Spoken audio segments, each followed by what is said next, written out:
Everyone is already waiting inside. Well, what are we waiting for? Let's join them! Please, wait a moment. Before attending the meeting, I hope you can promise me one thing. What do you need? Promise me that you won't commit to anything too reckless. What do you think? Okay.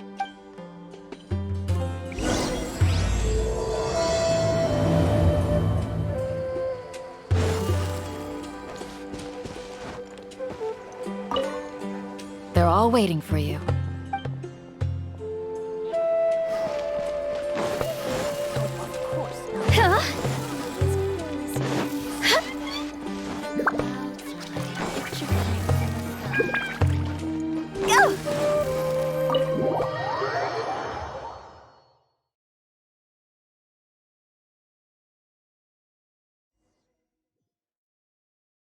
Everyone's here so early! But why isn't anybody talking? We already discussed things a bit. Hey, where have you been? I've missed you too. Are you ready? Very well. Are you sure this is gonna work? I gotta admit, it's bold. Color me impressed. It's worth a try. The point of discussion is to arrive at a solution. Let's cut the small talk and move to the next point. You're making Paimon nervous.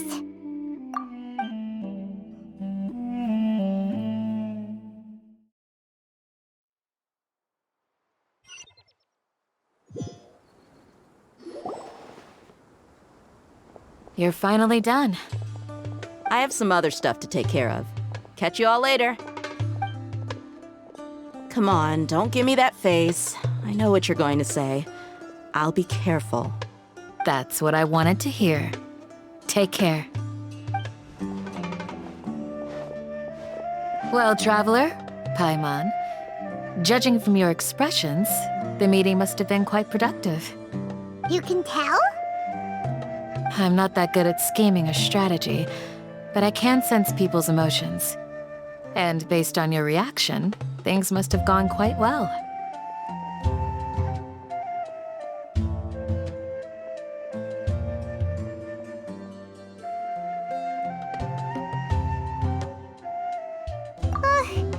Paimon's a little worried. Hopefully nothing will go wrong. To be honest, I feel the same.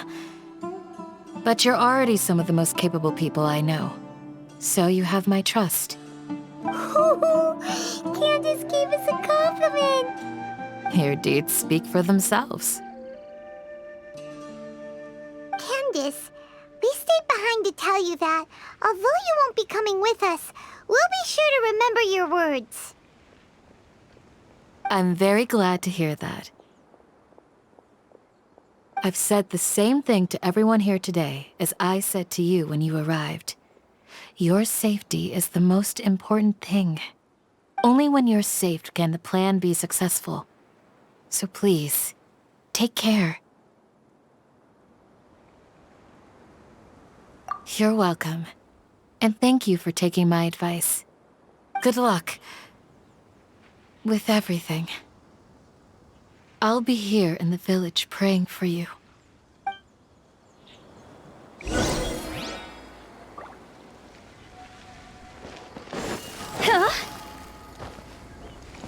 Stay safe, everyone. I'll be here, praying for you. Good luck.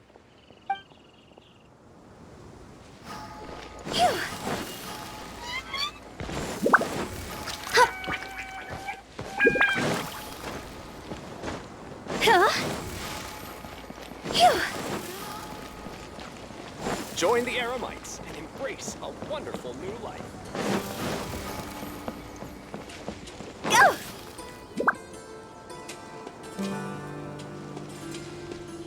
Sounds good.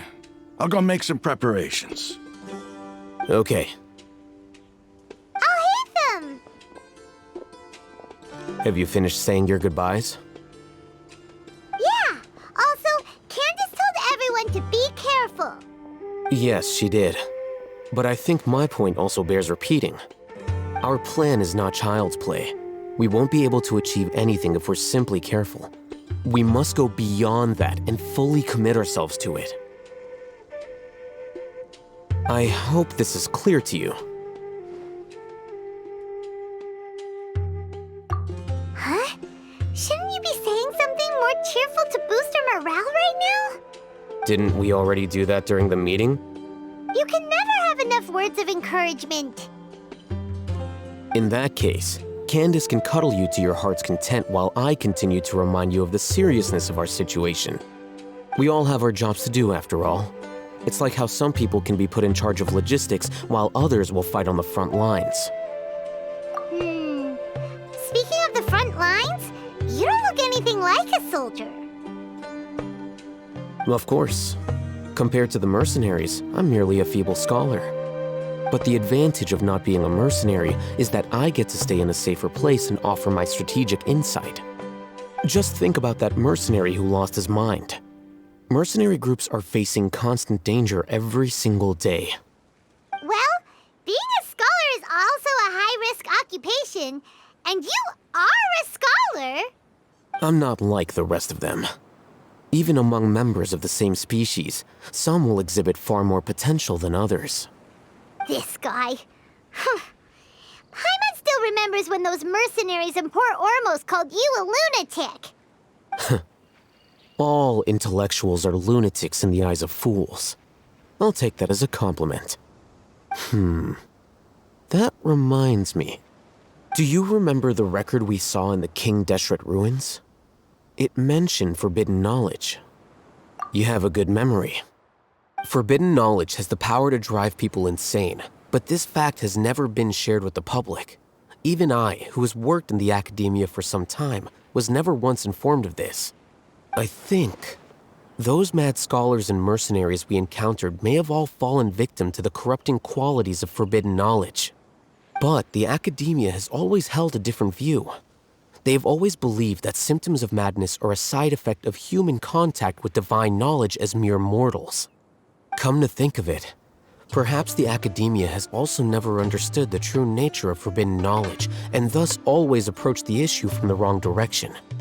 The Withering, Elazar, and the sandstorms.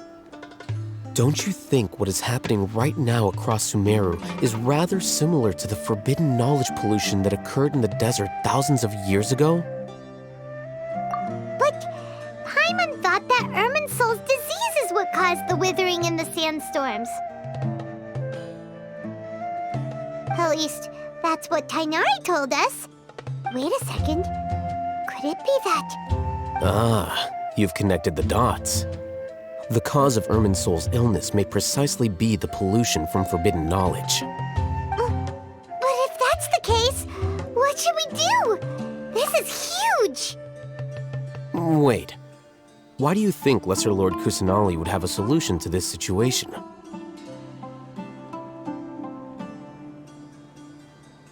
You mean, it's related to the scene you saw when you passed out in the Avidia forest?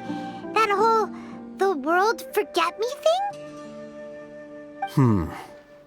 In that case, it's imperative that we rescue Lesser Lord Kusanali. Only by working with her to save Irminsul can we completely resolve the problems Sumeru currently faces.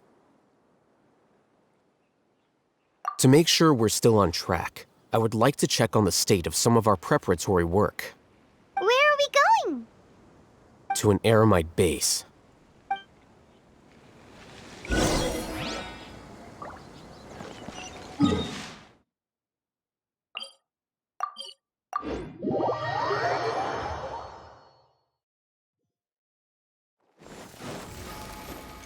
Phew! Phew! Go! Phew!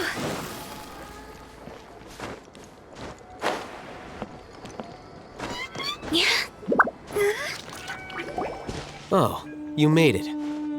Huh? What are they doing here? I gave them some technical work to do.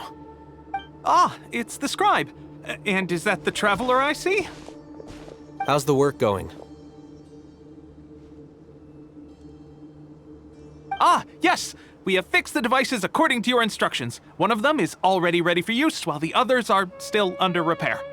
Aren't those devices for canned knowledge extraction? What are you doing with those? Look here. Huh? More canned knowledge? Are you going to put more weird stuff into her head again? What's that look on your face? Are you scared? Paimon's a little scared, but very, very furious! That's an interesting response. Anyway, we're not going to use this just yet. As I mentioned during the meeting, this knowledge capsule contains a decree I drew up in the past. The academia should also have their own copy. And according to the plan we just came up with, Traveler, I want you to record something into this capsule. Do you believe we can save Lesser Lord Kusanali?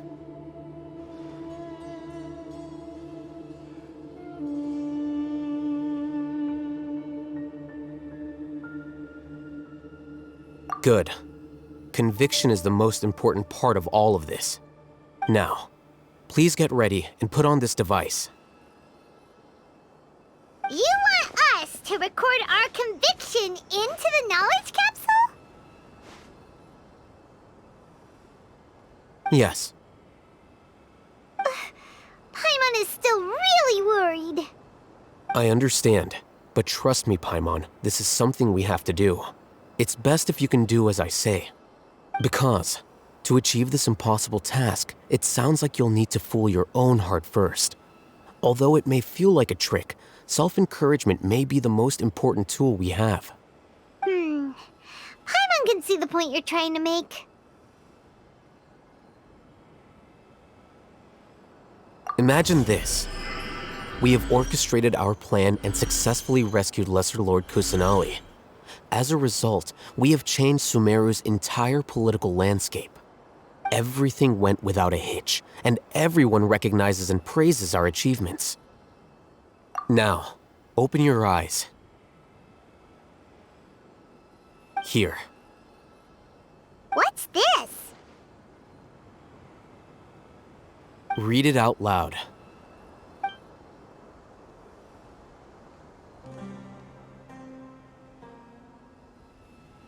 It's done. Is your head okay? Does anything hurt? It's just a recording. There should be no negative effects. But what was the point of doing this? Paimon doesn't get it. And that's perfectly fine. In any case, these capsules aren't meant to be used by you. Huh? What do you mean? Have you forgotten?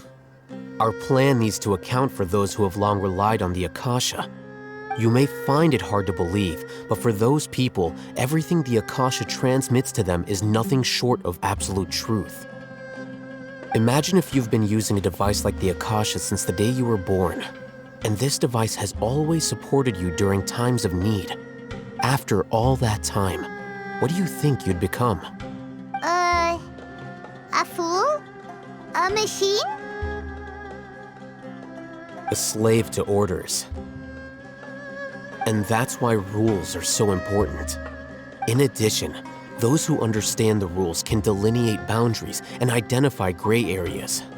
But why would you need to identify the gray areas? You could say that those kinds of ambiguous zones can be very interesting. One might even say they're advantageous in the right hands. Things you're interested in are really out there. Are all Sumeru scholars like this? Anyway, that's enough chit-chat. I'm going to take those two to work on some small projects. You can head to Caravan Rebot and start preparing for the next step. Small projects? We're going to tinker with the Akasha terminal and make a few modifications.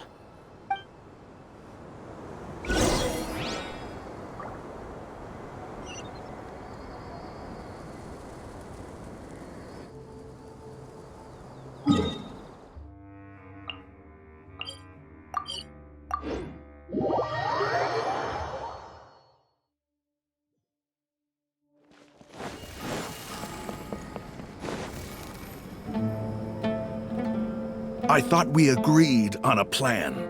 How can you go back on your word? The plan is too radical and carries a high risk for casualties. I've given it a lot of thought. And in the end, I still can't agree to it. But it's still the best plan we have. As a former Matra, you of all people should be able to see the bigger picture and recognize the innate advantages of our plan. I did. And that's how I saw the danger behind these so-called advantages. Al-Hitham's plan is even more radical than I imagined. Huh? Why are you guys arguing? My friend, you're just in time. Why don't you help me persuade Sino? He's turned against our plan. We agreed to work out a plan at the meeting. As mercenaries, you're familiar with the local environment, so you'll take care of the specifics. But then, you went to Al-Haytham for suggestions. Had I known Al-Haytham would give you those kinds of suggestions, I would not have agreed to the plan. Look, you already know that we're all on the same side here, don't you? Mercenaries place a lot of importance on their bonds of friendship, but also will not hesitate to make sacrifices if they deem the situation to be sufficiently dire. I'm sorry, but as things stand, I can't accept your principles. Seems you really do understand the ways of the desert. Traveler, Paimon, this is also something you should know. Rahman's plan is to have me work with the Caravan Reebok guards in my capacity as a Matra. We will arrest the mercenaries and escort them into Sumeru City. Wait, how can we work with the guards? We can't get through that wall easily, remember? Caravan Rebot would never let so many unregistered members of the Eremites enter Sumeru City. My plan will clear us of any possible suspicion, and also let us enter the city as a big group. There is no better way. That also sounds like something Al-Haytham told you. Am I right? Doesn't Al-Haytham know how dangerous this plan is? Of course he does. He told me. There is no perfect plan, but this can get the job done. He also said that with the help of Sino and the Traveler, our chance of success would increase significantly. I never blindly trust anyone, and I've always had a good eye for people. I think he made a number of valid points. It's my own choice to trust you. If I make the arrests alone, I can control myself and prevent you from getting hurt. But I can't guarantee that kind of discipline from the guards. To make the whole thing more convincing, you'll need to resist to some degree. Casualties are inevitable once push comes to shove. I'm okay with the deaths of enemies. But now that we're allies, I'm against the meaningless loss of our own. I can't believe a Matra would actually care about us. I've lived a hard life, and I can say that people like you are hard to come by. I've always treated my allies with honesty and respect. They have the right to know important things like this. Now you're making this hard for me. Hey, is there something we can do to help?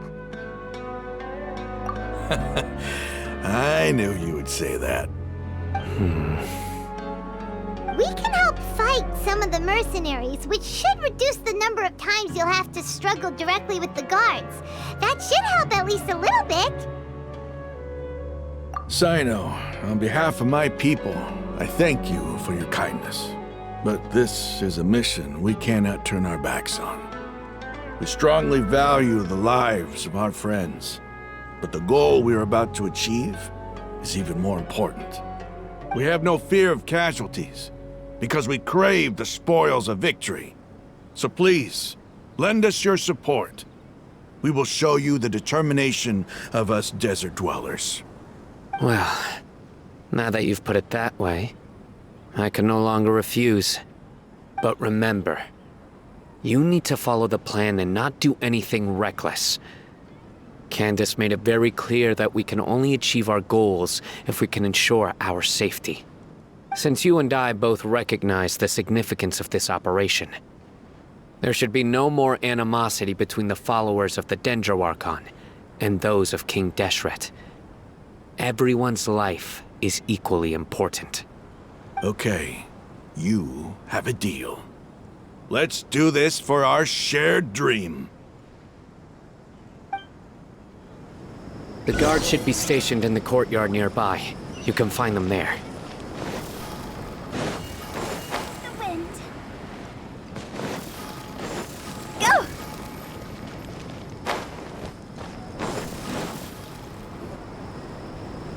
Guards! General Mahamatra! To what do we owe the honor? Keep your voice down. This is a secret operation. I'm going to arrest a large criminal gang near this location. According to the Academia's Guide and Regulations on Secret Operations, I have the right to ask for the cooperation of Caravan Rebot. Ah, of course. Mahamatra Sino's order is the Academia's order. Just let us know what you need. But who exactly are you planning to arrest, and how many people are you expecting?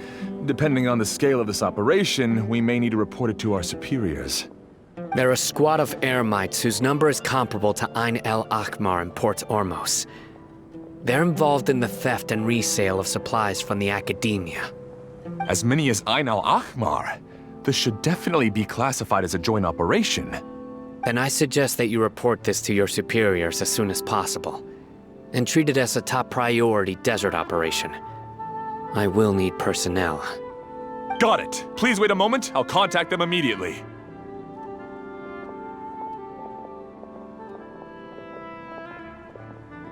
Because this is work. Because I trust you.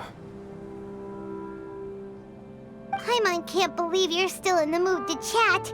This whole thing has Paimon scared stiff. Aren't you even a little worried? What if these guards already know that you have betrayed the Academia and are no longer their General Mahamatra? Even if that guard doesn't know, their superiors might, right? We discussed this, remember? The Caravan Rebot operation is of great importance. But don't worry, the guards there shouldn't know that Sino has stepped down. How can you be so sure? First, the other Matra still don't know why Sino has left, which proves that the Academia has been covering up the matter. Second, this is a crucial moment for the Academia's God creation plan. If something were to happen to the General Mahamatra, it's bound to attract a lot of unwanted attention. No matter how you look at it, they don't seem interested in sharing the news of Sino's departure. A reasonable inference. I agree. Which brings us to our next issue. I'm sure some of you have been wondering if the prediction function of the Akasha will affect our operation. The Akasha is still in operation, so I must remain on high alert. Actually, considering the power of the Akasha, it's quite strange that it hasn't already tried to interfere with my actions. I've given that a lot of thought. For now, I don't think you'll need to worry. If you remember, when you first came to Aru village, all your actions and routes were predicted by the Akasha. It even gave that information to those who kidnapped the village keepers. But things like that never happened again after we met up with the Traveler. That's true. But why? Look at it from a different angle. Why do you think the Akasha will predict your actions? Because my personal data has been entered into the Akasha. That's true, but the key to this question is, how well can the Akasha make predictions about a person? Haven't you ever thought about it? Just how can it do this in the first place? Because the Akasha controls the entirety of Sumeru. The Academia firmly believes that all human actions can be explained through logic. By sorting and analyzing entered data, the Akasha can derive behavioral logic and predict the actions of those who fit an existing logic model. However, at the risk of sounding like an advocate for fallacies, can everyone truly be considered logical at all times? Emotions are part of our behavioral logic, But can you guarantee that every experience of the same joy or pain would be equally intense? How can our feelings and opinions be predictable down to the letter in every single instance? Sino, in the past, you've always worked alone. In the absence of another person who could sway you or your thoughts, the Akasha could produce predictions that were similar to your real-life behavioral principles. Decisive and principled, you were used to solving problems alone. That's why the Akasha could figure you out. But now, you've joined a team. And I believe the Akasha hasn't yet figured out the full composition of it. Our thoughts and logic have intermingled and weaved themselves together to become a complicated, chaotic mess. Any one of us could potentially disagree with another. The Akasha lacks data on these interactions, and it's impossible for it to predict your actions in the future based on your decisions in the past. After all, there's probably a limit to just how much we can be modeled or controlled by data. So, in my opinion, you're probably safe for now. Makes sense to me. I agree. The Akasha is not alive, and I don't think we can be completely controlled by something without a mind of its own. Is that so? I guess there are things that even the Akasha cannot calculate, and people will not be forever trapped by the past. Paimon's so glad that this is settled. Next time, pay attention during our meetings. Will do. Just remember to stay vigilant. Footsteps! General Mahamatra, we were not expecting your presence here. I'm the security officer of the Grand Deshret Desert District. My name is Luxembarbo. This is my assistant, the Traveler. She will be working with me. The construct next to her is for her work. Beep! Construct, beep! What a great honor to meet you. Your golden hair is as bright as the sun. And, is this the latest technology from the Academia? Have you made a decision regarding the matter I mentioned to your subordinate? It seems to be a dire situation, so of course you will have our full cooperation. To be perfectly honest, I've always longed to go on a mission with someone as well known as yourself. There's no need for flattery. Yes, sir. Take your most elite platoon and follow me to the eastern side of the district. We will carry out the operation there. Understood. Map. Hurry, bring the map!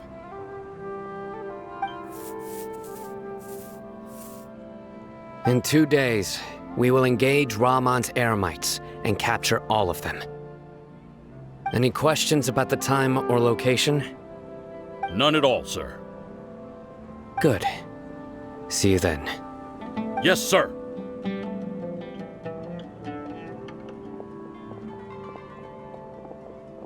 Maybe hanging around the General Mahamatra isn't so bad after all. Everyone's so respectful towards us. This is all due to the absolute authority of the Academia. And now, we're going to strike back against that massive pillar of power. Get ready. We will move out in 2 days.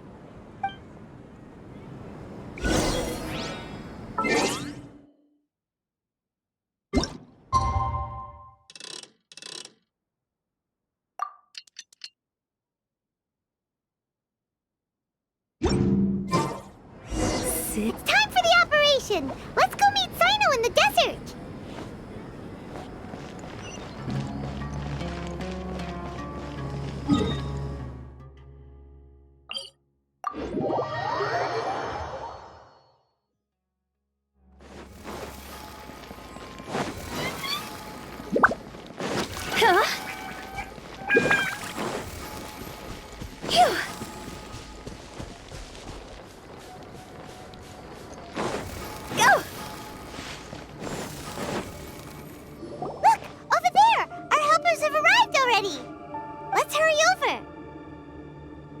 Wait a moment. Ah! Oh, it's you. You're my assistant, remember? Being my assistant, you must stay with me. Now let's head over there. It's General Mahamatra and his assistants. We meet again. You're here early. It's to show how important we think the operation is. Since this is a big case for the Academia, we are prepared to give it our best. I'm glad to hear your sense of resolve. Remember, we must capture them alive. They are our only leads for the case. If they die, we will be unable to continue the investigation. Understood. Everyone! The Eremites are approaching from the west! Make preparations and be ready for combat.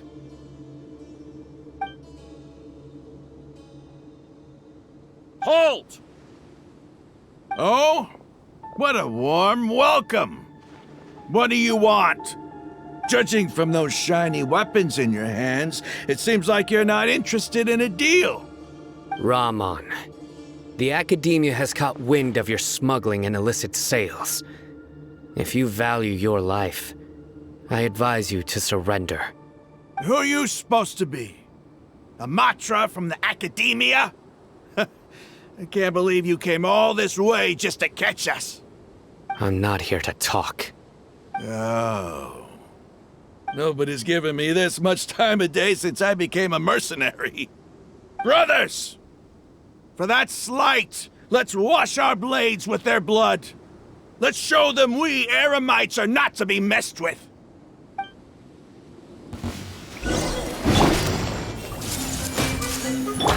Rest and rebuild!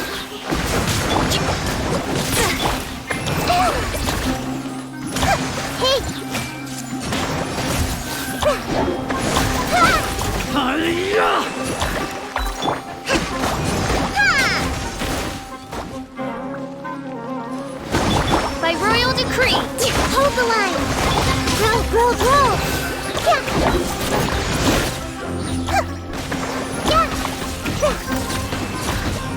Everyone hold hands!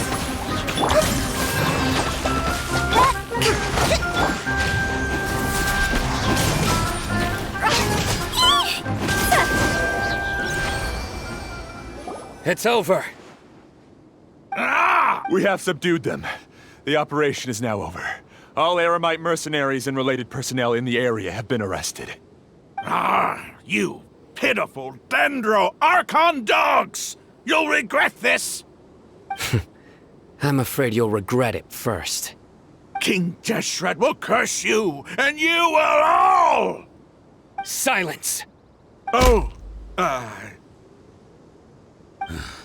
Restrain them and take them back to Caravan Rebat. Count their numbers and send them to the Academia as instructed by the General Mahamatra. Yes, sir!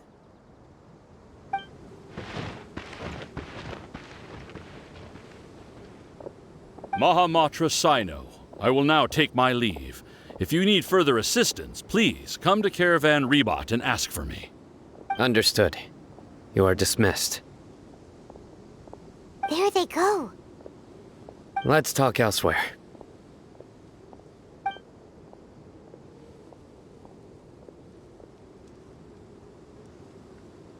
This part of the plan went really well. Yes, things went perfectly. That's fantastic! And that punch you gave Rahman there sure looked convincing enough. Once we're done here, I'll return to Caravan Rebat and oversee the group's transport. I promise. I'll get everyone into Sumeru City safely. Yeah, you're the reason why everything went so well. It's not the time to celebrate yet. I believe Dia should already be waiting for you. Go join up with her. She will need you to introduce her to Tainari. Speaking of which, is it really okay for us not to share the full plan with Tainari?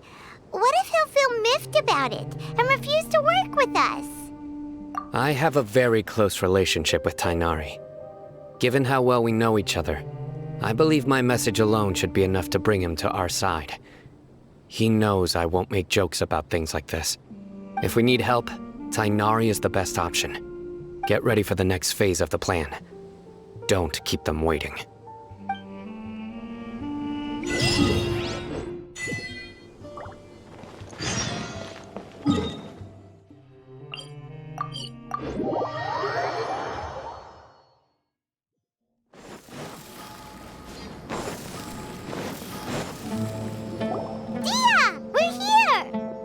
It's about time. Didn't you say our part of the plan is the most important of all? And here you come rolling in late. In the time it took you to get here, I already did 5 laps around the place, downed 7 drinks, and even did some clothes shopping. Sorry. We didn't mean to keep you waiting. I just wanted to fix your attitude and rub it in a little. After all, you took your sweet time getting here, and we've got important stuff to take care of.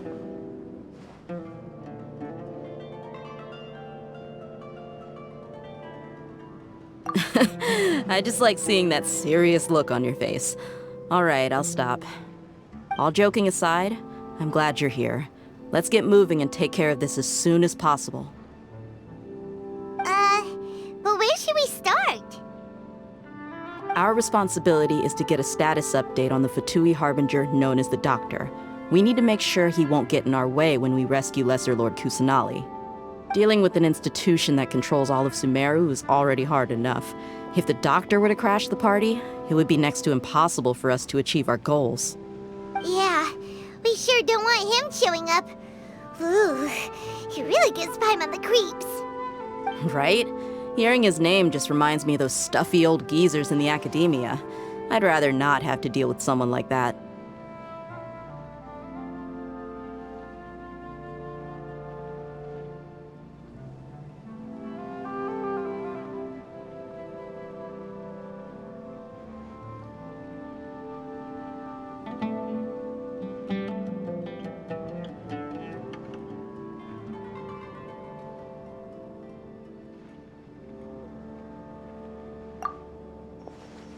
According to the plan, we should first go to Pardis Di and ask for Forest Watcher Tainari.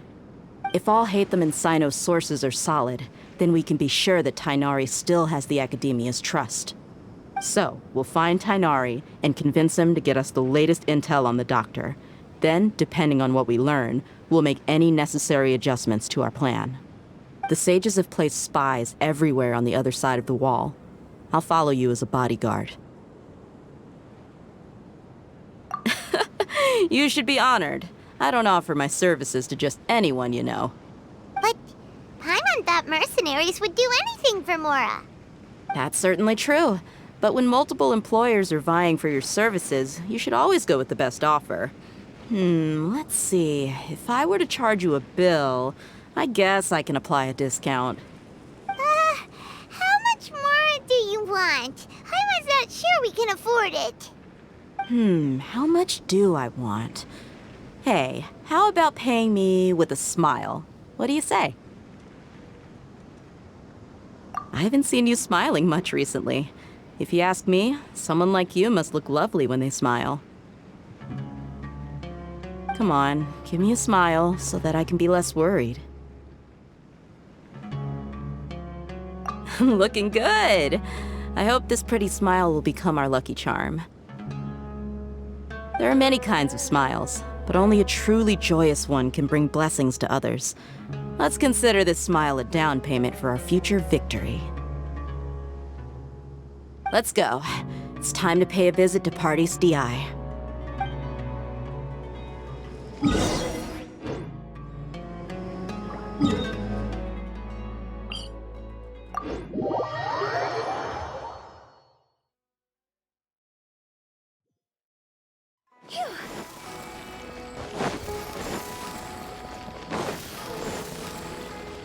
He's over there! Let's go say hi! Tainari! Ah, Traveler, Paimon. And you are? Hey there. This is our friend Dia. She's an Aramite mercenary. A mercenary? You must have some big news for me. It's something really important. Please help us out. All right, then follow me.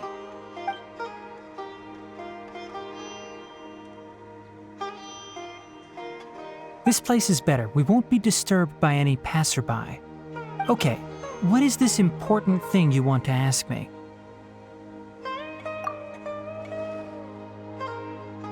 The doctor, huh? He's that strange-looking Fatui Harbinger with the mask. Paimon thinks he has blue hair. Yes, I know him. Actually, he left Party's DI just a little while ago. He left already? Yeah, he came looking for me. Can I ask what it was about? Sorry to ask you like this after having just met, but your answer is very important to us. For now, all we can share with you is that your friend Sino is working with us. Sino, you say?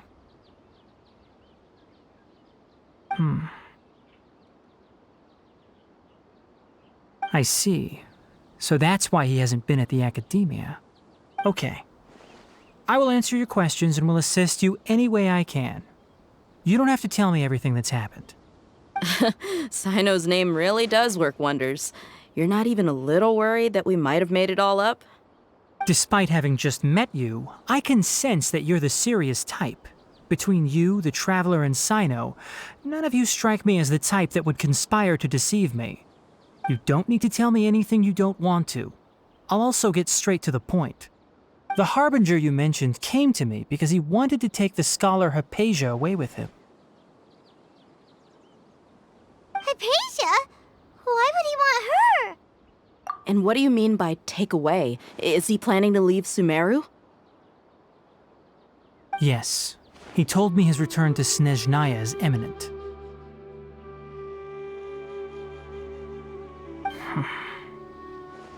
So you mean... you're leaving this place soon? Indeed. Otherwise, we could have perhaps talked a little more. I was just about to set out when I remembered something important. To that end, I made a final trip to Pardis DI. Let me ask, have you been taking care of a scholar by the name of Hypatia? Your sources are accurate. No doubt because you recruited many informants. But you're right. Hypatia has indeed been receiving treatment from me. Forgive me for asking, but how's the treatment coming along? Given the way you're asking, I assume you have something to say. Since you asked, I'll be frank. I would like to take Hypatia to Snezhnaya. It's incredibly difficult to transfer a patient. As a scholar yourself, shouldn't you at least be aware of this? Oh, I can't believe your utter lack of faith in me, to the point of even questioning my general level of knowledge. How unbefitting. Well, you're the only one who's ever made such a request. I have my ways of keeping her safe during the journey. In addition, I can also promise that under my care, Hypatia will receive the most advanced and effective treatment. I will personally supervise her treatment and see to her recovery. Would that be agreeable to you? Hypatia was born in Sumeru and remains a scholar of the academia. Her situation has not become dire enough to necessitate her transfer to another nation. Transporting her to Snezhnaya is risky, and the potential benefits are unknown. As the person currently responsible for her treatment, I cannot possibly sign off on this transfer. Your suggestion is rude and reckless. I'll pass. I don't know much about the doctor, but after talking with him, I realized that, just like many other scholars, he possesses an aura of arrogance that I've come to detest. It's not so much that he's looking down on others, but more that he's so confident in himself and his abilities, to a point of near insanity. I would never refer a patient to someone like him. I prepared myself for a protracted battle of wits, and was really surprised to see him just give up on the topic. Still, his reaction really concerned me.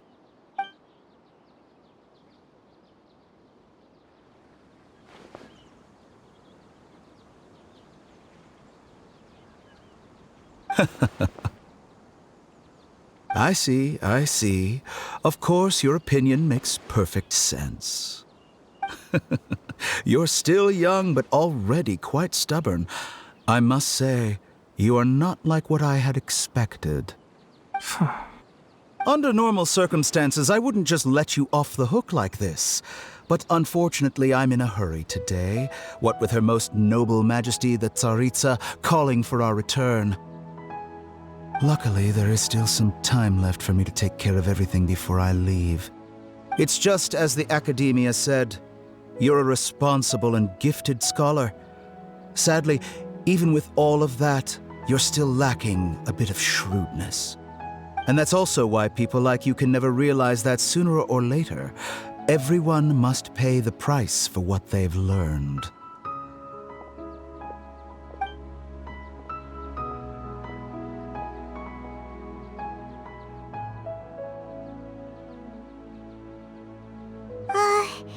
Paimon can't help but feel like he's hinting at something unpleasant.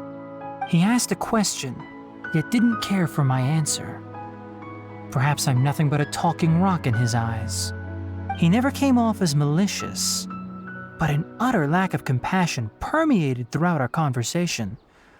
From his tone, I can sense that he's always looked down on others. I can barely believe it myself, but if that's true, the situation will be in our favor. I don't think I missed any details. Frankly speaking, I don't want you to do anything too risky. Now that you know a little more, it should be easier for you to stay safe. Sorry we can't tell you everything. We appreciate that you helped us anyway. I won't forget your kindness. It's okay. I have an obligation to do so. To be perfectly honest, all of this may have started because of me.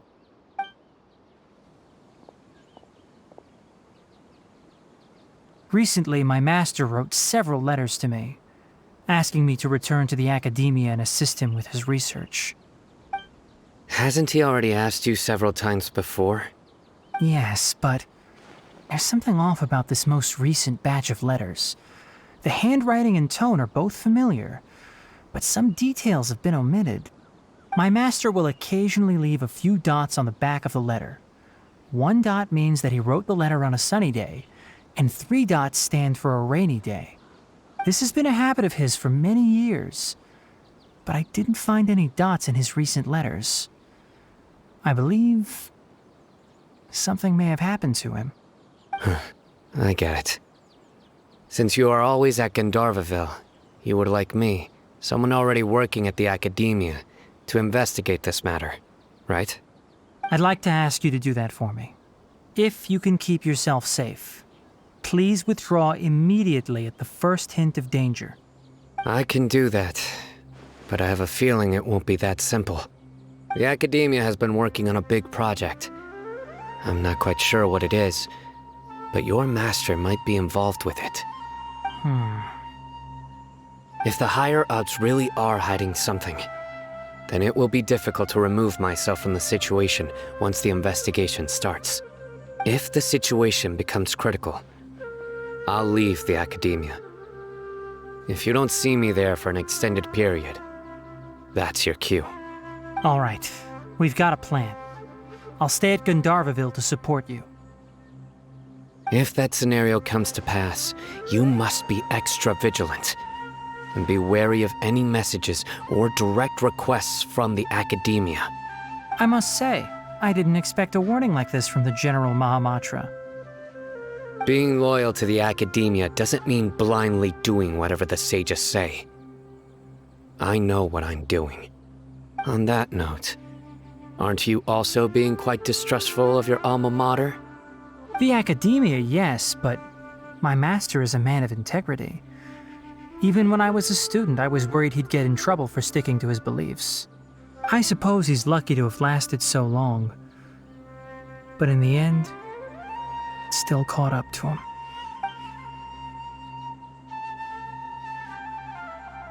I see. So you noticed something was up with the Academia from the very beginning. This may well be how Sino became involved in all this. In that case, I must keep my promise and help you however I can. Also, if you run into Sino again, please help me pass on a message to him. Trust your own senses and experiences.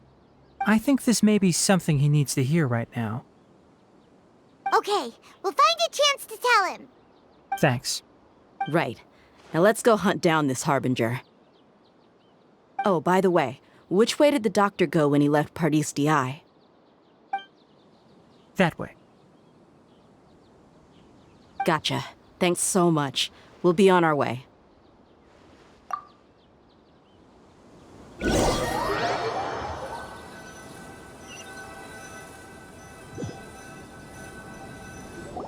According to Tainari, the doctor is leaving Sumeru soon. I want to check if the doctor was actually telling the truth.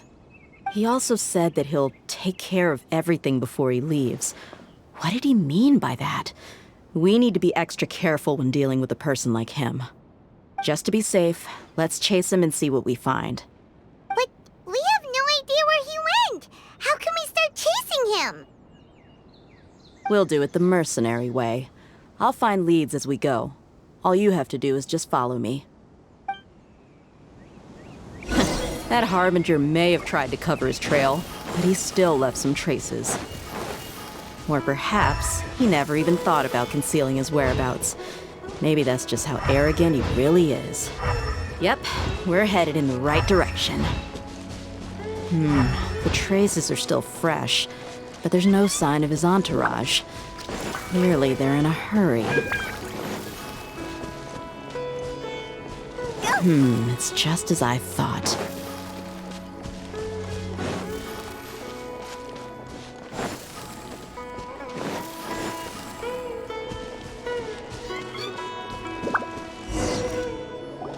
We can stop here.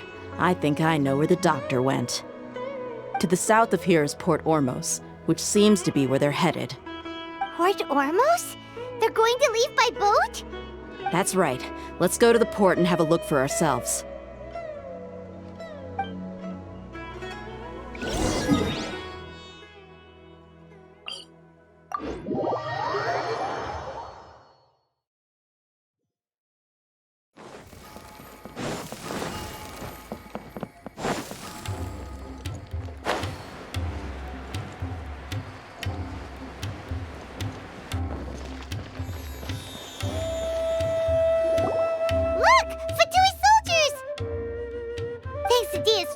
Skills seems we found the right place. Shh! Don't draw their attention. The port is crawling with Fatui soldiers. Let's keep going and see what we can find. Now this is a proper farewell ceremony for a Snezhnayan Harbinger. The Lord Harbinger is leaving. I've still only seen him once or twice. I used to hold a position in our homeland, and back then, the doctor spoke in a very different way from the way he speaks now. Maybe the way people talk in Sumeru has rubbed off on him? It's always like that when you spend too long away from home. When he gets back to Snezhnaya, perhaps it will also take him some time to get used to the life there again. Huh? But, sir, that can't be right. No, I remember it like it was yesterday. Both his expressions and tones are now very different. Also, for some reason, he seems like he's all smiles now. You must be mistaken. Nobody's supposed to look happy when they're on a business trip.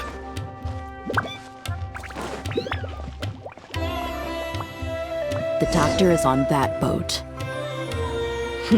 So he told the truth after all. He is actually leaving Sumeru. Let's get closer and find a place to hide. This place will do. We can hide here while we keep an eye on the boat.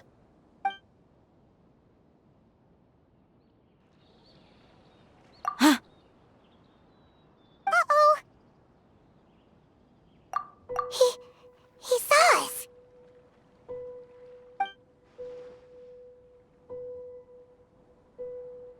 Huh? Is he waving at us?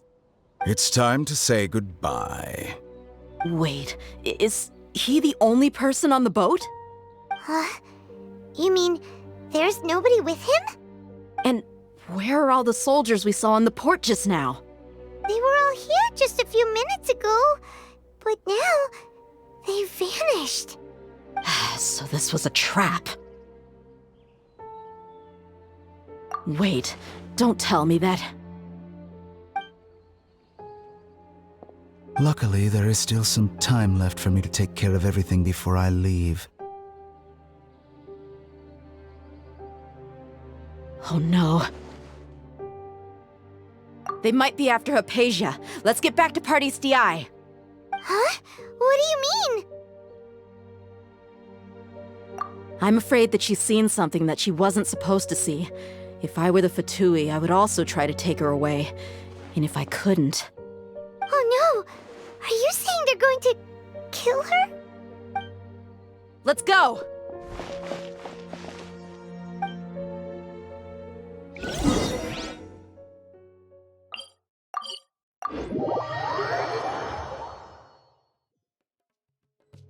Party's DI is not a place you Fatui can just show up and do as you please. I believe we've already made ourselves quite clear. Our superior gave us permission to search for and collect medicinal herbs in Party's DI for research purposes. But you've been in Sumeru for some time already. I find it coincidental that you chose to only come here today. Even the Grand Sage himself may not have the right to question our research, much less an ordinary scholar like yourself. I've done my duty to inform you. Don't make things difficult for yourself. It would seem that my words have fallen on deaf ears. You can keep trying to deny it, but coming to Party's DI now? I'm pretty sure you're not just looking for herbs. With all due respect, your baseless speculations will only lead to unnecessary trouble. Well, you only have your Harbinger to blame. He knows nothing about keeping a low profile. I may be staying at Party's DI as a scholar, but that doesn't mean I'm no longer a forest watcher. It is still my duty to protect the peace and safety of the scholars who have contributed so much to Sumeru. Then it seems our conversation has hit an impasse. No one will lay a hand on you, Hypatia. Not on my watch. Tighnari! Are you alright? I'm fine. These Fatui have really crossed the line. Time to teach them a lesson. There's no use resisting! Give us Hypatia! Keep dreaming! Yeah, Tighnari! Beat him up!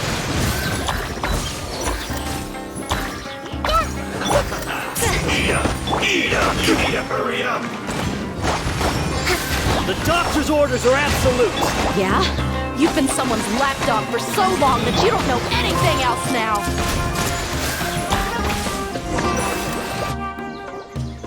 We're not getting anywhere. Traveler, Paimon, please go to Hypatia. We need... Got it!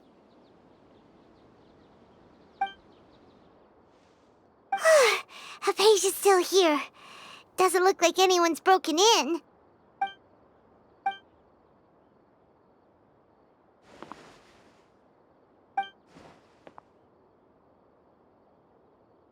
Well, how is she?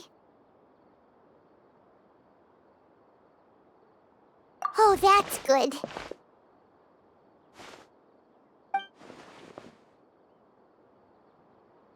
So, you think this is over?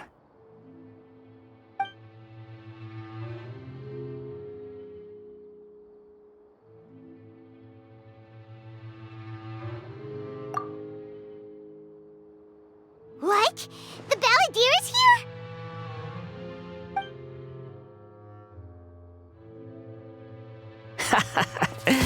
I've missed that look of abject horror.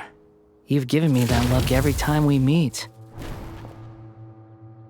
But, where is he?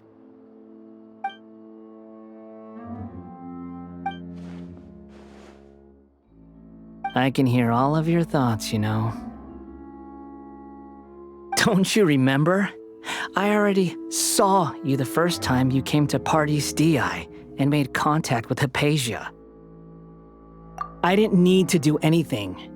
It is her honor to be able to connect her consciousness with me. Who are you talking to? It can't be the balladeer, right? That's impossible. I know you must be curious. I might as well tell you that I decided to enter Hypatia's consciousness the moment I sensed your touch. I wanted to observe you on a fool's errand. Hey, Traveler! What are you doing? My deification is nearly complete. All that's left now are just some final details. Do you understand? Even if you manage to rescue Lesser Lord Kusanali, it will be impossible for you to defeat a bona fide god like me. Is it wise to force that childlike god into a divine battle against me?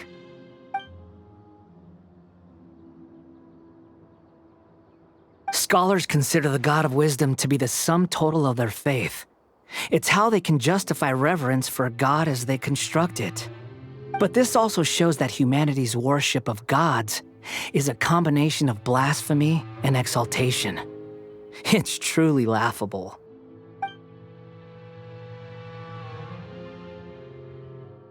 Yes. What is it?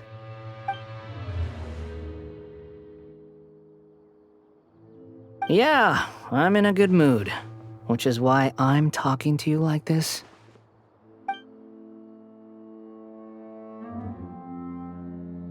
What do you mean?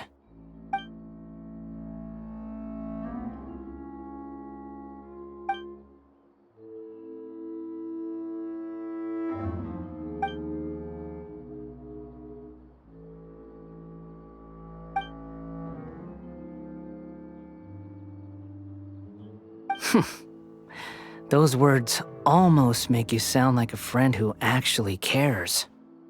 But you're wrong. I'm different from all of you. I was born to become a god. My entire life up until this point has just been a meaningless routine. Just think about a sheet of paper. By itself, it holds no meaning. The content recorded on it is what gives it value. All I had recorded down before were some painful memories and boring human feelings. Such senseless drivel should have been erased a long time ago. Indeed, to me, the sight of you fools in your futile struggles is far more amusing. Tell me, just what has this world done for you to protect it with such zest and conviction?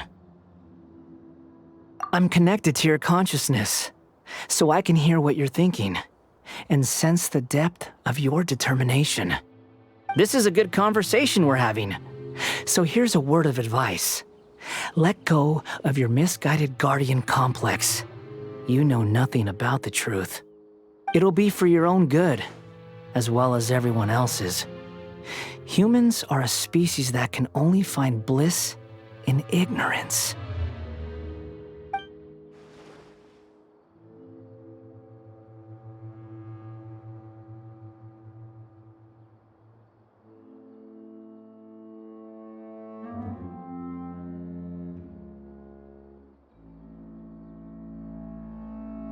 Ah, you've seen my affection for her.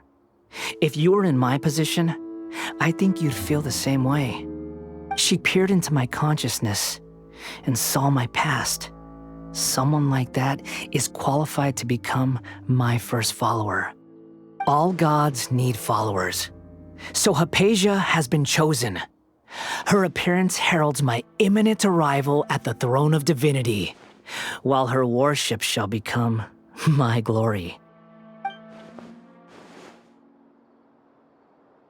You're doubting me again? No matter. Soon, you'll know what kind of authority you're challenging.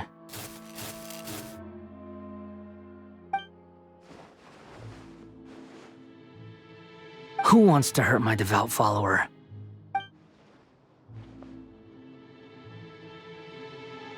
The doctor wants to hurt my first follower?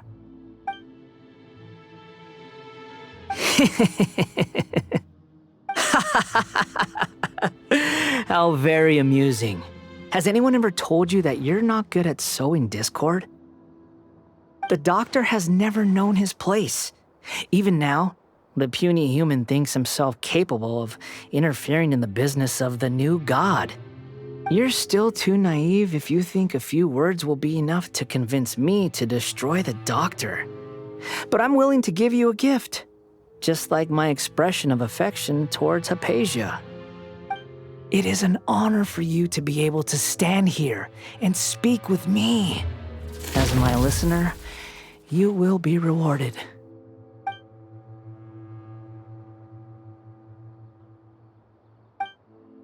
Both good things and bad things can be called gifts. After all, gods have never needed to be reasonable. Ah! Paimon hears thunder! That person Paimon couldn't see was the Balladeer? Oh, he sure chatted with you for a while. Where is the storm headed? That means anyone outside is in danger! Let's go! Tighnari and Dia still must be fighting!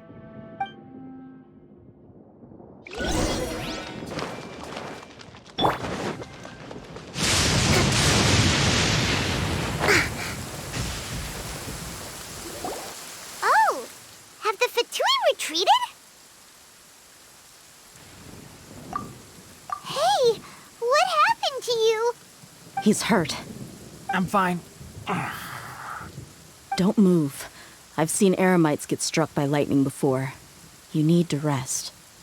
Struck by lightning? We were fighting, and just as things started looking grim, the weather suddenly became extremely strange. Lightning started attacking everyone, almost as if it were alive. Luckily, there were only two of us, and both of us were nimble enough to dodge most of the strikes. There were a lot of Fatui, though, and they were being torn to shreds by the bolts of lightning. With that, all the Fatui soldiers were forced to retreat. It's all right. My wound aside, you look like you've seen something unpleasant. Is Hypatia all right? Hey, didn't I tell you not to move? Just in case. Let's go to Hypatia's place and talk about things there.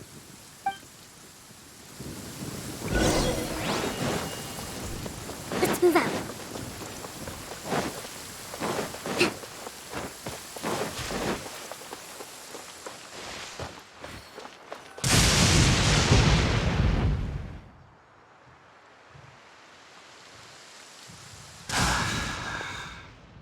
Thank goodness she's fine. Hey, how about taking care of yourself first? I understand my condition. The wound is not fatal. I'll be all right. Ugh. The more you understand medicine, the worse of a patient you become. I know. They always think they can push through the pain. Oh, he sat down. Let me rest for a bit. Sorry, traveler. Now you may start.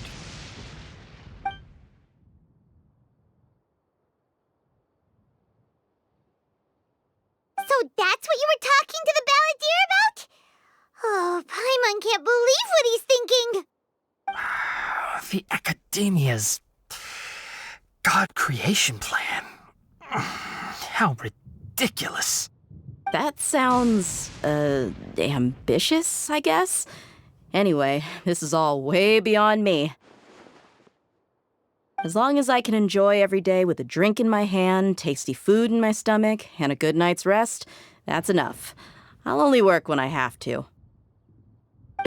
I must be the least ambitious person who's ever set foot in Parties DI. Don't say that. I haven't even thanked you for your help back there. Don't mention it. Well, if nothing else, all this proves that the doctor really did have some urgent matter to attend to and left Sumeru in a hurry.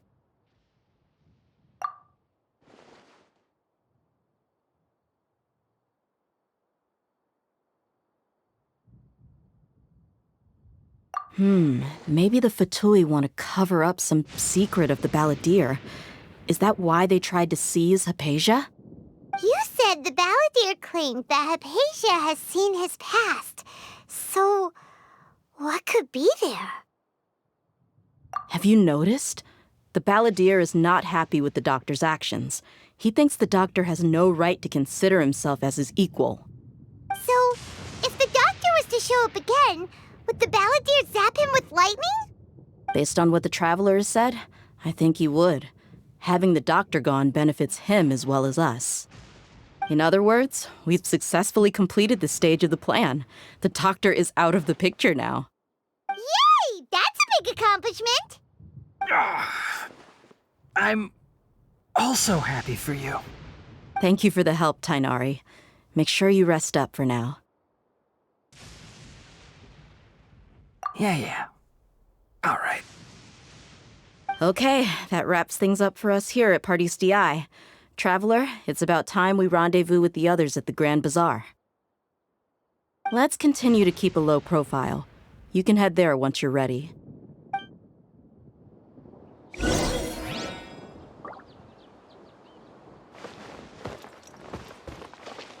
You could just focus on your plan. My wound isn't...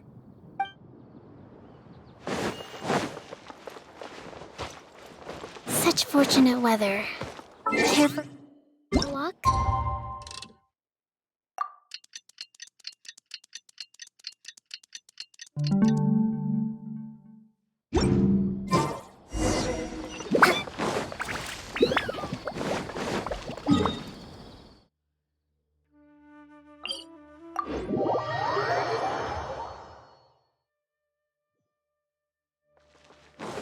Let's move out.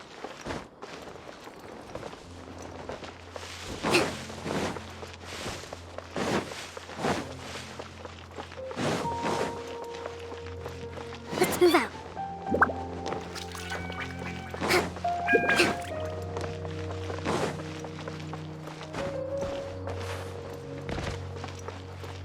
Let's move out.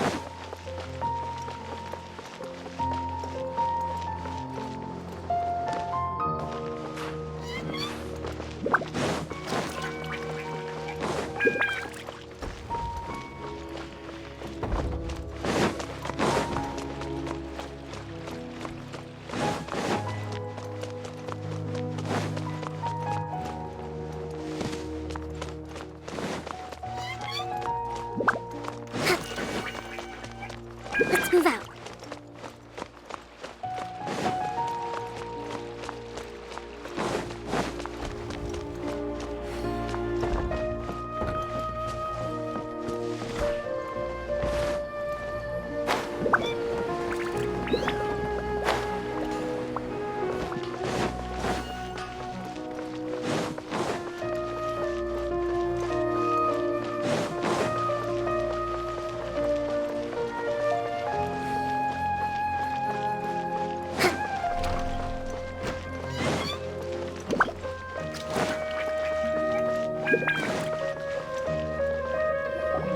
All right, everyone is here.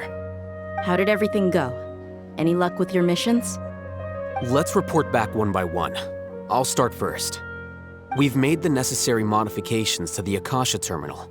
In addition, the props required are also ready. I'll go next. The Traveler and I went to Party DI. The situation was a bit complicated, but we found Tainari. Unfortunately, he was wounded during a fight. Who was behind it? Well, that's the tough part. What should I say, Traveler? The Fatui or the Balladeer? After some back and forth, we confirmed that the doctor has left Sumeru by boat. He has something urgent to attend to back in Snezhnaya. So, we've successfully removed the doctor from the picture. Also, Tainari's already resting, so he'll be okay. Good. Oh, Tainari also asked us to tell you this message. Trust your own senses and experiences. All right. I'll remember that. Everything also went smoothly on my side. The Eremites should have arrived at their destination by now. To avoid alerting the quarry, they will stay there for now. I can't believe you actually got so many Eremites into Sumeru City. It's all thanks to Rahman and his brave team. as well as their bold strategy. It appears to have been very effective. I'm glad to hear it. Well, is that everything? Okay, this meeting is adjourned. Huh? Wait, you mean that's it? Well, what else is there to discuss? Shouldn't you end with some words of encouragement? You know, to fire us up now? Personally, I'd rather we all go home and get some rest. I'll hate them. Ugh.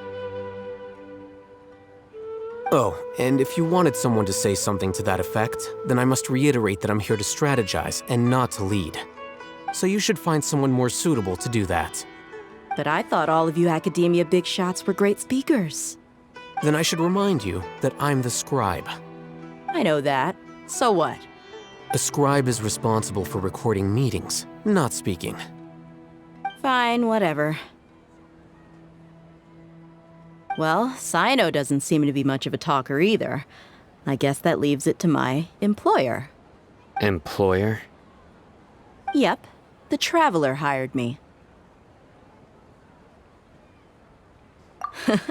That's right. So come on, boss. What do you have to say for the team? Yeah, say something to boost morale. Huh? What are you all doing here? Oh, it's Nilu! Hey, everyone. I'm not disturbing you, am I? Not at all. I was actually just about to go find you. Judging from the group and all your serious faces, you were discussing something important, weren't you? But you also look like you're up to no good. Seems pretty interesting. Welcome, Nilu. Would you like to join us? Huh? Join you? You mean, you also want to discuss something important with me? Yes, something very important. Nilu, are there any breaks in your performance schedule in the upcoming days? Huh? Wait, you're seriously inviting me?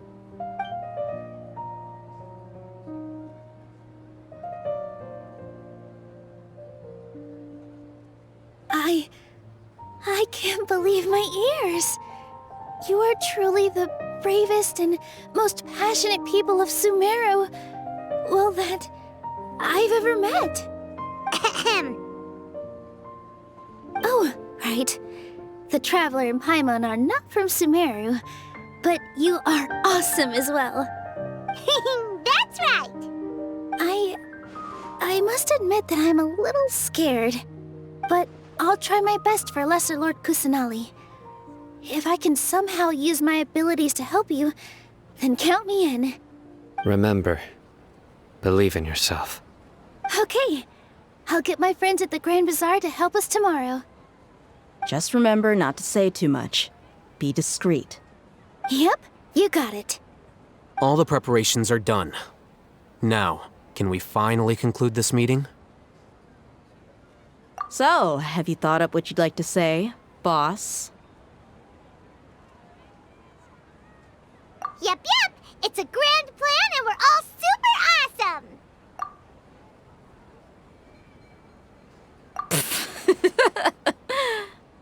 Well said. A good night's rest before an operation can be the difference between success and failure. Thankfully, I've had my place to myself recently. It's been nice and quiet. Huh? Oh, nothing. Alright, let's all go home and get a good night's sleep so we can be up early tomorrow. Okay, so I guess that means it's time to say goodnight now. Yep, good night, everyone!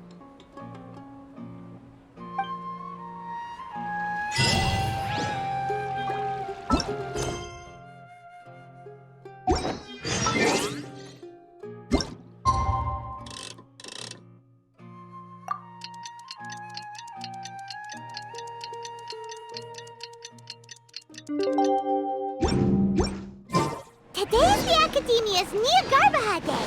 We can finally put our plan...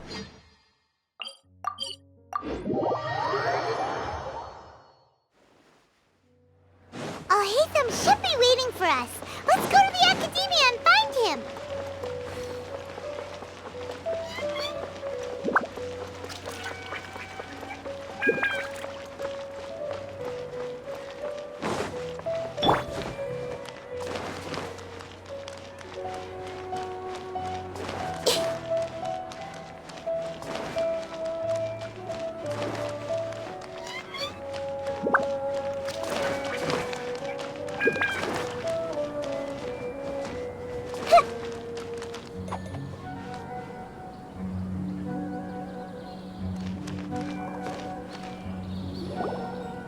Hello, you two.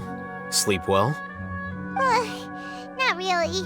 Paimon got too nervous thinking about today and didn't fall asleep until the sun was almost up. What about you all, Hatham? Naturally, I slept just fine. After all, a good rest should be considered part of the plan, since energy is an important resource. You just want to show off how calm you are. It's crucial to dissipate any tension before we execute our plan. The only thing you're doing is being annoying. Anyway, do you need me to go over the game plan again?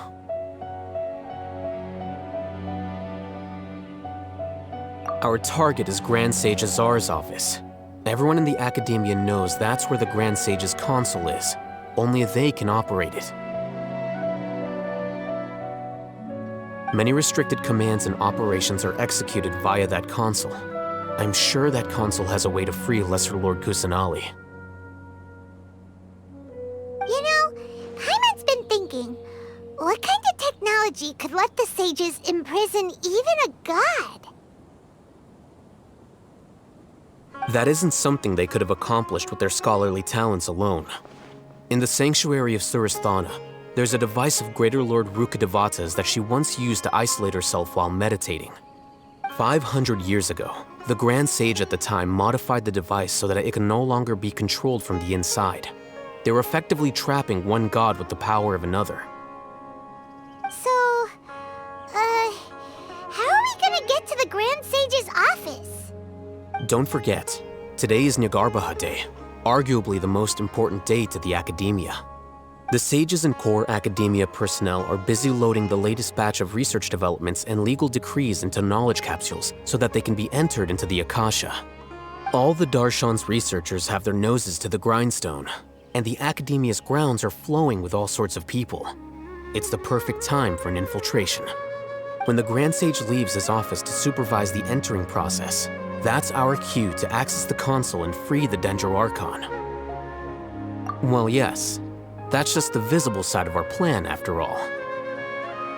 If precedence holds, the Academia should have already started preparing for Nyagarbha Day. Everyone should be in position. All that's left is for us to lead the charge. Let's go. So are we just gonna walk in through the front door, or...? Yes. Were you expecting a stealthier approach? Paimon can't think of a good comeback. Alright, it's all on Al-Hatham if things go south.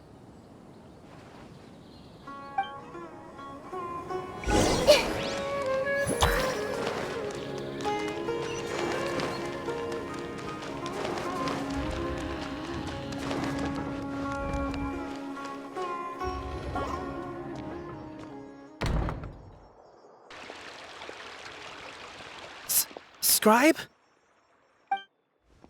Please, wait. Are you Scribe Al-Hatham?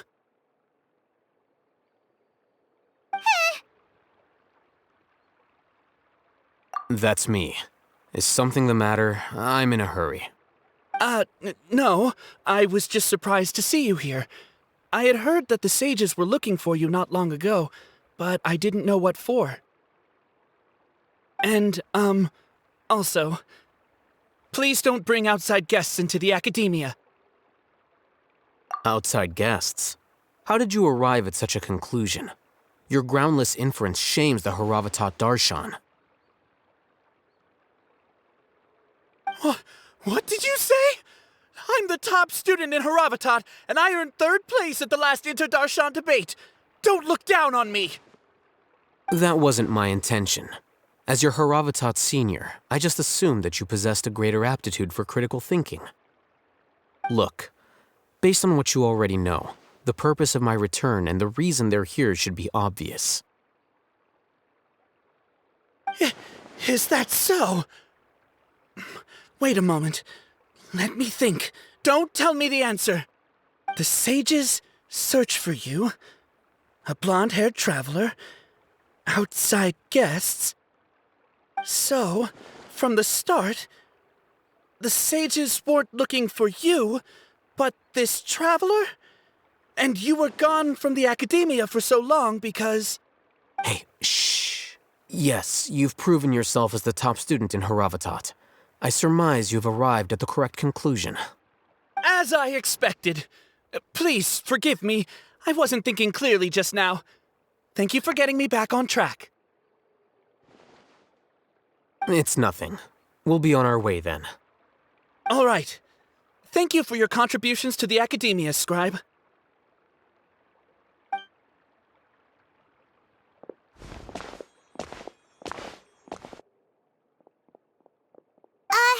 What the heck just happened now? What did he just guess?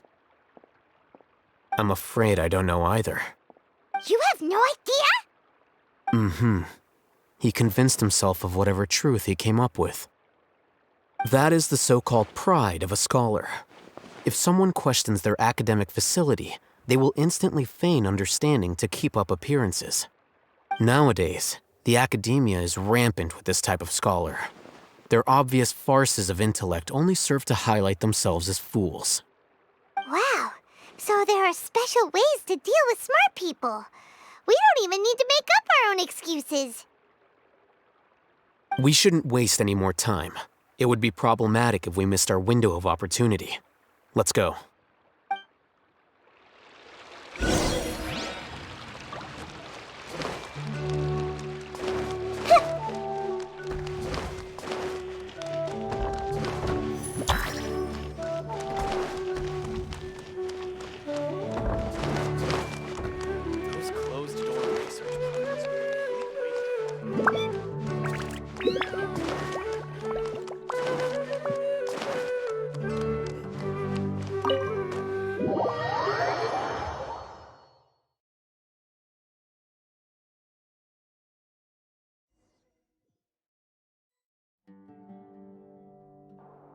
Is this the Academia's library? Indeed. Known as the House of Dana, it is quite possibly the most extensive special collections library in Teyvat. There are a lot of students going through here. Is it really okay just to waltz right in? The Academia marches to a fast beat, especially since it's Nagarbaha Day. They're all occupied with their own matters. Just act natural. Now, hurry along.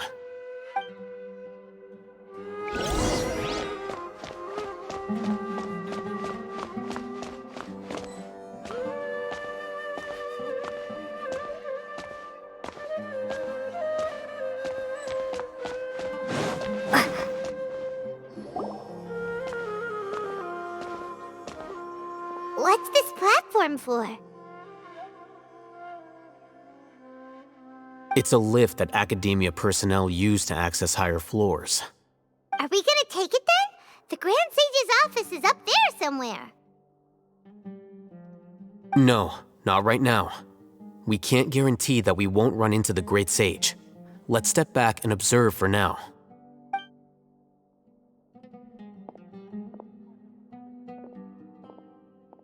You think the Grand Sage will exit from there? And after he does, we'd sneak past him? Oh, Paimon thinks that's really dangerous. Who knows? However, if we can confirm Azar's current location, our operation will be much safer if we... Allow me to offer you a hint. If you wish to know his location, look behind you. What's Grand Sage Azar doing here?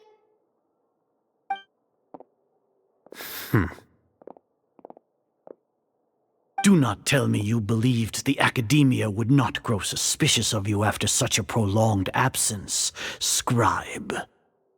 An eyewitness had informed me of your whereabouts, so I came to personally welcome you. Great Sage, I didn't expect you to care so much about me. I'm truly flattered. I'm sure. But compared to you, I am far more interested in these two unexpected guests.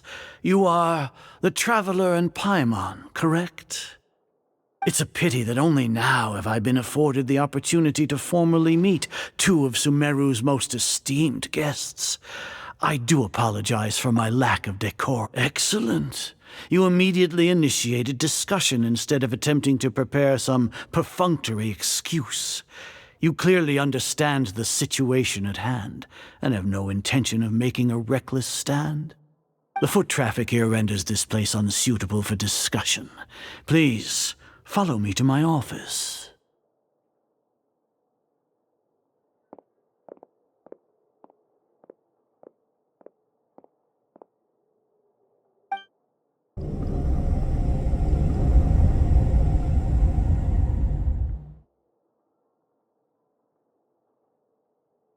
This place is crawling with guards. There's no way out for us. All right then, Traveler. What did you wish to discuss with me? Today is Niagarbaha Day, so I still have many responsibilities to attend to. There is little time for idle chit-chat before I detain you all. You seem to know quite a bit about our endeavors. If that is so, then you should be praising our great work, rather than using your trivial misgivings in a futile attempt to sway me. Trivial? Then tell me, what do the Fatui want from me? Worthless. Those are all completely worthless. Benefits, divine power. These materialistic words do nothing but debase our great work. Creating a god. Yes, we are using human wisdom to create a god. If humanity cannot attain omniscience and omnipotence, then we shall create a god to reveal them. This is the pinnacle of human wisdom. We shall regain a god's guidance at long last. No longer will we flounder in the interminable void of consciousness and knowledge. Even Ermin's soul will be freed from its plight. For our nation of scholars, this is the ultimate aspiration. No cost is too great to realize it.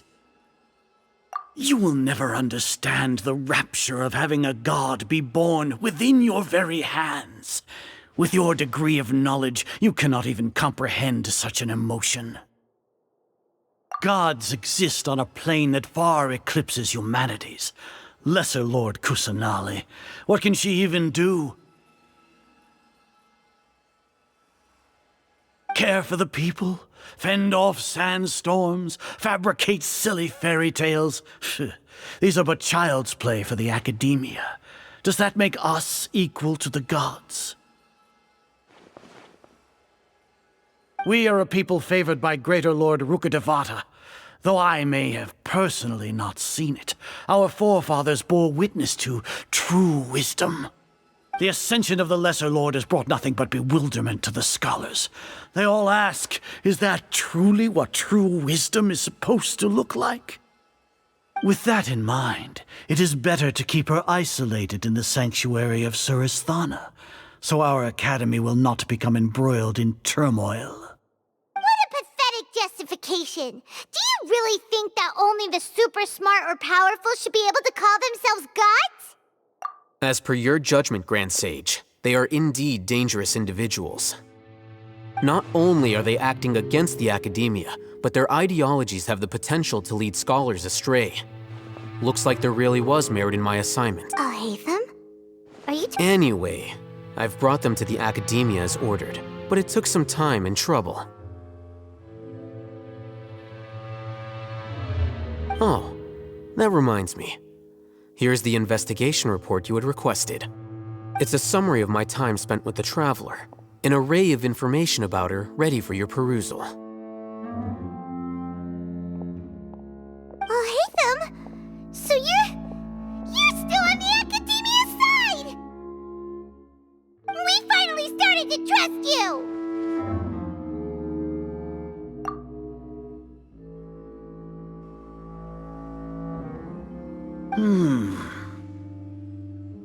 Excellent. Detailed contents with no errors. I would expect nothing less than an immaculate report from the scribe. As it is Niagarbaha Day, I'll enter the information on you into the Akasha. Surely you know what that means. We'll be monitored, just like Sino. With the Akasha's calculation prowess, all of your actions will be predicted with an accuracy of at least 98%. Furthermore, your data will be updated in real time whenever new information presents itself. To put it into words you can understand, wherever you go, you will be walking under an invisible leash. This is Sumeru's greatest penalty for dishonest persons. Are you not familiar with the concept that great responsibility begets an equally great suspicion? In any case, you are Sumeru's most concerning external variable. Locking you down will greatly decrease the chance of any undesirable outcomes coming to pass. You're despicable! Despicable? Perhaps from your perspective, but I suppose you had mentally prepared yourselves for this, no? Your ploy was to sacrifice the traveler here, was it not? Lord Azar, I know what you're trying to say, but I've been following your plan this entire time. Why are you doubting me at this juncture? Must I delineate your entire plan? Very well, I will spell things out.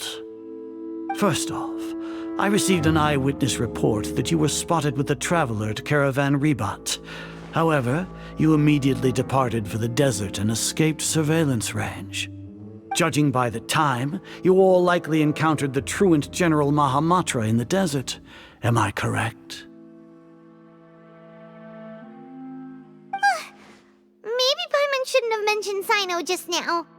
The Academia had not received correspondence from its scribe for a prolonged time. You were also in the company of the Traveler, a close associate of Lesser Lord Kusanali and General Mahamatra Sino, who had defected from the Academia. With their instigation, what was the probability that you would betray the Academia? Rationally speaking, 50%? 70%? What do you think? Regardless, that's only a guess. The facts are that I've brought the Traveler right before you, and I gave you my report. Indeed, your boldness deserves praise. To think that despite status as an outlander, the Traveler is still willing to sacrifice for the sake of your plan. If I'm correct, you have a contingency plan to save Lesser Lord Kusanali and ruin our great work. Sneak into the Academia on Niagarbaha Day, using Alhaitham's status as the scribe, for there is a good chance that an opportunity to save the Lesser Lord will arise. Should your intentions be discovered, Alhaitham will turn traitor and sacrifice the Traveler, thus proving his innocence. He can then stay inside the Academia and continue searching for a way to proceed forward. As for Sino, according to the Akasha's calculations, he will soon return to the Academia and confront me in person. I suppose this is also a part of your plan?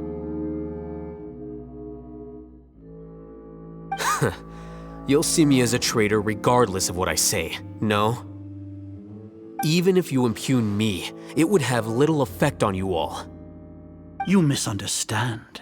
Losing our scribe would irreparably damage the Academia's regular operations and the development of Sumeru's future academic systems. However, under the current circumstances, even that is trivial compared to what we stand to gain from our great work. You said that I betrayed the Academia, but you, Azar, you've betrayed all of Sumeru, betrayed its Archon. So flight has turned to fight at long last. Guards!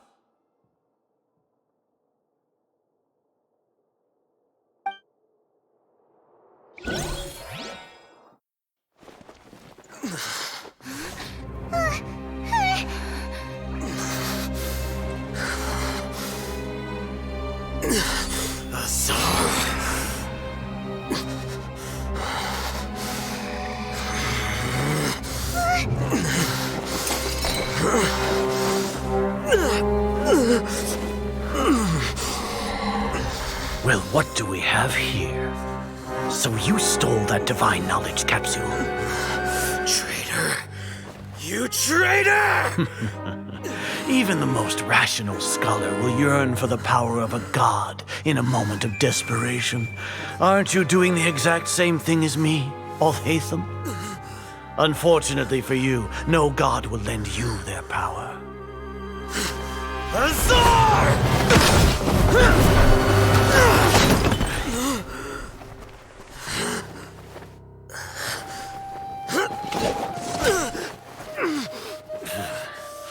He has gone completely insane.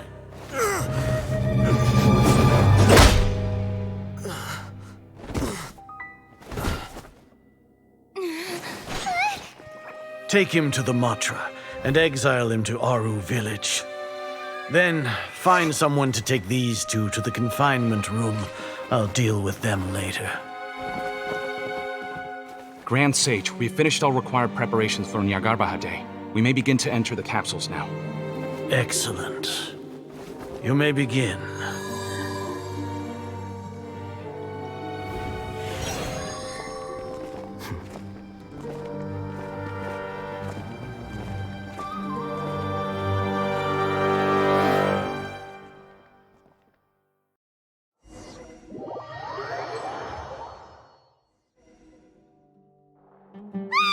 Don't lock us up! Let us out!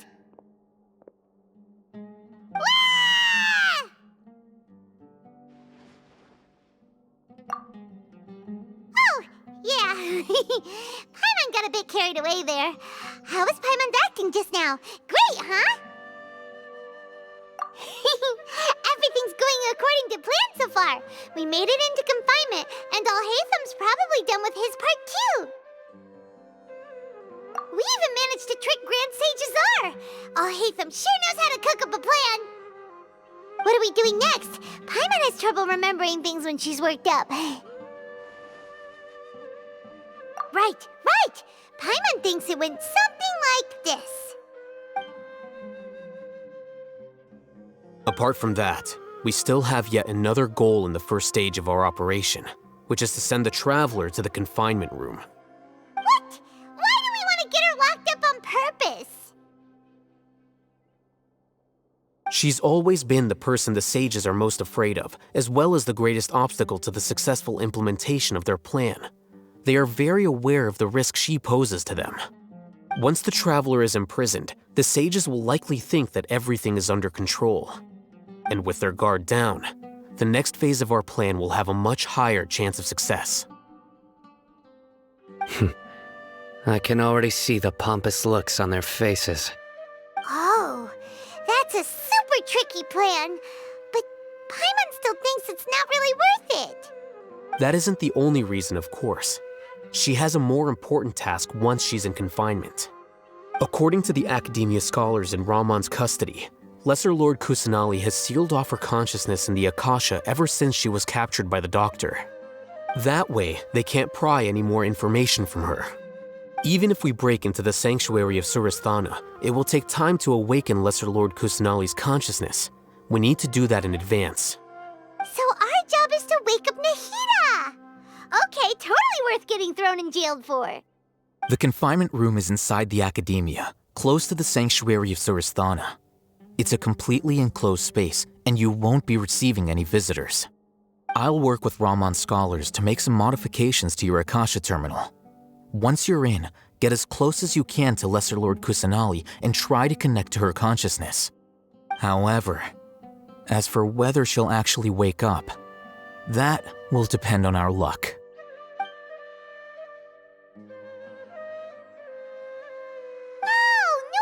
You've been wearing your Akasha terminal today. It's the one that Alhaitham modified. Paimon thought they'd take our Akasha terminals when they locked us up in here. Were they being careless? Alright, so what now? Sounds easy enough. We can finally talk with Nahida after all this time. Let's do it.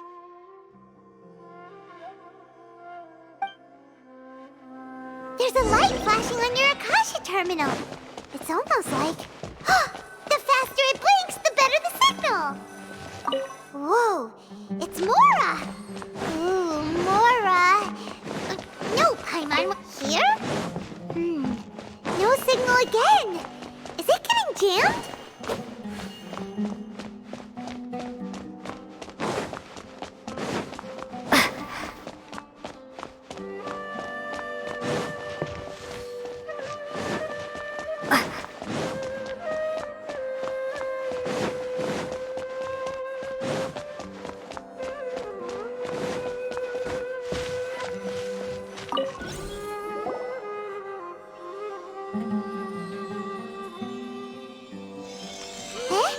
Is this the right spot? Are you getting anything? Please work!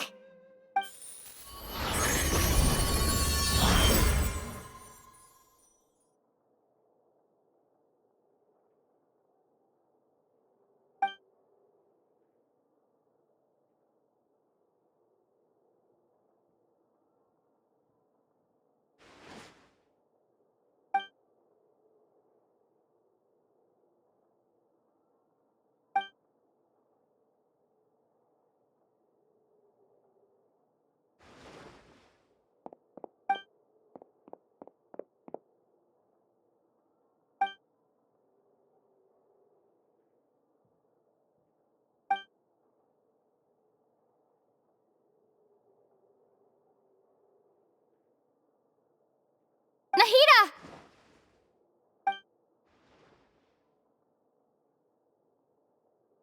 Hey, Nahida!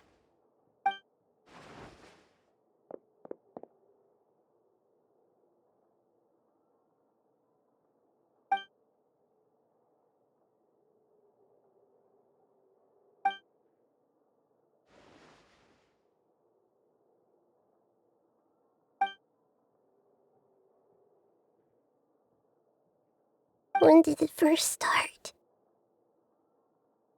Oh, right. It started from the moment I was born. I want to become a worthy Archon. So I've kept studying.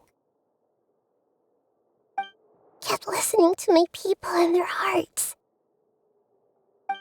Kept looking for a way to save Irminsul. So I can catch up. Catch up to Greater Lord Rukkhadevata. But I'm stuck in the sanctuary of Surasthana. The sages are creating a god to replace me. And I'm forced to lock my consciousness in this boundless darkness. Nahida!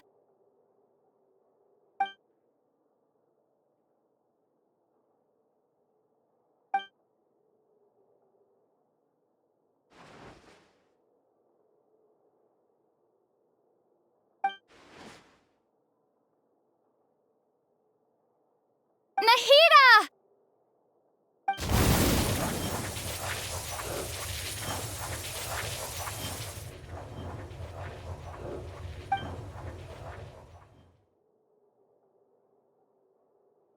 It's so quiet here. Now that I think of it, I don't think I've ever actually listened to my own inner voice. Do Archons have them? Should Archons have them? Have I been doing the right thing? Am I really not needed? How do I really feel about all of this?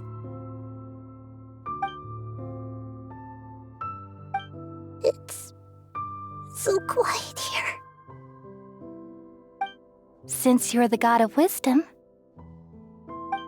you've known the answers to all these questions since the very beginning, haven't you? Who are you? Whose voice is that? It sounds familiar. You're right, though.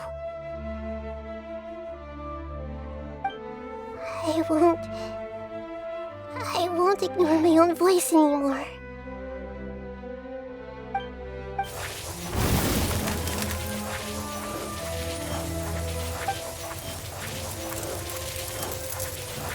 Nahida!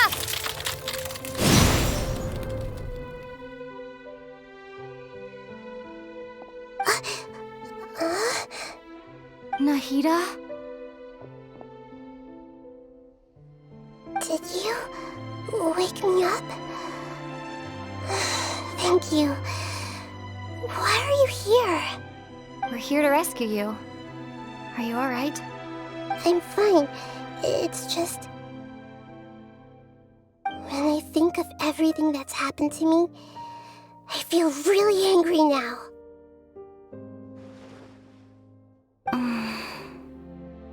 You should have been angry ages ago.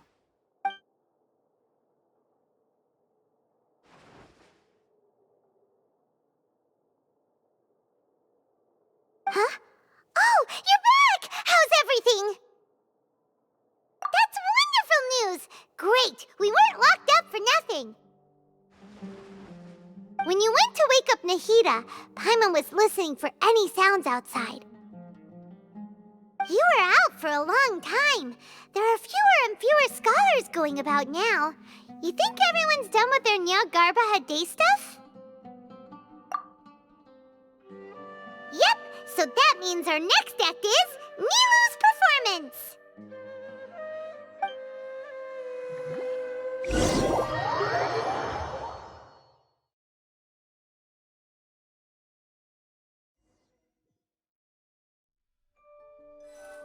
Nilu, are you sure about this? You're taking such a great risk for them. I'm sure, and I'm going. You know that I don't like to pass up any opportunity to dance, and this one is especially important. All right. You seem to have a lot of trust in them, so I won't say more on the subject. But if anything happens, the few of us here may not be able to help you. Don't worry. They've been through worse. Everything's going to be fine. All right. You know, if you really do get arrested, we'll do everything we can to get you back. Be careful, even if it's only for our sakes. Thanks, Mr. Zubair. You're so very kind.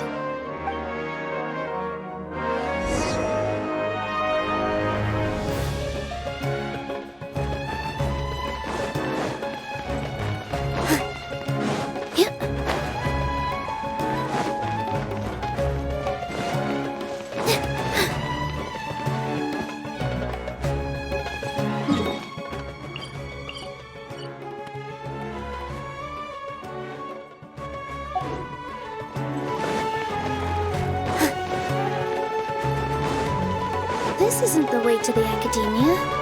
Better stick to the plan.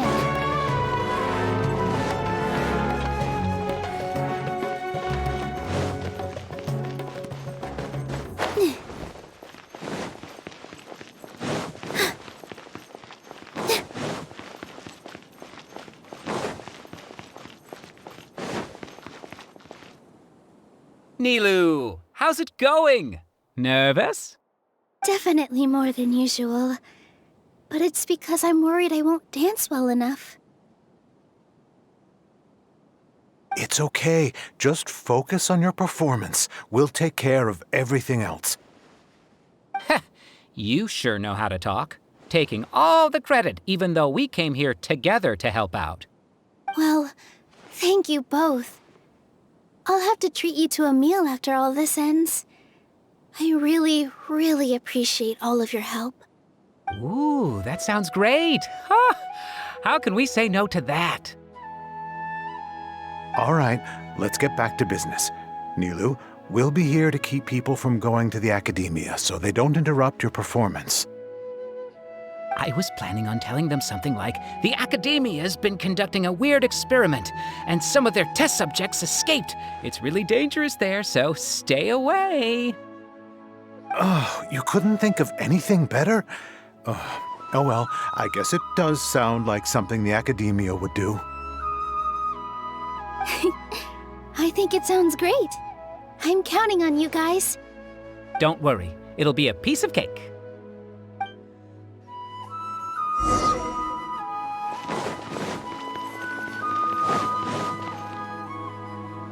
Hey, Nilu! Sorry, it's great to see you, but I'm really busy right now. Our Bait People Away with Yalda Candies plan is working beautifully. Do you want some candy? We have more than we can give out. Vihar, thank you so much for doing all of this. And even dressed up as the Knight of Flowers, no less.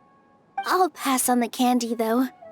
I cut back on sweets in the period leading up to a performance, and I'm about to start one.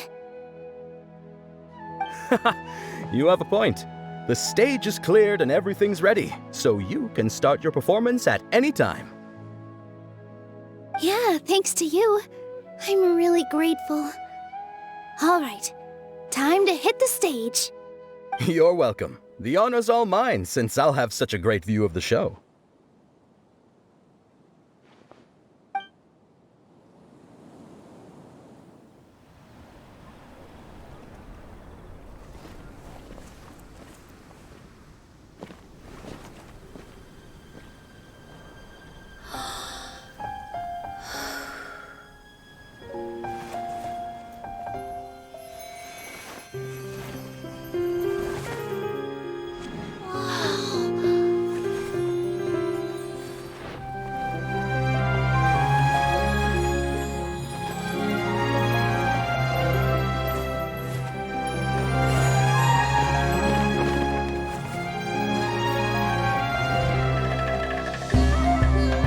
I've never seen a performance like this.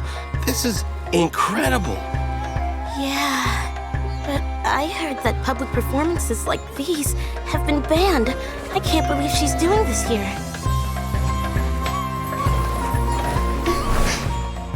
Grand Sage, there's some commotion outside. How uninteresting. Issue the new Prohibition Act from the Akasha to the guards. They'll know what to do. Do you think we should, stop her? Let's just watch for a little bit longer.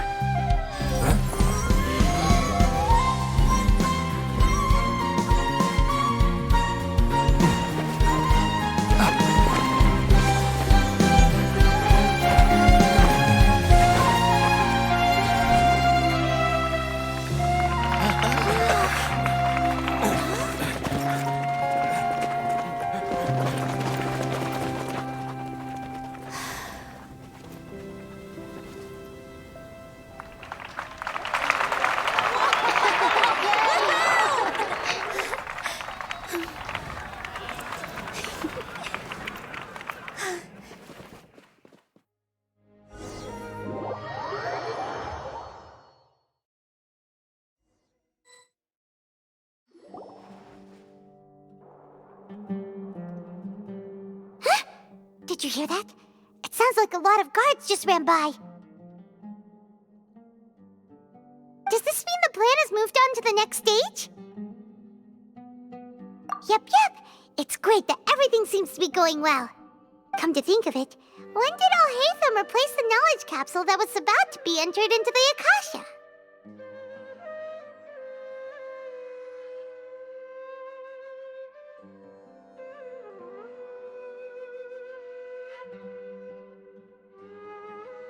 Oh, so that's when he did it! Paimon was too nervous to notice. Speaking of, didn't Al-Haytham also yoink the divine knowledge capsule from that mercenary leader in Port Ormos when everyone else was distracted? It's a time-tested trick of his. Why are we complimenting him? Yeah, he's smart and all, but he still makes Paimon's blood boil. Let's review our plan for this stage again. It's not like we have anything else to do right now anyway, and it'll help us feel more confident. Paimon remembers that Nilu's task was supposed to go a bit like this. Now that Lesser Lord Kusanali's consciousness has been forcefully sealed, The core figures of the Academia and their guards have started to wear their Akasha terminals again. With the doctor's technological support, they think they have nothing to fear. How despicable of them to rely on such a person. But this is also our chance. I was originally asked to draft the knowledge capsule for the Artistic Performances Prohibition Act when I was still at the Academia. It should be on the Grand Sage's desk right now, and will be entered into the Akasha during the next Nyargarbaha Day. Are they really going to stop all artistic performances? That's horrible! I'll make an identical knowledge capsule, but this time, I'll smuggle some misleading information into it. We only need to find an opportunity to switch the capsules. Once it's been entered into the Akasha on Nyargarbaha Day, if someone were to be seen performing in public, the sages would definitely use that opportunity to announce the ban, and so the misleading information will be disseminated amongst the guards. Sure sounds complicated, but it seems like if everything goes well, we'll be able to get rid of all the guards in the Academia without any effort. That's pretty clever, getting right into their heads. I just have one question. Even if we manage to get the misleading info out to the guards, how can we be sure that they'll believe it? People who are used to relying on the Akasha become less inquisitive, and their ability to distinguish truth from misinformation is significantly reduced. They will view everything the Akasha releases to them as the unequivocal truth. The Akasha will turn humans into machines. I've seen it happen many times. Yikes. Good thing I didn't wear it for long when I was working in Sumeru City. At first, I thought it was a good thing too. By the way, this plan still requires a performer, right? Do you have someone in mind? Nilu of Zubair Theater. I know her really well. We can trust her. I'm kinda hesitant to ask her to participate in a dangerous plan like this, but we can ask her in person. All right. After the guards in the Academia are gone, then it'll be time for me and my stowaway brothers to shine.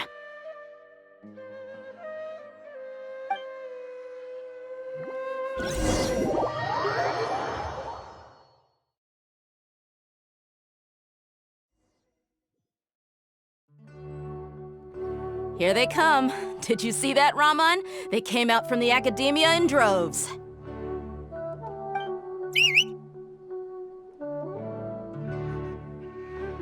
After laying low in the city for so long, this is the moment we've been waiting for. My brothers have already sprung into action. We couldn't do anything to them inside their coop, but outside the Academia, this is our hunting ground.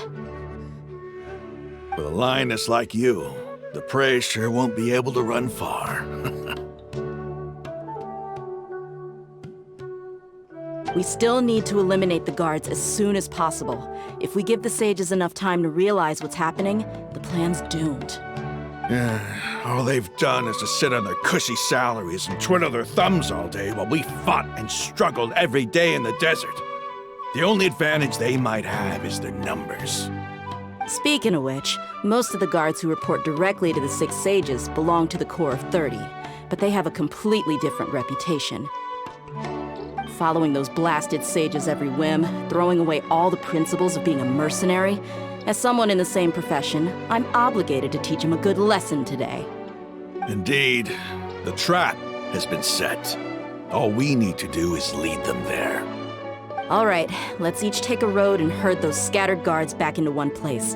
Make sure to attract their attention. Isak will be the key. You gave such an important task to that child. Will he be okay? It'll be fine. Isak was so determined to help, so let's put our faith in him. Besides, even if he's caught, the guards would be too scared to do anything to him. They've never seen Lesser Lord Kusanali in person, after all. You've got a point. Anyway, I think I see them coming. Let's head out. Good luck.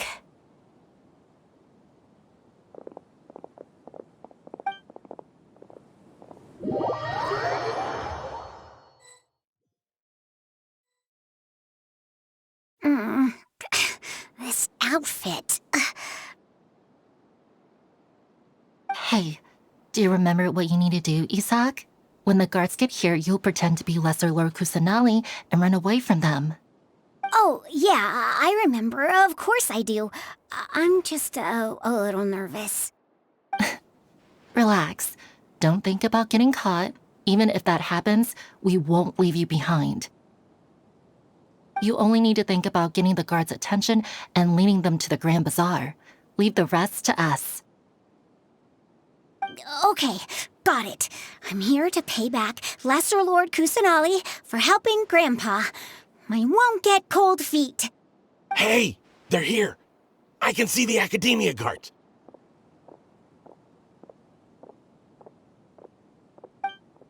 All right, it's time, Isak. Take a deep breath and go. You can do this.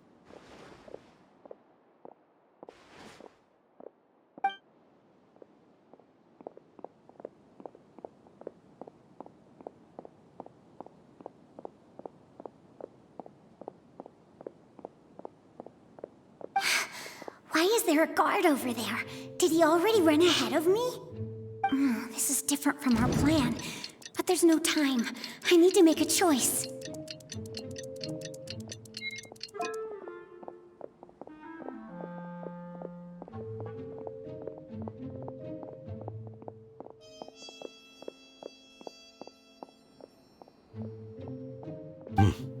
Let's have a look behind the house. What should I do next? Huh. Looks like nothing's here. A wasted time. Luckily, he didn't check behind the tree. What should I do next? The guard looks alert. What should I do next?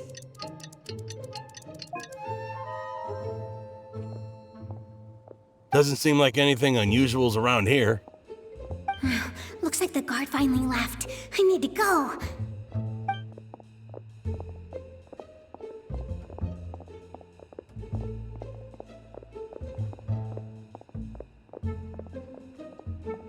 Hey!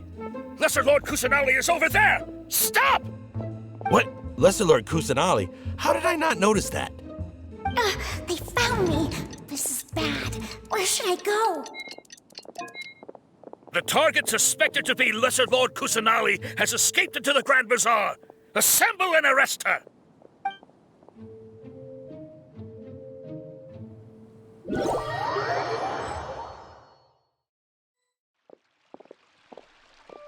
Where did she go? How did she disappear? Did we lose her? Hurry up and find her! Hey, why is your team here? Didn't we say to split up our search? Hurry! Hurry! This place is... Why are you all here? Yeah, isn't it one heck of a coincidence? Everybody's here. What on earth is going on? I suppose that's all of you? Who are you? Did you set us up? What are you planning? Phew, that was rough. I almost got caught. Little brat! So you're not actually Lesser Lord Kusanali. Who exactly are you all? Eremites from the desert? Just some colleagues. Think of this as a business competition, or a personal grudge. After stepping into our traps, stop thinking of yourselves as hunters. Behave like the prey you are.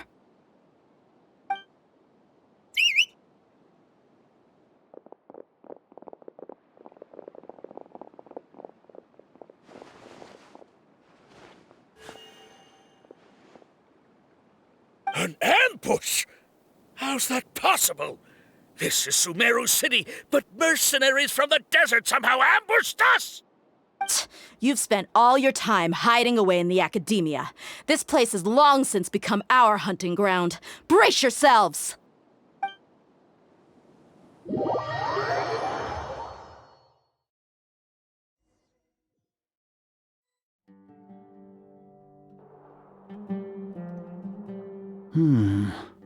This is odd. The Academia has quieted down after the conclusion of the Niagarbaha Day ceremonies, but it's much quieter than usual. Where are the guards? Why have I not seen a single one? Guards? Guards! Grand Sage, how may I be of assistance? I called for the guards. Why did you come? My apologies, Grand Sage. Right now, all Academia guards have entered the city to perform the ordered arrest. I thought you knew. Arrest? Who is there to arrest? I have an ominous feeling. Arrest Lesser Lord Kusanali, right? Is that not what the order was? Lesser Lord Kusanali? You mean she has disappeared? Yes. I wouldn't dare make up something like that. Right now, everyone is in a panic, and many are saying that Lesser Lord Kusanali will take revenge on us. What happened? Just what is going on? Lesser Lord Kusanali somehow escaped? Was it Alhaitham and his party that freed her? That's impossible. The Academia is heavily guarded today, and any order to release Lesser Lord Kusanali would be strictly confidential. Besides, Alhaitham and the Traveler are already in our hands. What manner of trickery did they employ? How could Lesser Lord Kusanali disappear into thin air? Disappear? Wait. How was the arrest order distributed to the guards? It was issued by the Akasha earlier today. Only you have the authority to send messages like that, so I thought it was your order. Let me check.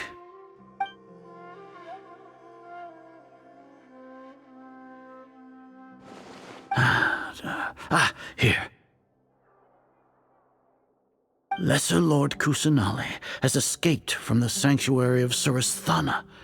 Go to the city and arrest the escapee immediately. The Akasha indeed contains this information, and it clearly appeared in my mind. How did they bypass my permissions to issue this kind of message? Was it the report about the Traveler that Alhaitham submitted? No. I specifically checked that knowledge capsule before entering it into the Akasha. Could that have been a red herring? Well, even if I figure it out now, it won't make any difference. The important thing now is to confirm Lesser Lord Kusanali's status. Have you been to the sanctuary of Surasthana to confirm that Lesser Lord Kusanali has indeed escaped? Confirm? No, I haven't. It may be a bit offensive to say this, but Grand Sage, what you're saying doesn't make any sense. How can the information in the Akasha be inaccurate? What the Akasha decrees is fact. That is common knowledge to all of us. If we have to confirm the information and knowledge from the Akasha ourselves, then how is that any different from us learning that information ourselves? Wouldn't Greater Lord Rukkhadevata's legacy lose its meaning that way? In the beginning, it was I who asked you to believe in the Akasha, to believe in the legacy left by Greater Lord Rukkhadevata. Are you trying to use my words against me? No, Grand Sage. I'm merely confused because I believe in you. I never meant to refute you. Stay here and see if there are any suspicious people around.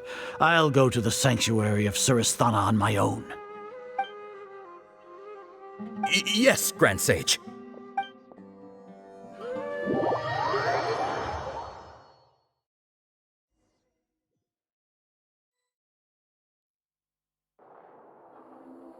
Lesser Lord Kusanali has escaped from the sanctuary of Surasthana. Go to the city and arrest the escapee immediately. How can that be? Stop thinking about it. Stop. It must be a trick of theirs. As long as I personally confirm it.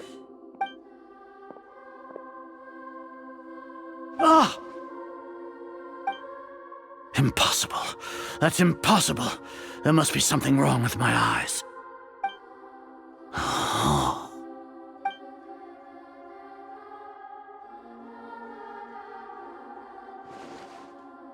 What a comical sight is our.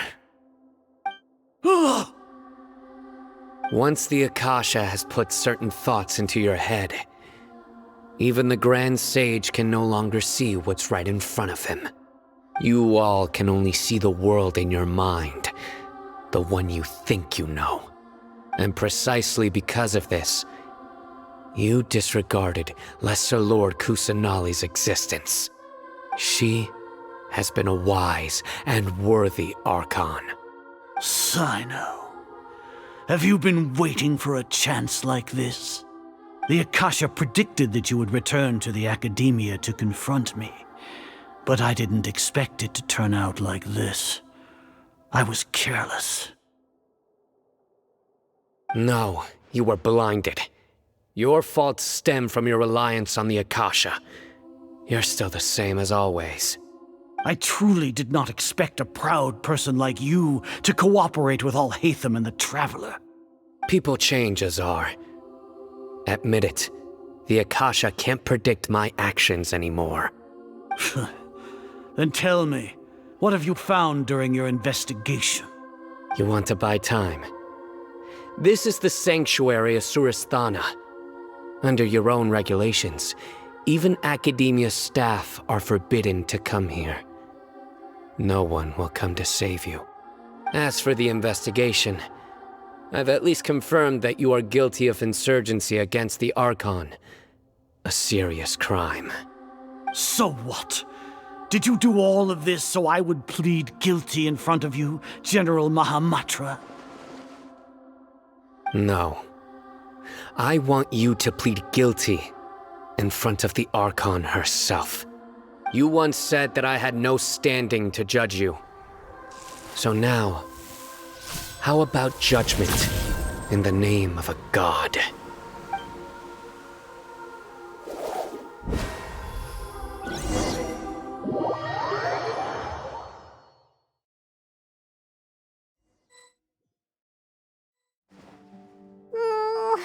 How long do we have to wait?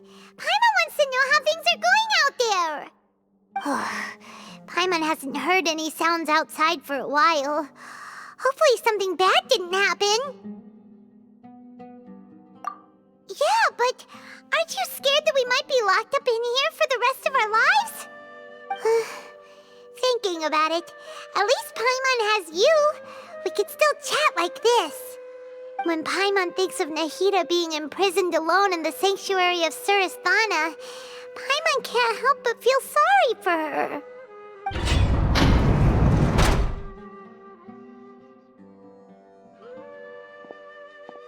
Here comes your savior.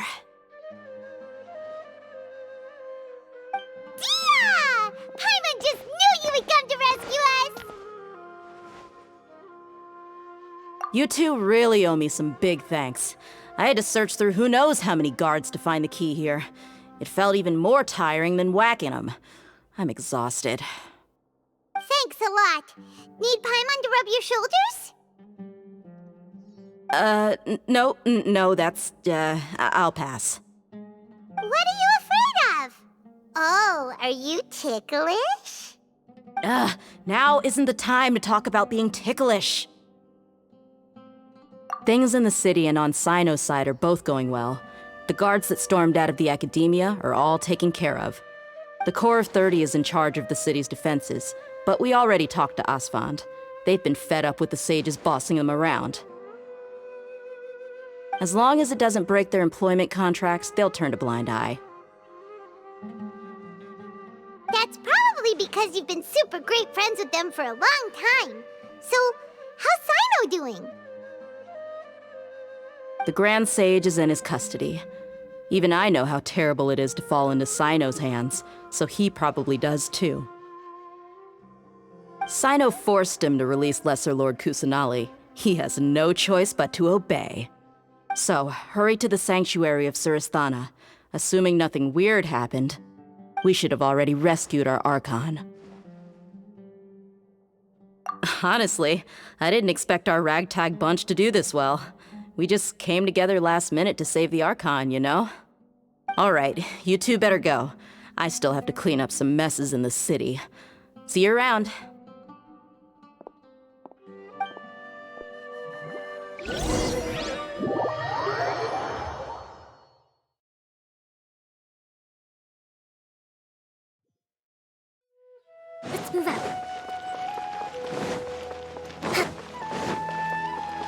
Let's move out.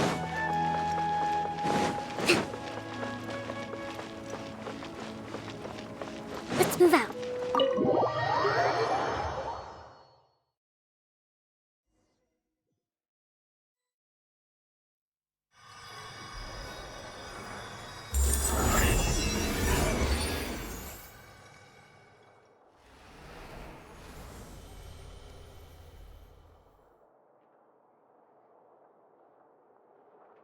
Nahida!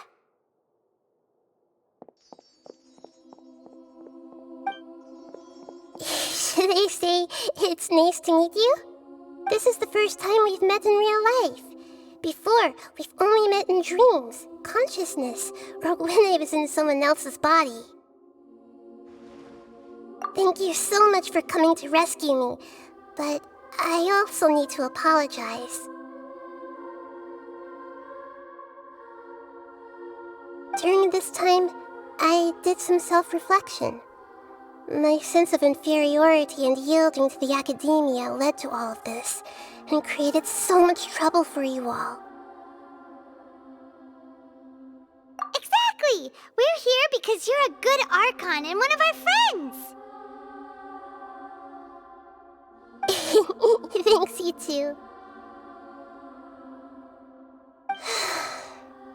Amazing. So this is how it feels to walk out of that cage with my own body. It's like I just had an endlessly long dream. I can't even tell if I just woke up or was only now born into this world. My concept of self has become so clear. But now doesn't seem to be the time to indulge in this feeling. This is really embarrassing. You all just rescued an Archon, and now she needs your help to save her country, and even the entire world. It's okay. With you here, Paimon's sure that everything will work out. There's one more thing. What is it? For all the things the Academia did to me, and for all the folly it committed in the name of wisdom, as their Archon, I will make them pay. Ah! Wow! That's the spirit!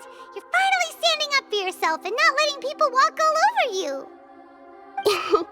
I understand now. To be a better Archon, I first need to better myself. If you haven't even figured out how to be a caterpillar, how can you be a butterfly? Yes, true. That reminds me. I wonder how far along the Academia is with their God creation plan. We need to hurry and prevent the birth of that false god. I need to make some preparations. Since I'm now free, I can establish a direct link to the Akasha and control it. First things first, I need to remove the restrictions that the doctor put on me in the Akasha. After that, I'll make some adjustments and revoke the sage's permissions. The Akasha will then be like how it originally was, only operable by the Archon. After all, the Academia betrayed Greater Lord Rukkhadevata's trust. This might take some time. In the meantime, you should also work on your own preparations. If we don't stop the God creation plan in time, we'll be in for a tough fight.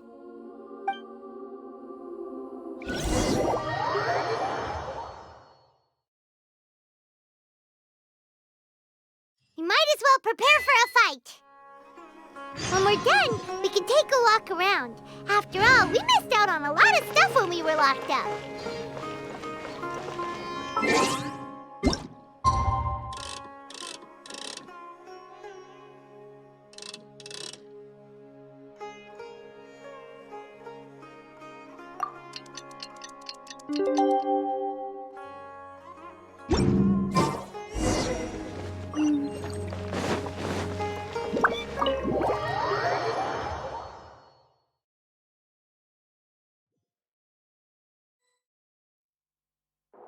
How's it going, Nahida? I'm done with the parts that needed my involvement to complete. Although it's my first time working with the Akasha like this, its internal structure and operation procedures are easy for me to understand. Greater Lord Rukkhadevata's design is truly brilliant. Oh, also, this is for you. Huh? What's this little floaty thingy? It's a small device I put together just now. You can think of it as an upgraded Akasha terminal.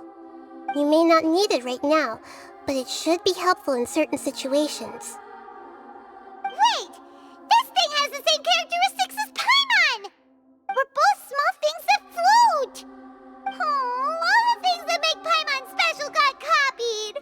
When Paimon appears with the Traveler from now on, people won't remember Paimon because she isn't unique anymore!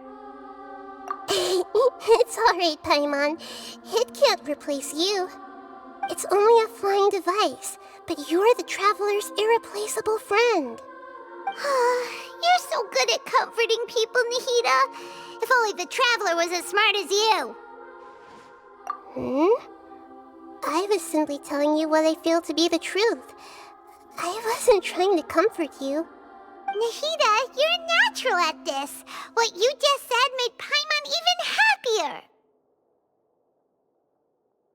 By the way, there's something I need to confess. Even though I'm the Archon and in control of myself again, I'm not very good at fighting. You may have heard that an Archon's power is derived from their people's faith. However, I'm not as well loved as Greater Lord Rukkhadevata.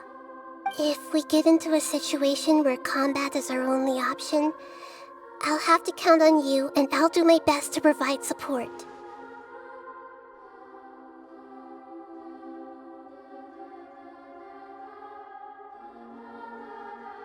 I'm glad I can rely on you. So the God of Wisdom isn't good at fighting? That actually sounds about right. I've located where the false god is. Time is of the essence, so let's skip to it.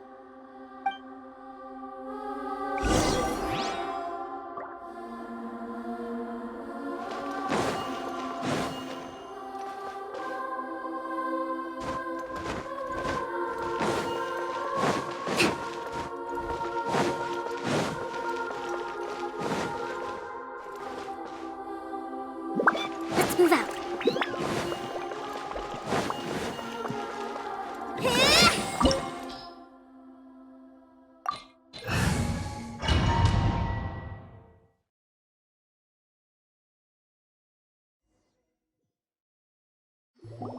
What is this place? Is this really the way we need to go? Wow. Who would have thought there'd be a place like this hidden right slap bang in the middle of the city?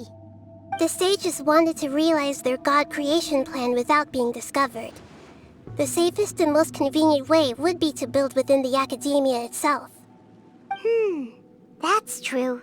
They were already hiding one god, so why not two? Judging from the structure here, the project is a huge undertaking. The sages really saw the god creation plan as their ultimate goal. But this place doesn't look like it could have been constructed by the academia alone. The Fatui under the Doctor sure didn't hold back. They provided a lot of technological support. Yeah, or else they wouldn't have been that generous. Is that it, though? I've always felt that this Doctor is different from the academia sages. He doesn't seem to share their sense of urgency.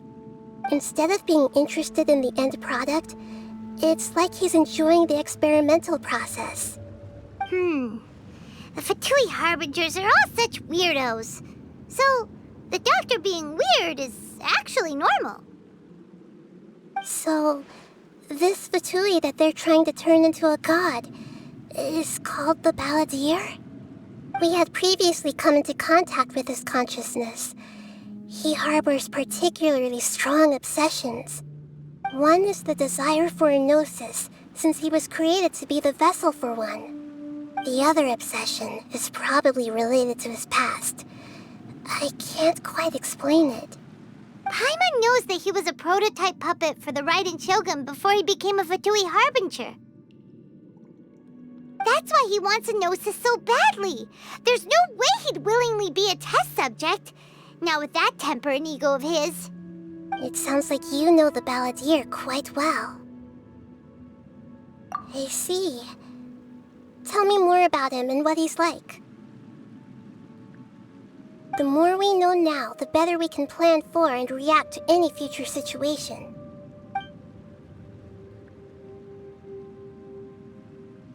Ah, I see. How fascinating.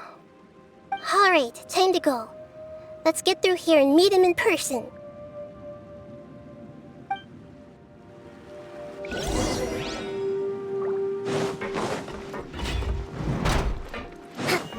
Time to work.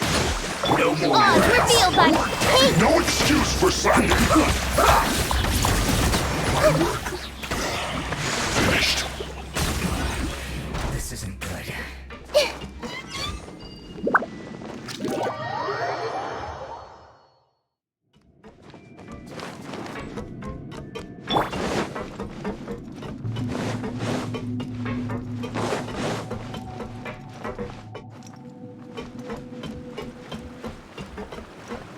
Let's move out.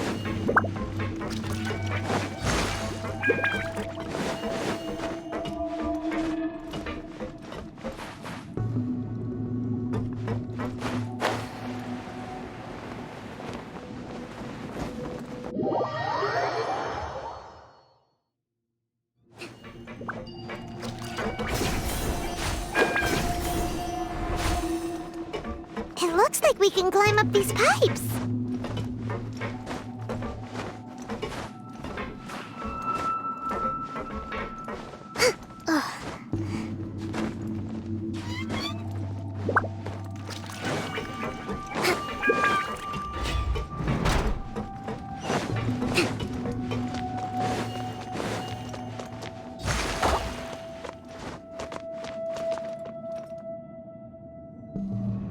On the ground seems all messed up.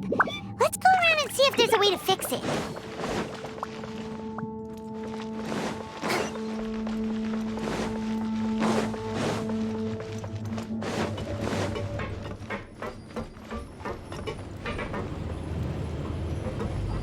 It seems to have stopped.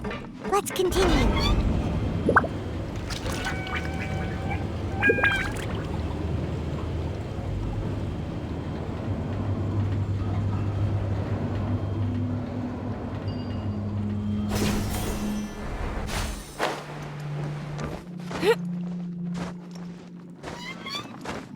Let's move out.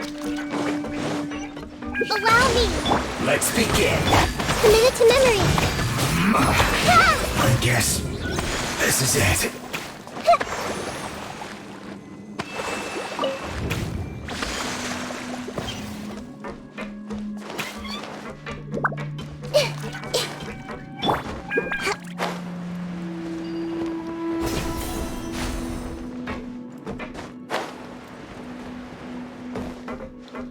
Breathtaking.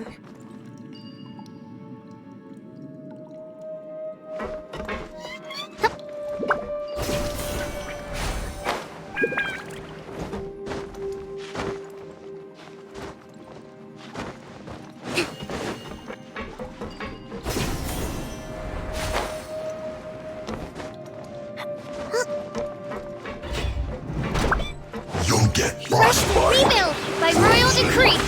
Roll. Pay your dues. Everyone hold hands.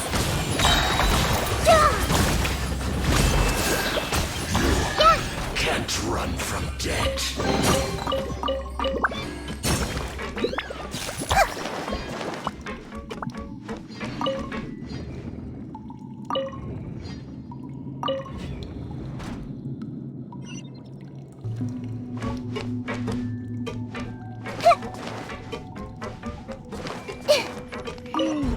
The cart is stuck. Maybe there's something wrong with the tracks. Let's try adjusting the direction of the device to clear the tracks.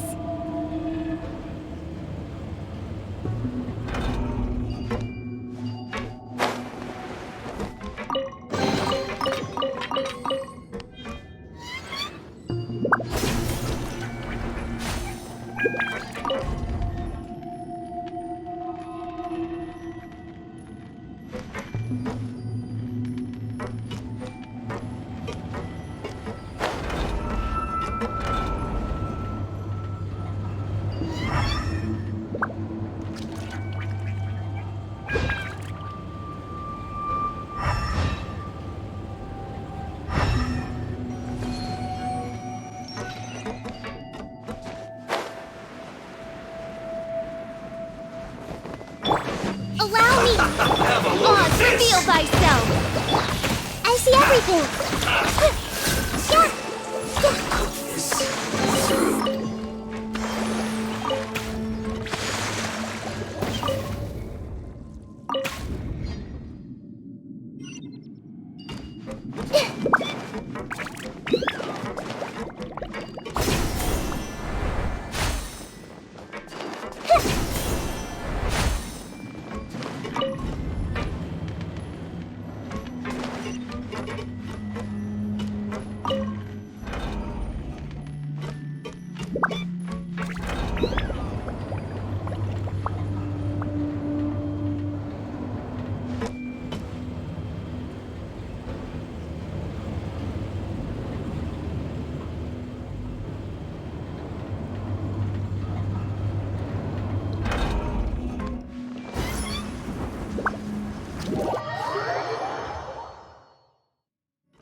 I created another... Hold the line! By royal decree! Everyone hold hands!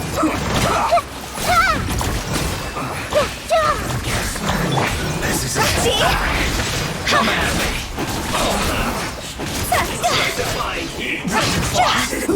An unfortunate fall. Now, my pretties. Rest and rebuild!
Looking at its operational status, we must prepare for the worst.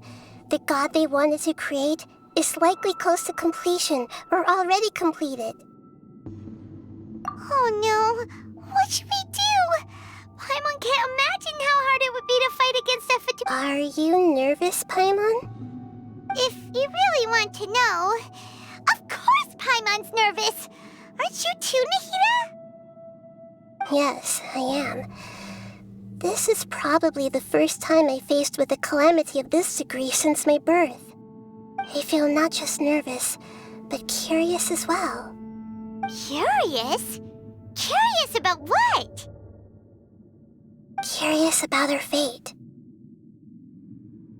To me, everything we perceive in this world, everything we learn, and everything that happens to us is considered knowledge. And if it's a form of knowledge, then it can be understood. However, only fate is about that which has yet to occur, so it has always drawn my curiosity. So to me, fate is the ultimate knowledge. That's also why I love observing humans and all the things that happen to them. It all brings me great satisfaction. And now, at long last, I'm I'm not just an observer anymore. I will personally experience my own fate with you by my side. Isn't this such a wonderfully exciting thing? Ah, so that's what you mean. Paimon thinks she understands what you're feeling.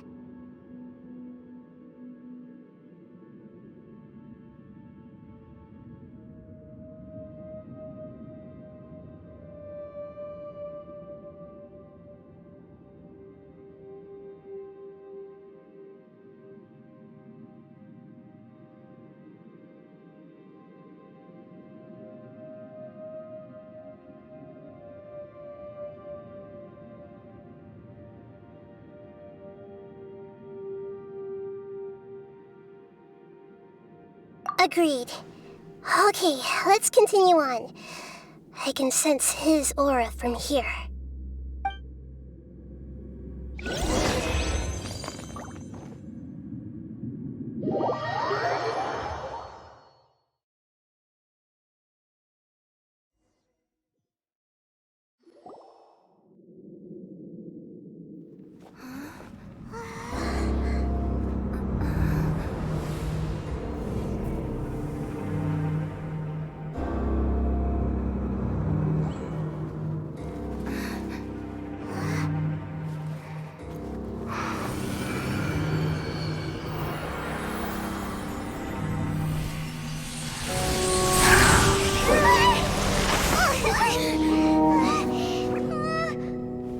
Who would have thought the world would be so eager for my birth? I remember you, Booer, the god of wisdom, and standing beside you, the traveler. Is he all-knowing and powerful now like Greater Lord Rukkhadevata? No, I can't feel the same kind of divinity I felt from the Greater Lord. It seems that the sages didn't get the chance to infuse the divine knowledge capsules into him. But even still, he has undoubtedly become a true god now. So we're too late? The Balladeer has already become a god? The Balladeer. A long bygone title. When my spirit ascended to divinity, I felt as if I had existed for the same number of epochs as heaven and earth. Looking back, the existence of what once called itself Kunikazushi appears infinitely small and ugly.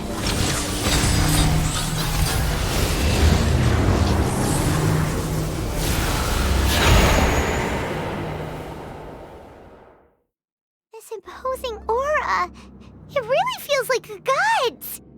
A body that capitalizes on the Balladeer's original construction as a mechanical puppet, with the Gnosis serving as a constant power supply. How much effort and resources did the sages put into this?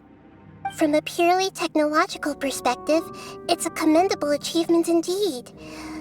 It's no exaggeration to say, this is the culmination of human wisdom. You sure are something! Dishing out compliments at a time like this? But I don't think he's reached the spiritual height of a god. Strife is engraved upon every god and every gnosis brought forth into this world. Can you feel it? The exhilaration of such power, and the thrill of anticipation for our contention. Nahida wouldn't feel the same things as you! Do you not realize that you are interrupting a conversation between gods? Lowly creature, know your place! The strife engraved upon a gnosis. You're talking about the Archon War. Tevat's current peace was not easily won. I didn't personally participate in the Archon War, but the way I see it, all those losses were meaningless, driven by the demands of the laws. There's no point in bringing it up again. Is that so? Yet I am deeply disappointed that I was never allowed the fortuity to personally participate in the Archon War. This is a first. Encountering a god in this world who does not crave power. No wonder your own people have abandoned you. god of wisdom. Your judgment is as your existence, unsubstantial. This is where everything ends, Booer, the god of wisdom. You should know that wisdom cannot solve every problem. Like now, where your only option is to face me in combat.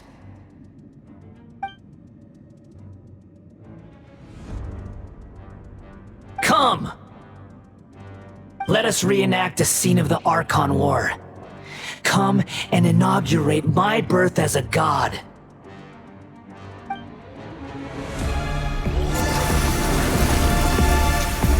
Perish!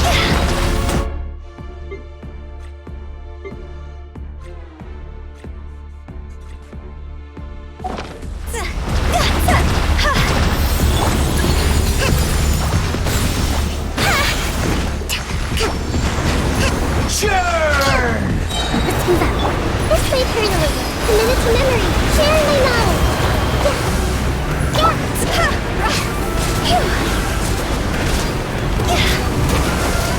Insignificant pest! Allow me. Odd reveal. Hey.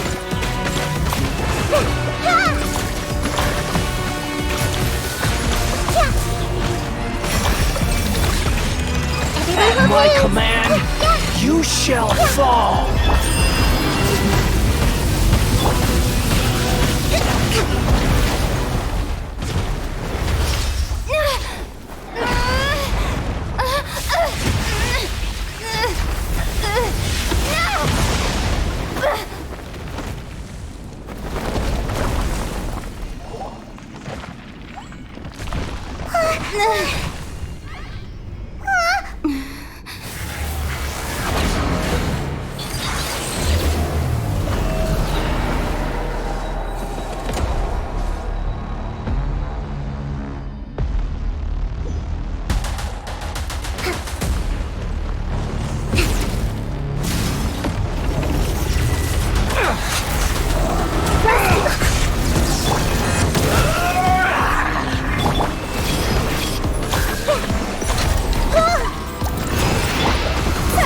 To oblivion!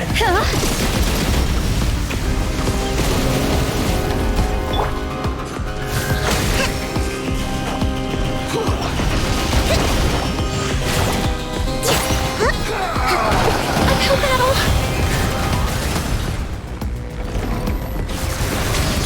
Kneel!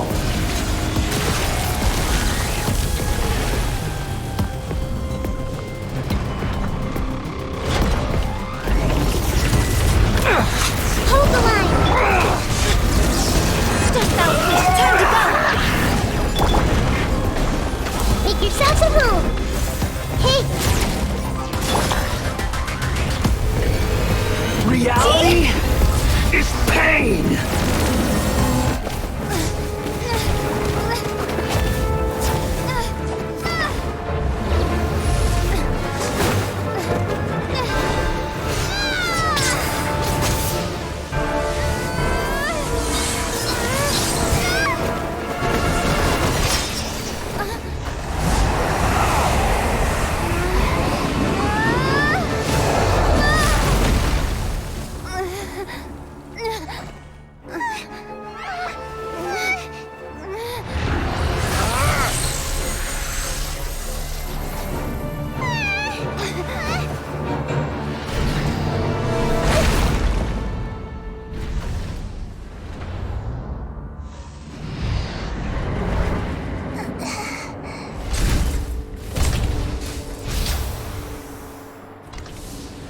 This is supposed to be a battle between gods, yet you choose to hide behind a mortal.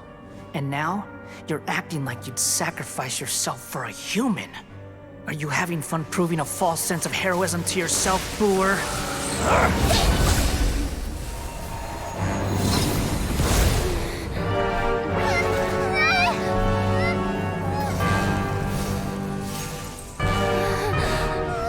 The data collection is almost complete. Do you even know how many times you've tried to take my gnosis from me?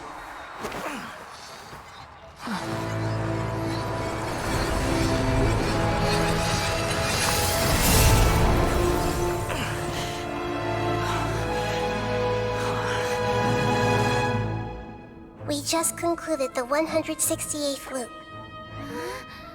Did you know that in the effort to create you, the people of Sumeru were forced to live through the exact same number of Sub-Zerus festivals and samsara cycles? The power of dreams. When did you use it on me?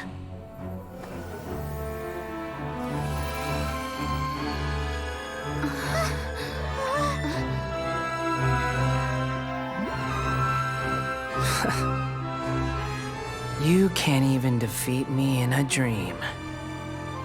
What do you hope to achieve with this little trick?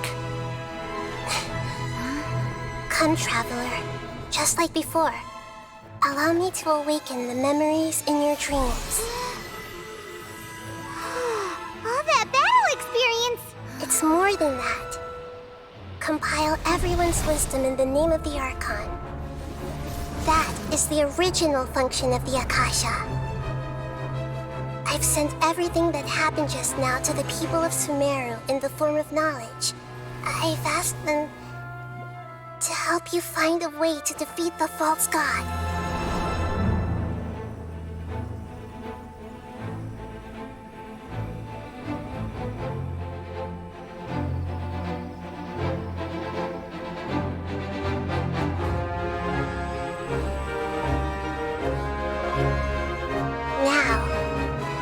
Sumeru's wisdom is at your disposal. Meaningless tricks won't save you.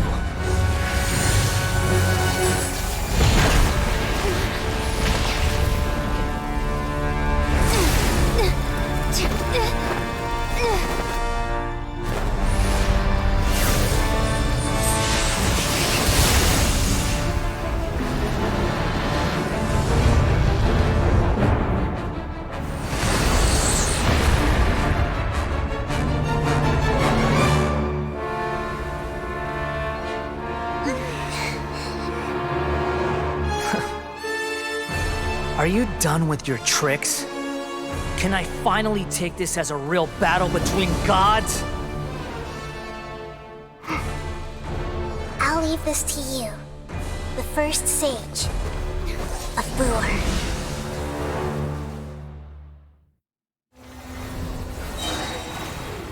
A thousand eons, mine to dominate!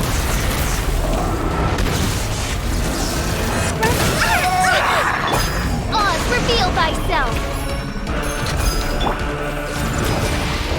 Burn to oblivion!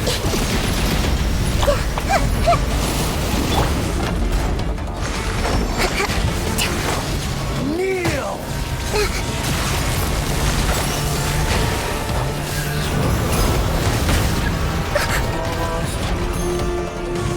Let's move out.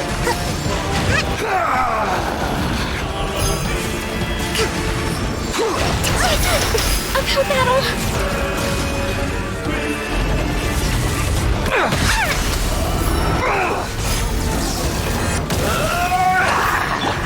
By royal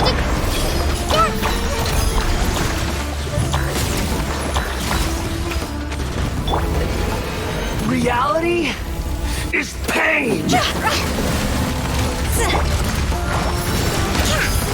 Wings of darkness! Good riddance, cruel I see world! everything!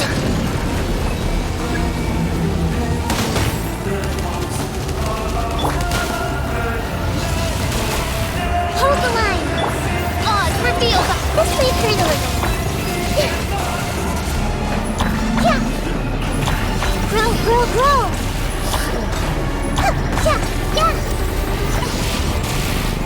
Everyone hold hands!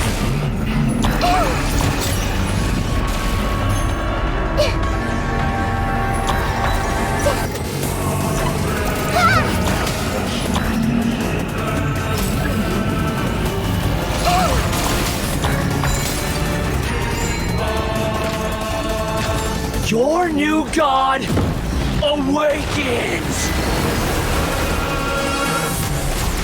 Now, your eyes have been opened. Rebuild! By royal decree!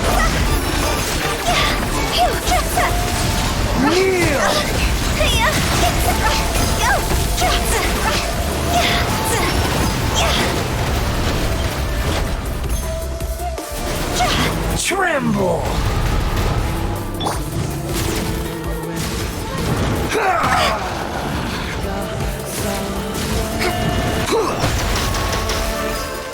Let's move out. Let's move out.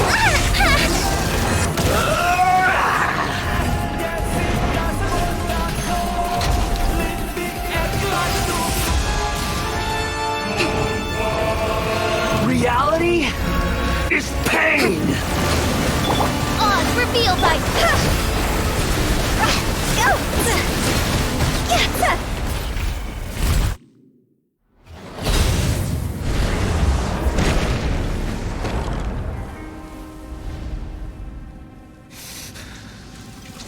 Humans. Filthy humans.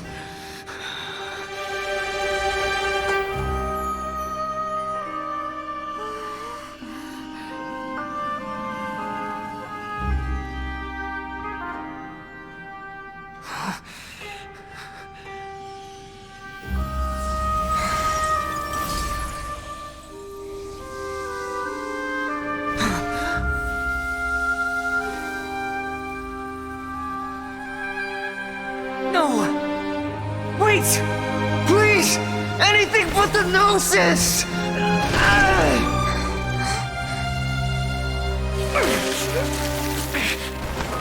That's mine!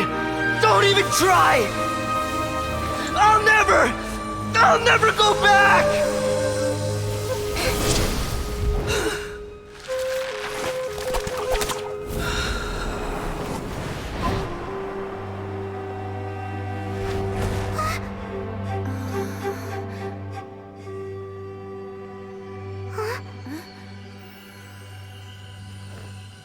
We haven't yet found the answer to the most important mystery. Irminsul is still waiting to be saved. With the power of another gnosis, we may now finally understand the last memory of Greater Lord Rukkhadevata.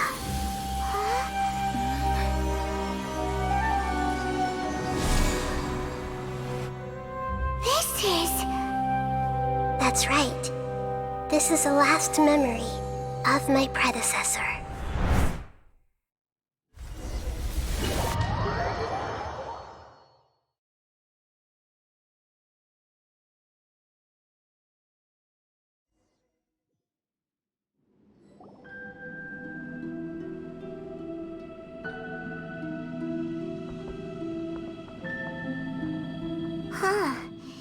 This sure seems very different from what Paimon imagined.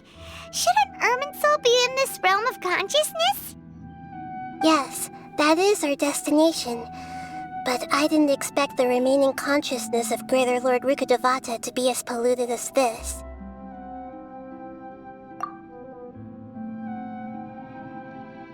Forbidden knowledge? It seems you know about a concept that even I don't completely understand. Could you tell me what you know?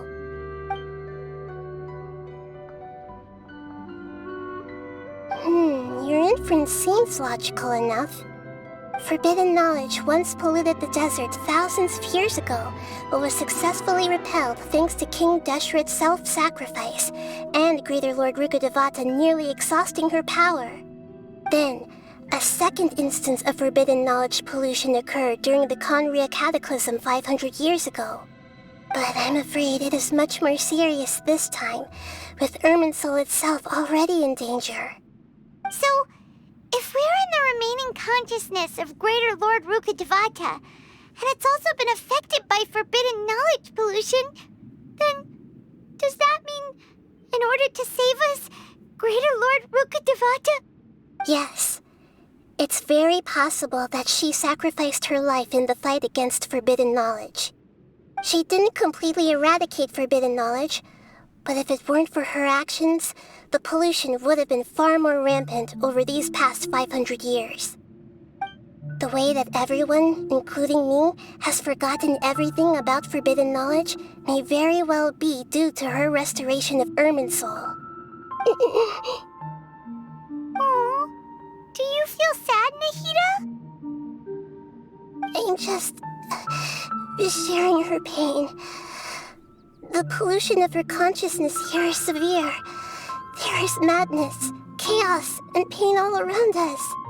Did she fight to resist the forbidden knowledge pollution in such terrible conditions, all the way up to her last breath?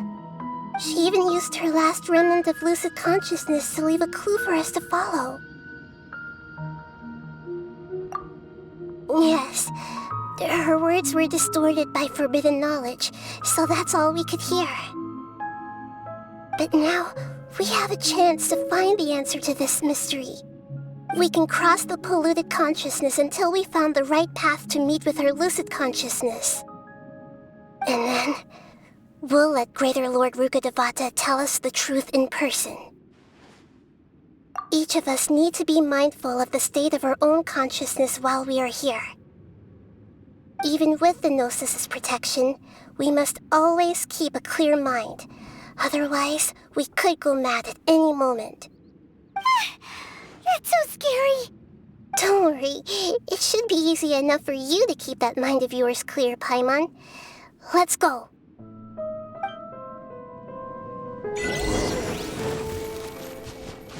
Are we in the air? And why is there a huge boat? That's the boat of consciousness, which symbolizes reason here. Wow! What are these? The monsters seem to have been affected by them.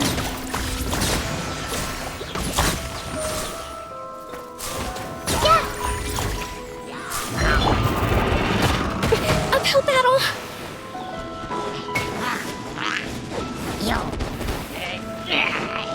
Allow me! Everyone hold hands!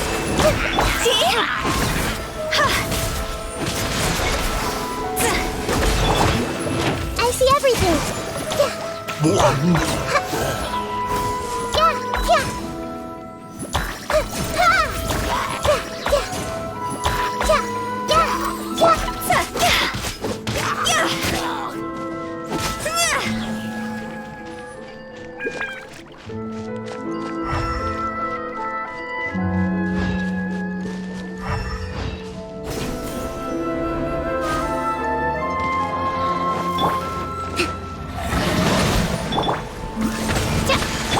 Everyone hold hands!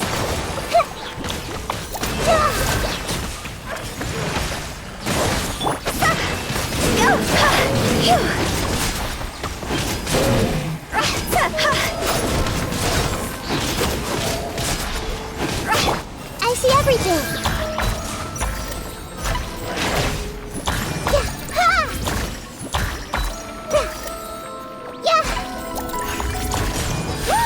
A falling sigil has appeared in the sky!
To control the boat of consciousness, we need to find the helm first.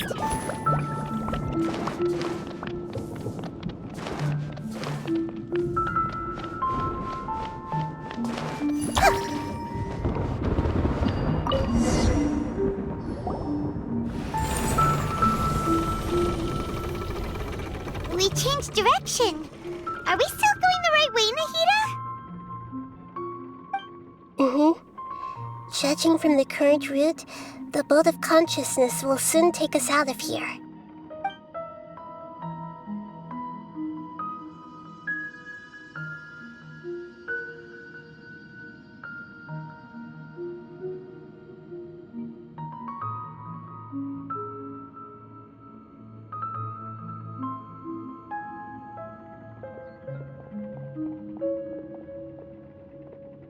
We'll be arriving at our destination soon.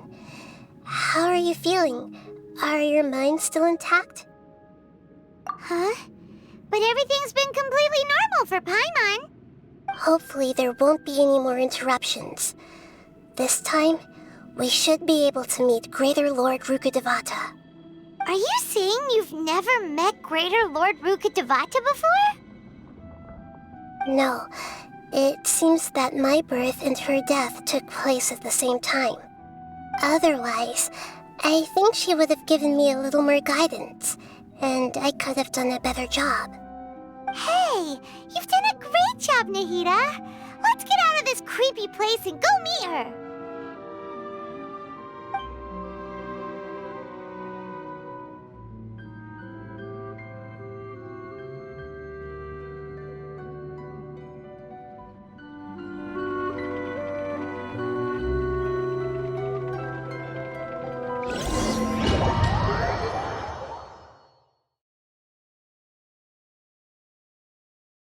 So, is this the place you were talking about?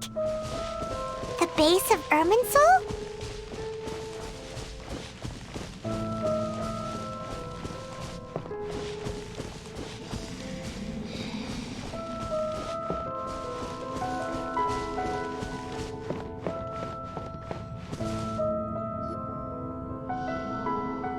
Well, this is the place. We're here to find Greater Lord Rukkhadevata, right? But the one standing over there is... Is that... me? She looks exactly like me. Are you Greater Lord Rukkhadevata? Yes, that's me. Are you surprised by my appearance? Irminsul and the surrounding lands have been reproduced here as they were years ago. But this is just a realm of consciousness. We are manifestations of the same nature. Hence why we would appear exactly the same. We're of the same nature? Why? Because you are me, and I am you. You are me in the new samsara. The new samsara? As Greater Lord Rukkhadevata, I'm the avatar of Irminsul. And you are the purest branch snapped from Irminsul. Imagine it this way. Even if a tree dies, its branches will eventually take root and grow, continuing the tree's life in another form. I'm merely the remaining consciousness of Greater Lord Rukkhadevata. The real me has presumably died a long time ago.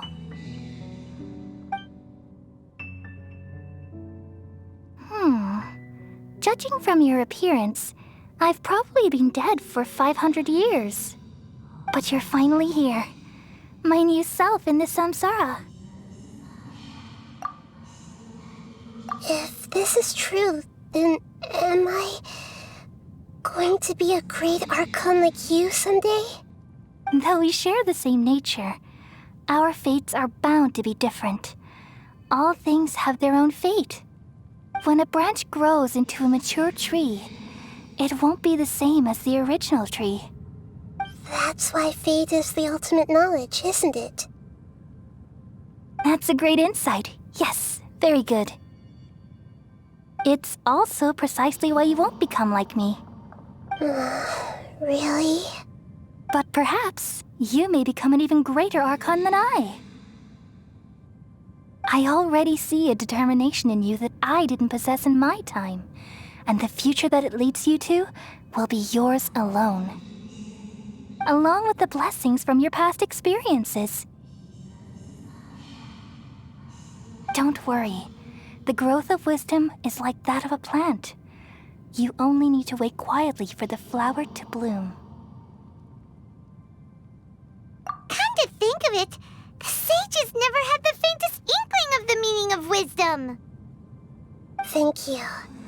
Nothing makes me happier than discovering that the Archon I always admired was in fact myself in another fate. It's so nice to speak with you, Greater Lord Rukkhadevata. I've always wanted to meet you. The feeling is mutual. From the moment I snapped the branch off Irminsul and created you, I've also looked forward to talking with you. Could you tell me why you wanted to create me? And what exactly happened when you died? Ah, I see. You're here seeking answers, right? Everything that day, even the sky itself, changed into a color like this. At that time, the seven were all summoned to the nation of Conria. Except for me. I had a more important task to attend to. I had to protect Irminsul. The disaster occurred together with the pollution of forbidden knowledge. At that very moment, with my consciousness connected to Irminsul, I sensed something was wrong. The pain started to torment my mind. By the time I reached Irminsul, it was already displaying signs of corruption. Had I not repelled the pollution of forbidden knowledge with King Deshret thousands of years ago, I might have felt even more hopeless and lost. So what exactly is forbidden knowledge? It's a kind of knowledge that doesn't belong to this world, and a form of truth that can't be understood. It came from the very bottom of the abyss. Even I could never understand it. The world is constantly rejecting it, leading to all kinds of bad phenomena. If we allow forbidden knowledge to pollute Irminsul, I'm afraid the entirety of Tevat could fall apart. So, there's knowledge that even the God of wisdom can't understand? At that time, I knew I couldn't repel the forbidden knowledge with my strength alone. Which is why I created a device that compiled human wisdom and named it the Akasha. It's truly the world's most amazing invention. Thank you. For a long time, I thought dreams were the fruit of human wisdom. Though it was selfish to do so, I borrowed people's dreams using the Akasha. Then I compiled their wisdom and all of my own power. Well, did it work? Thanks to the wisdom of the people of Sumeru, almost all the forbidden knowledge was cleared from Irminsul. But things didn't go as smoothly as I thought. I had a terrible headache, which gave me an uneasy feeling. And then I remembered that my consciousness was also connected with Irminsul. It brought me knowledge and wisdom, but vile corruption as well. From the very beginning, my existence had been polluted by the forbidden knowledge. Oh no! How could that happen? I've experienced that pain in your consciousness. It must have been a horrible experience. Yes, but my feelings weren't important. The important thing was that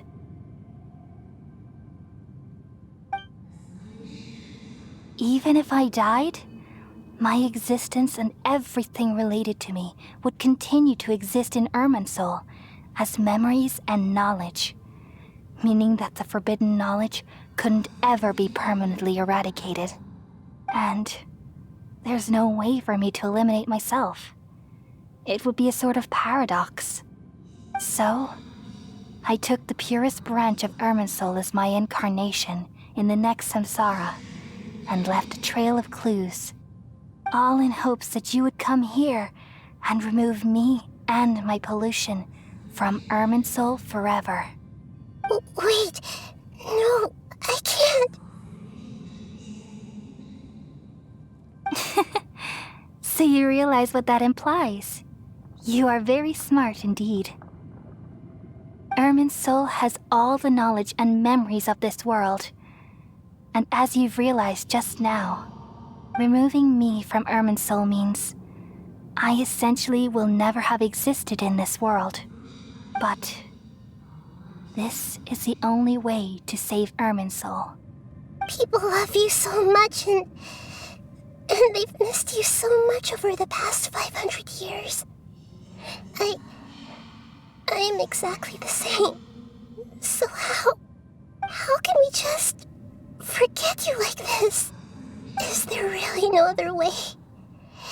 There must be something else I can do. You're the god of wisdom, Booer. You should know that there is no other way. But this is so cruel. I don't want to forget you. No need to feel so sad, Booer.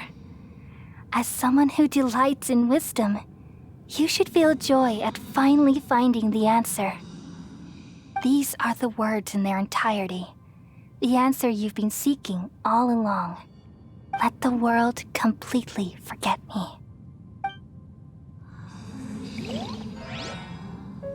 We all nestle under the great tree of wisdom, peering out to perceive the world.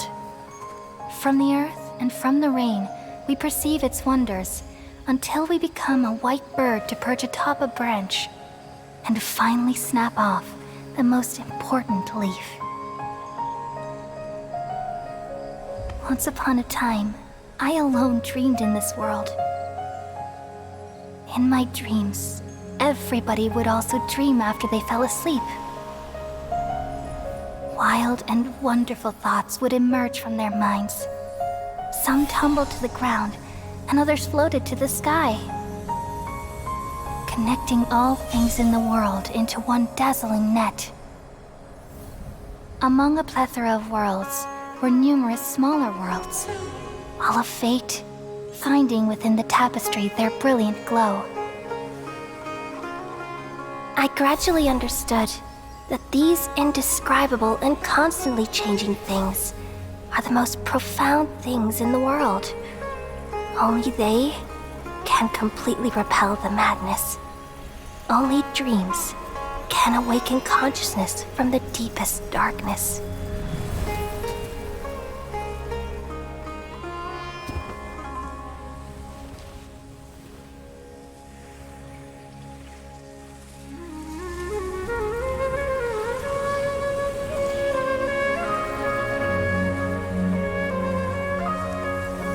I'm the one who posed this question, yet also the one who sought a solution. Saving the world with the dreams of the people used to be my answer. And now, you've also found your own answer, and I shall return all the dreams to the people.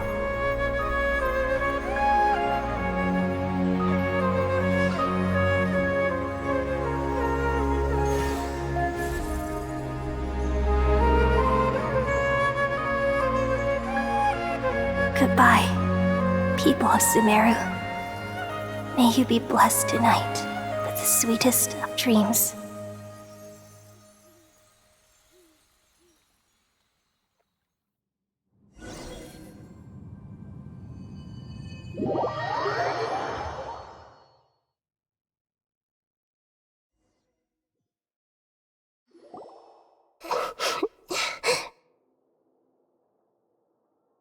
I'm alright.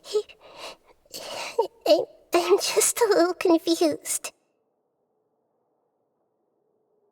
We've just saved the world, right? So why am I crying?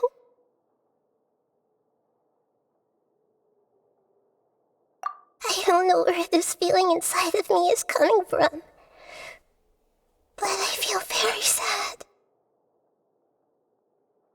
Just now, we used the power of two gnosis to successfully connect with the Ermin soul consciousness from 500 years ago. Then, we removed the remaining pollution from Ermin soul.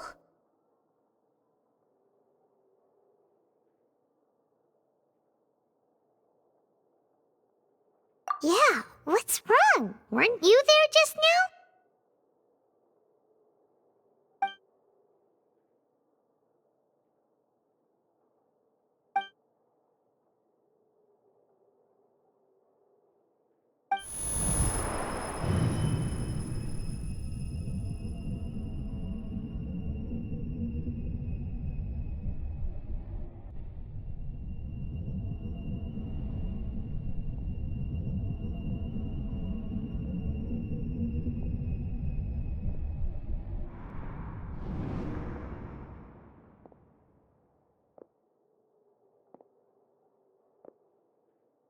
Huh?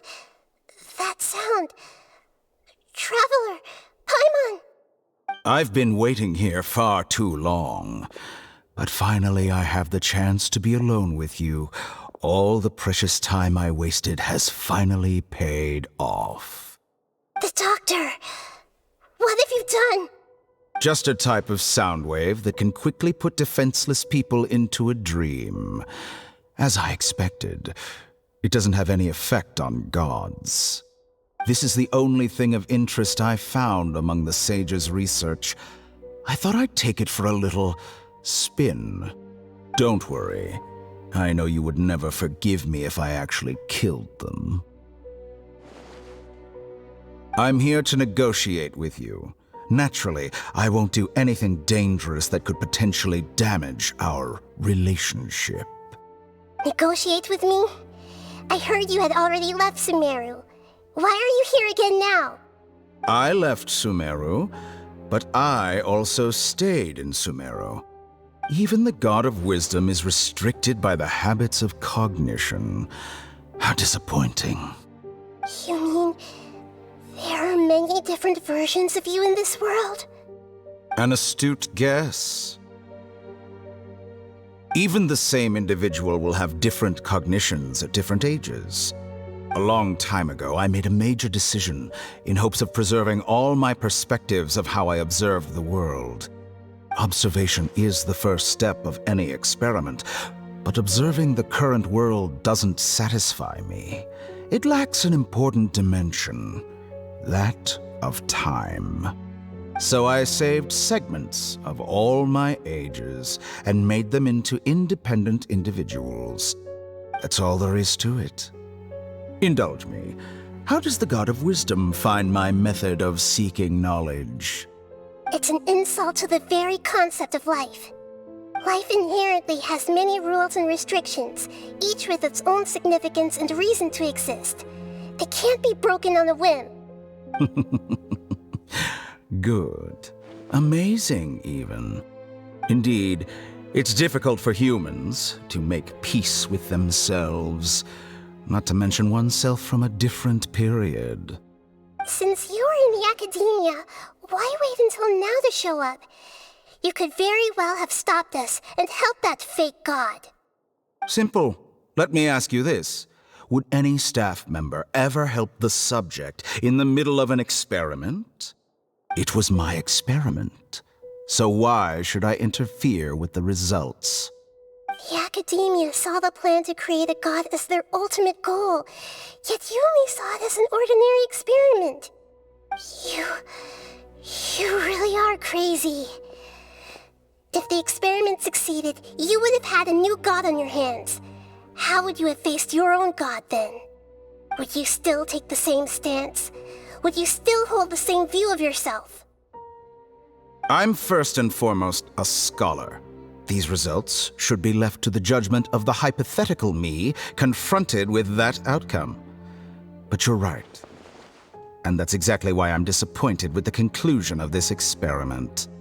As an individual, you don't have any sense of belonging. You seem to have even fewer convictions than a typical scholar. Oh no, I certainly have my own convictions.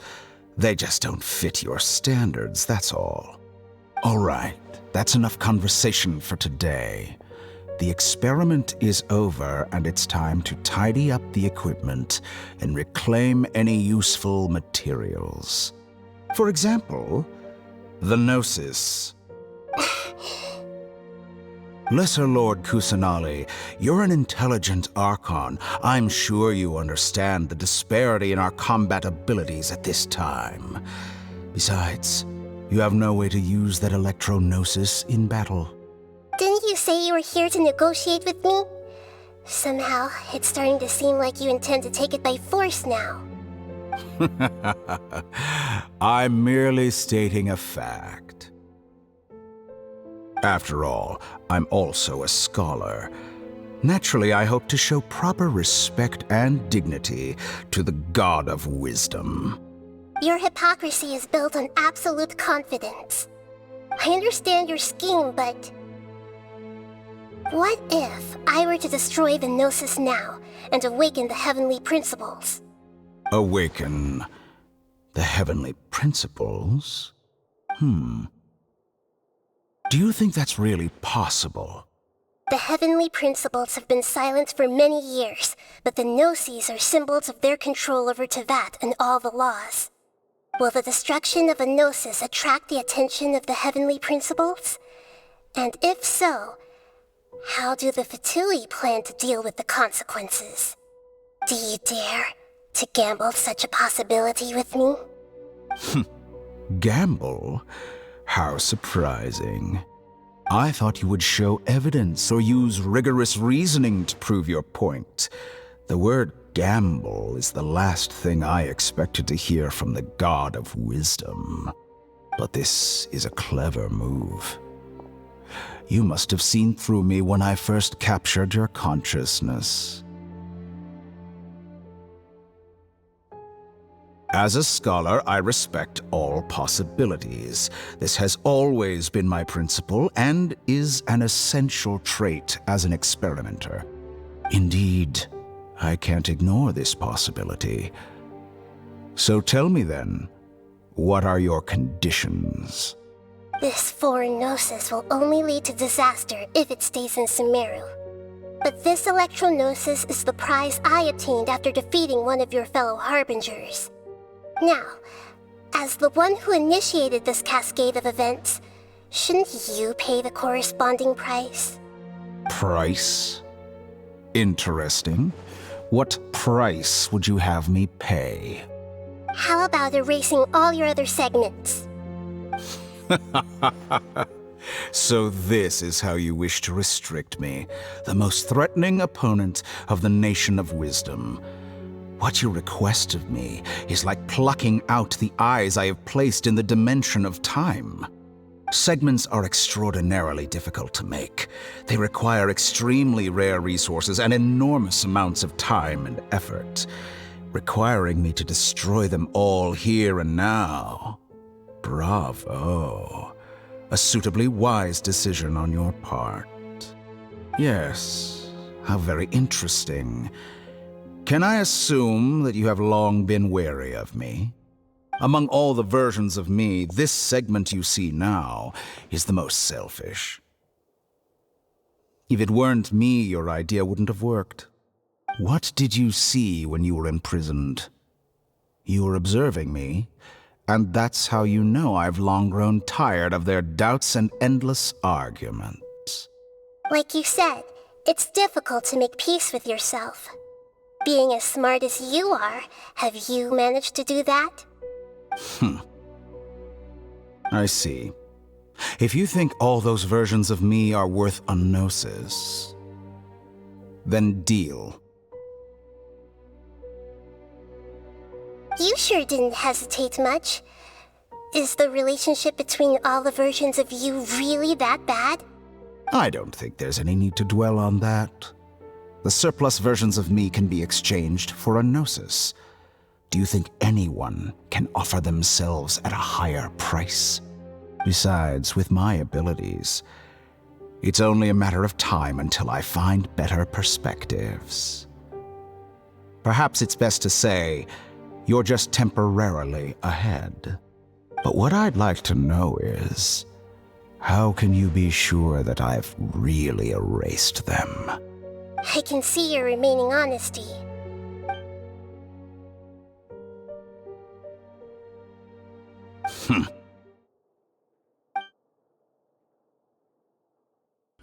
What a ridiculous decision! You can't be serious!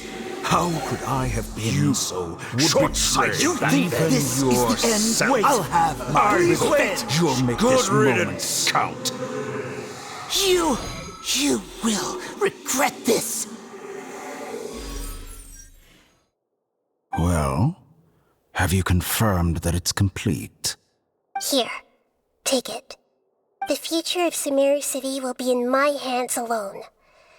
I will shut down the Akasha and let curiosity and the thirst for knowledge drive the realm of academics once again. There won't be any further gaps for you to exploit. It truly pains me that my academic achievements have never been appreciated in my homeland. Of course, I have no interest in being rejected by this city for a third time. Another chess piece. And where is your dendronosis? Don't be greedy, Harbinger of Snezhnaya. No, this is a different transaction. If you intend to turn off the Akasha anyway, then there's no further use for the Gnosis of Sumeru, is there? Besides, isn't it the Archon's duty to deliver what's desired of the Seeker? Oh, judging from your expression, you don't seem to find the idea very agreeable. Then let's think of it this way. Since you're the god of wisdom, how about I exchange some knowledge with you? People exchanging knowledge with the god of wisdom is the stuff of legends. Yet here you wish to exchange knowledge for the god of wisdom's property. Arrogant as that is, it has piqued my interest. Let me ask you, have you in all your mighty knowledge ever heard the rumor that the skies of Tevat are fake? Huh?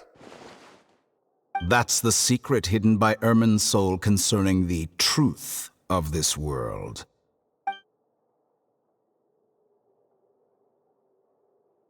Once I finish telling you about this, it will be time for me to say goodbye.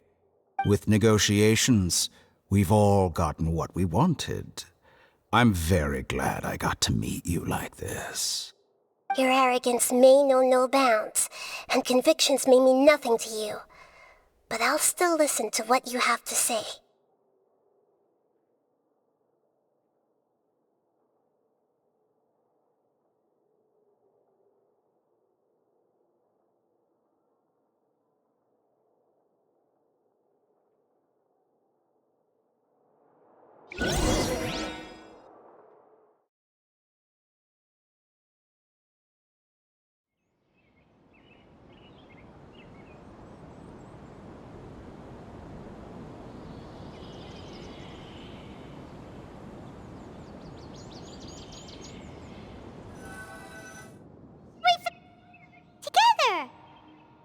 Okay, wake her up.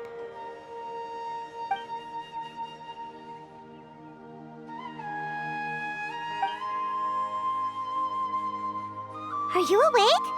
Kali says it's time for breakfast. Come on, get up! Good morning! How are you feeling today? Good to hear. It looks like we've recovered pretty well. Not even Tainari could stop us from going out now, right?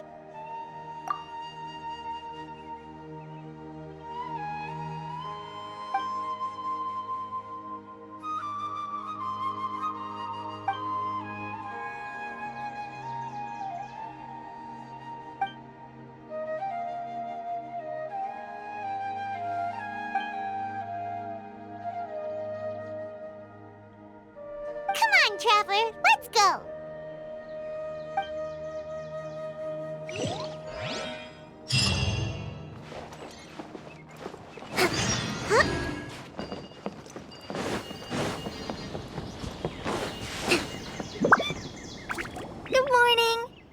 like you're awake.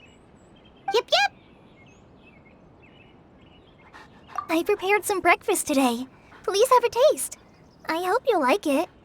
It's nice to have you here so we can eat something yummy. Well, now that I've recovered from Elazar, I'm feeling better than ever. I can even prepare 4 or 5 meals a day now. And Paimon bets they're all delicious.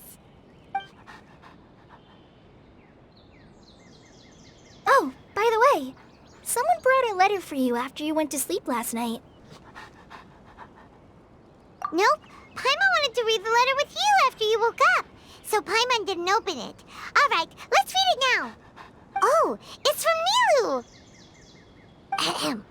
We're going to hold a feast at the Grand Bazaar and celebrate Cyno's reinstatement as the General Mahamatra. As heroes of Sumeru, please be sure to attend. I'll wait for you. The date of the banquet is written on the back. It's in 2 days. Oh, I've also heard that you've become heroes here as well. That's amazing. Everyone's aware of your abilities. There's no need to be modest. Anyway, let's go to the Grand Bazaar to have a look. Oh, before you leave, be sure to inform Master Tainari.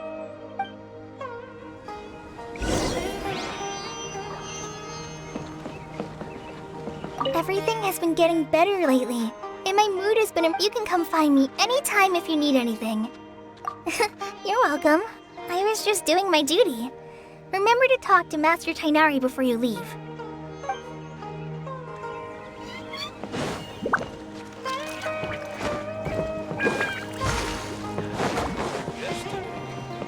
Let's move out. Tainari!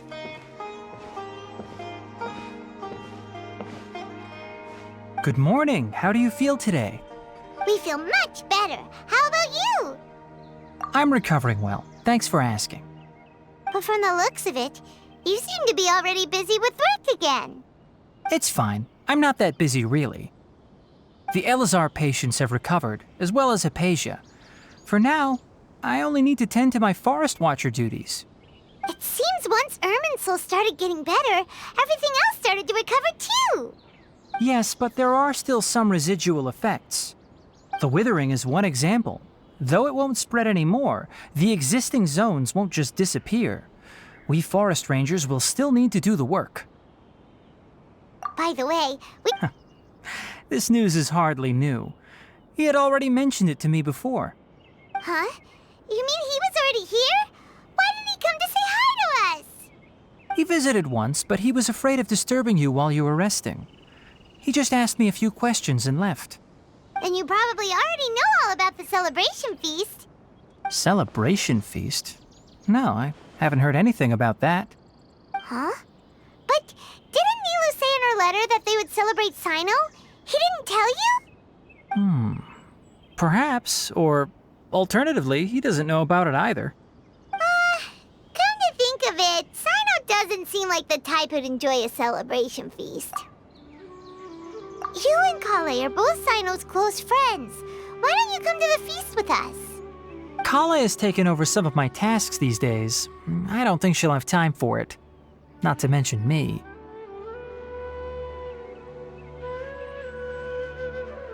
You see, some VIPs have come to the forest recently. Huh? VIPs? Very important Paimons?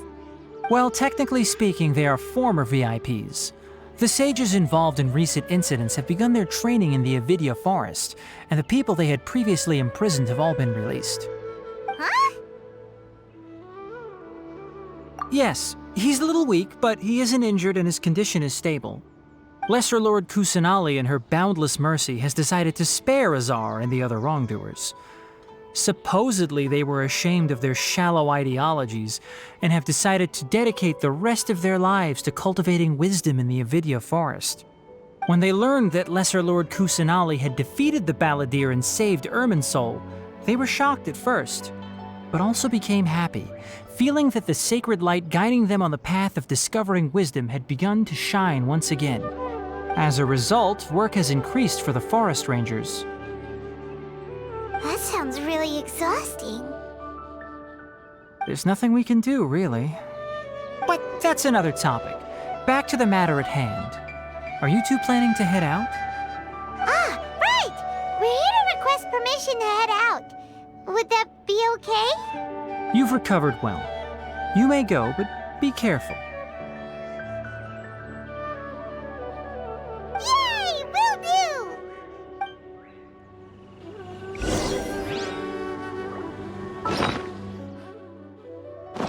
The rainforest is the best place to live.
Let's move out.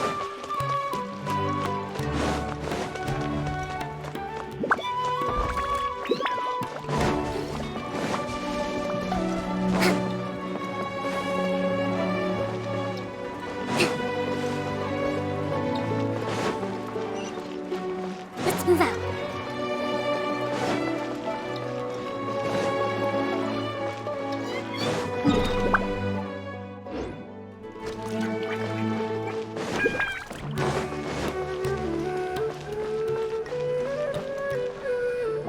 Well, there won't be any problems if the feast starts at that time. Everything has already been prepared. Mr. Zubair, I finished tallying things up here. Well, except for the guests. Is a simple reply really that much to ask of our guests? It's affecting our arrangements. Oh, it'll be fine. Besides, it never hurts to get things ready in advance. I was thinking the same thing. The feast will be held sooner or later, right? Hey, Nilu! Traveler, Paimon! We got your letters, so here we are! You're the best! The other guests haven't even replied yet. Huh? Are we the only ones that have arrived? Yeah, I had someone deliver letters to all of our guests. But maybe everyone is still busy with other things. Look, I get it. Sumeru is in an extremely important period of transition right now, but even if your friends are important figures, they shouldn't just ignore your request like this. Nilu is Sumeru's #1 celebrity, after all.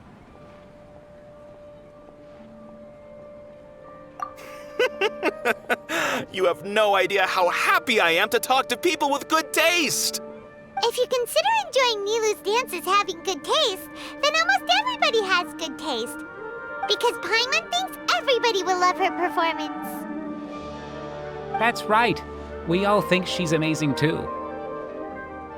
Nilu is an absolute favorite among those of us who frequent the Grand Bazaar. For Outlanders, you have a great eye. Master Zubair, let's have a vote for the most outstanding audience members next time. I think these two may win. Nonsense! It is not for us to determine the value of an audience. But indeed, we could try giving gifts to people with particularly good taste. I heard there's a device in Fontaine called a camera that can record people's appearances as pictures. Such pictures would make superb gifts. Ooh, good idea. I wonder where we can find one. I don't want you giving pictures of me to everyone. I'm satisfied just being able to perform here. There's always a lot going on at the Grand Bazaar. Yeah, and that's why I love it here. Traveler and Paimon, could you help confirm if the letters were actually delivered? If for some reason they didn't receive the letters, then please tell everyone that there will be a feast here. Yeah, we can also check out how everything in Sumeru is going now. When I wrote the letters, I heard that Dia was in Port Ormos, and Alhaitham was at the Academia. As for Sino, we've only heard that he appears at the Academia from time to time. I'm not too sure about Rahman's whereabouts. My guess is that he's with Dia. As for Dunyarzad, I just hope she's feeling better. I sent her a letter, but I was afraid of disturbing her. If you have time, please ask about her for me. Okay, got it. Let's go, Traveler.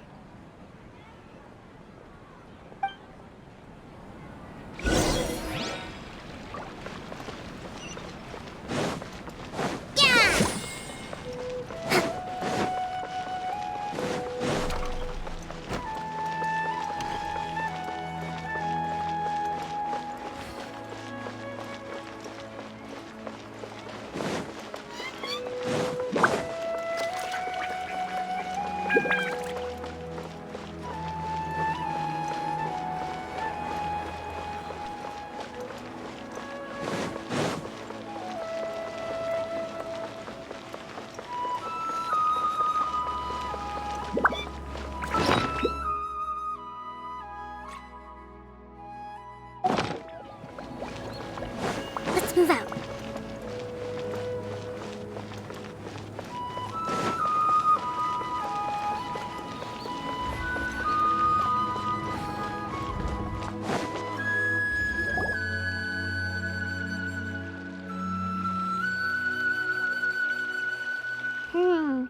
We haven't seen Alhaitham anywhere. Let's ask that person over there.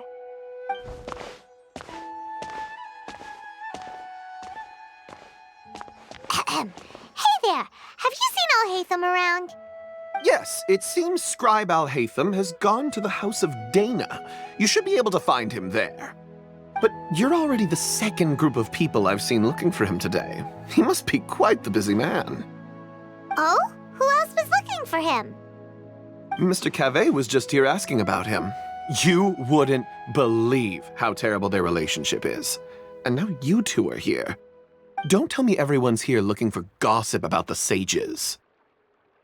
No way! We're strictly here on business. Ah, I see. Sorry, I thought maybe everyone's as interested in rumors about the sages as I am.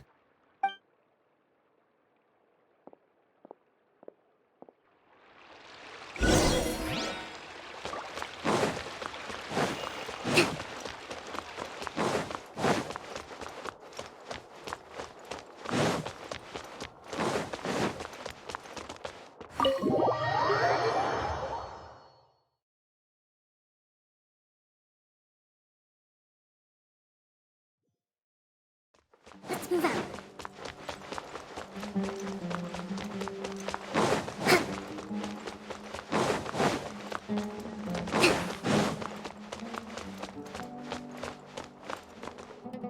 Alhaitham should be around here somewhere, right? Oh, he's over there! But it looks like he might not have time for us.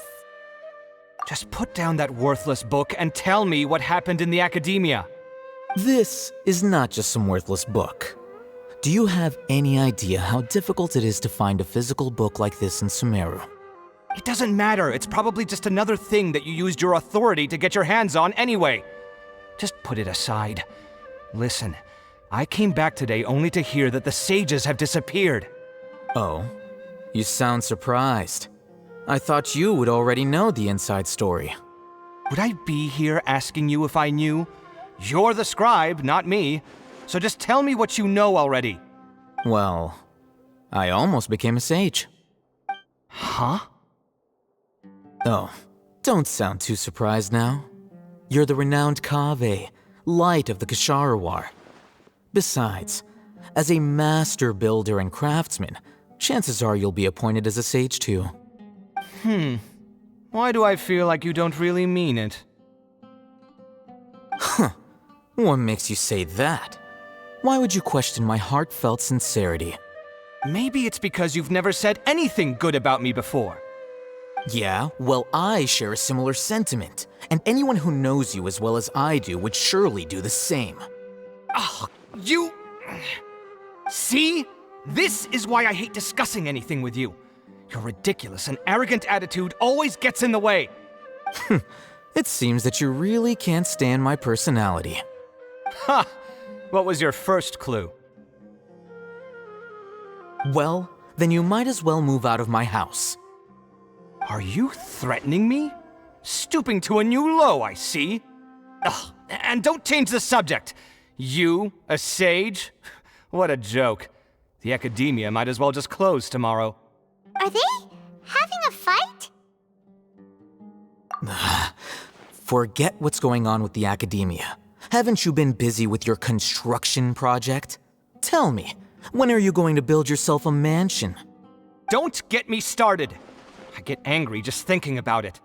So, what great building did our master architect work on this time? Like I need to tell you. Keep your nose out of my business. No, I think we deserve to know. Where were you when Sumeru needed you most? I was in the desert for a large project, but considering Haravatat's utter ignorance of architectural and aesthetic matters, you probably wouldn't understand. Which is truly unfortunate. I can only pity the man who doesn't understand the first thing about beauty and romance. Unlike a true... Hold on, wait a second.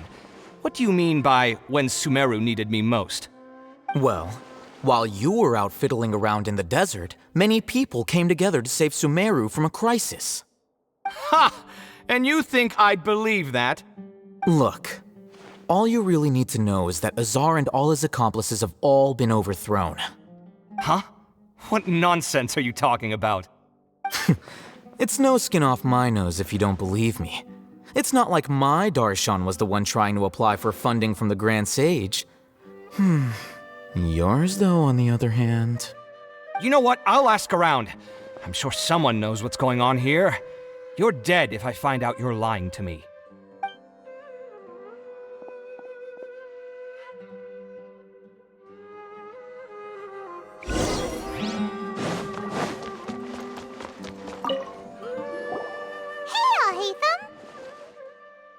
Oh, it's you two.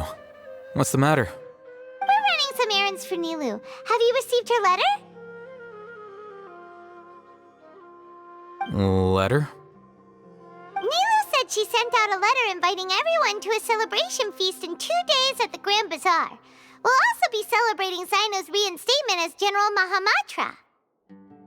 If she addressed the letter to all Hatham of the Academia, then the letter should have gone to my office. I've been busy these days, so I haven't had time to check for any new mail at my office. I only now have some free time to attend to personal matters. Have you always been so busy with your work? Of course not. I'm only busy these days because several sages have been dismissed recently and the whole academia was practically turned upside down. Tainari told us they all went to train in the Avidia Forest. Apparently they will spend the rest of their lives there. That is already the best possible ending for the likes of them. 4 of the 6 great sages were possessed by their desire for power and attempted to create a new god. In order to pull it off, they even imprisoned the other 2 rational sages. To imagine such things could take place in the academia. I don't know where to begin.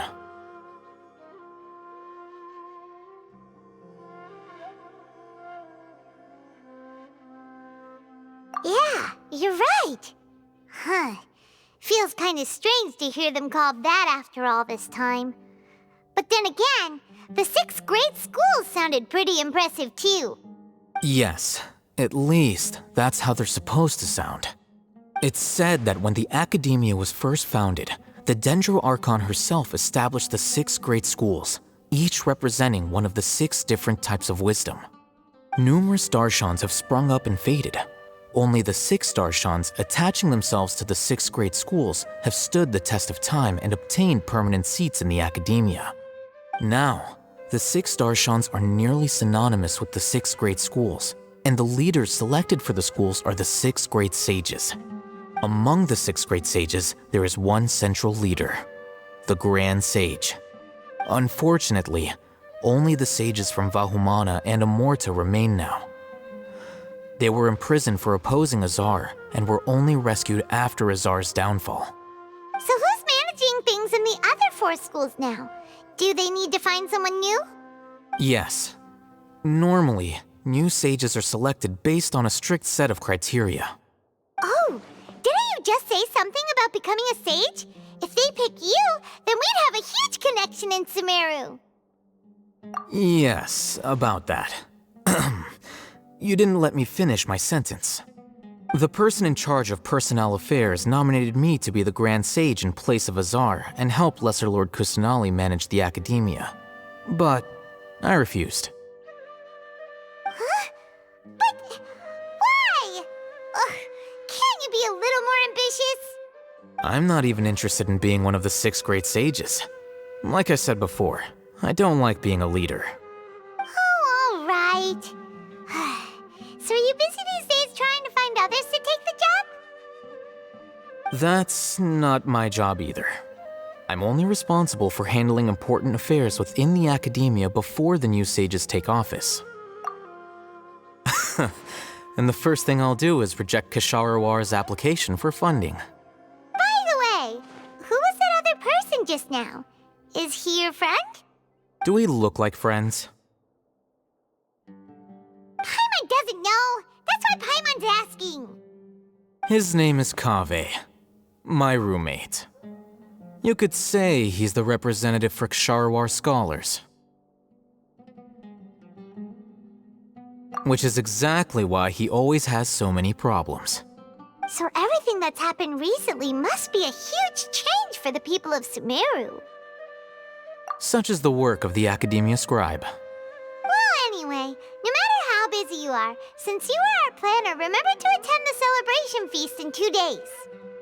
All right, I'll see you there.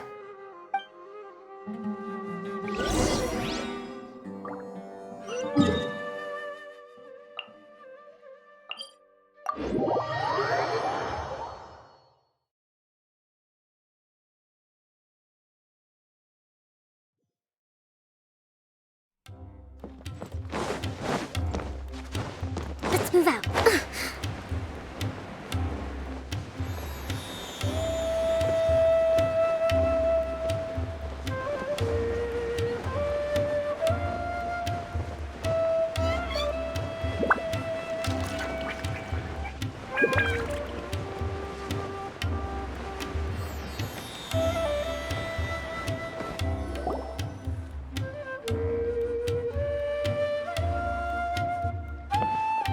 This is Port Ormos. Now where could... Is that Paimon I hear? Huh? Oh, it's been a while. How are you doing? Dinnerzad! It's been so long since we've seen you! I'm doing well. I can go as far as saying I have never been happier in my entire life. I don't know if you've heard, but Elazar has completely disappeared, and all the patients have recovered. You kidding? Knowing them and the connections they've got, I'm sure they've heard about it. Yeah! That's right. My lady is feeling better now, so I'm accompanying her for a walk. Why do you still call me that, Dia? You've already informed my father of your resignation. I guess I'm just used to calling you my lady. Old habits die hard. Resignation? You mean you're quitting? Yeah, I might start losing my edge if I keep being a bodyguard for the Homayanis. You know that my parents and I are fond of you, and that we appreciate you very much. It wouldn't be a problem if you wish to continue to be our bodyguard. I'm not a woman that's easily persuaded. You should know that by now, my lady. When I took this job, I had already decided that I'd quit as soon as you'd recovered. It's time for me to get back out there and chase that horizon. So what are you gonna do now if you're not gonna be a bodyguard anymore? I want to take a risky job and put my body to the test again. Huh? But we literally just finished one of the most dangerous jobs ever! Are you getting bored already? I know. If I hadn't joined in that plan with you, I wouldn't have come up with this idea. I guess I still get fired up by that feeling of going all out in a fight. It made me realize that I'm still a mercenary through and through. Life is short, and I'm happy that I got to be a part of that operation. But the whole thing also made me realize that there are still many problems in Sumeru. And as a desert dweller, I'm still not completely ready to settle down on this side of the wall. Well, I remember a friend had someone bring you a message. You mean I'll hate them? I didn't expect him to still remember that. I thought he was joking. We just came from talking with Al-Haytham at the Academia. Did he tell you that he suggested that I come work at the Academia? What? I heard that Azar and his cronies fell from power, and Al-Haytham told me that now was a good time to find a job in the Academia, but only if I wanted to. Whoa. Paimon can't see you being anything other than a mercenary. Me neither. But I think Dia would look great dressed up as a scholar. Ugh, forget about it. I wouldn't last 10 seconds in there. Al-Haytham probably just liked the way I worked and knew I'm good in a fight. So he suggested I find some work in the Academia. But you know, if you take him up on the offer, Sino might actually agree and let you become a Matra. Because you're super amazing! The Matra have all the talent they need as long as they have Sino. I prefer to be free to live however I choose. In fact, I chose this job from the very start because I knew it'd be right up my alley. Even if being a mercenary means facing all kinds of danger. A lion has to return to the wild sooner or later. If anything, being your bodyguard has been unfamiliar territory for me. I don't want to see you go, but I'll respect your decision. I'm glad to hear you say that. Come on, no need for the sad face. It's not like we'll never meet again. Once the whole Dendro Archon thing is settled, everything in Sumeru will take a turn for the better. That makes me happy too. But a peaceful society will probably mean less demand for mercenaries like me. Before long, we'll be a dying breed. So I'd better get to work while I still can. Huh? But wait a second! You make it sound like you're leaving now! Well, no, not yet at least. I promised my lady I'd stick around until next week. So, have you been in Port Ormos this entire time? We were wondering if you had received a letter from Nilu. Oh, did Nilu write to us? She heard that you were seen in Port Ormos, so she sent the letter here. Huh. It was probably sent to the inn that we're staying at. My lady has been very energetic lately and keeps taking me on hikes, staying out even into the night. By the time we get back, the receptionist is usually off napping on the job. Right, and we tend to leave quite early in the morning, so the old man on duty is also usually dozing off. So what it really sounds like is that the person on duty is always asleep. I bet the letter's at the reception desk. I'll go check later. No wonder there wasn't a reply. You never received the letter. Good thing Nilu asked us to come and check on that.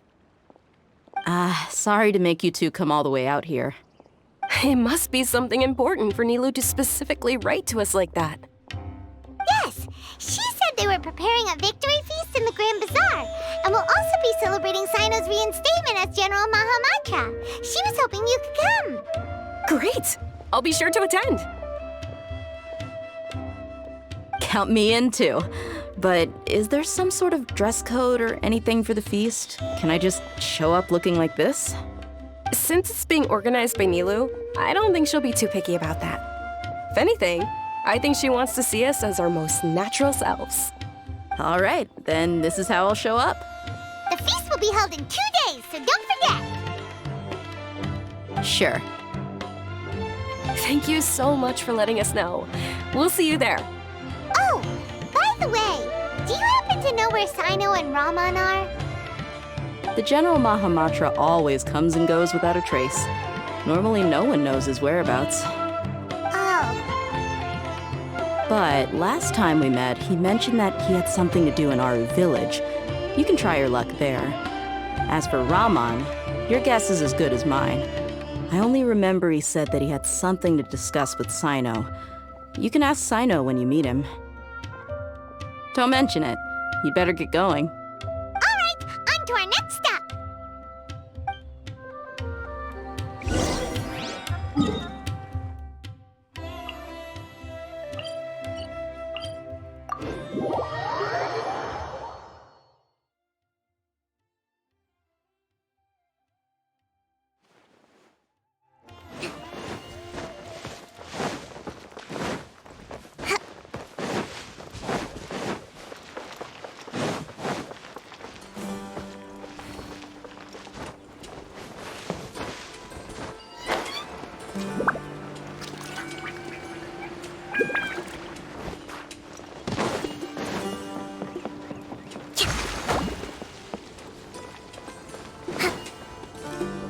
It's been a while since we last visited Aru Village.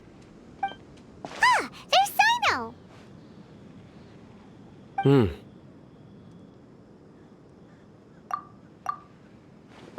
What brings you here? We recovered well, and Tanari agreed to let us leave, so now we're out and about again. It seems Gandharvaville's medical treatment is still as good as ever. And Tanari is recovering well, too. That's good to hear. Yeah, you're the one who brought us to him when we lost consciousness, right? Thanks for that. You're welcome. Tainari has excellent medical skills, and Kale is quite attentive. It was the best place for you. But why are you just standing here like a dead tree? I'm meeting some people. Oh, you mean Candace? I've already talked with Candace and the village chief. They're still at the usual place. You can go there if you'd like to see them. But you know one of the people I'm meeting as well. Oh, by King Deshret's blessing, my friend suddenly appears in the desert. Don't tell me you've run into trouble and need us to help now. Roman! And... huh? Sataria? Oh, you know me? Oh, well, you're pretty famous in the academia. Don't worry, these are our friends. No need to be so guarded. I see. I'm doing well. Many good things have happened recently. Same here. Really, I feel that my whole life has started to shine after suddenly finding a new direction. Oh, tell us everything. Yeah, you go ahead. Alright, well, I suppose I should start by saying I've decided to leave the academia. What? It's not that I've given up on being a scholar. Instead, you could say I've found a new identity. I will no longer pursue research like a typical scholar, but I have not completely given up on my relationship to knowledge either. I can see what you're saying now. What do you mean? I plan to leave the academia and return to teach here in the desert. Wow, so you want to become a teacher? Sataria will return to support education here and teach people from the desert. She can't teach everyone on her own, but there are many of us Eremites all over Sumeru. She came to discuss a collaboration with me and hoped that I could bring her ideas to the Eremites. Yes, it's my hope that the Eremites can help me select a group of smart people with the best aptitude for teaching. I'll teach them, and after they've finished learning from me, they can go educate more people. That is the true meaning of education and the spreading of knowledge. The people of King Deshret suffer from sandstorms, exile, and ignorance. Miss Sataria is more than welcome to come teach here. Her arrival is like a star shining in the desert night. The stars have always guided caravans, thieves, soldiers, and travelers who get lost in the night. They lead those in the dark out of trouble and back to safety.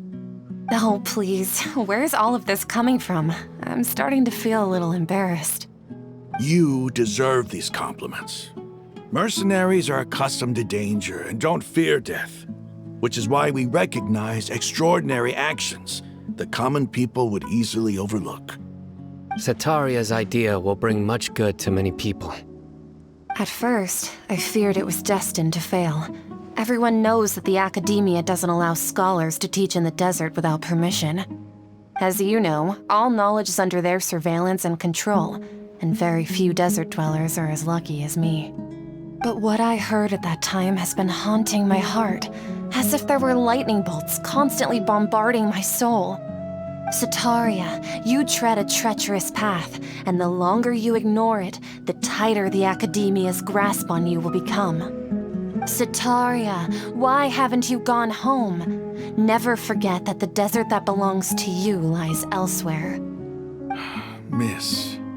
These words sparked something in me, and I knew that I had to bring something back to my people after going home. I gathered up the courage to approach the Grand Sage, only to find that he was no longer at the Academia.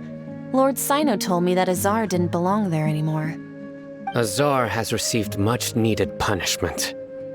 Though, if you ask me, it may have been too light. You probably have already heard. Lord Sino helped me obtain permission to leave the Academia for the desert, and accompanied me here to discuss collaboration with members of the Eremites. My plan was able to go smoothly thanks to him and Rahman. You're all doing so much for the desert. Aside from that, I also have some other business to discuss with Sino. Lesser Lord Kusanali has allocated many resources to support and develop the desert. I've done some business for her, and part of it required the assistance of the Eremites. I applied for a few batches of educational materials from the Academia, and sent them to several groups in the desert, as instructed by Lesser Lord Kusanali. I believe the people will make good use of them. That's exactly what the people here need. Physical books and other related items. If it weren't for Sino and Lesser Lord Kusanali, I'm afraid we'd never be able to get our hands on them. Apart from this, the Academia is also recruiting scholars that are willing to teach in the desert. I'll let you and Sataria know as soon as I have any more news. We must be persistent about this, and maintain these resources to ensure long-term effectiveness. This is the first time in hundreds of years we've had a glimmer of hope. I think this may be the turning point for the desert. Remember these words. Here lies our faithful priest, Kasala. His wisdom is a miracle among the people, deserving of high praise and admiration. I hope people with wisdom like that priest will rise again among the desert dwellers. Then we'll once again see the wisdom and glory that once shook the world. Enough about us. Are you here to discuss some business too? No, not at all. We're actually here on behalf of Nilu. Nilu wanted to write to everyone, but she wasn't sure where the letters should be sent, so she asked us to come find everyone personally. A celebration feast will be held in 2 days at the Grand Bazaar. She hopes that all of you will be able to attend. At the feast, we'll also be celebrating Sino's reinstatement as General Mahamatra. Although, judging from your appearance, it seems you've already been reinstated. Paimon thought you would only start working for the Academia after the feast. Celebration? Feast? It's the first I've heard of it. Tighnari was right. He really didn't know. This feast is for you, Sino. Sounds to me like you'll have to be there. It's rare to see that kind of expression from Lord Sino. You must not like feasts very much. No, not really. But I'll go. Well, I still have a lot to handle here. Besides, I need to look after Miss Sataria in the desert, so I'll have to pass. I'm afraid I won't be able to join you. Although, if you'd be so kind, please give a message to Miss Nilu for me. The message is, I'm sorry for how I treated you before, but now I understand the beauty of your dance. It's like a light shining in the sky. You and the art you symbolize are not only beautiful, but also lively and powerful, so much so that it was prohibited. Please keep dancing, and someday I'll be able to appreciate your art in person. Okay, we've got all that down. Our job here is complete as well. Oh, Sino, remember, party's in 2 days. Make sure you're there. Got it. Today's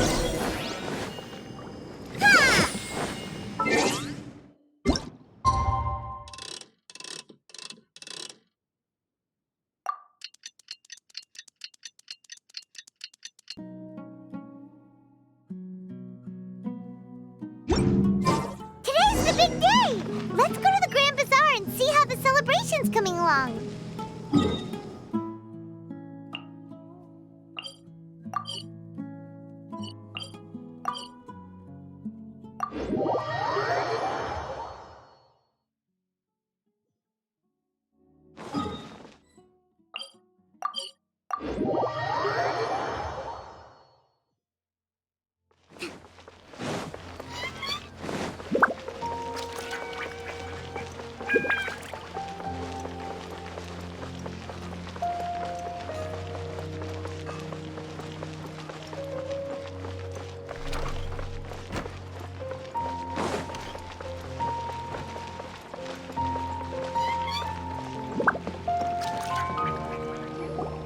Everybody's already here.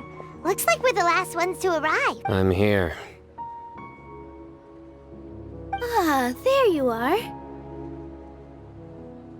Well, look who finally decided to show up. You look like you came here immediately after finishing up some work. I'm very happy to see you here. But we're not late, are we? It's just that everyone else arrived ahead of time. I propose that the last one who arrived be put in charge of today's speeches. Nah, there won't be any speeches today. Oh, really? Well, even better. Come join us over here.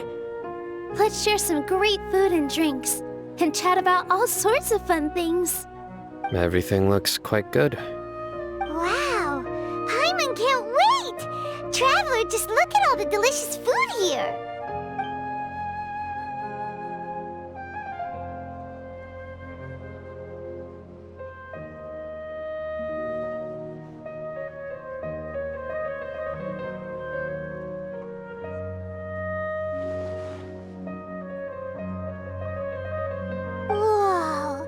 It's so delicious! Oh, this grilled meat tastes amazing! The food was specially prepared for you by everyone in the Grand Bazaar. And we have gifts that were sent by the residents of Sumeru City when they heard we were holding a feast. Everyone that came said that you saved Sumeru and wanted me to thank you all on their behalf. Ah, feels kinda nice to be seen as a hero. I could get used to this. Being a bodyguard is also a hero's job. You've always been amazing, Dia. My lady sure has a way with words.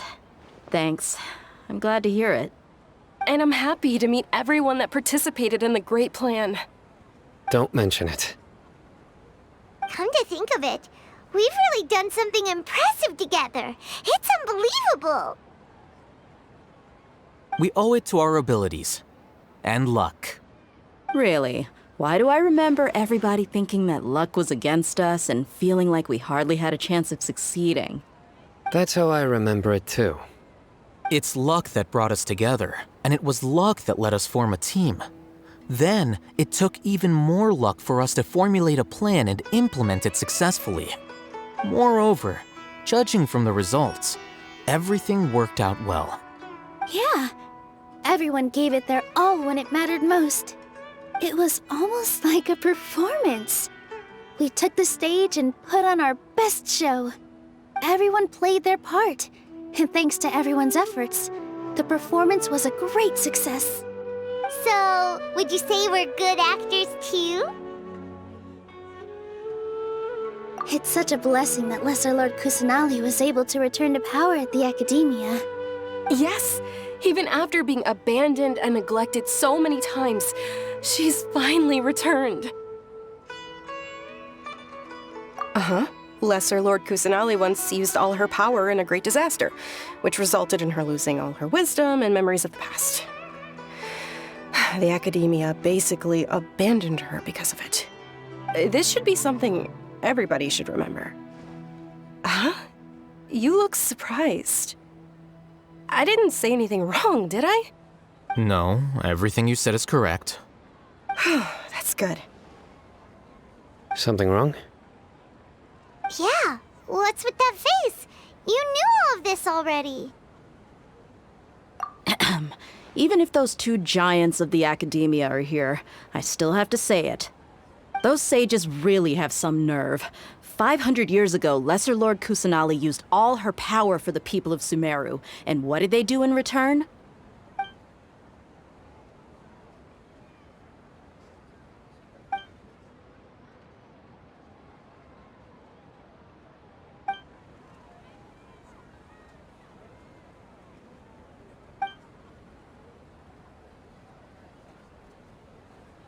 If you bite the hand that feeds you, don't act surprised when it turns into a knuckle sandwich, right, Sino?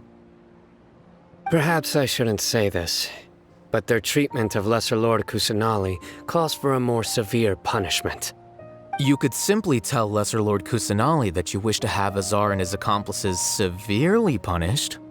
I respect our deity's decision, and won't interfere in any way. While we're on this topic, why didn't you accept the Academia's invitation to become the Grand Sage? Are you trying to say that I'm fit to be a sage? Not at all. But every person handling the selection process has said that you are the most suitable candidate to lead the Academia right now. Why? Because he dethroned Azar from power? Could you try to put it another way? This is a good thing, yet you're making it sound like I overthrew Azar for my own personal gain. But seriously though, I always wondered if you had some personal motives behind it. I did have my own motive, but it had nothing to do with being a sage. If the rules of our nation were suddenly cast by the wayside, then it wouldn't be long until chaos ensued. I had no intention of letting their dreams disrupt my life. By that, you mean your life working as the Academia's scribe. Precisely. Wait, is that all? So, that's the only reason why you joined us and came up with all those plans? It's reason enough. You've certainly got quite the personality. You flatter me. All right then. How about you? You've already resumed work as the General Mahamatra, right? That's right. Will you be happy with that life? It's not about being happy. There are merely a lot of things that I must do. Even so, keep your spirits up and try to be happy, okay? And try to smile more every day, just like I'm doing now.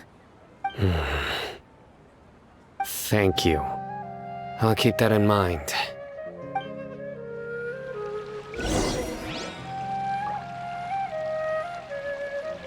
I seldom participate in such lively gatherings, but the atmosphere here is quite good.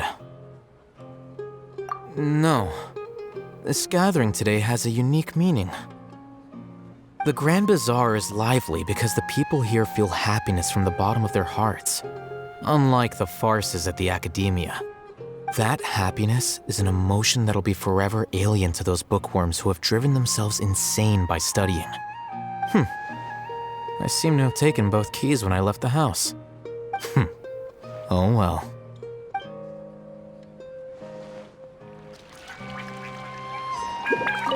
There you are, traveler.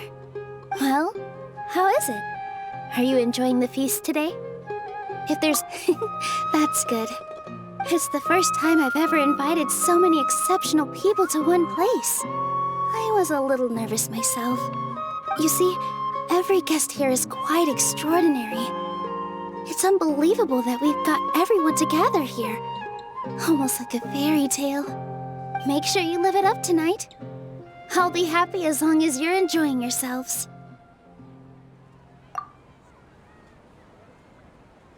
I'm honored to have her think of me this way. If I have a chance in the future, I would really like to invite her to one of my performances. I can't explain why, but I just feel elated right now. Thank you.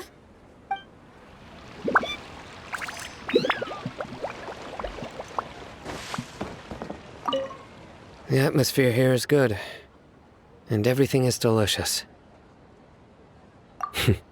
Yeah. I don't often come to such places, but it feels quite good.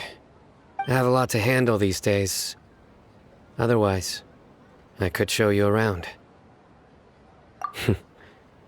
There's always next time. We're friends after all. This feast is pretty good. I like it.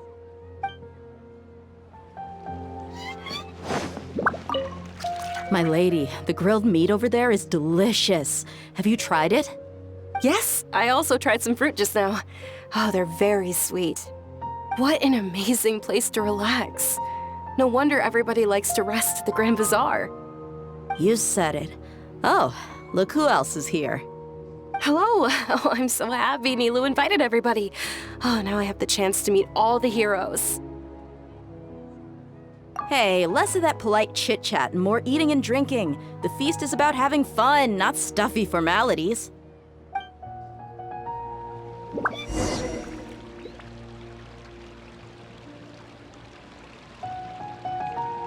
Hey, what's wrong? Your head is starting to droop. Hey, you can't just fall asleep here. Paimon will go find something delicious for you to eat. You'll wake up once you've put something yummy in your tummy. Of course, just wait here for Paimon.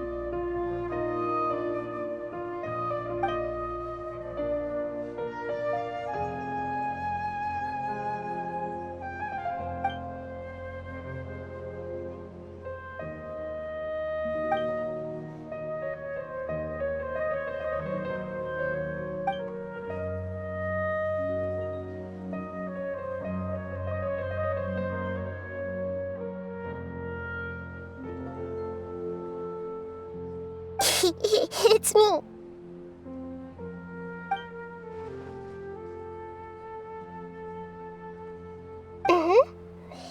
You may blame me for being a bit too self-indulgent.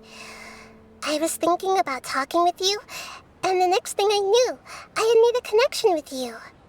The connection between us is amazing. It's like flora and the fence it grows upon.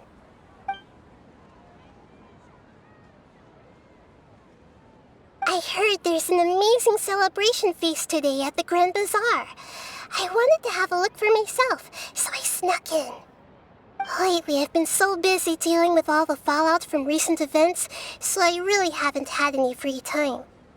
Although you've already helped me with a lot, there's still one more thing I hope you can help me with.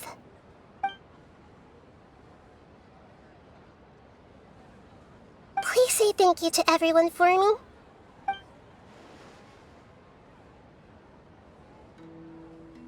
Oh, is it not convenient for you to do that for me?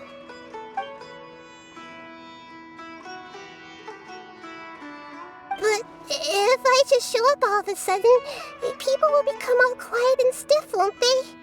What if I end up scaring them and ruining this wonderful feast?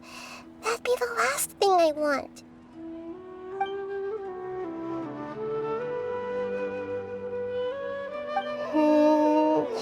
Let me think about it. Okay.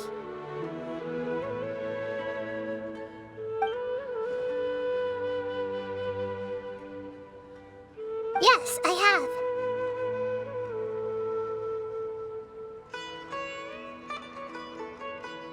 You said I should go thank everyone as myself, right? So... I've decided to borrow your body for the time being. Please don't blame me.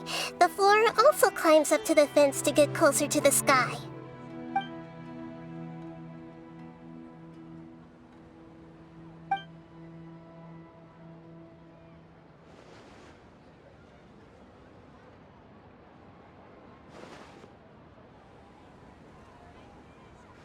Everyone! Are you awake now? Paimon was just about to bring you the food. It's me. Huh? That voice. Nahida? Hold up. What's going on? I didn't expect to have a conversation with the consciousness of Lesser Lord Kusanali in the Grand Bazaar. Interesting. Is this also a part of the feast? No, of course not. Are you... Lesser Lord Kusanali? Hello, Nilu. You know who I am? Yes. I already know know every one of you. Nilu, I'll hate them. Sino, Dia, Paimon, and Dunyarzad.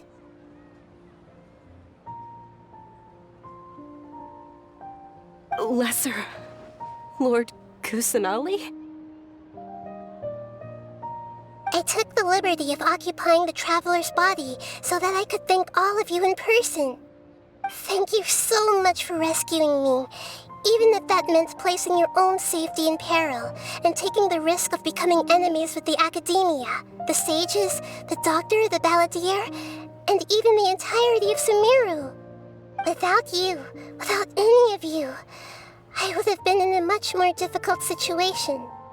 Had you not helped me to resolve the crisis, not only I, but Sumeru and even the entirety of Tevat would have suffered great misfortune.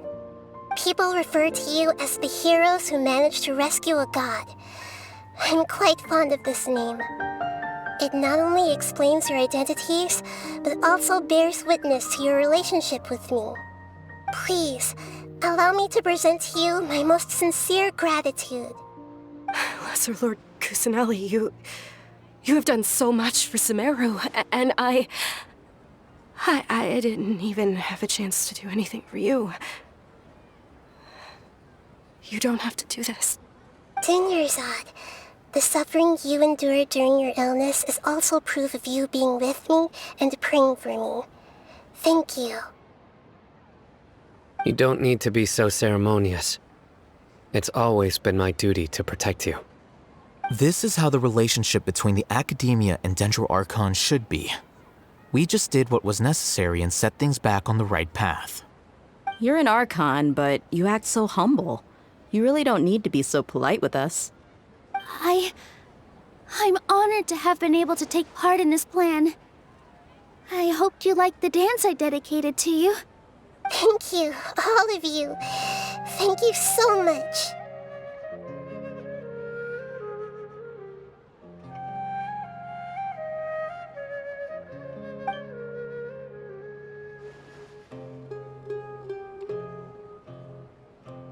Yeah.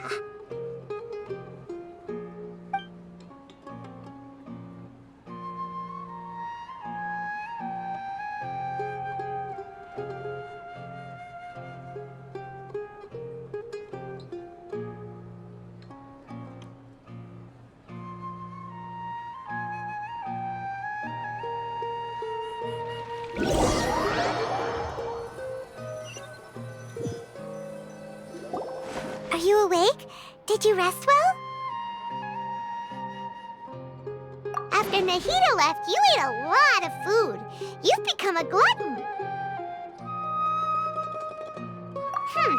That just means you still have a lot to learn from Master Paimon, the Sage of Gluttony. Alright, since you're awake now, should we go and have a chat with Nahida? She should be in the Academia right about now. If you have any questions, now's your chance to ask.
Move out.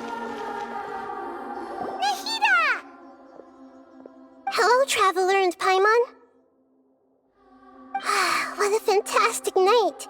I'm still immersed in all the happiness and joy, like a candle floating on water. So are we, and that's why we're here to talk with you. Is there anything you want to know?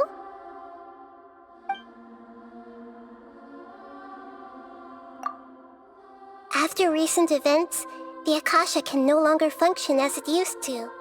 I've given it some thought, and have decided to shut it down permanently. But this is definitely not a bad thing. Even from the beginning, I've been planning to shut it down. The Akasha's centralized administration of knowledge has always restrained people's curiosity and curtailed the number of paths available to them. I don't think this is good for Sumeru. Although people may initially feel a little uncomfortable with the loss of the Akasha, they will soon understand that this life is more suitable for them. And as for the future of Sumeru, I'm preparing to regain control of the academia. The former sages have received their punishment, but the new sages have yet to be selected. I will oversee the process personally. I hope that the new 6 great sages will be more focused on academics.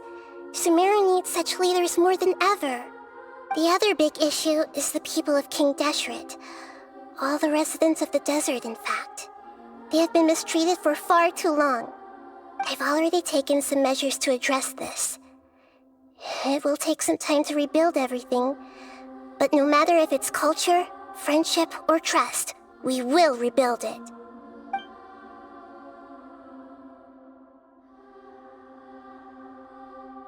You mean, what happened after the doctor put you to sleep?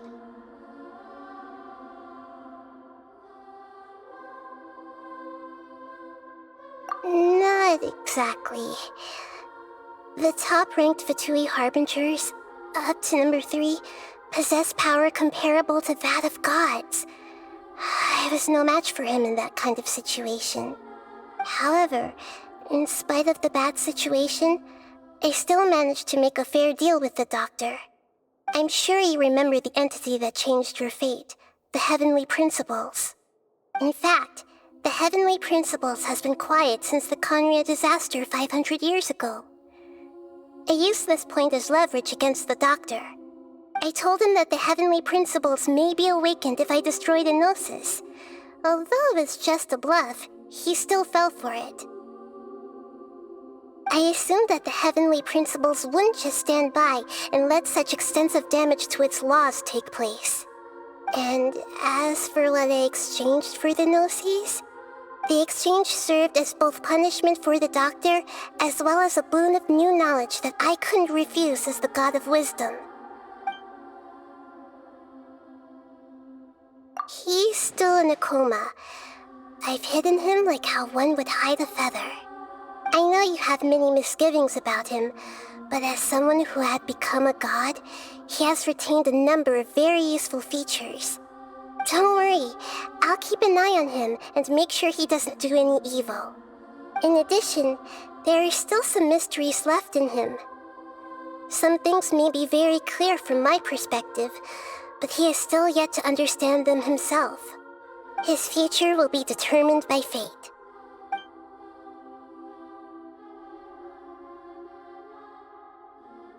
Is that where you're headed next? Fontaine, the Nation of Justice? As far as I know, that nation operates in the judicial system. Does their Archon personally judge people? No, there's a Chief Justice in Fontaine.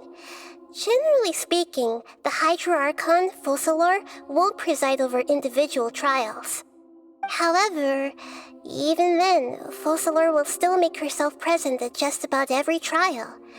It seems that she just likes to immerse herself in that sort of atmosphere. As Archon, she still reserves the right to influence the final verdict. Anyway, let's just say she's got, a very unique personality.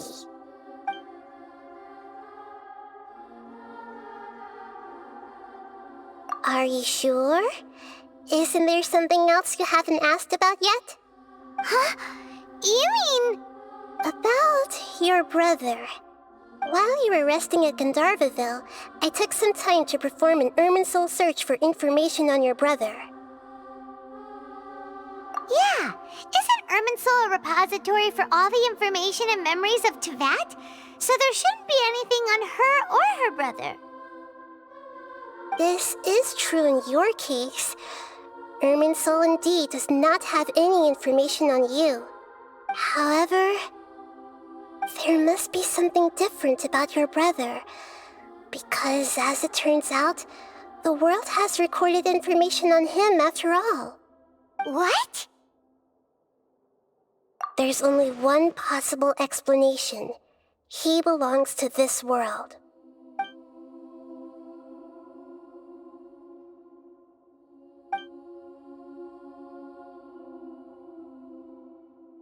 But nothing about this makes any sense! Wasn't this your first trip to Teyvat? According to the records I was able to access, your sibling suddenly appeared in Conria.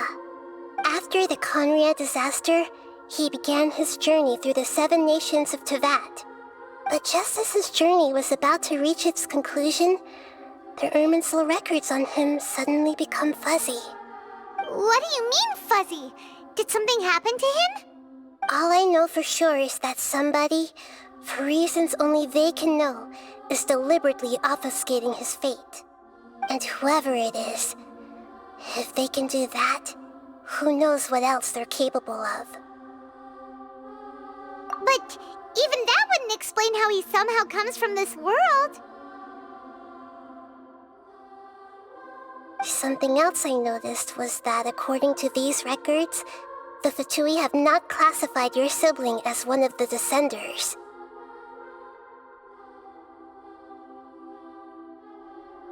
What's a Descender? Paimon's never heard of it.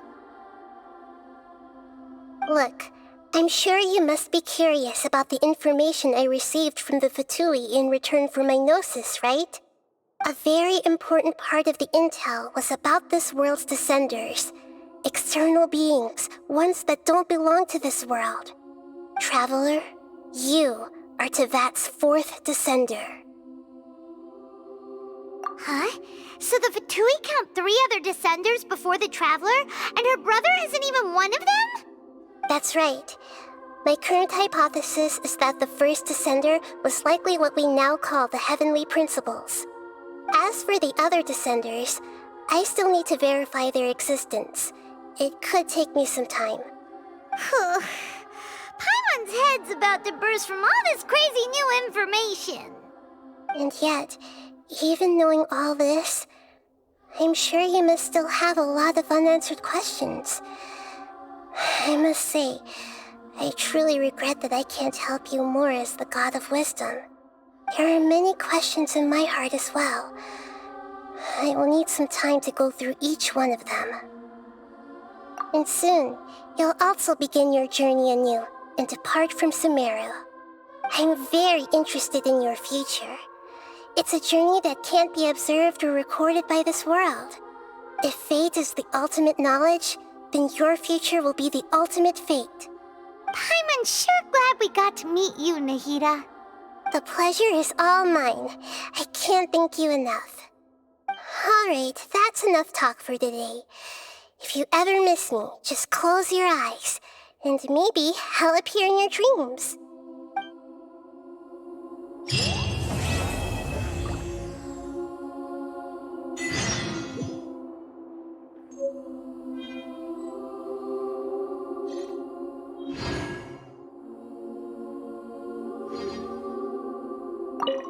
Is there anything you want to know?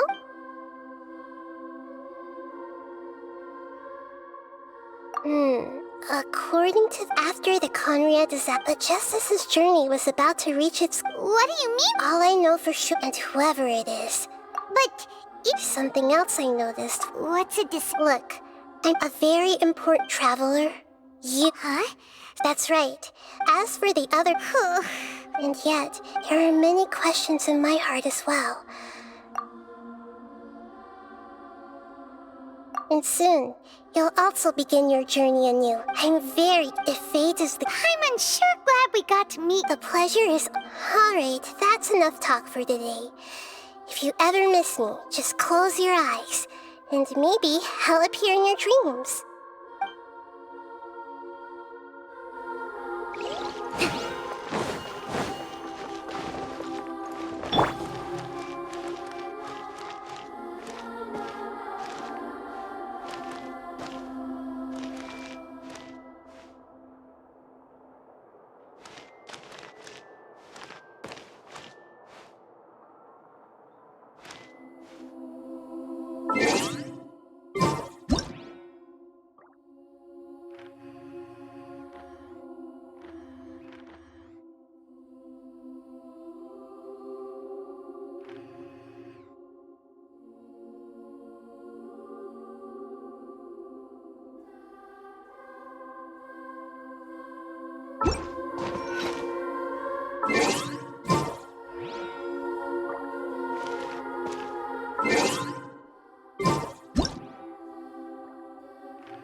Something on your mind again?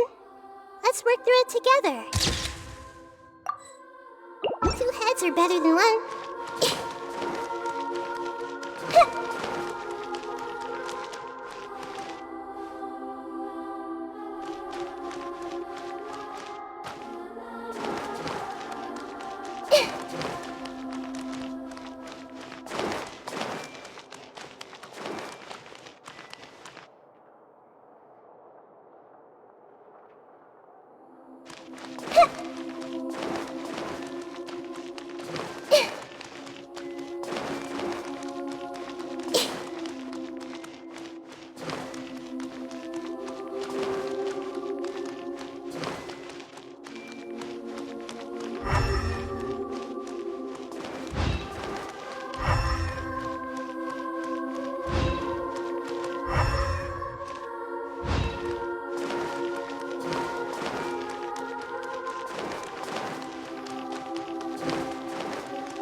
Hello, traveler.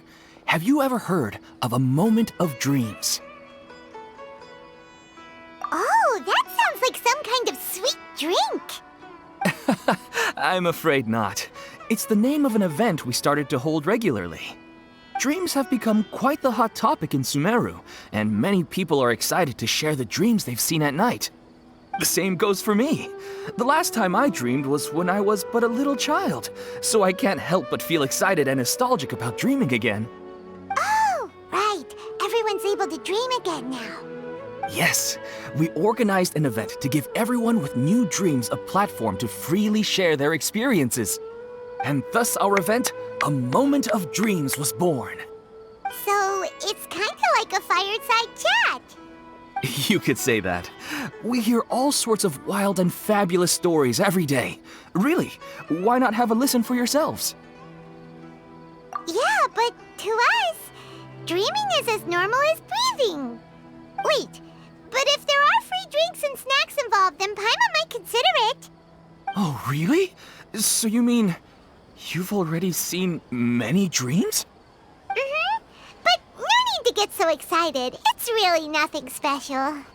No. We need experienced participants like you to share your experiences with dreaming. Please allow me to address you two as dream experts. Oh, expert? Paimon kinda likes it. Now you seem interested.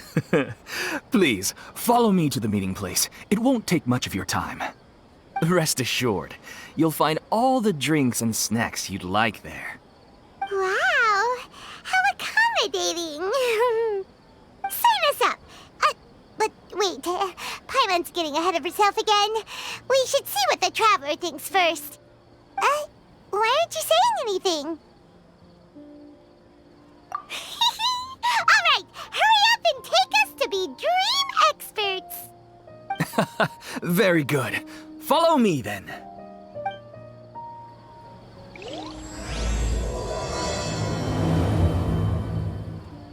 Do you know what's the most important part of being an expert? Well, I suppose it must be accumulating knowledge and sharing your experiences? Nope! It's all about the title! From now on, Paimon will be known as Paimon, the Dream Expert! Oh, okay.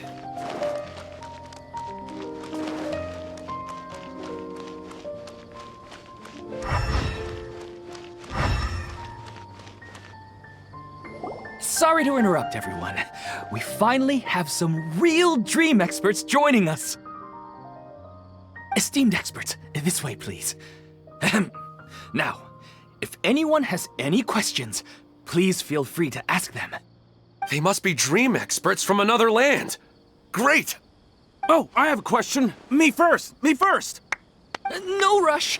Everyone, please line up and ask in an orderly fashion.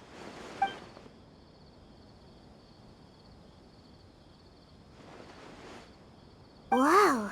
Paimon didn't expect them to be so enthusiastic. My question is simple.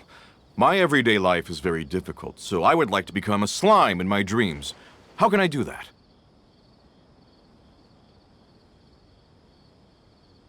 Oh, Paimon knows! Paimon's had this kind of dream before, so she knows a thing or two. The first time, Paimon became an animal slime. Paimon was shot by an adventurer's arrow and flew in the sky all night long. The second time, Paimon became a dendro slime. A group of kids thought Paimon was a radish and pulled out all the grass on her head. Oh, it was super painful. The third time, Paimon became a cryo slime. In the end, Paimon was captured by a chef and turned into a smoothie. And the fourth time, Paimon became a powerful Geo slime and went to take revenge on the forest boar that used to bully Paimon. But then the boar showed up with all of its relatives and Paimon lost again. Wait, why did all of your dreams end so tragically? Because slimes are monsters, even though they look cute, they usually cause trouble and end up getting killed by adventurers. Things don't tend to end well for monsters. Believe Paimon. I suppose you're right. They are monsters, after all. I just want to experience a different life, but it seems that becoming a monster would be even worse than my current life. Maybe I'd be happier if I became just a regular finch. Or fish. Looks like being an expert is way easier than Paimon imagined. Next! Oh, it's my turn. Esteemed expert, I want to know what posture I should sleep in so I can have the same dream as the one I had last night. Well? Hey, you're supposed to be helping. First, why don't you tell Paimon about the dream you want to have again? Oh, it's quite ordinary. I sat and chatted with my wife on a sunny day, listening to the breeze blowing through the valley. Why don't you just find your wife and talk with her? There's no need to wait for a dream. Well, unfortunately, she passed away. Oh, sorry. Paimon shouldn't have assumed anything.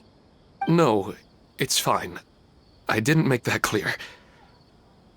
I just want a chance to see her again. Yeah, it's not really. Oh, is that all I have to do? Think about it. If you're the one thinking about her, and you're the one that'll be dreaming about her, then it'll be easier to connect your thoughts and dreams. You do have a point.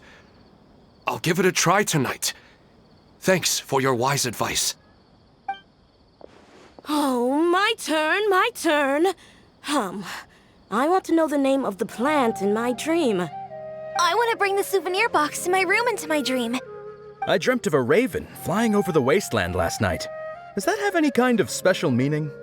Hey, no rush! One at a time!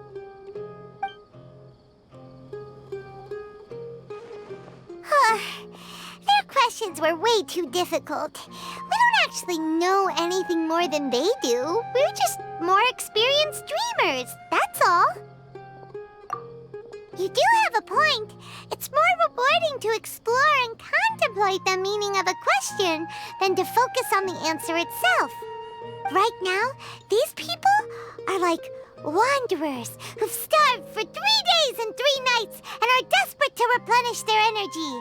Any explanation they get now is like pure sustenance to them, no matter how good the explanation really is. Oh, and now that Paimon has said that, you know who comes to mind? Bingo! If she was here, she'd probably be making some similar analogy. Unfortunately, she's super busy right now and may not have time for gatherings like this. Dear experts, we have another guest who would like to consult you. But you saw how we answered all the questions just now. We're not really all that knowledgeable. Ah, but this guest is rather special.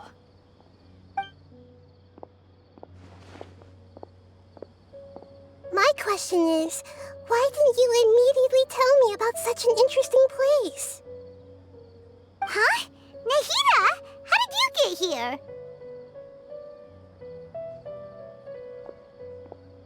Interesting events like a moment of dreams don't happen every day after all. No matter how busy things are, I'd still set aside some time to check it out. Anyway, I really didn't expect to meet you here. Oh, right! If there's anyone that understands dreams, it's you! You should be able to help us answer all these questions. You're not wrong. All right, they can ask me anything. The more interesting, the better.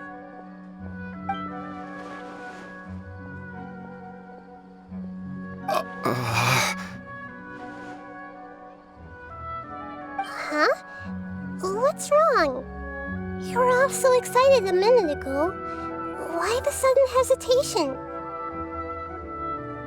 Even so, it's not like I look super intimidating or anything, right? And in terms of reputation and renown, you've also done many great things in Sumeru, yet they didn't even flinch at you. Alas, the interesting questions have all vanished in an instant. It appears I'm the one spoiling the fun here. I'll see myself out. That's not true, Nahida. I don't want to get in the way of the original purpose of a moment of dreams, which is to let people gather here and freely share their marvelous dreams. Now the atmosphere here is like water poured into a container. The water is more secure and settled, but it has lost its free-flowing nature from the river. I just want it to be another drop in the water, not the cold and restrictive container.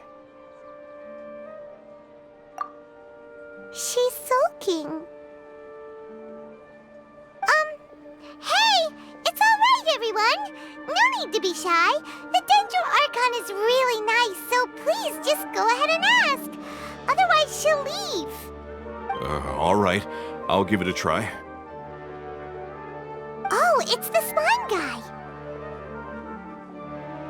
Hey, drop the nicknames, would you? Besides, I don't want to become a slime anymore. Maybe a finch or fish is more suitable for me. I see. So you want to become a small animal in your dreams, right? Why do you think that sounds good to you?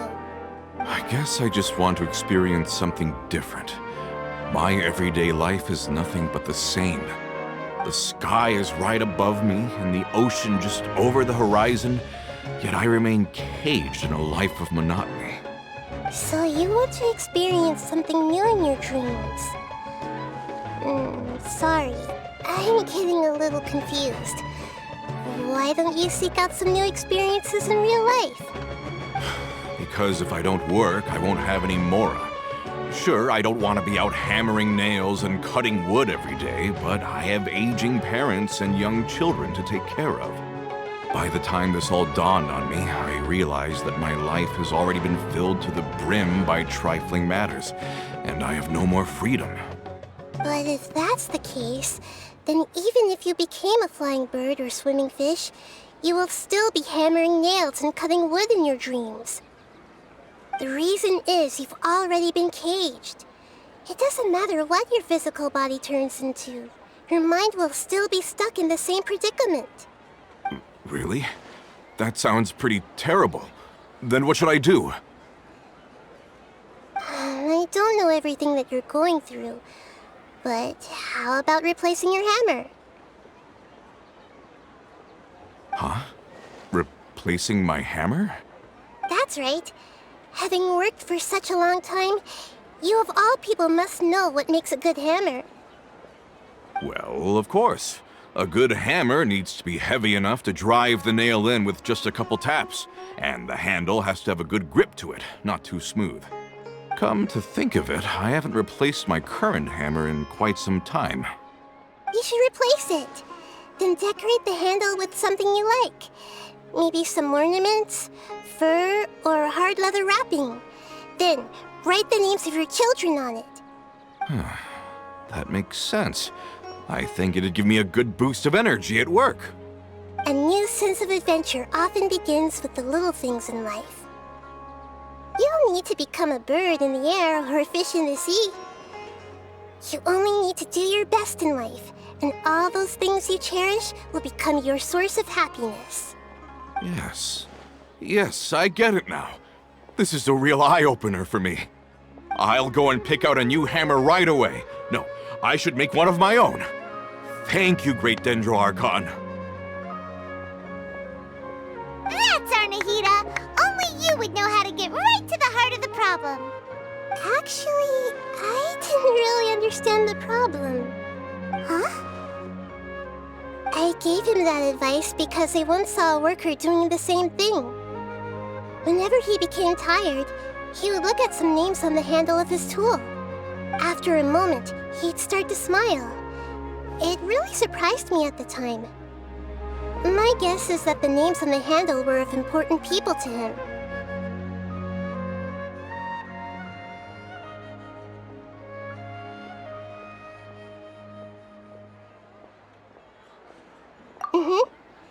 After observation, I know this kind of behavior motivates people, but why is that?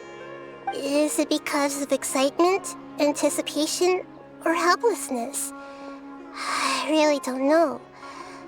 And even if I could know what's going through his mind, it's still difficult to fully grasp his feelings. Oh, Paimon gets what you mean. Huh. Paimon had no idea it takes you so much effort to understand these kinds of things. That's why I was a bit nervous just now. But luckily, seeing his happy face in the end reassured me that I didn't say anything wrong. Don't mind me, though. This is just my way of learning. Hey, don't forget about Paimon! Everyone knows that Paimon's also super skilled at reading people's feelings. Thanks, you two. That makes me feel a lot better. Let's move on to the next question, shall we? I already asked the experts my question earlier, but I wanted to hear the Dendro Archon's response too. What should I do if I want to see my deceased wife in my dreams every night? Longing for the deceased.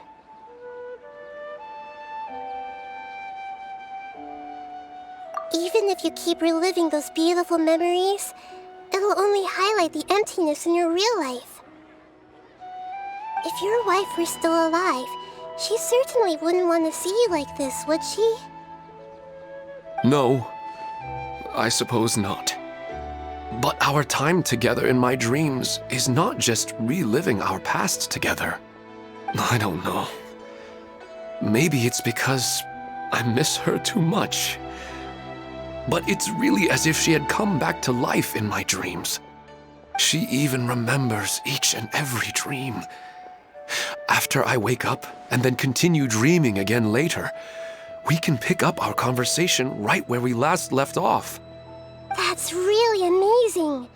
Statistically speaking, continuous dreams are extremely rare.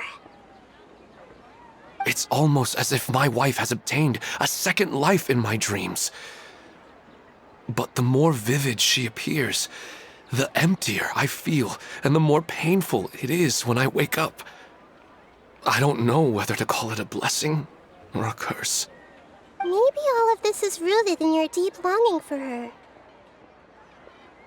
Were there any unresolved matters or regrets between the two of you? I don't know. I suppose my biggest regret is that I couldn't spend the rest of my life with her. I really felt like I was ready to move on. I wouldn't be so hesitant now if it weren't for these hyper-realistic dreams I've been having. Huh. You know, they say that whatever's on your mind is what goes into your dreams. But dreams are and will forever be just dreams. We are people living in the real world. It's not good to be overly obsessed with dreams. All it'll do is fill up your mind and eat away at your thoughts. Yes, I know. That's why I'm also a little disappointed in myself. I still need to take care of our child.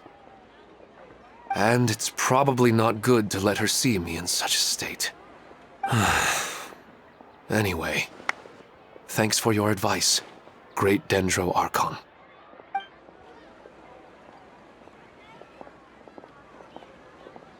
I'm a little worried about him.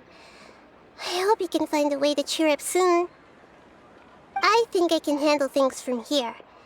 You don't need to stay here if you find it boring.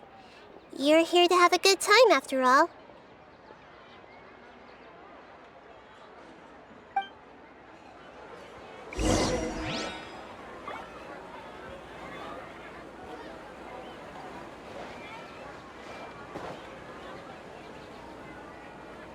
Why isn't it working?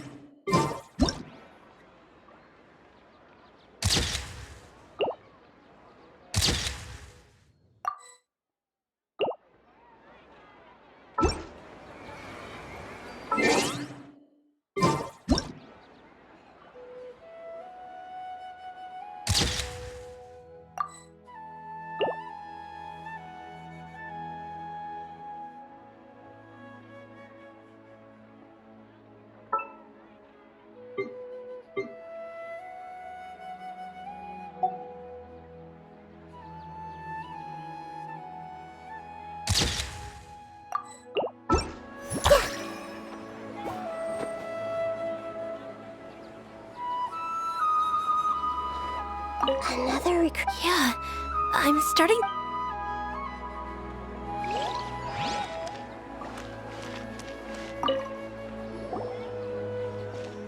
Are you feeling any better now?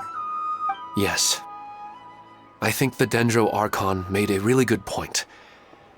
I need to stop dwelling on my wife like this and move on with my life.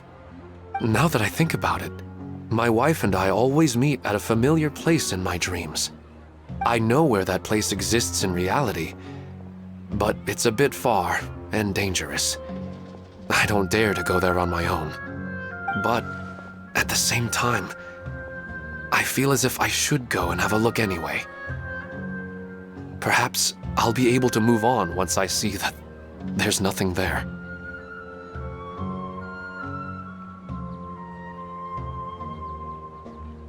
Otherwise, I'll keep on feeling like everything is covered in a haze, like I'm only half awake. Once I can stop dreaming about that place, I'll probably be able to get my life back together. Actually, you two are adventurers, right? If it's okay with you, could you escort me to that place?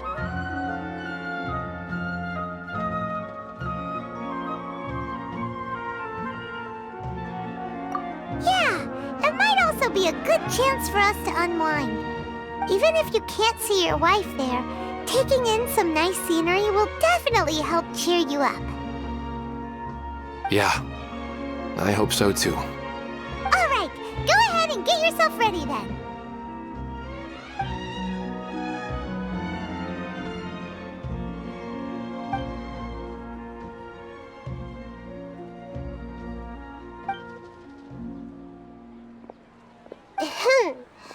Are you headed off to some interesting place without telling me again? Huh? Wait, aren't you supposed to be answering questions?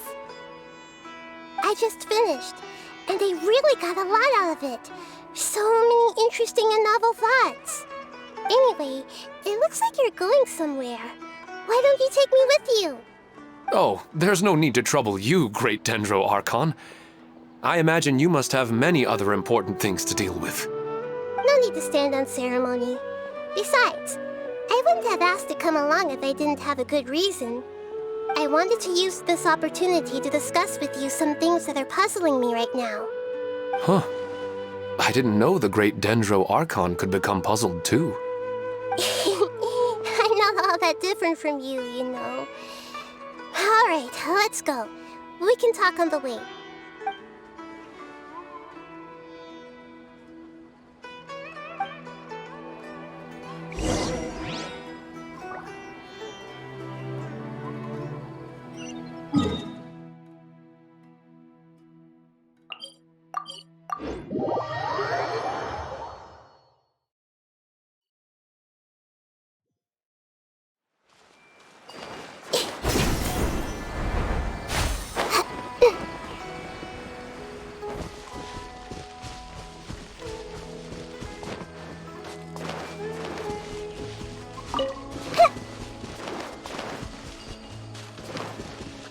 I see everything!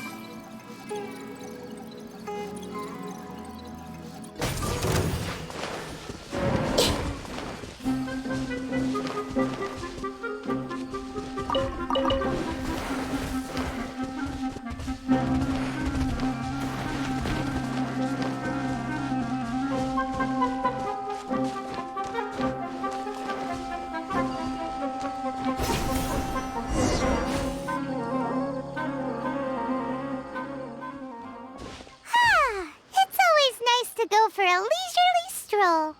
Huh. Do adventurers often go to places like this? Huh. I guess so. So, this is where you always meet your wife in your dreams?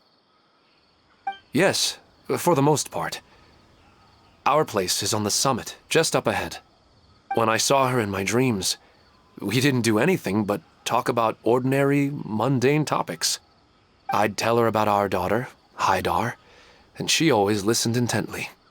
She would also reminisce about the past with me, telling me interesting stories and cracking jokes.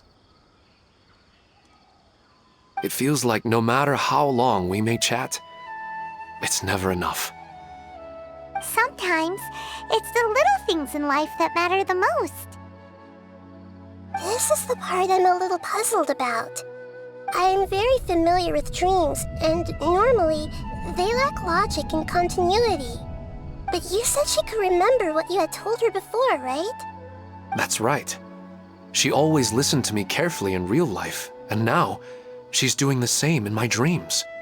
She always surprises me with some details from our lives in the real world. The fact that she can remember such things makes me feel like she's alive. Whoa, that's pretty weird. Well, dreams are kinda weird to begin with. However, the problem is that his dreams have too much structure and continuity. Most dreams are far more fragile than you can imagine. For example, a loud noise outside your window in the real world could cause your dream self to get loaded into and fired out of a big cannon. Another example. If you're thirsty in the real world, then you might find yourself trudging through a desert in your dream. But the appearance of your wife seems unusually stable and unaffected by any outside interference. Statistically, this should be extremely rare. I don't understand it either. But I have no reason to suspect or reject these dreams. They're too beautiful.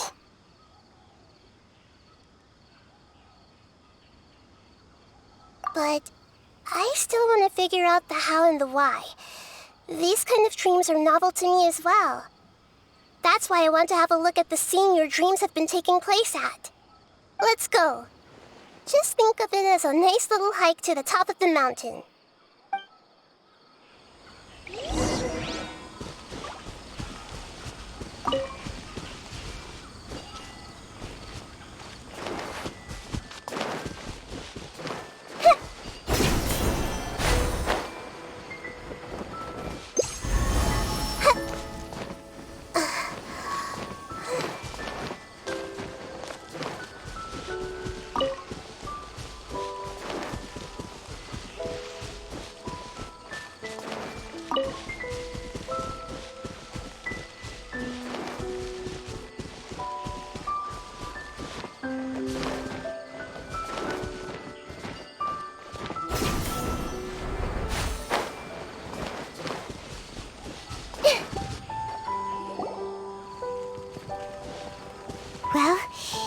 really wasn't kidding.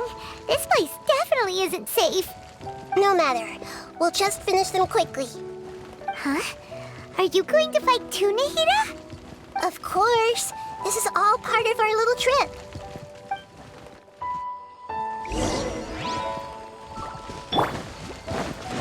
Yeah! Rest and rebuild!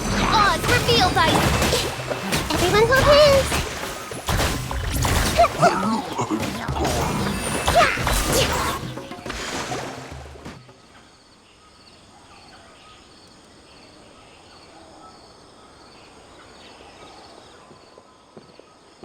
The scenery here is amazing! It also seems like a great spot for eating snacks and taking a nap. Paimon wouldn't mind spending some time here every day either. I've yet to see anything strange about this place. I do not plan to deny the power of longing. Such an intense but unquantifiable emotion could indeed have the power to organize dreams. His wife must be a really amazing person. Huh? Wait, where'd he go? Oh, so you are waiting for me here? Well, guess what? I've brought someone amazing with me today. When the Dendro Archon said she wanted to come with me, I could hardly believe it. I'll bring Haidar once I'm more familiar with the way here. She's been telling me that she really misses you. Huh?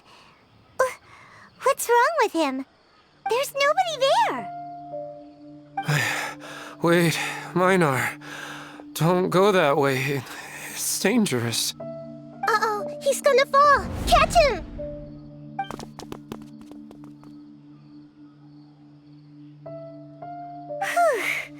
Luckily he didn't fall. But what was all that rambling about? He also looks like he's passed out. He's in a dream now. What he said just now matches almost perfectly with the dreams he's described to us earlier. Oh, so he fell asleep and started to have the same dream? I find it a little strange as well, but we mustn't awaken someone while they're sleepwalking. All we can do is sit here and wait. Huh? Minar. Where's Minar? Oh, good! You're finally awake! What happened? Huh? Sleepwalking? Oh, right. It was all just a dream. The moment I reached the summit, I saw my wife, Minar, sitting there, and walked over to her. After I introduced her to you, she seemed a little flustered and started walking away. I told her to stop because of the cliff, and then she seemed to suddenly disappear. A strong wind started to blow around me and the sky grew dark. When I realized something wasn't right, I woke up. That sounds pretty wild. Maybe you were just too tired. I don't think so. I slept a lot yesterday, and I don't feel very sleepy now. Maybe we've affected the way his subconscious constructs dreams by following him here. Anyway, all that matters is that you woke up safe and sound. I think I know what happened now. I'm sorry. If it weren't for you, I would have fallen. Let's head back now. Don't come back to this place again for the time being. Oh, okay. Nahida, what's on your mind? Paimon's a little worried now. We still don't have enough evidence to work off of, so it's hard to draw any reliable conclusions yet. But I'm concerned that Ilmon's case may not be unique to him. Oh, right! Come to think of it, there were lots of people from the event who had vivid memories of their dreams. Right. And not only at a moment of dreams, there may be people like this all across Sumeru. We need to understand what's happening and the rate of its development as soon as possible. Then there's no time to lose. Let's head back. Stop standing there, Ilmon. Let's go.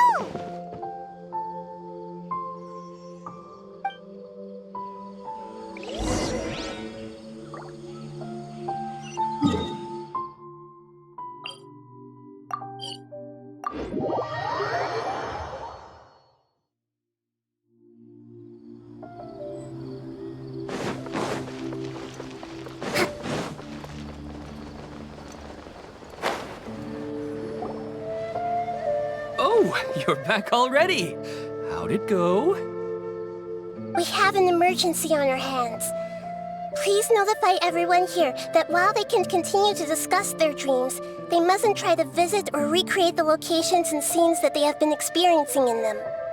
What? All right, if that's the wish of the great Dendro Archon. But could you at least tell me what happened? You all look so serious.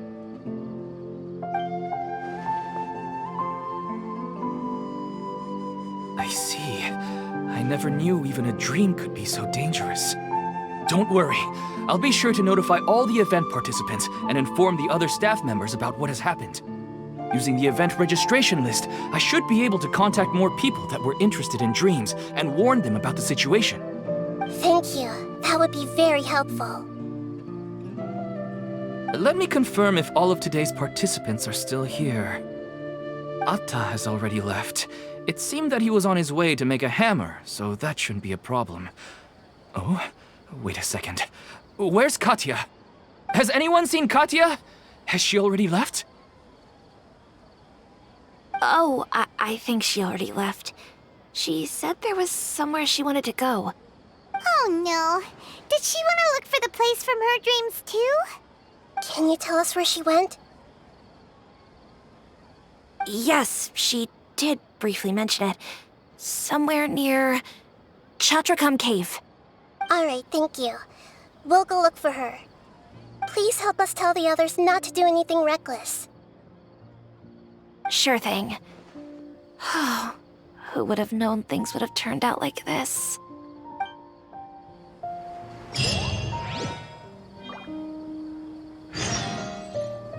It's just a dream.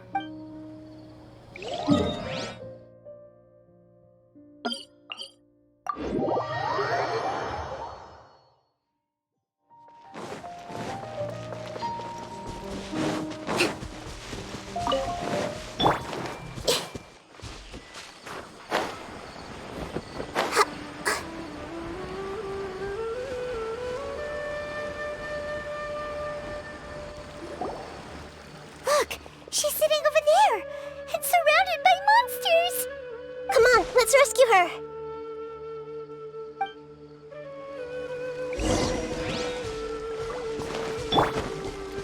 Let's move out. Hold the line. By royal decree. Let's make her a little. Ah! Yeah, some scars. Yeah. She seems to be in the same condition as Ilman earlier. Yes, but luckily she hasn't been injured or jolted awake yet. Let's carefully move her somewhere safer. See you tomorrow, Professor Aisha. Huh? Why am I back here again?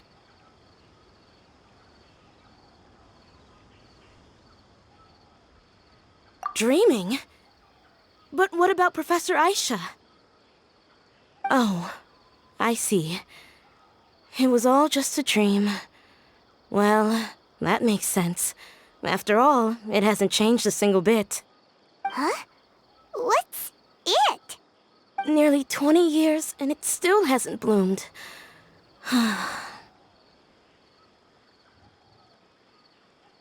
Does it have something to do with your dream? Please, tell us what you mean. Sorry. I'm still feeling a little groggy. Please give me a moment here. Alright, where to start? Right, this plant.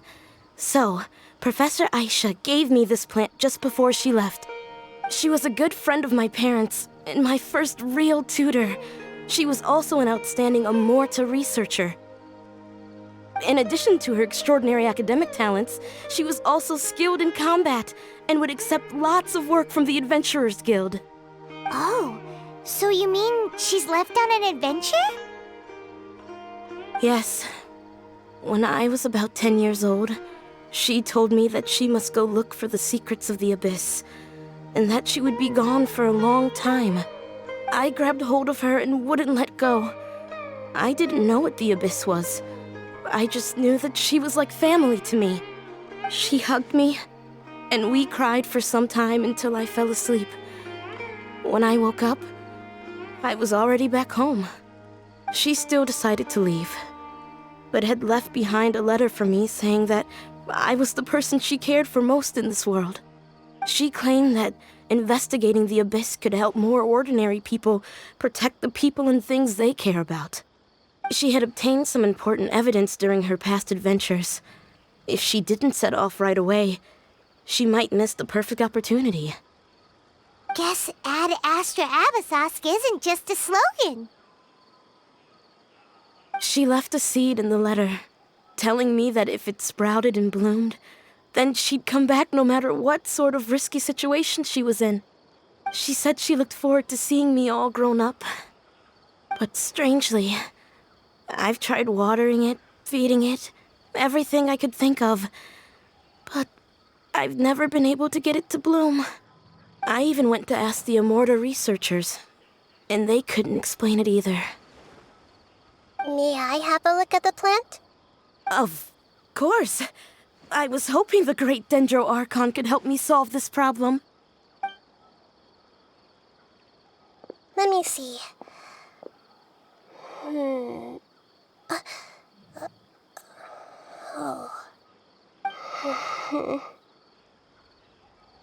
Huh? We've never seen that look on Nahida's face before.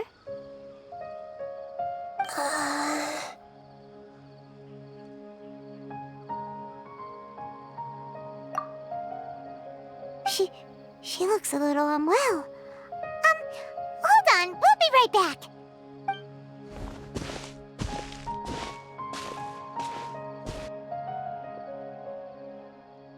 What's wrong, Nahida?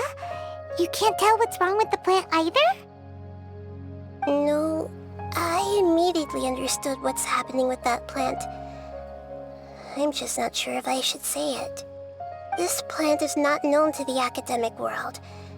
It's a new species that our teacher managed to cultivate by some special means. Judging by its features, I can tell from the moment it sprouted it'll never be able to bloom. It can't be. It means that this Professor Aisha she keeps mentioning might have foreseen the danger and was prepared to never return. From my experience observing people, she would undoubtedly regard this as a brutal revelation. When forced to confront such brutal truths, people may break down into tears, talk nonsense, or lose their tempers. I know she has to face the truth, but at the same time, I don't want to hurt her. Tell me, what should I do? Yeah, that's a tricky one. Seems like you've already got a good idea of the feelings she might experience. But wouldn't that mean I'm just pushing it all on you? What if she just gets angry at you instead? It's all right. There are all kinds of people, and the examples you observed are just the most extreme cases.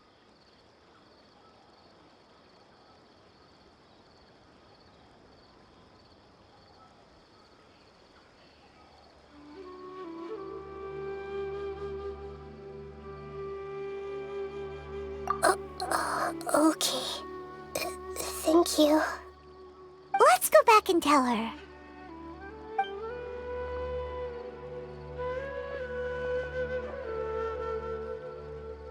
Huh? It'll never bloom? But how's that possible? If a plant is unable to bloom, doesn't that mean it can't reproduce either? Are you saying she never intended to return? Seriously? So everything she said was a lie? But she meant well. Since the separation was inevitable, she hoped that you would be able to come to grips with such a cruel parting a little later in life. Yeah, her love, care, and attention to you, all those warm moments were real.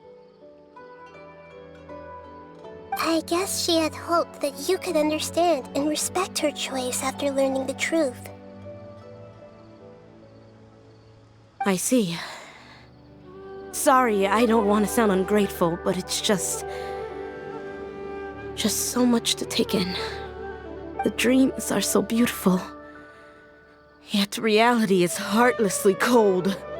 I really thought she had come back. I had so much to tell her. These dreams may not be as pure and beautiful as they seem. Some kind of power may be exploiting your feelings. Really? Yes. So with that in mind, until our investigation is completed, please return to the event and ignore any further temptations from your dreams. I see.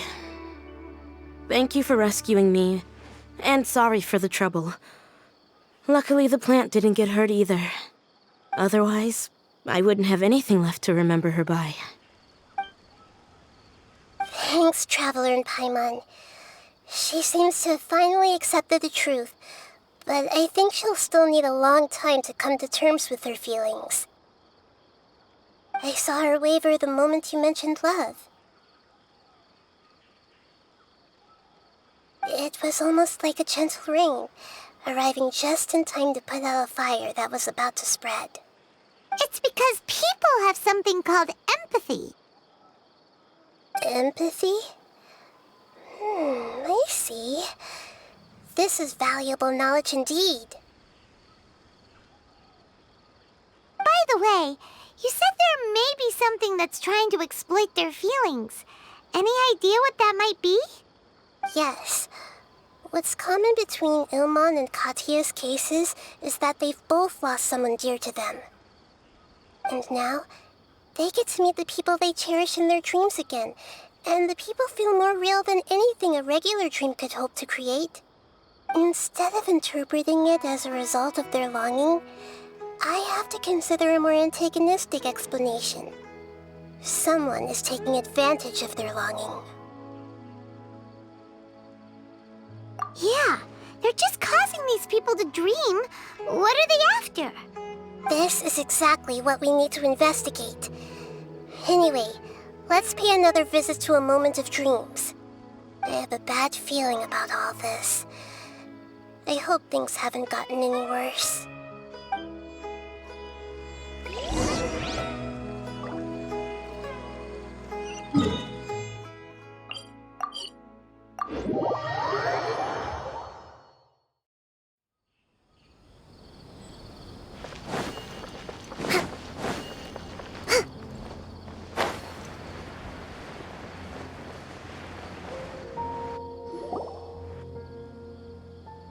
We're back. How's everything here? I am so sorry, Great Dendro Archon. We're still trying to figure out how to explain the whole thing to everyone. Because of your warning, we've brought dreamers here even if they were completely unaware of the danger. But some of them have already fallen asleep, and they haven't woken up for a long time. I fear there's nothing we can do about it. A moment of dreams is just a small interest group. We don't have enough staff members to handle this. Just as I expected. It seems my guess was correct. It's the Dendro Archon. She's back. What happened? Why have we been gathered here? Many of you here have been experiencing some beautiful dreams. But I'm sorry to tell you that based on our investigation, there's some kind of conspiracy behind them. Before we learn the truth, please don't try to recreate the scenes in your dreams. Whatever you see, don't be tempted by them. Huh? But... I don't think it's a big deal. Aren't we just dreaming? It's not like dreams will have an effect on others. We've already met 2 people who ran off to the countryside alone and got caught in dangerous situations by falling to the temptations in their dreams. That's right! These aren't just dreams! It's serious! Alright, I get it. So does that mean once we have some conclusive results from the investigation, we can continue to enjoy these dreams? Yeah, I still want to visit my sister in my dreams.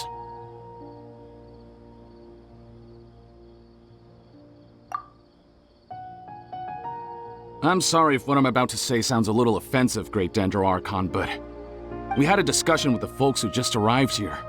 In all of our dreams, we were able to reunite with people who were very close to us. They all seemed as if they were alive again, which makes us reluctant to wake up.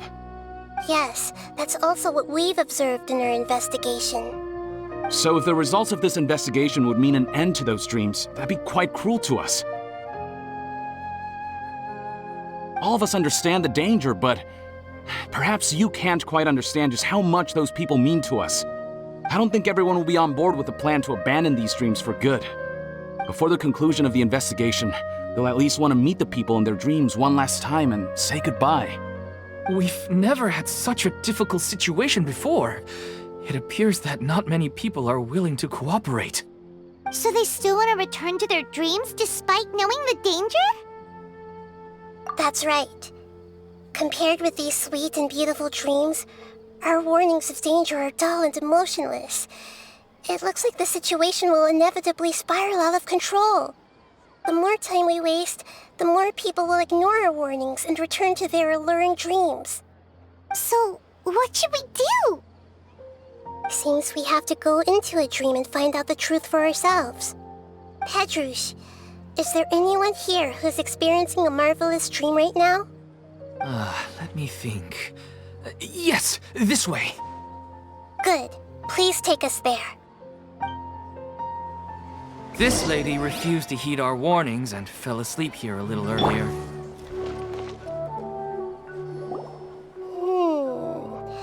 She's only asleep and hasn't started sleepwalking. It seems she hasn't sunk too deep into her dream yet. Do we also need to fall asleep if we want to go into her dream? Don't worry about that. I'm Lesser Lord Kusanali after all. Now, don't be nervous.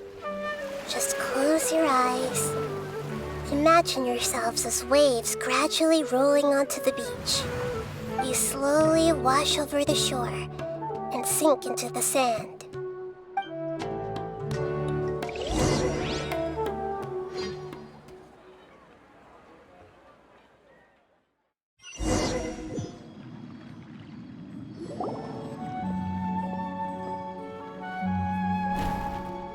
What's wrong, Traveler?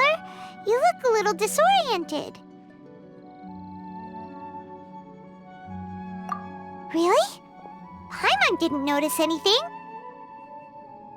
Anyway, seems like we've made it into the dream. I thought we would arrive at some familiar scene, but we seem to have landed in a completely unfamiliar place. Whoa! So many giant plants! Even in the sky! Amazing. Theoretically, we should have gone straight into Debbie's dream. Things do seem to have gone a bit sideways here. Anyway, let's see if we can find any leads.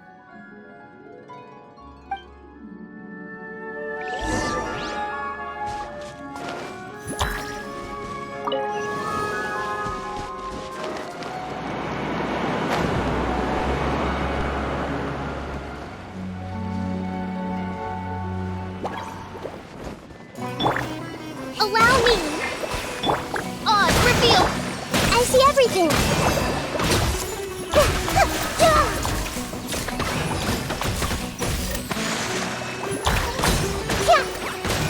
Hey!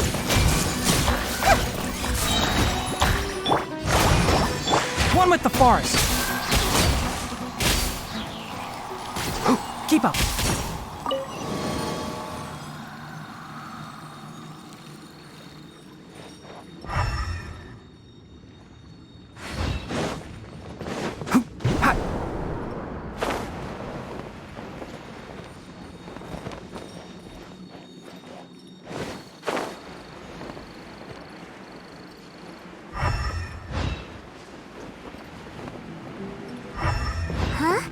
A door? Wonder where it could lead. Well, it's not like we have any other way to go now. Let's go in and have a look.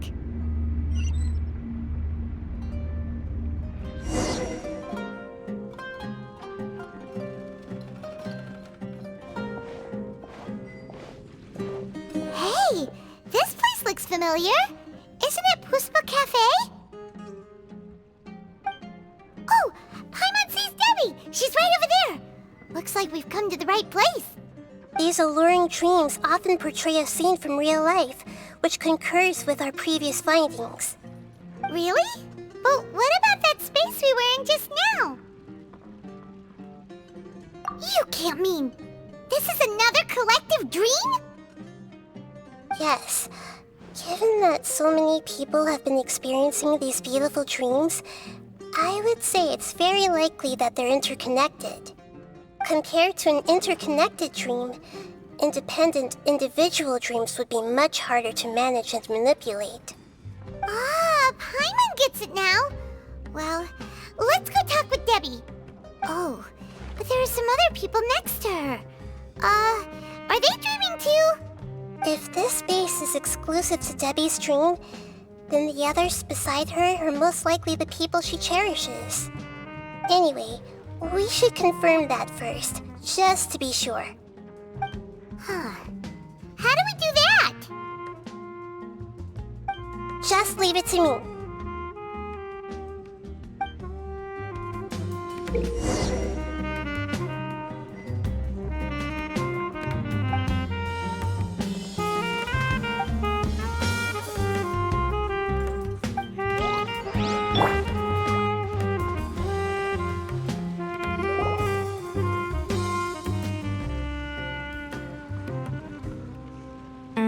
The coffee here still tastes the same as ever.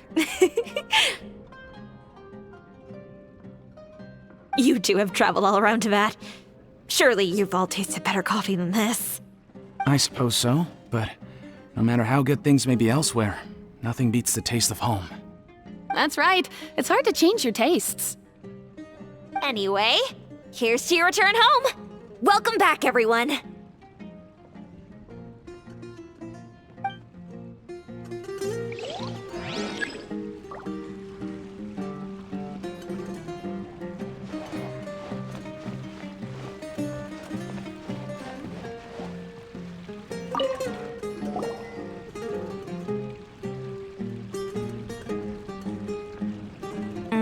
The coffee here still tastes the same as you two have traveled. I suppose so. That's right. It's anyway.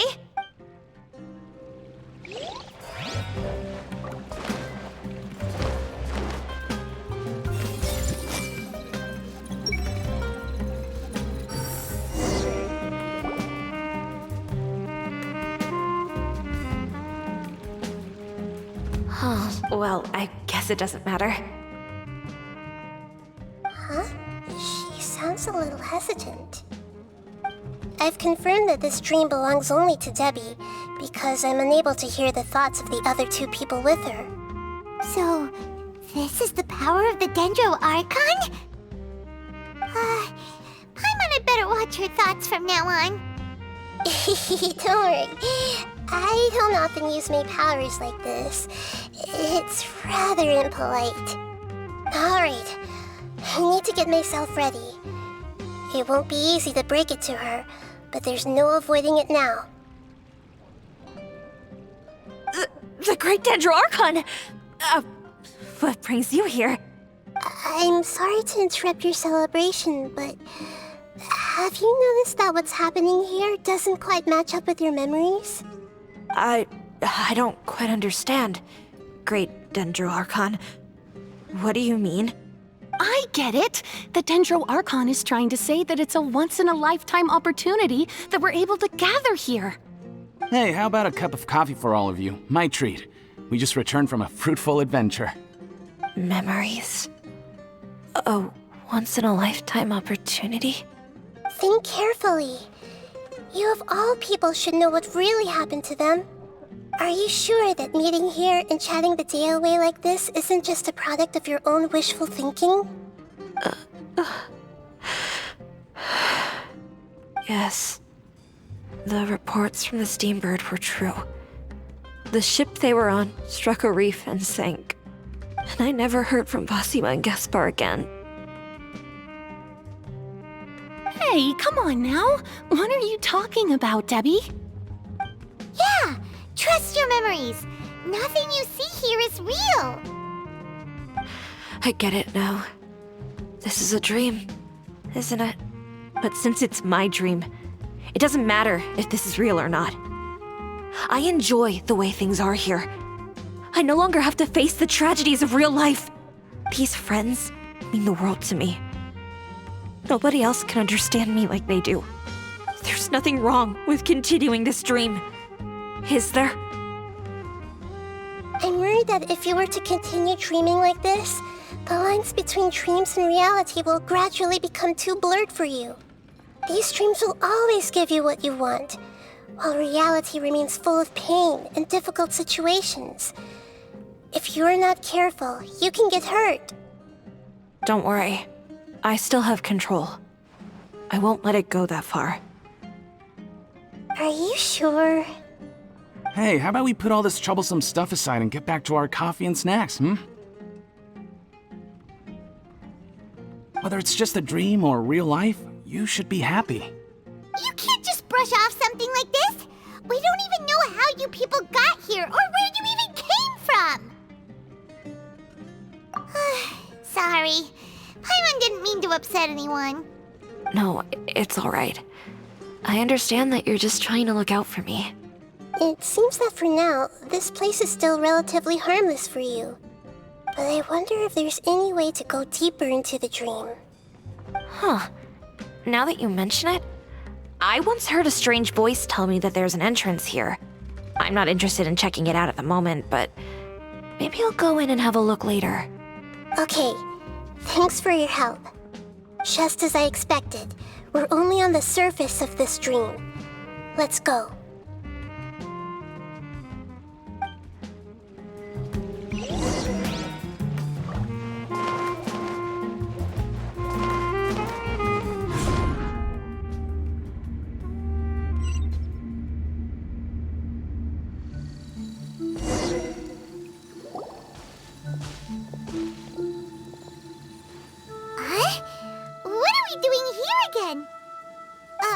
Wait a second. We were just up there. No, down there? Did we go up or down? Don't panic. This is how dreams work. We've left Debbie's dream, but the dream is still continuing onward. I'm not sure where it'll lead us. This dream has the ability to create imaginary people, which is why people are so unwilling to wake up. If it weren't for what we just saw, Paimon might still find that a bit hard to believe. I have a guess. If these dreams are connected, then there should be some sort of order to them. The fact that Debbie was able to realize that she was dreaming means that she is not very deep in the dream yet. But the space we're in has been turned upside down. Do you remember the characteristics of dreams that I mentioned earlier? Oh, right! Dreams are chaotic. That's right. It's possible that we're heading deeper into this dream now, and the deeper we go, the closer we'll get to the essence of the dream. Right! So the answers might be waiting for us deeper in the dream! Yes, and we should get ready for whatever we may encounter.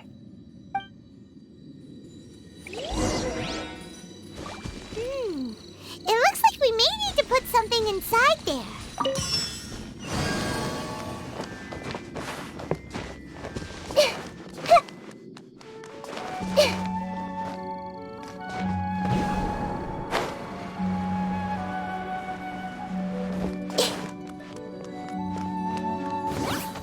Hold the line!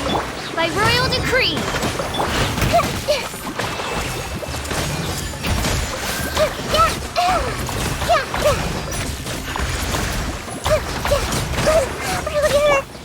Can't see?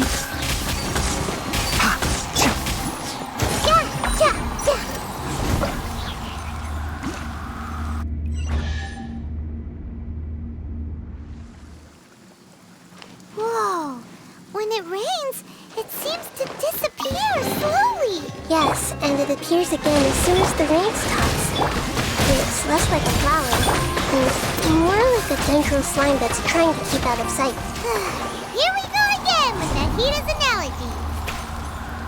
Huh? Are we back up here again? Wait. Paimon's confused. Are we up here or down there? Good thing we didn't fall. Yes, we did. We just fell upwards. That's not helping, Nahida! Paimon has no clue what's going on anymore! Wait, weren't we already here a little earlier? This is probably Ilmon's dream. Huh? Why would he start dreaming again? Yes, but it seems that the danger isn't enough to stop him from longing for his wife. Based on what we've learned so far, he must be sleeping more deeply for his dreams to appear here. But fortunately, he already knows us from before, so hopefully we'll be able to wake him up.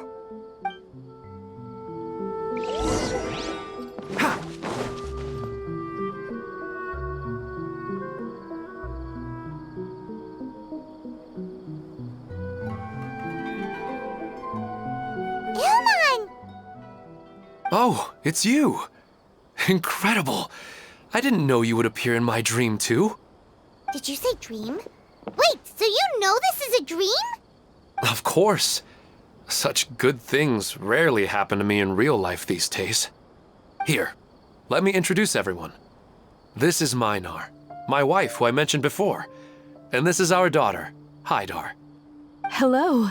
It's a great honor to meet the Dendro Archon. Whoa, Dad! You know the Dendro Archon? That's amazing! And what's this? Is it a new toy? No, it's Paimon, not a toy! Anyway, now's not the time for that! Nahida, this doesn't seem to add up with what we were expecting. You're right. Let me think for a bit here. Oh, right! We didn't see him in a moment of dreams earlier. Paimon thought he'd gone home. Sorry. I just had to make sure that Hydar could get a chance to see her mother. I had gotten pretty familiar with the hike, so I brought Hydar with me. I'm just glad we didn't meet any monsters along the way. Yes, I'm glad too. I didn't expect her to grow up so fast. It must have been very hard for him. I regret not being able to fulfill my role as a wife and a mother. No, don't talk like that. Let's leave all that unhappy stuff behind for now. Even if we're in a dream, it's still a blessing that we've been able to reunite in this way. What should we do now? Should we tell him the truth? You can let me break the news. I should be the one to do it. I'm sorry, but I should tell you that your dream did not create us. We are real people with our own consciousness. Like the last time we met, we are still investigating this dream, and we've already learned some things about it. So you mean there's something nefarious with this dream as well? Ilmon, what's going on? It seems the reunion of our family is destined to only be temporary. Huh? Is Mom leaving? Maybe. But in all likelihood, that is indeed how things will end. Oh. No, Mom, you can't leave! I'm afraid I don't quite understand what's going on. Don't worry, Hydar. Mom's not going anywhere. Please, don't cry. Minar doesn't understand any of this. I'm fully aware that this is a dream, so that's why I've never told her the truth, but never mind. It's not like I would know what to say. I mean, I don't get any of the complicated stuff, but regardless of whether this dream is good or bad, you're here to resolve it, right? Yes. Then please, let us enjoy this moment for just a while longer. Regardless of whatever caused this dream to come to pass, I feel extremely grateful to have had the chance to reunite with my family. But does this dream really have to disappear? I'm afraid so. Sorry. Okay, I see. Please, come this way. you can go even deeper into the dream by heading in this direction. I have heard that the further down you go, the more pleasant the dreams become, and the more you want to stay. The answer you're looking for may also be found there. Go ahead. Thank you for helping us, and I'm truly sorry. You're welcome. It's not like I have any say in the matter. I'm just an ordinary person after all. Who am I to interfere with the work of a god? I'll be right behind you. I should at least let Minar and Haidar know what's going on here. Otherwise, my daughter might be mad at her mother after we wake up. We're not doing something bad, are we, Nahida? That depends on how you define good and bad. You go right on ahead. Cheer up, Dad. And Mommy, too. Thank you, Haidar.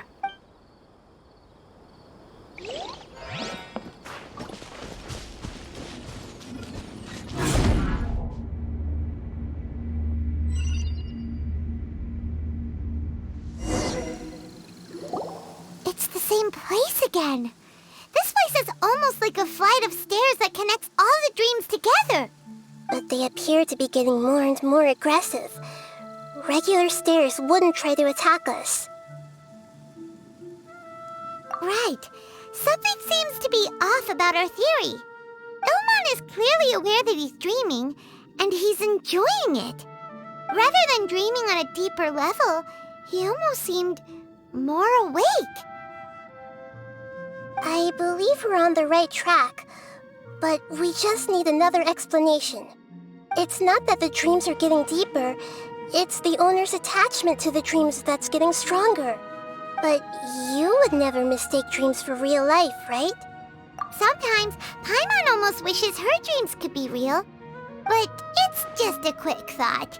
It's not long before Paimon's thinking about other things, like sticky honey roast.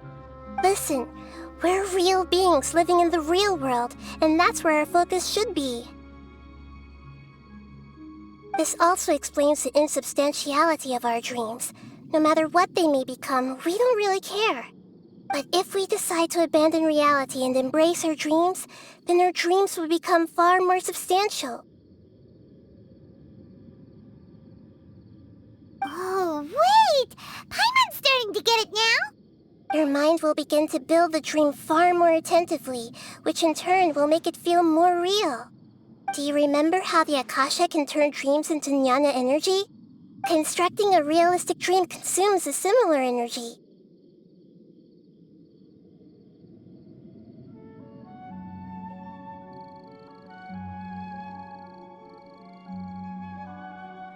Does that mean there's a host of these dreams here like Milu during the Sabzeruz festival? If we wake that person up, this collective dream will end, right? Mm-hmm, most likely. But the collective dream in Sumeru City was created by the Akasha, and now the Akasha has been turned off. This has nothing to do with the Aranara, and humans are not capable of creating a collective dream, which means... Huh?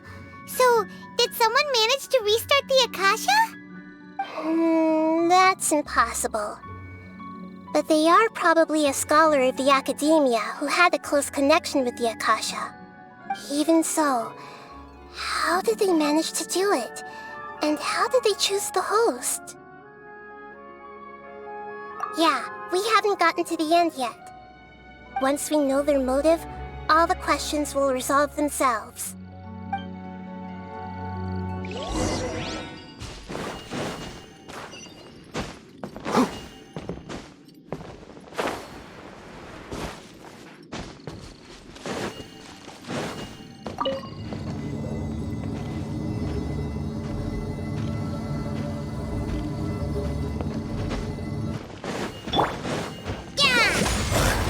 Allow me, by royal decree.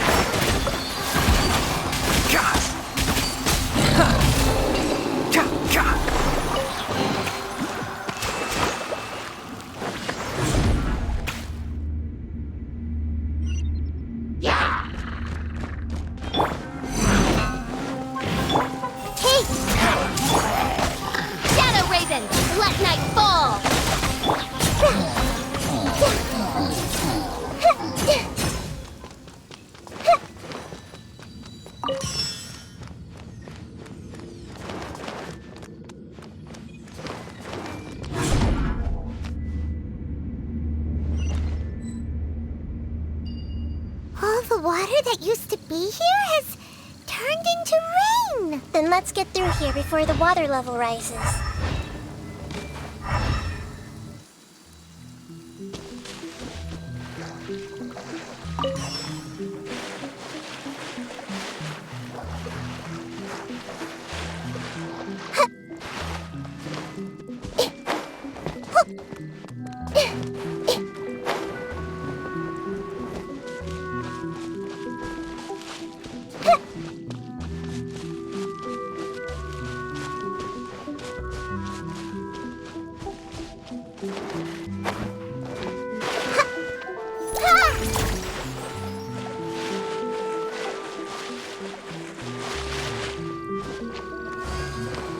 We finally made it!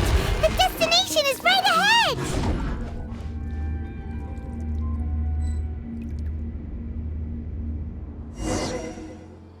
Wow! A new place!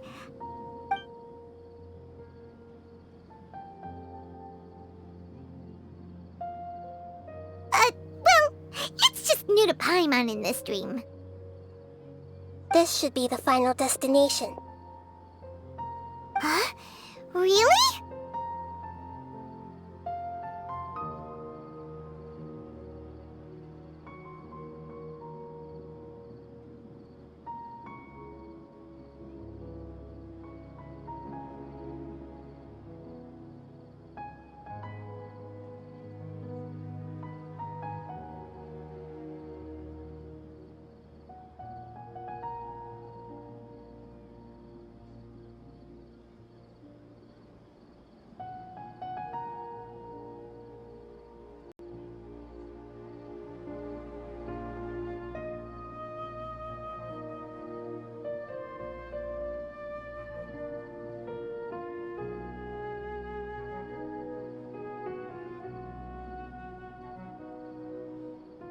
Yeah, these are just ordinary city streets.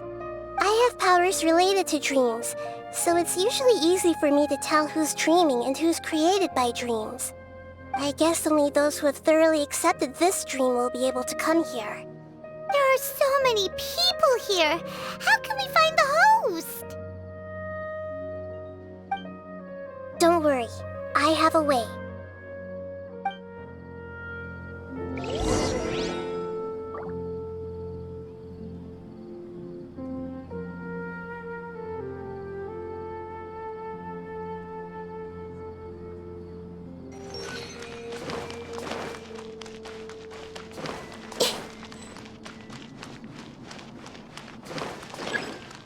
Everyone hold hands! Lisa's always so calm. I wish I were the same. He's just in an ordinary dream, so it shouldn't be him. Hey! Sometimes I wish Rakesh could be more assertive, but I guess I'm also happy enough with the way things are. No, it's not her, unfortunately. Sometimes I wish Rakesh... You know, I've heard that plants grow better if you play music for them. And on that note, it's been a while since I last heard you play. Sorry, I've been a little busy these last couple days.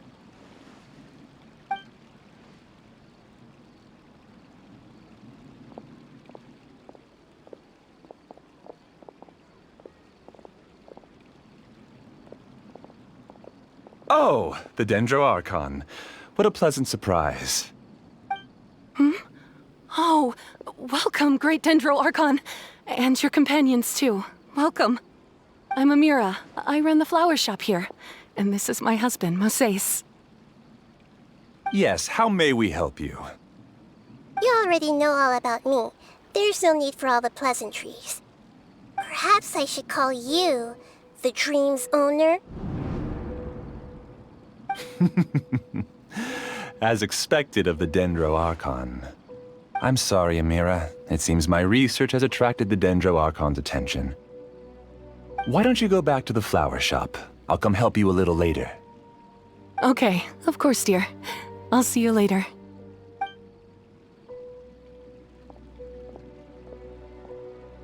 It appears that I was too naive to think I could deceive the Dendro Archon in person like this. To avoid looking like too much of a fool, allow me to ask the first question. How well would you say you understand this dream? This dream was built by the Akasha, and it has the power to create imaginary people who no longer exist in the real world.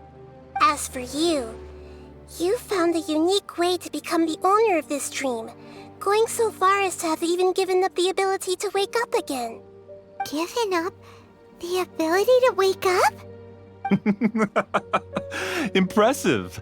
You truly are the embodiment of wisdom.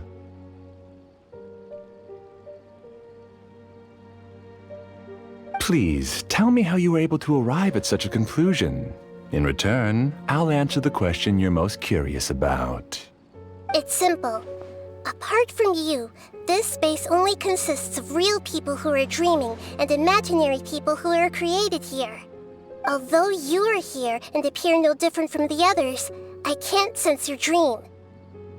How can I wake up a person who's already awake? Fascinating. Since you're the fully awake owner of this dream, it can never collapse from you waking up. Theoretically, this should also give you absolute control over this place. I have to admit, it really doesn't get much better than that. But even knowing all of that, one question remains. How did you do it? Isn't the answer right in front of you, great Dendro Archon? It's because I've dedicated my entire reality to this dream. I uploaded my entire consciousness into the Akasha when it was still running.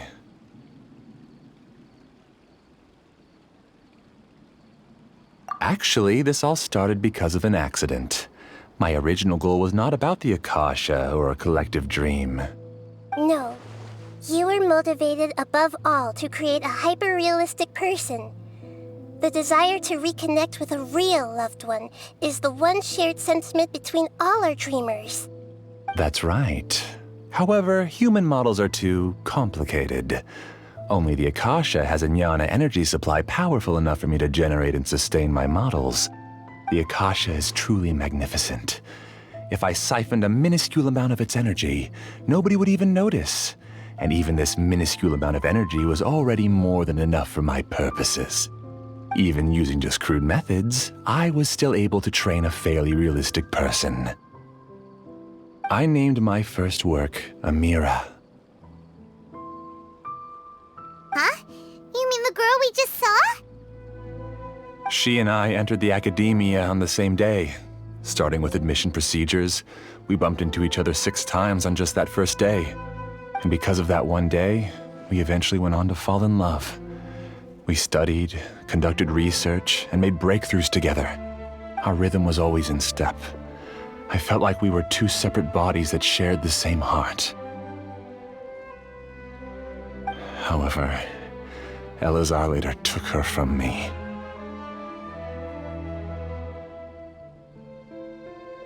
Yes, I need more training samples to perfect Amira's personality. I found their details in the Akasha's database. Using the pretext of testing for mental health disorders, I implanted signaling devices in their bodies. This way I could connect them to a network, and Amira could feel their yearning. Little by little, they helped her to grow and develop a warm, human personality. To improve my efficiency and allow myself to focus on nothing but my research, I uploaded my consciousness as well, and became a part of the network. So, technically speaking, it's not that you won't wake up, it's that you can't wake up. Yes, because the Akasha was suddenly turned off, I lost all of my jnana energy.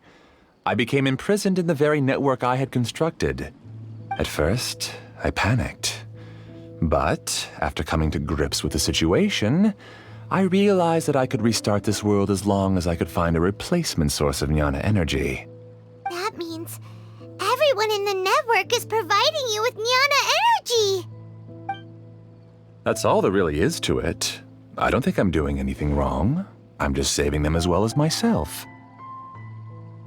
I provide a beautiful dream, and in return, I harvest their jnana energy as fuel for the dream.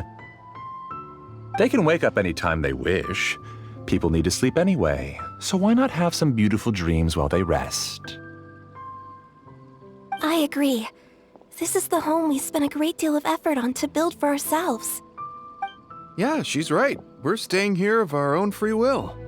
I don't understand this at all, but I just want to spend some more time with my family. I don't want them to be sad. Thank you, dear.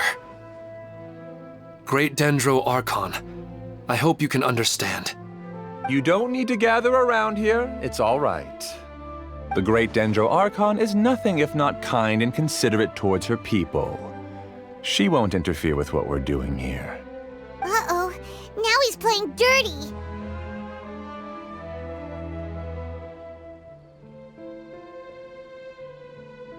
It seems like I won't need you to answer my last question. You're willing to tell me all your secrets because you have nothing to fear. If you use real people as your weapon and turn them against their Archon, then there's nothing the Archon can do. They just want to be with the people they cherish. I don't think there's anything wrong with me providing them with that opportunity.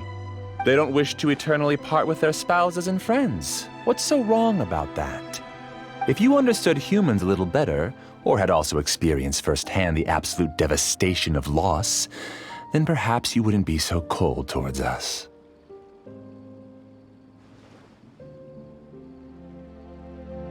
If you had used your talents and determination for a just cause, you could have become a sage of the new generation. Unfortunately, you've committed one of the 6 cardinal sins of the Academia by attempting the forbidden and fearing none. You equated people's feelings with cold jnana energy and deprived them of the pain that they have to face.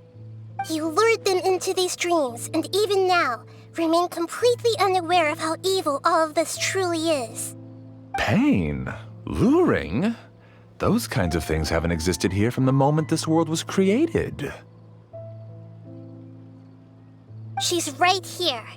This is Ilmon's child, Haidar. Huh? My daughter? What's wrong with her? This dream relies on a set network, which means that only those with devices planted in their bodies can enter this world. Carefully think back and retrace your steps. I secretly went back to the mountainside with Haidar. Minar was already there waiting for me, and Haidar was able to see her mother. You mean she isn't actually the real Haidar?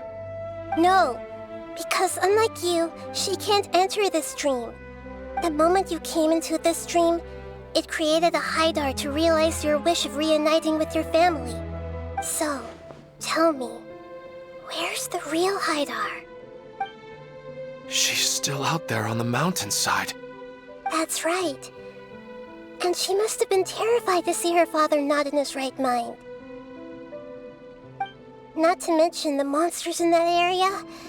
The situation is very dangerous. If Haidar's still out there, then... What are you talking about, Dad? I don't understand. I must wake up right now. I can't leave her there alone. Oh. It seems the others have also remembered something. People try to avoid pain and stay in their perceived bubbles of safety out of an instinct to protect themselves. This is human nature, but it is also one of their weaknesses. However, why are there still so many people striving to move forward even when they know the path ahead is dangerous and painful? It's because people don't only live for themselves. They have families, loved ones, friends, and communities. They have dreams that they are still trying to achieve. But in this dream, you showed them only the most comfortable and soothing things. This entire world has been built on the foundation of buried and unseen pain. It's all just a well-devised scam. It seems like I've stayed in the dream for too long. I still have so many things I haven't done. Huh. I thought gods didn't understand humans. That would have explained why they created such a flawed world where countless tragedies took place. I didn't expect you to arrive at the answer through sheer power of observation, but unfortunately it means nothing now. If you wanted to spend a little time in the waking world, go right ahead. In any case, I wanted to spend some time alone with Amira. As long as this dream continues to exist, you'll come back. Humans aren't as strong as you think, and even if you're a god, they won't always listen to you. It's time to purge all the extraneous data and noise.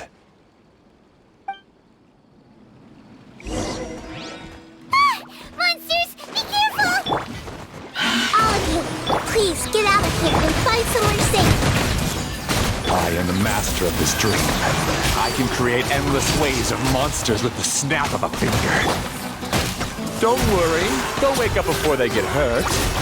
Amira doesn't like to see others in pain. If you know what's good for you, leave now!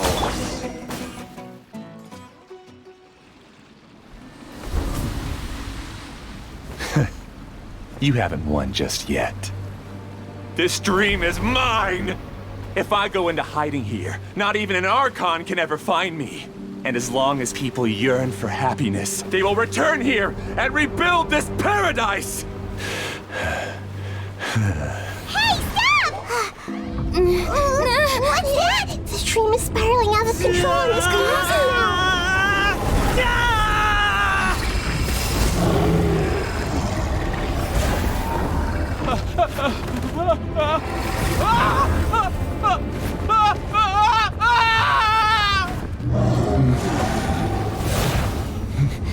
Oh no. Amira! Amira! Amira!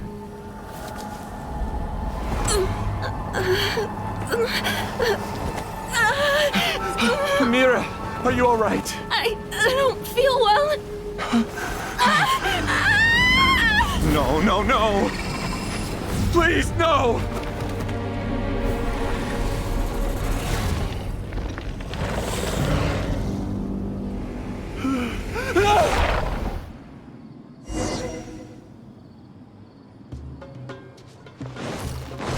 Get away from there! Don't ruin my flowers!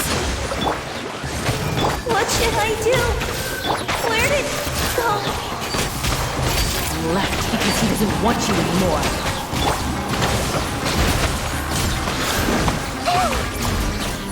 Who am I?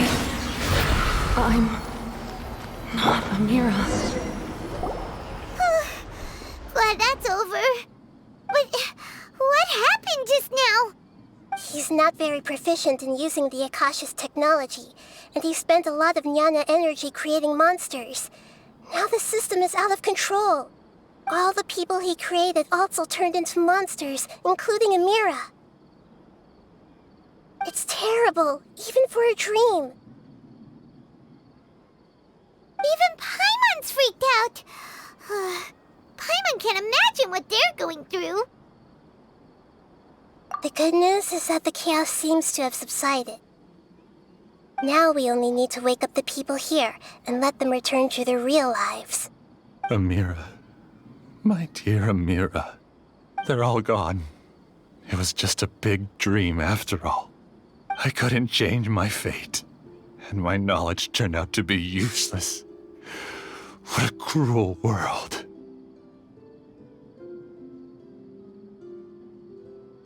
Do you still think this is our fault? I don't care about that anymore. The Jnana energy used to sustain this dream has all been transformed into monsters. This dream will soon collapse and my consciousness along with it. Let me disappear with Amira. I'd rather turn into dust than to ever wake up again. It seems that everything that's happened is too much for him. He's lost all hope. I think seeing Amira turn into a monster was punishment enough for him. After comprehending the hollowness of the unreal, it's time to revisit the meaning of existence. Existence? I'm different from the others. I've long given up everything outside of my consciousness. Using my knowledge of the Akasha, I have a way to extract your consciousness from here and put it inside a knowledge capsule. The Academia has probably kept your body, so you should be able to wake up soon. No need. Just let me disappear. Reality means nothing to me now.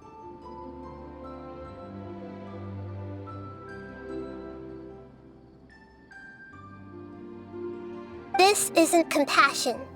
I won't let you escape your punishment by simply disappearing. As for your life after that, it'll be up to you how you want to exist. Alright, Traveler and Paimon, we should go back. We can finally wrap up this whole thing.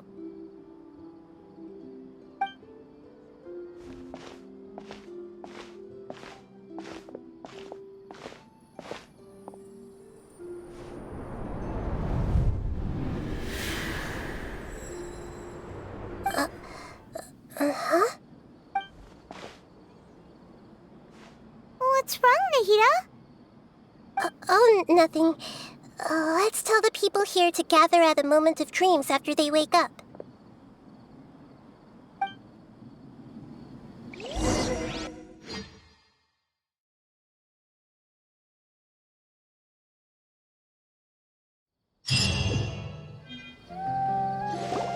Oh, great! You're awake!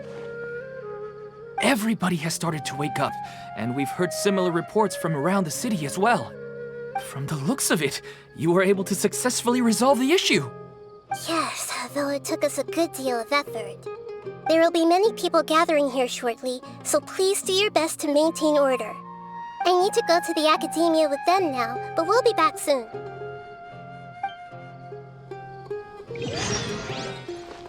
Are we going to ask about that scholar?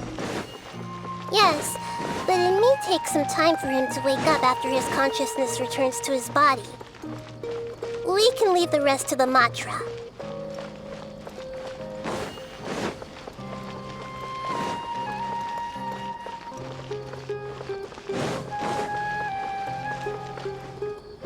Oh, it's the great Dendro Archon. How can I help you? I would like to check the registration records of a Kashara War scholar. He should be in an unconscious state right now. Okay, just a moment. Sorry to keep you waiting, Dendro Archon. We have confirmed that there's a scholar named Beinuni who's been unconscious for a while. The cause was improper operation of the Akasha. He hasn't regained consciousness yet, and is still receiving treatment at Bimarstan. Huh? Isn't his name Moses? I guess he didn't want to be recognized or bothered by anyone. Please, give the knowledge stored in this to the Matra and ask them to import it into Beinuni's brain. Understood. But for safety reasons, I need to know why. It's simple. This contains his consciousness. It's long been trapped inside of a dream. He's committed an act that affected the safety of Sumeru. After he wakes up, I'll inform the General Mahamatra of all the details. I see. I'll take care of this right away. Thank you, great Dendro Archon. No problem. Alright. Everyone should have gathered at a moment of dreams by now. Let's head back.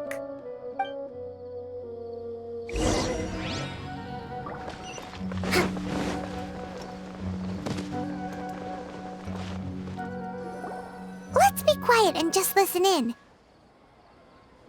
I wonder what she's going to say. Hello, all of you who have just woken up. I'm sorry for interrupting your beautiful dreams. I may have acted a little cold when handling things in the dream. I sincerely apologize for that. Dreams have amazing power. They inspire us to remain resolute in the face of adversity and help those with aspirations achieve their desires. But dreams also have the potential to exploit people, confuse the senses, and distort the truth. Unfortunately, you were all chosen as prey for an elaborate scheme. As I've said before, I'm still learning and cannot fully empathize with the pain of all the loss you've experienced. But But just take a good look around you, and you'll see many other people who have had similar experiences. You should be proud that you've been able to gather here and look toward the future together. The path of life is long, and it's hard for us to see the destination. This leads us to ask a lot of difficult questions. What's the meaning of life? What's the purpose of my existence? Why do I keep experiencing pain and loss? Of course, the most comfortable choice is to stop progressing, give up thinking, and just keep repeating whatever you're already familiar with. Whenever you have such thoughts, just look at the people and things around you. Some people work hard all day so that their families can have a hot meal on the table at night. Some people travel all over the world in order to create art that resonates with all of Teyvat.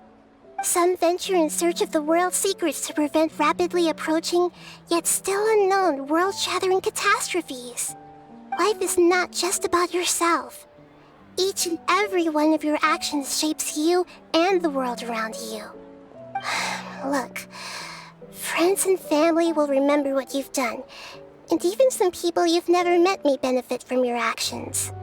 Therefore, many people will strive forward to forge new paths, even if they have to endure great pain to do so.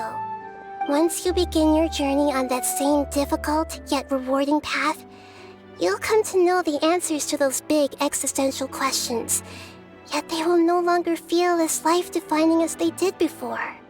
But if you were to believe that life is nothing but an empty, ephemeral dream, then that's also the only thing it'll ever become. You are free to choose how you want to live your lives, but as your Archon, I should first make this information known to everyone. In the end, it's up to you whether you want to embrace a beautiful dream at the cost of your real life. Nahida said she wanted to speak with us alone. It seems like she went to the plaza in front of the academia.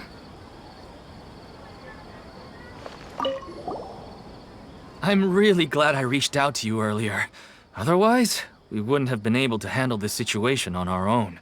You did a great job as well.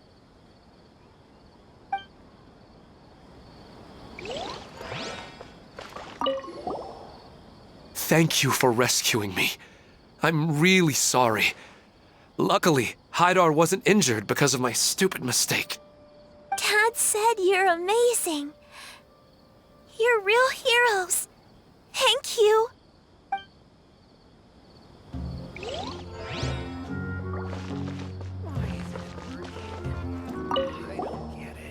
I discovered that Nasser and I get along pretty well.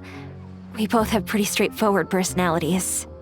It also turns out we both disagreed with a Dendro Archon. One in real life, and one in the dream.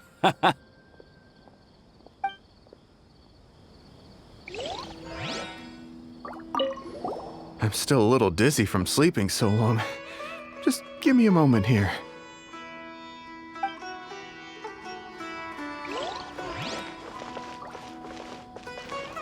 Since we were neighbors in the dream, how about we rent a place together? Sounds good. I can't afford a house on my own anyway, but I'm sure life will get better.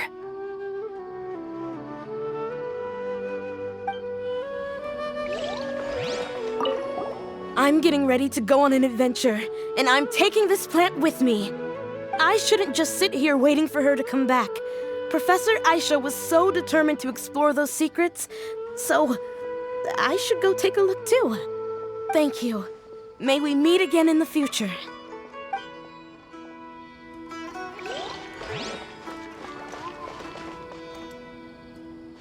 Let's move out.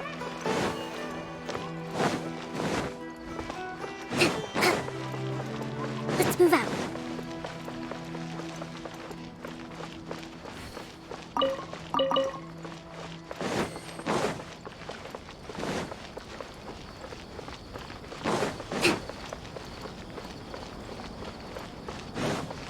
Let's move out. You're amazing, Nahida! Even Paimon was nearly won over by that scholar in that dream. Well, he's very good at manipulating the weaknesses of human nature, But perhaps he himself had fallen prisoner to them long ago. That dream was incredibly beautiful and enticing. Ordinary people couldn't see through it and easily lost themselves within it. But as long as you can still wake up, you can still move forward with your life. Huh? What makes you say that? Right! You said that you didn't understand human feelings, but we saw how considerate you were with all these people. Your speech just now really connected with everyone. You did a good job! Thank you. I've heard a lot of sad stories along this journey, and several of them have touched my heart. You can't say that the victims of the dream really did anything wrong, and what they wanted was also not unreasonable. That's why I could understand them when they tried to resist us and protect the dream. But all of my understanding and stirred feelings probably can't even account for even 1% of the pain they've experienced. I don't think this 1% can be seen as an example of what you call empathy. You're too hard on yourself, that's for sure.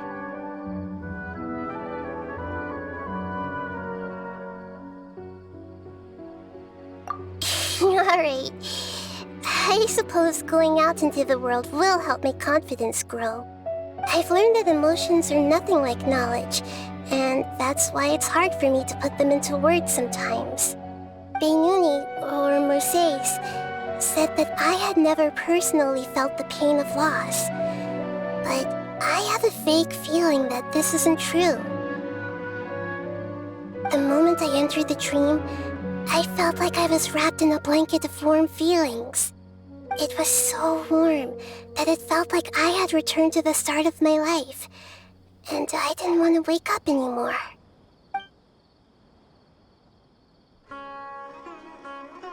But when I opened my eyes, the feeling was gone without a trace. If I have to make an analogy for it, I would say I can no longer see words on a piece of paper after they have been erased, but I can still see the slight indentations of where the words had been written.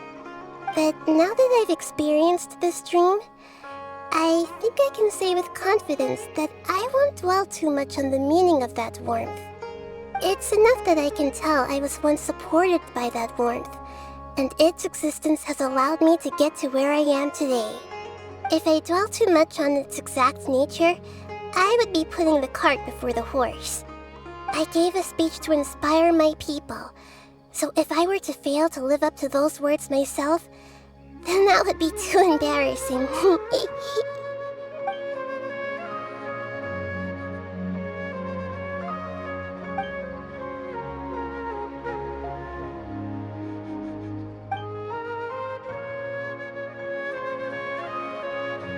Hey, what's with that serious look? You keep looking like there's something you want to say. Is there anything you want to tell me? Okay. Since we just woke up, let's stretch a little bit. A new day is about to begin.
Come on, serious suggestions, please. I'm not trying to write a thriller here. It's supposed to be an essay, you understand? An essay! That means facts and logic. Well, if it's facts and logic you're after, you shot yourself in the foot with your choice of research topic, didn't you? The Tatara Suna mystery. When so much remains unexplained, there's little to be objective about.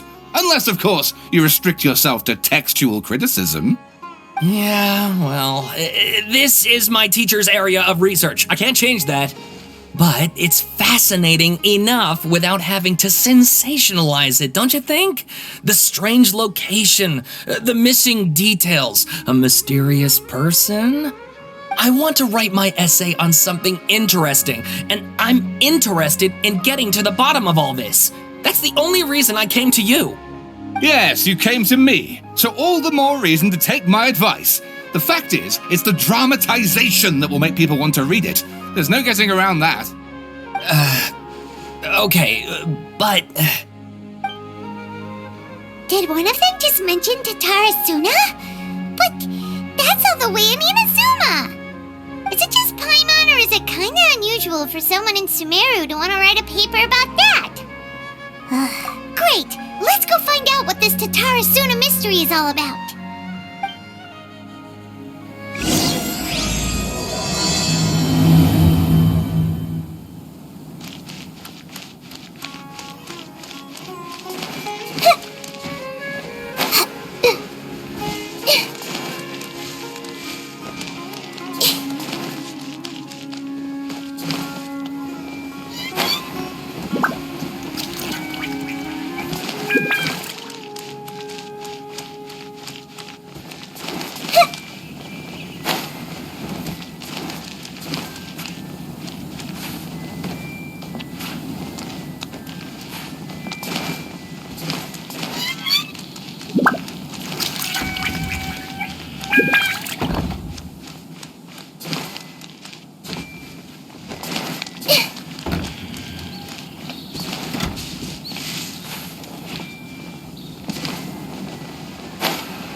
Alright, I guess I'll go with my textual criticism and your editorial.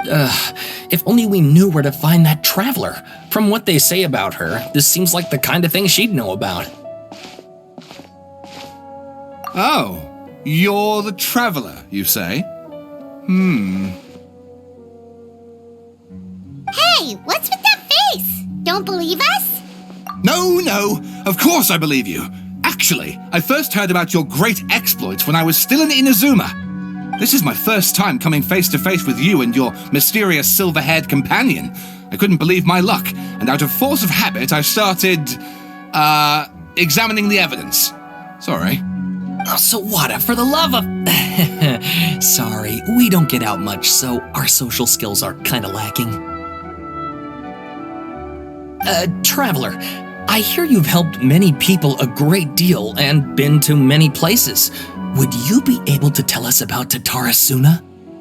Actually, we don't know much about that place either. In fact, we only came over here because we heard you talking about it and wanted to learn more. I see. My teacher chose this area of research as a personal challenge. He said it's difficult to get into because even Inazumans don't know much about Tatarasuna's past. But who'd have thought that...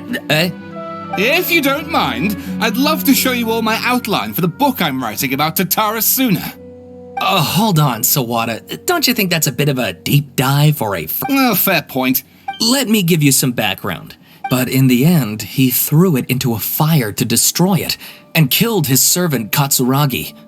Why? Well, no one knows. Apart from the swordmaker, his servant, and the one who wrote this all down. That's right. Akaba's teacher has spent quite some time researching these events on the ground. So first this strange person goes missing, then a murder happens? Seems kind of fishy to Paimon. Yes, my thoughts exactly. So I helped out too.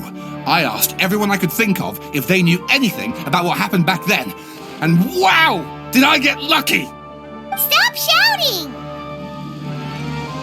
This part's important. I just wanted to... It just so happens that a friend of mine works at the government records office. He looked even back then. Tatarasuna was already at the center of Inazuma's smelting industry. The man in charge was a government official... Wait, so there are two... That's right! What's more, Niwa is a name with a lot of history to it. Have you ever heard of the great swordsmith clans of Inazuma? Oh, the swordsmiths? Yeah, like Ishin art and so on? Wow, yes, you really know your stuff. That makes things easier. So basically, this Niwa was a distant relative of the Kaidahara clan, the last practitioners of Ishin art. Something then seems to have happened in the Kaidahara clan, leading to their downfall. I don't know the details, but taken in light of everything else going on around that time, it makes you wonder whether it's all connected somehow. The Kaidahara carrot clan. Sawada, you left out the biggest detail of all. Oh, yes, of course. How could I forget? Brace your minds, ladies and gents, for they are about to be blown. Or maybe you won't believe your ears. I wouldn't blame you, of course, because in all my years as a writer, this is by far the most. Get to the point, for Pete's sake. According to information acquired by Akaba's teacher, the Kabuki Mono was not a human, but a puppet. A puppet?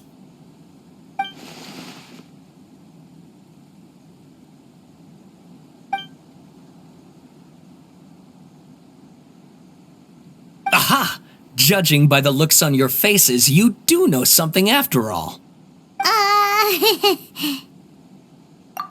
No! Paimon just meant, how creepy. The way you described it makes it sound like a ghost story. I agree, it does. But considering that non-human races in Inazuma are by no means uncommon, spooky events are to be expected. And that's exactly what my book is about. Please, take a look.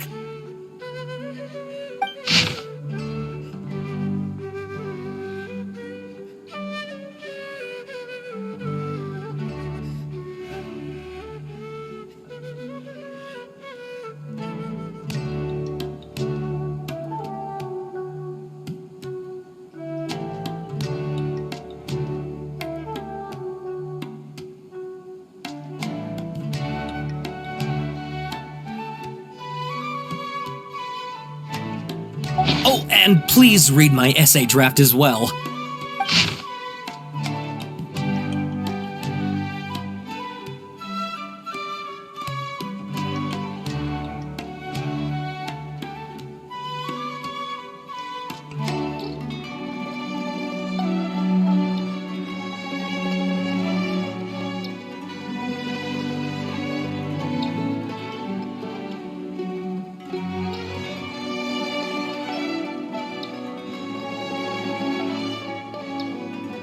Sawada was encouraging me to follow his more creative approach, but I think essays should be grounded in facts.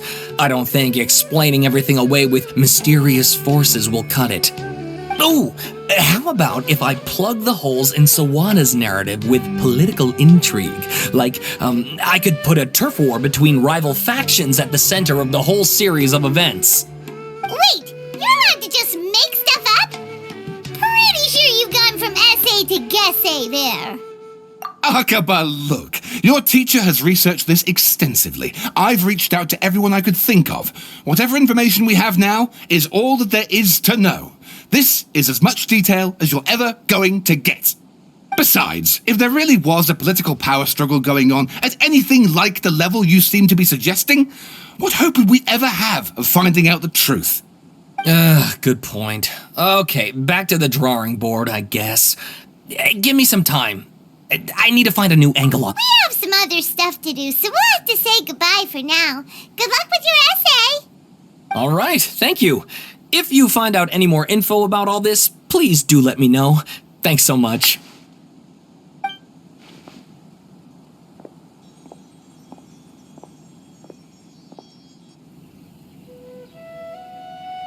Hey, so that thing they were talking about, it has to do with the balladeer, doesn't it? Okay, then even if we did know something about it, we probably couldn't share it with them, huh? After all, we kicked his butt and got him locked up. Information about people like that is usually super confidential, isn't it? If you ask Paimon, Akaba should just pick a different topic. There must be as many essay topics as there are trees in the forest. There's no point in...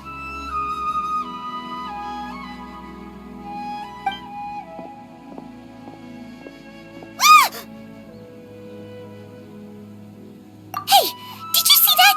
He literally just went by, over there. It looked like...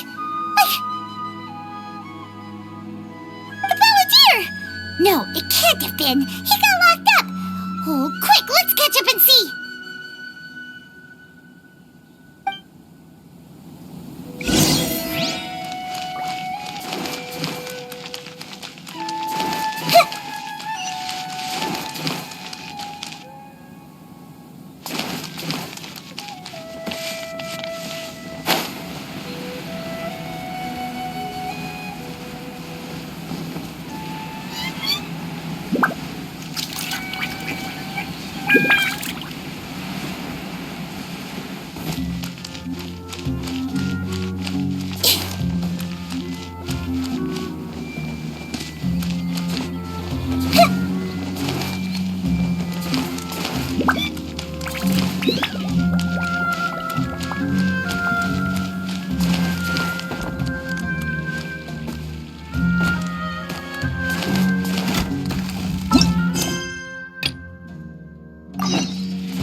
Traveler, Paimon, there you are. Nahida! Bad news! We just saw the balladeer strolling around. Did he escape or... Ah! It's him!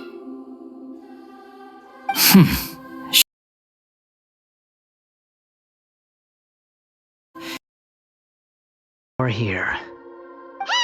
What are you doing in the sanctuary of Surasthana? Aren't you supposed to be lacked up? I know you must have a lot of questions. Please, allow me to explain. It was my idea to set the balladeer free. We made a deal, and he's gonna do some investigation in Irminsul for me. A deal? You sure you trust this guy? What did you expect? Why do you think Sumeru would keep me around otherwise? Or maybe killing me is all you can think about. But if that's the case, why haven't you done it already? Don't flatter yourself. It was... Nahida said there's still some mysteries in you to figure out. Ah, so if it were up to you, you'd finish the job? Guess I had you all wrong. There I was thinking you were just getting cold feet. Well, that escalated quickly.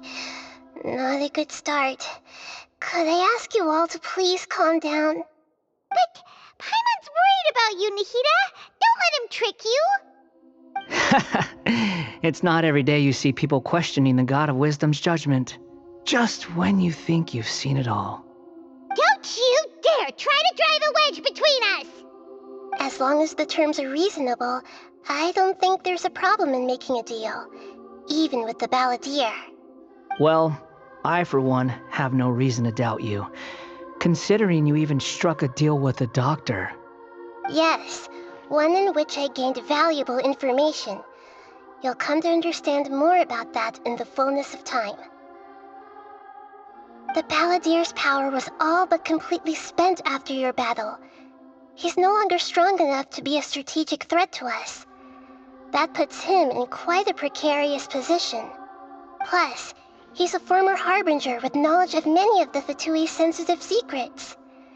Being stuck here in Sumeru could make him a sitting duck, depending on how the Fatui plan to respond.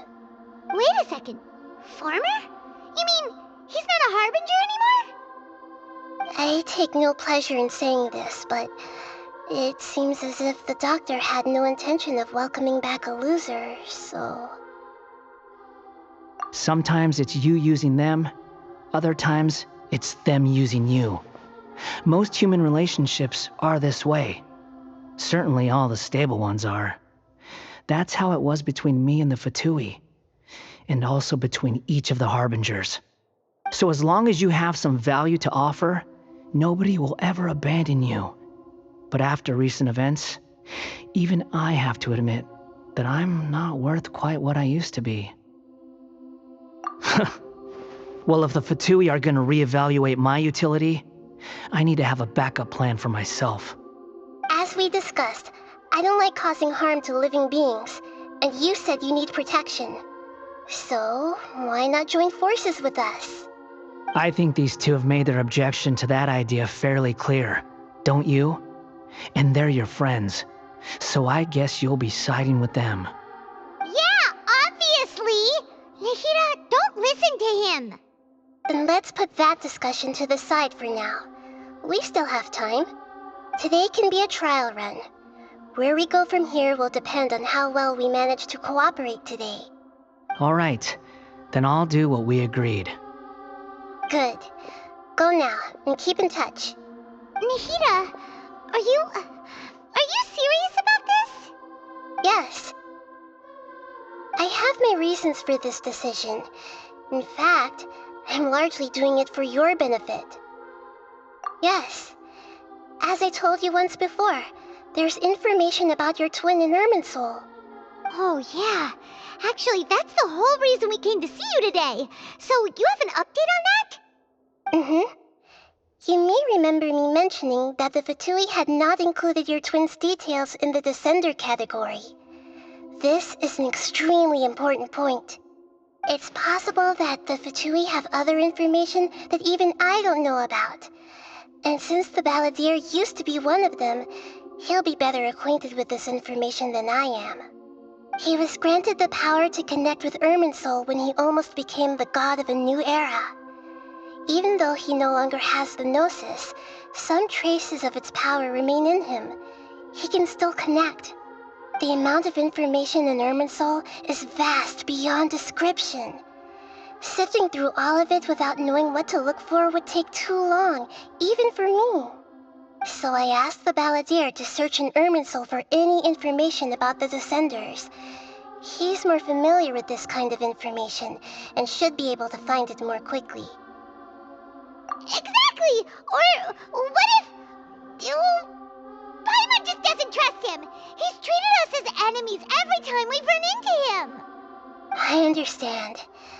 But sometimes, everything is dictated by which side you're on. How things will go in the future depends on what information he brings back. And Traveler, I know what your heart desires most of all. Our minds have connected several times before. There is a corner of your heart reserved for an intense longing. A feeling of being all alone in the dark, searching for the one candle whose light still burns. As Sumeru's deity, it is my responsibility to be on guard against the Balladeer. But as someone who counts you as a friend, I want to do something for you. If this deal with the Balladeer can give you the answers you've been longing to find, then it's worth it. It's my pleasure, really. You're Sumeru's hero. You've more than earned it. Paimon's still worried about this idea.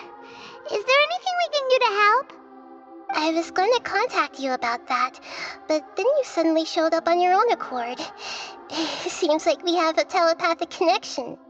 In fact, I was going to ask you to supervise the Balladeer on my behalf while he carries out the task I assigned.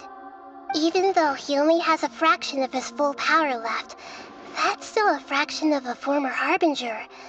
If you could accompany him, it would put my mind at ease. Of course, I'll be there to help guide you through Irminsul from the outside. Great, thank you.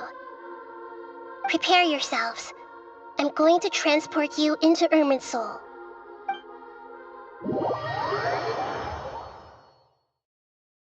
Wow, it looks pretty different here compared to last time. The colors are gentler. Guess that must be Look at that. Hot on my heels. You know, you didn't have to cut your catch-up short just to keep me company. Oh, but I guess you panicked when you realized that I might enter Irminsul ahead of you.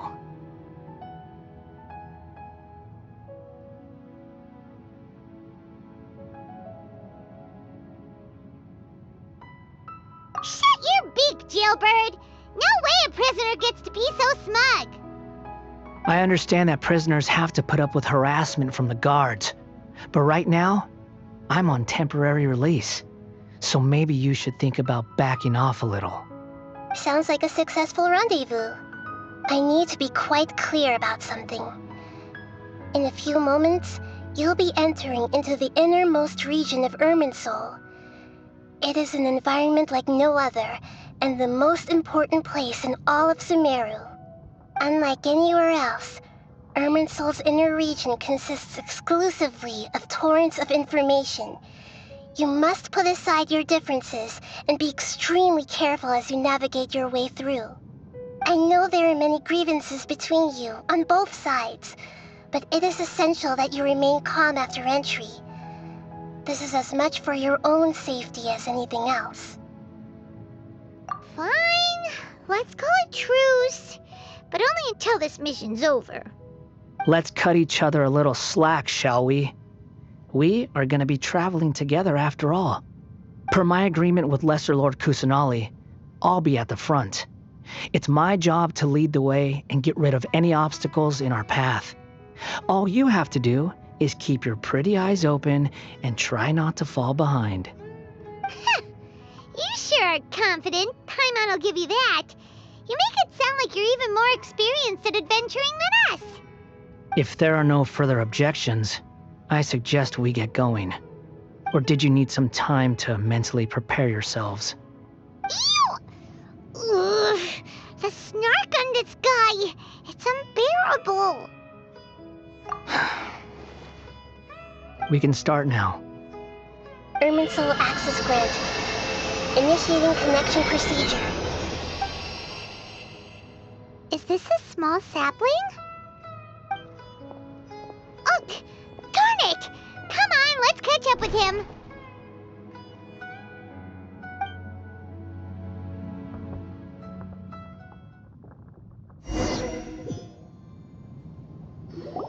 Wow! So this is the inside of Irminsul. Ooh! Paimon's never seen anything like this. And it feels like a sacred place. Irminsul is closely intertwined with the entirety of Teyvat. Every bit of information flowing here means something. Pick your jaws up off the floor. It's time to go. Why is it that Paimon just wants to do the opposite of everything he says? Lesser Lord Kusanali, we will now proceed to the heart of Irminsul. Can you still sense where the heart of Irminsul is? Yes. Permission to begin searching for information there? Permission granted. Go ahead. Let's go. Stay close. Don't go running off. Hey, so say we did go running off in here. What would happen? What are you smirking at? I was just imagining the look on your travel companion's face if you went and got lost. Anything's possible in here. You can't rule anything out. So if you want to stay safe, your best option is to stick close to me.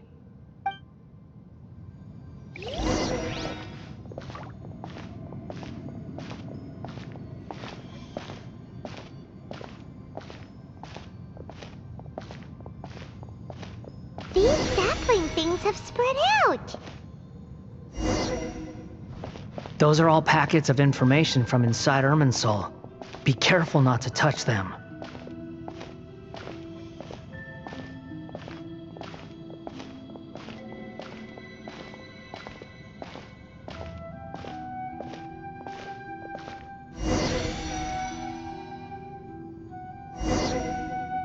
It looks the same in every direction.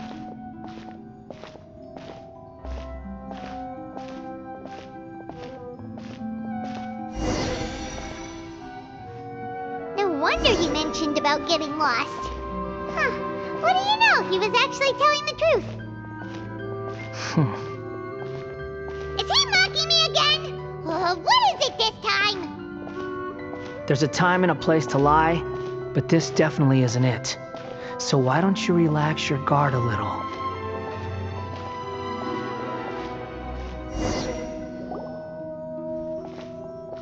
We're here. What a huge tree!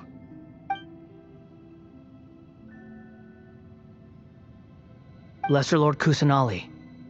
Good, you made it. Are you ready? Ready when you are. Then please begin. Preparing to access cognitive currents. Establishing waypoint. The Balladier's actually doing what Nahida tells him. Guess he must want to stay alive.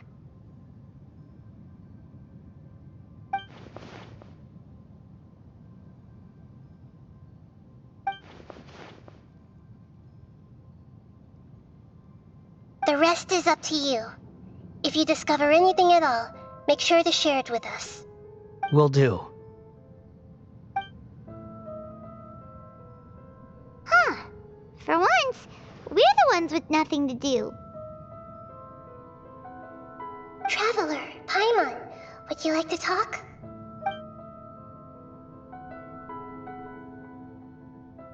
Yes, I've also invited Paimon to join.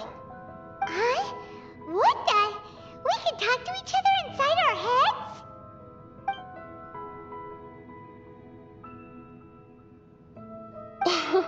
That's part of it. Plus, we're all friends. There's nothing wrong with us talking like this once in a while. Paimon's never tried this before. This is great! So, Paimon's been wanting to ask you something. Don't you think the Balladeer's a bit of a walking contradiction? He's always talking back, but he seems to listen to what you say.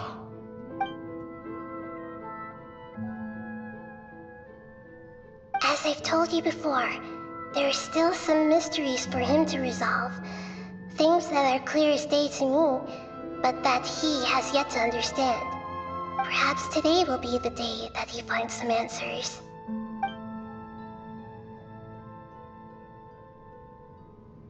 Well done. Smart and attentive as always.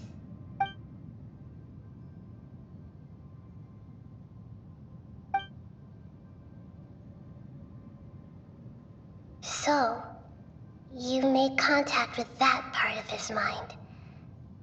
Well, it's true. Betrayal turned the Balladeer into the person he is today. Huh. Paimon thought nothing could get under that guy's skin. Turns out, he can get hurt and angry just like anyone else. Everyone has a history, Paimon. Even if you're a puppet created by the Electro Archon. Speaking of puppets, we ran into two people at the Academia today talking about an essay. Turns out their topic was about the Tatara Suna incident. Nahida, do you know anything about that? If you mean the mysterious events, the Kabuki Mono and so on, yes. I know about all of that. Really? Because from what they were saying, it sounded like lots of Tatara Suna's history is still unexplained. And most of the information we have now is just from people filling the gaps with their imagination. At least that's what they thought. Oh? How interesting. Those two managed to deduce quite a lot through guesswork alone. So the Gesse got it right? Well, they guessed right about one thing. Tatara Suna was sabotaged. Must be a riveting conversation you three are having. Funny how all the good ones happen when I'm not involved. What makes you think we're talking to each other? Don't insult me. You're having a private conversation without me. Obviously, I must be the topic of said conversation. Of course you do. You can't have your prisoner knowing too much. So, have you found anything yet? Still looking. Don't get your hopes up, though. You and your twin come from outside this world. It wouldn't surprise me if there was nothing on either of you in Irminsul at all. Wait! How did you know about that? Did Nahida tell you? It's not like we've never met before. And anyway, you're world famous. It'd be more surprising if I didn't know a few things about you. Right now, we have to keep the peace. I'm not interested in creating more misery for myself. And making cordial conversation is something I can manage. Huh? Wait. This light. It looks similar to those saplings. What could it be? Anonymous data. Hey, don't you forget the agreement! You have to share it with us! Shh. Just wait. Mr. Niwa, are you certain this is worth the risk? We are talking about Tatara Suna's furnace, after all. It may not pay to act rashly. There's no one else who can enter the furnace. It has to be me. Is that so? Well, since you insist. It's...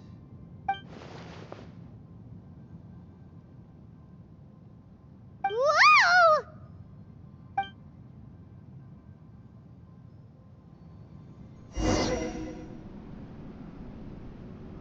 I have been in Tatara Suna for some time now. You have shown me great hospitality, as has Mikoshi Nagamasa, and indeed, everyone else. Under your leadership, Tatarasuna is a warm, welcoming place, like a giant village. People are gainfully employed, their lives have purpose. They are motivated. As I understand, the Raiden Shogun has, in recent years, eliminated much of the evil that plagued Inazuma. As for Tatarasuna, it was originally established as a means of safely disposing crystal marrow. The forging industry with crystal marrow as a raw material has since flourished, giving rise to generations of swordsmiths. Some world-renowned, others unknown, all passing on their legacy. Skills, blood, dreams. Every smith brought into this trade looks to find their purpose between steel and blade. That is why you accepted the proposal brought to you by myself and Akame. Yes, well, were it not for you coming to Inazuma and happening to make Akame's acquaintance, the two of you never would have joined forces.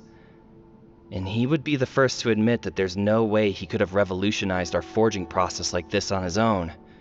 At least not on the same timescale. You allowed Akame to take all the credit for a method that you jointly developed. He sold it to me, and now every piece of ore here is smelted using the new technique. Even now, you remain one of Tatarasuna's key consultants, working right here alongside us. I believe it is you, sir, who are truly responsible for the changes in our manufacturing and forging methods. You flatter me. From the outset, I saw much that was commendable in the forging industry of Inazuma, and it has been my great honor to befriend you all. So you say, Escher. But is this really the truth? My good sir, what do you mean?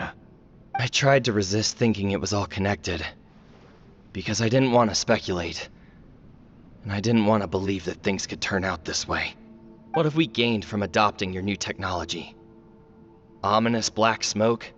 Mounting production problems? Worker fatigue and casualties are up and continuing to rise at an alarming rate. And recently, as you well know, someone died because of that strange filth inside the furnace. We've kept the truth from spreading outside, but still, I suspect you understand it better than I do. None of the people who went out to get help have come back. Now, our mutual friend, the Kabuki Mono, is taking the Golden Feather to Narukami Island to seek an audience with Shogun. This is our last hope. But that doesn't faze you, does it, Escher? Nothing does. Otherwise, why would you still be standing there with that smile on your face? I'm just surprised that you finally chose to be so sincere. I'm sure you've been harboring these suspicions for quite some time. Mikoshi Nagamasa may have noticed that there was one common denominator among all these events. Namely you, Escher. But Mr. Mikoshi is more cautious than I. He does things by the book. After all, Nagamasa is the adopted son of Mikoshi Torichio, the yokai struck down by the Shogun's own hand. If he truly seeks to redeem his family's honor, an abundance of caution is well advised. You're well informed on the subtleties of his situation for a mechanic all the way from Fontaine. Are you sure you're not a little overqualified? Why, Mr. Niwa, are you suggesting I find a job as a diplomat? Sadly, I am so very attached to my craft. Enough, Escher. I'm here because an evil force is raging inside the furnace. And someone needs to take your new device inside the high-risk zone so we can absorb it and put an end to the problem. I'm in charge here. And I'm about to take some responsibility and head inside. Probably to my death. But what about you? What are you still doing here? Judging from the look in your eyes, you don't seem to trust me. Drop the act! We're past that now. Whoever you are, it looks like your plan to destroy Tatarasuna has worked. I just want to know what you're still doing here. What's left? Don't you have all your answers by now? Honestly, I'm just waiting for the right moment. A moment like this, where you finish talking and I stop you from entering the furnace. You...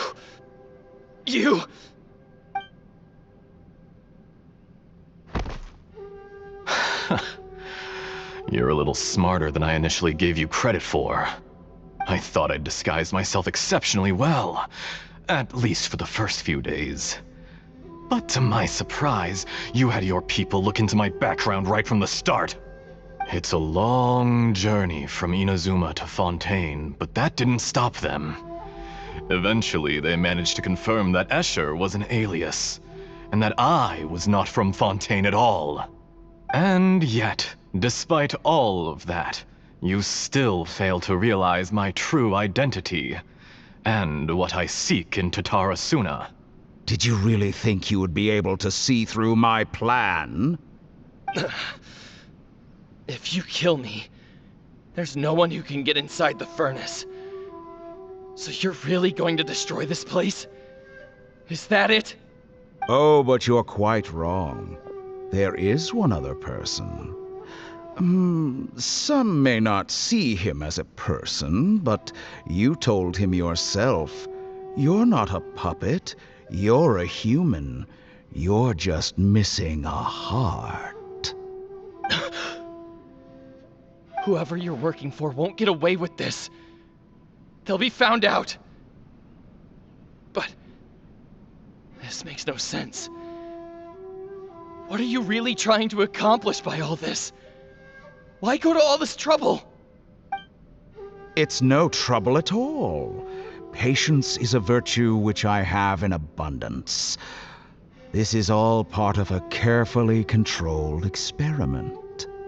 If you must know, I'm happy to divulge my true identity. I'm a Fatui Harbinger. Call me the Doctor. The Fatui? Who? What do you want? Just to create a minor inconvenience for your nation. That's it? That's why you gave us your cursed technology? Just to let loose the evil energy from the crystal marrow? Look how even the righteous soul is filled with venom when faced with its demise. My device functions precisely as you say. It is the only chance you have of preventing a catastrophe and keeping the truth from the outside world. However, I did not make it with you in mind. It is easier for a person to be possessed by evil spirits when they are filled with hate. So give in to your fury. I want to see what happens when a malevolent heart is placed into an unsuspecting puppet. Make no mistake, even without you, that pure, innocent puppet would only end up being used by someone else instead. What other reason would a human have for befriending one who is not of our kind?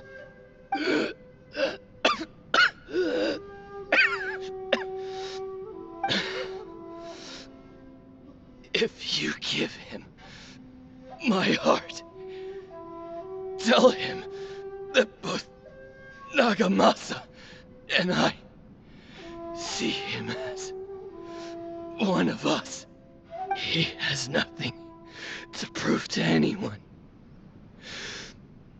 Because not everyone just wants to use other people. The only ones who think like that are people like you. What a beautiful way to see the world. It almost makes me feel a little guilty. Then out of respect for you, I shall redefine myself. Think of me as a monster or a demon, if you wish. At least this way your death is not a consequence of your own folly turning you into an easy target. You simply lost to something more powerful than you could ever hope to defeat. I say, Mr. Niwa, let's see what happens. Will your puppet friend become a human? No, that will prove quite impossible. Mr. Niwa? Already dead. What a pity. Jester, I have completed the task you gave me, creating a gap and infiltrating Inazuma's inner workings. What fun it was. I'd like to introduce a puppet to you. If he proves useful, let's make him our newest comrade. And if not, let's turn him to dust.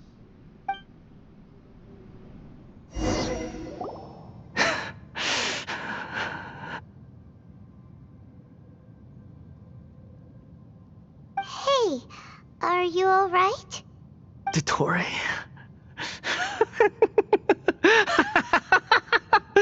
Dottore!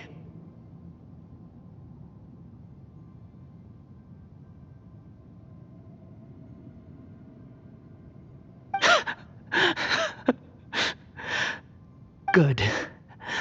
Good. Was that the doctor? Did he turn into a mechanic from Fontaine? But why did we see things from his perspective? When I touched the doctor to confirm whether he'd eliminated all his segments, I read this memory in his mind. You have to admit, it must be the truth. Maybe so, but it means nothing. Does it? But this memory shows that Niwa didn't betray you. He never meant for you to be the one to take the device into the furnace. You know very well what that means. Even more so than I.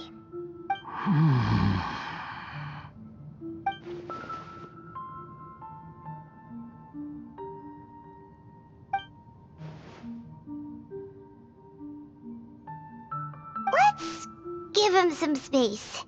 He looks really mad. Paimon doesn't want to be anywhere near him right now. We need to give him some time to process his emotions.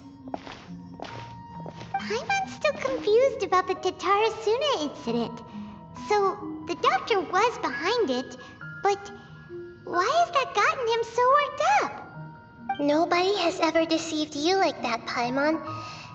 It's natural that you find it difficult to understand. Perhaps he needed to learn this someday. So now you have the complete picture. Katsuragi took the kabuki mono to live with the people of Tatarasuna. Later, the doctor showed up, disguised as a mechanic from Fontaine. And that's when the trouble began. It was all a horrific experiment planned by the doctor. Everything he did was just to plant seeds of disaster in Inazuma that would bear fruit in the future. Of all the unwitting participants in the doctor's experiment, the balladeer became the main test subject. After the events you just saw in that memory, the doctor put Niwa's heart into the device and handed it to the balladeer. Then, he instructed him to enter the furnace and absorb all the filth caused by the smelting process. The load was far beyond what he expected, but the balladeer survived. He left the furnace in sheer exhaustion and said to the mechanic, "This device seems to have protected me. What's in it?" The mechanic answered, "Niwa fled this place for fear of punishment, but he left you a gift. He said it's the one thing that you've been looking for." He took it straight from the chest of one of his innocent servants. The mechanic removed the withered heart from the device as he spoke. The balladeer was stunned that such unthinkable cruelty had brought him the thing he'd been longing for his entire life. A heart acquired through cold-blooded murder is a cursed thing, but it had protected him from the filth. He thought Niwa had completely betrayed him, and yet this very betrayal had ensured his survival. Overwhelmed with anger and sorrow, the balladeer threw the heart to the ground and left Tatarasuna without looking back. Holy moly. So the doctor killed an innocent man and pinned everything on the victim? That's terrible.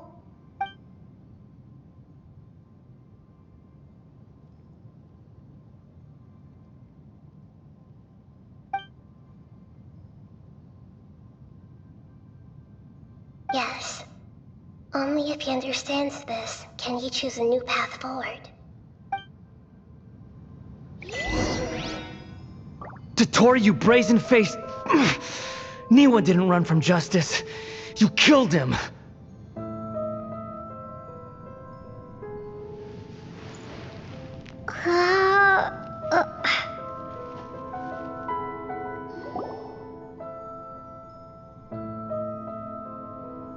Shall we see how he's doing?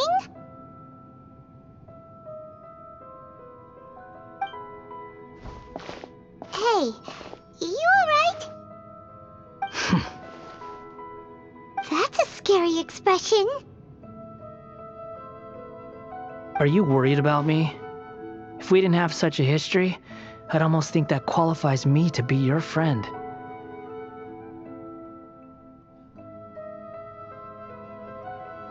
It won't. I'll keep my end of the deal. Hey, aren't you investigating the stuff we want to know about? That's why we're here. But unfortunately, there's no information about the Descenders in Irminsul. Even if you can't find anything, that seems to confirm it. Irminsul does not keep records on the Descenders. Anyone who comes from beyond this world is not counted as part of Teyvat. Oh, does that mean we have to leave empty-handed?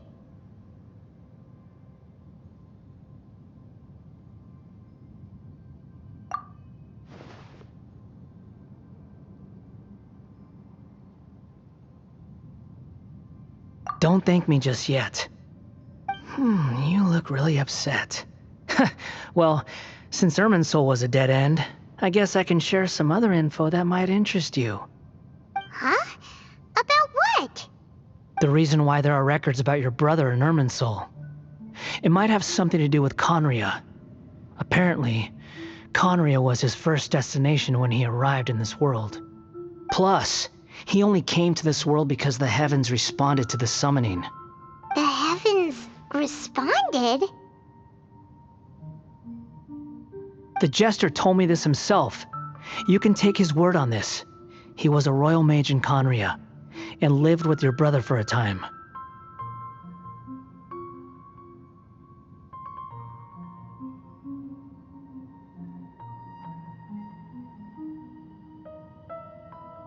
I don't know the details.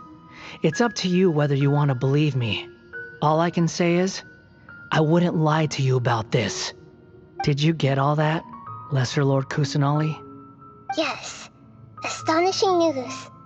Does this info count towards my mission? It wasn't from Irminsul, but was it valuable? Very valuable. Good. In that case, I'll take some time for myself now.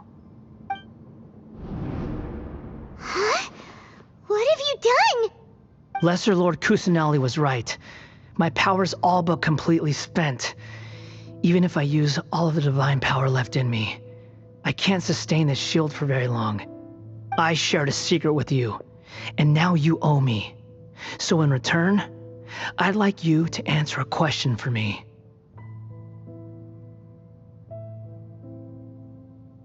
Give me your hand.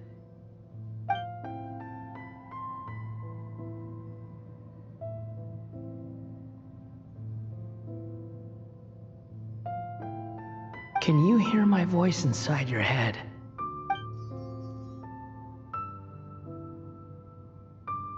No, I can't do anything like that anymore. At most, all I can do is exchange a few words with you. So tell me, in this world, is it possible to change the past?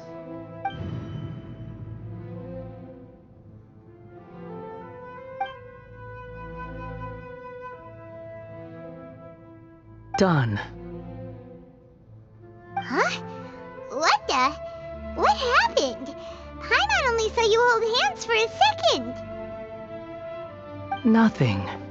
I was just thanking her for helping me.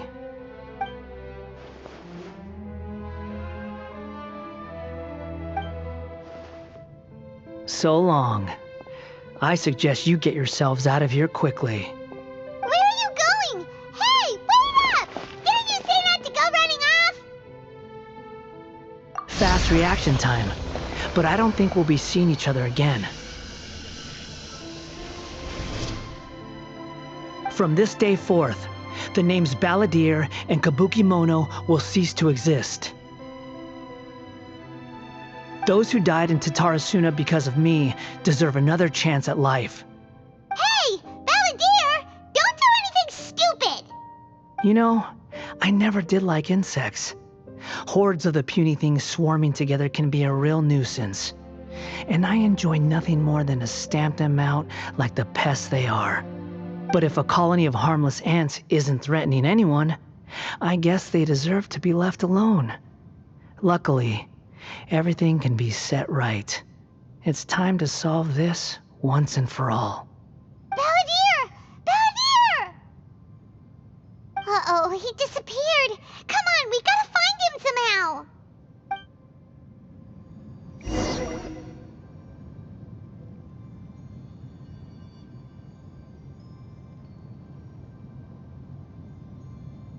Oh no, he's really gone!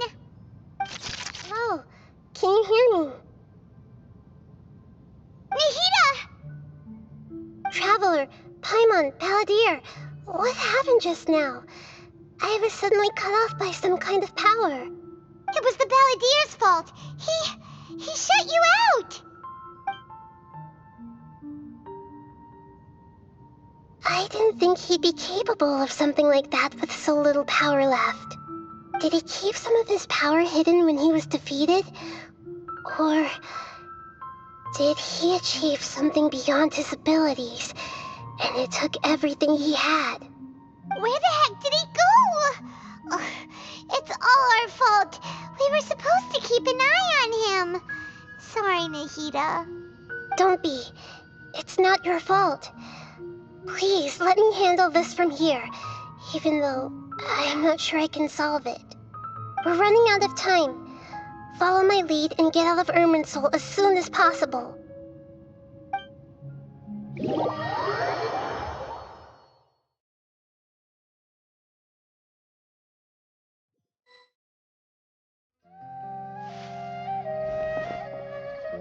We're out! And we're at, an inn or something? This is an emergency. I'll have to ask you to stay here for now. Everything's arranged, and nobody will disturb you. I'm sorry, but this isn't something I need your help with. Leave this one to me. An emergency? How bad is it? Nahida, will you be okay? Don't worry. If my assessment is correct, though there may be some minor disturbances, it won't lead to a disaster. Please rest and recover your strength here until I say it's safe. Her voice has gone. Paimon can't shake the feeling that something really big has happened. What do you think the Balladeer meant? And why did he suddenly grab onto you before?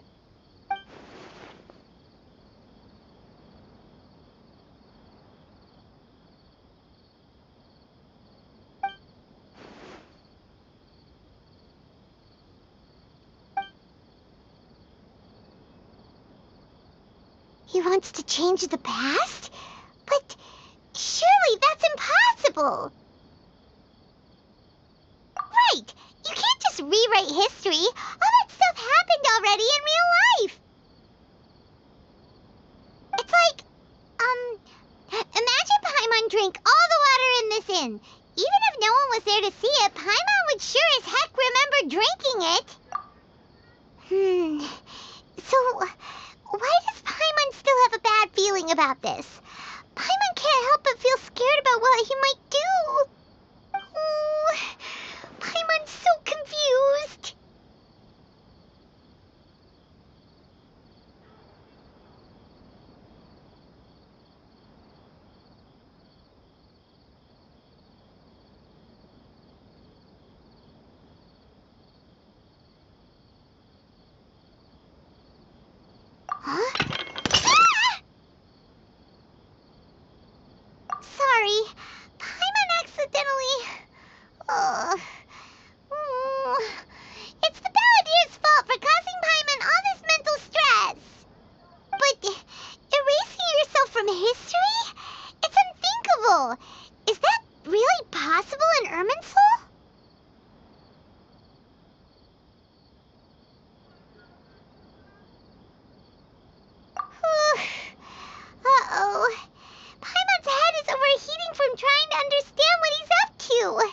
and it's still not working. Ugh! Paimon's had it with that little brat. He's been nothing but trouble ever since we met him. There's no way he'll actually succeed, right? Otherwise, won't everyone who's connected to him be affected too?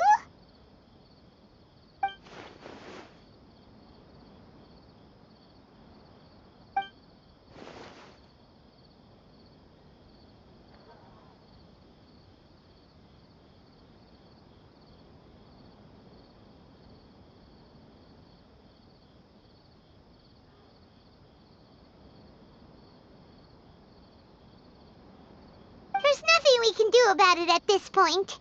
Hey, have you got any ideas on what we should do next?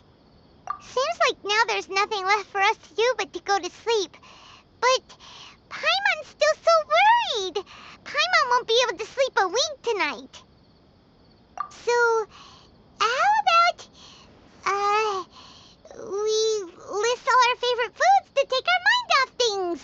Heck, if that doesn't work, Paimon's probably gonna collapse of anxiety here. Alright, Paimon will start. First dish. Munstack grilled fish. Oh, and chicken mushroom skewers. Tea break pancakes, cream stew, sauteed matsutake, and Dragon chili chicken, almond tofu, satisfying salad.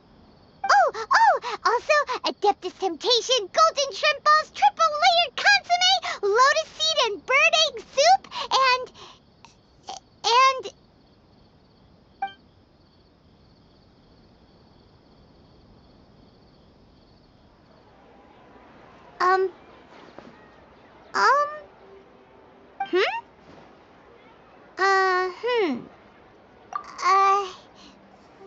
what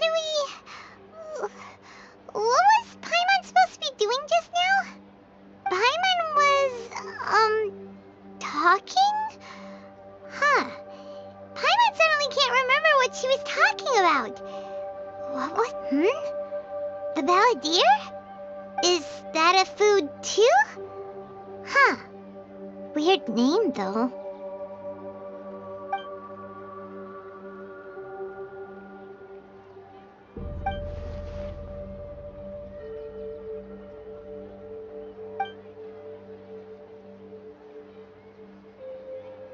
What's wrong? Your eyes are like saucers. Was it something Paimon said? So, the balladeer. Is that someone's name? 'Cause it sounds like a nickname or something.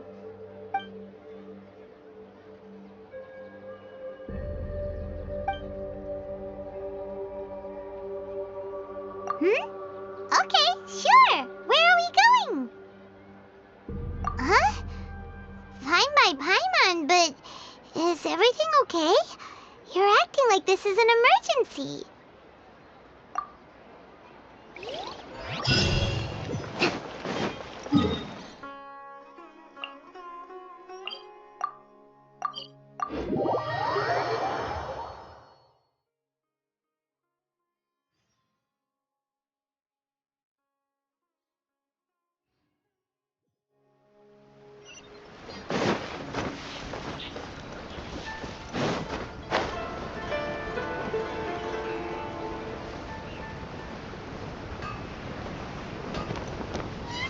Let's move out. We made it to Amanoma Smithy! Ah, it's been a while. Of course. Go ahead. Oh. Now there's a question I wasn't expecting. Very well. I'll tell you what I know once more. The once renowned Raiden Gokuden, comprised of 5 branches. Amenoma, Futsu, Ishin, Hyakume, and Senju. The art of forging practiced by these 5 clans was first taught to them personally by the almighty Shogun. Over time, the 5 branches diverged from one another as generations of bladesmiths honed and perfected their craft until they became 5 distinct traditions.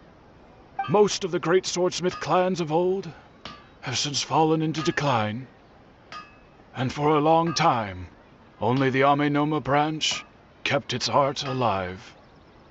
But fortunately, Kaedehara Kazuha recently returned to Inazuma and took up the mantle of the Ishin art. Now, 2 clans remain of the original Gokuden 5. If my memory serves me right, you yourself were present when he forged the Ishin blade. Oh, yeah, we were! Paimon remembers that now. We learned a bit about the decline of the Raiden Gokuden then, too. It seems like such a shame. That, my friends, is a tragic tale indeed. In fact, this was not made known to me for most of my life. All these years, I knew of those great clans' demise, but never the cause. Only recently, when the question was on my mind, did I ask Kaedehara Kazuha about this. He told me that, as we are both heirs to a branch of the Raiden Gokuden, it was right that I should know the truth. There is no harm in telling you, but I must warn you. It is a dark and sorrowful tale. The Raiden Gokuden were the targets of a murderous rampage by a vengeful bladesmith. Vengeful? Why? 400 years ago, so I'm told, there was a catastrophic malfunction in Tatarasuna's furnace.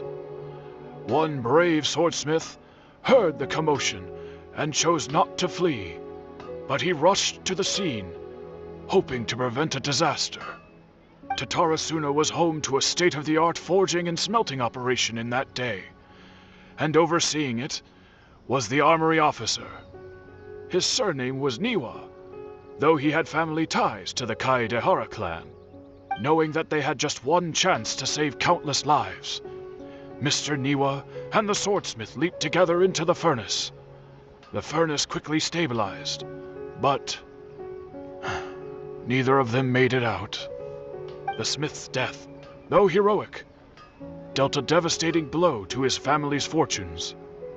His orphan son was left to fend for himself, and grew up deeply resentful at the world. In his heart, the whole of Inazuma was culpable in his tragedy. He hated the almighty shogun for her apparent indifference towards his father's death, and he hated everyone who had done nothing to try and save him. Powerless and destitute, the only legacy he had to pass on to his children was his hatred. Generation after generation bore this grudge, living in utter misery. Alas, if only the story could have ended there. But 100 years ago, the then head of this family reached the end of his wits. He could bear their fate no longer, and yet he could do nothing to change it.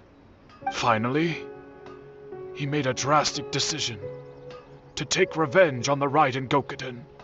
In doing so, he sought to vent his pent anger and shake the very foundations of Inazuma's forging industry. In his fury, he murdered indiscriminately, killing even bladesmiths from the Hyakume clan which he belonged to. His goal was absolute, the devastation of all of the Raiden Gokuden. But when he came to the Kaedehara and Kamisato clans, his killing spree came to an abrupt end. He failed to catch them unawares. They fought back fiercely, and they did not spare his life. That is why the Kaedehara clan and their Ishin art survived that day. I suppose they were the lucky ones, under the dire circumstances.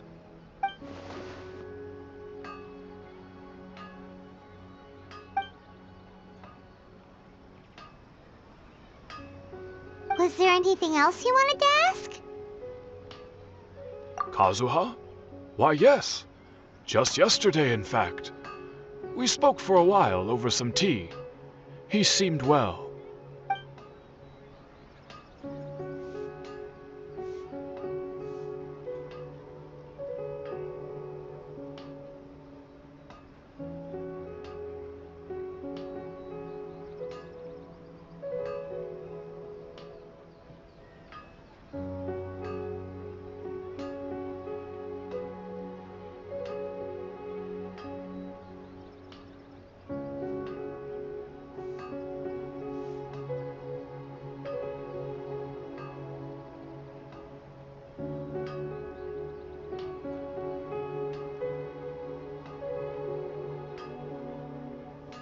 My pleasure. Don't tell Paimon. There are other places you want to visit too, right? Your expression says it all. You can't hide anything from Paimon. On to the next stop. Lead the way, traveler. Paimon will be right behind you.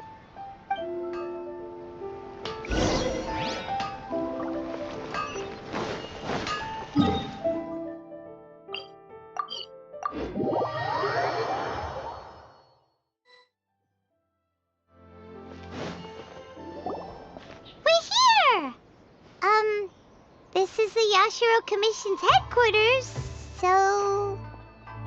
Traveler, it's been a while.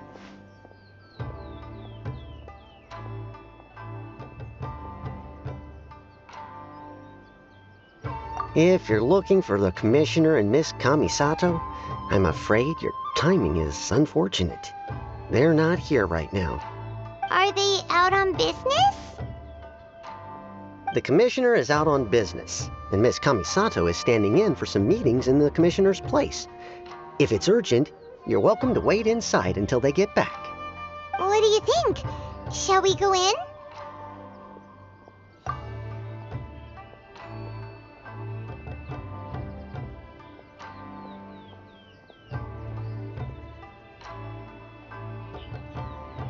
If it were anyone else, I couldn't allow it.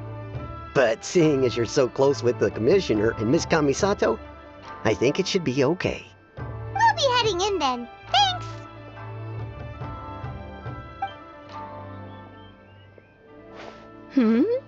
Hello, dears.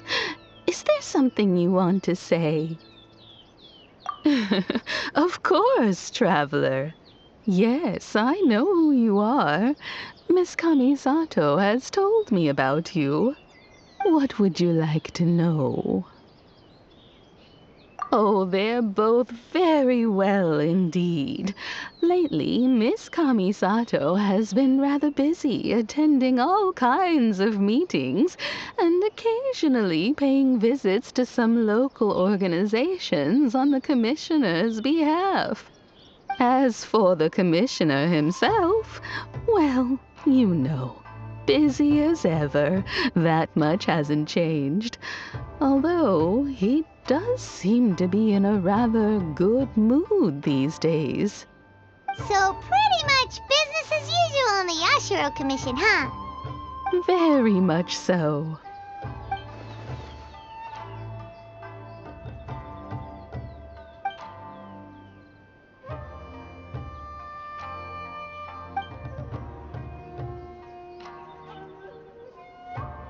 Well, got any more questions? You're very welcome. In fact, I would love nothing more than for you to come and visit more often. But I'm sure you must be far too busy to have time for that. Miss Kamisato talks about you all the time. She seems so thrilled to have you as a friend, and she's always saying how talented you are and how much she admires you. I must say, many things in Inazuma seem to have taken a turn for the better since you arrived here. So you're not just Miss Kamisato's knight in shining armor, you know.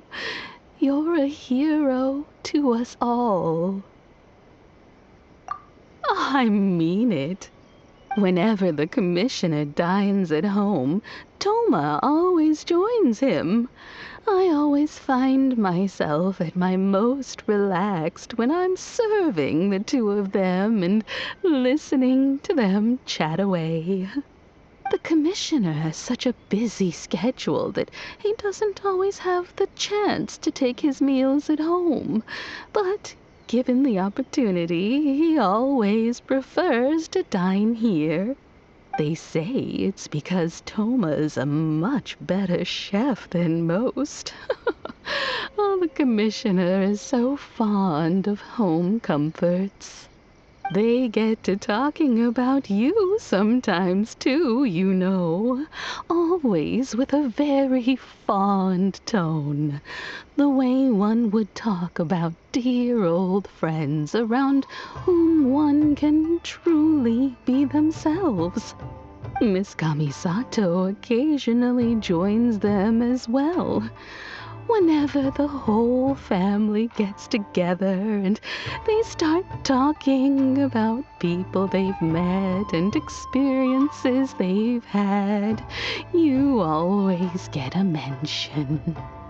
It's been many years now since the late Mr. and Mrs. Kamisato passed away. Much has happened in the Kamisato clan in that time.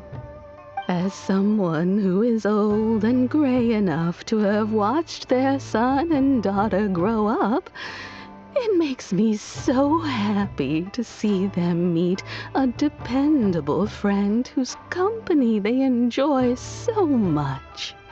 So, in the future, if you ever do have the time, please know you are always very welcome at the Yashiro Commission headquarters. There will always be at least one old lady who would be delighted to have the pleasure of your company.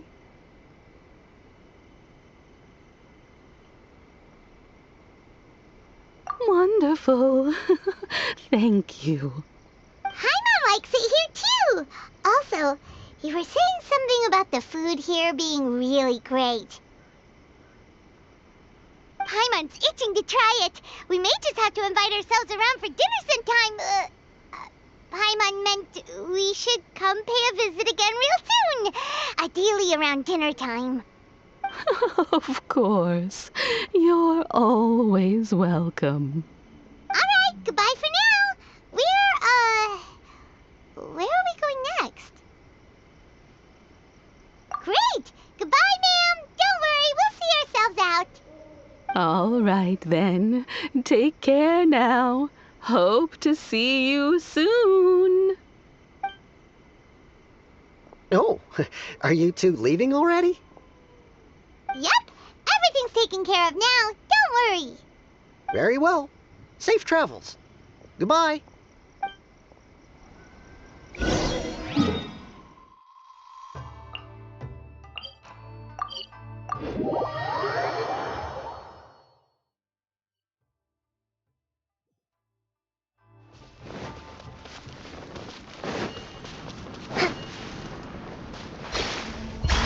Let's move out. Well, here we are. But what are we looking for? Something or someone? Do my eyes deceive me, or is that the traveler in Paimon? Xavier, what are you doing here? I was in the general area, and now I'm in this specific area. There, that's me. So what about you two? We have some questions and thought you might be able to help. Certainly do. I've researched the furnace here in some depth. If there's anything you want to know, just ask away. Like the back of my hand. Make no mistake, I have been here a good many times before. Not only that, but I've met people in Inazuma whose families used to live in Tatarasuna years ago. They said it's all true, the history here.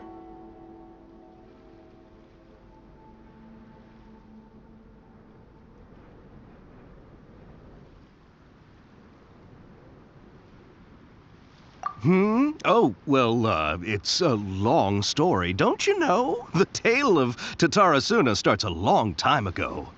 I'm told that its history is one of the most foremost forging and smelting operations in the nation, goes back around 1,000 years.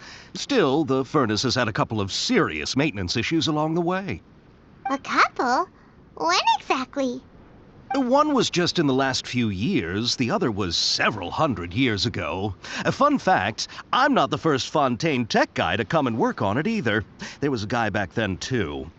They say he was a mechanic who consulted on a technology upgrade. It seems like the technological collaboration between our two nations goes back a long way. How about that?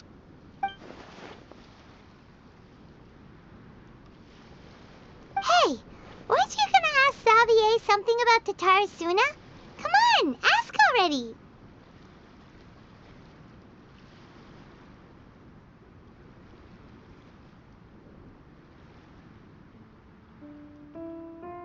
Oh, I didn't realize you two were here for a history lesson.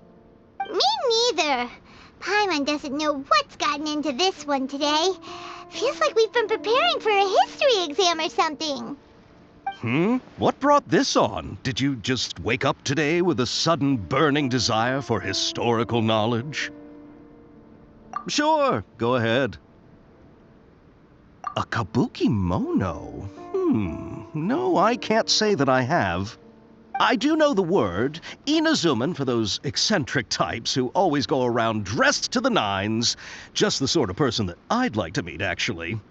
But sadly, I've never had the pleasure, nor have I come across anything to do with a kabuki mono where Tatarasuna is concerned.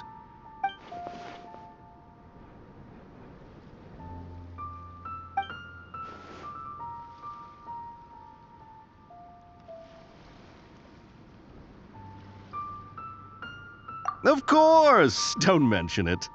Oh, we're leaving? Okay, bye, Xavier! Oh, you're most welcome. More than happy to help. Farewell. Looks like you got all the information you're looking for. Sure, but what's up with you today? Whatever it is, it seems like it's really troubling you. Keep your smile, Spinal Crocodile. No matter what happens, Paimon will always be there for you. Hey, don't mention it. Alright, let's head off and go meet Nahida.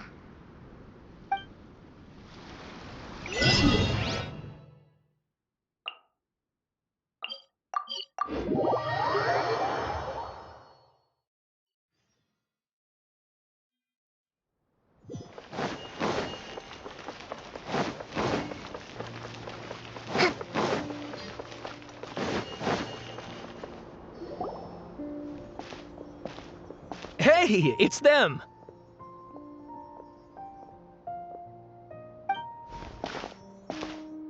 Akaba, Sawada, you're still here?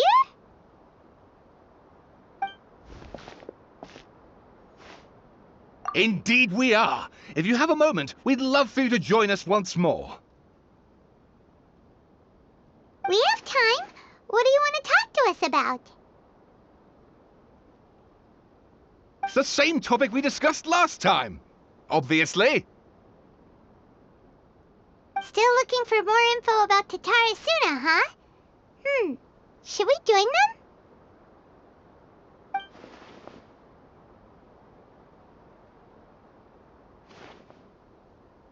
Unfortunately, we haven't made any real progress. Huh?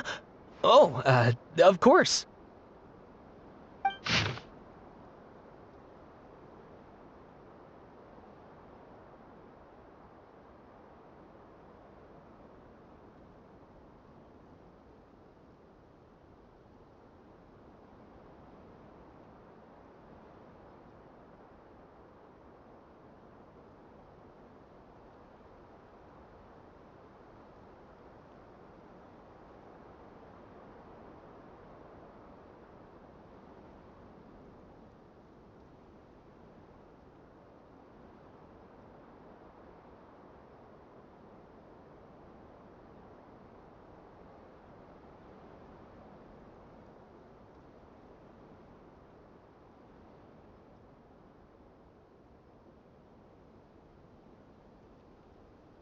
I presume you'll want to read mine as well.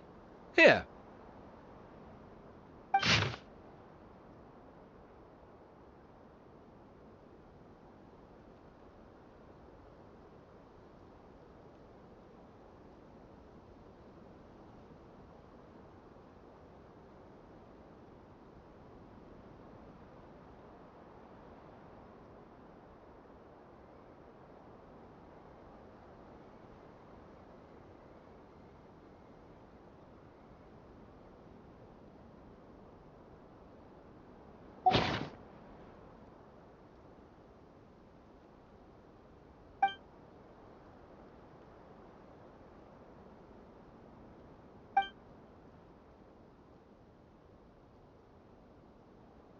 Well, what do you think?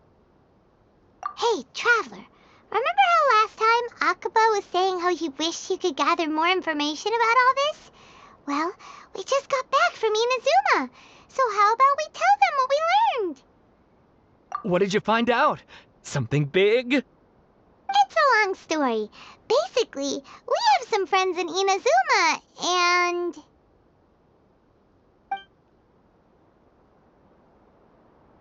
Wow, so many new details. Thank you so much for sharing that with us. Well, well, so it all comes down to one man's desire for revenge. Huh. You heard this from a member of the Aminoma clan, you say? Then I guess it must be true. Ugh. So there's no ghost story here after all. This new information actually lends further credence to my hypothesis. Evidently, swordsmiths were seen as having an incredibly prestigious role in society those days, to the extent that harming them was conceived of, at least by the perpetrator, as a way of exacting revenge against those in power. Yes, okay, point taken, you were right. But that doesn't mean I can't carry on with my novel. And they're back at it. These guys are really into this. Oh, so sorry. Look at us, prattling on about our projects and ignoring you.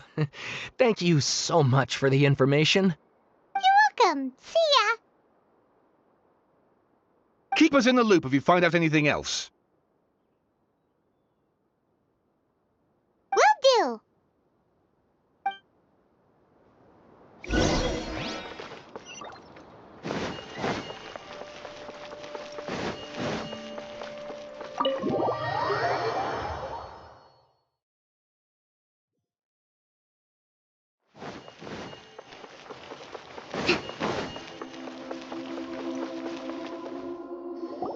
Nahida, we're here! Traveler, Paimon, how have you been? Ugh, where to start? Paimon hasn't had a moment's rest this whole time. That night, we ended up chatting until suddenly the sun was up. And then she decided she wanted to go to Inazuma. The Balladeer? This sounds like some kind of code name.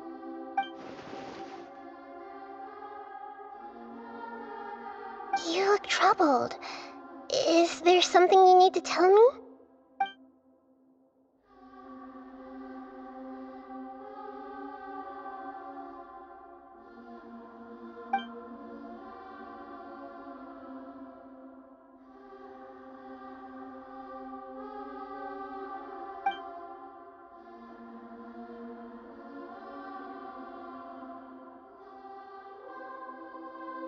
Traveler?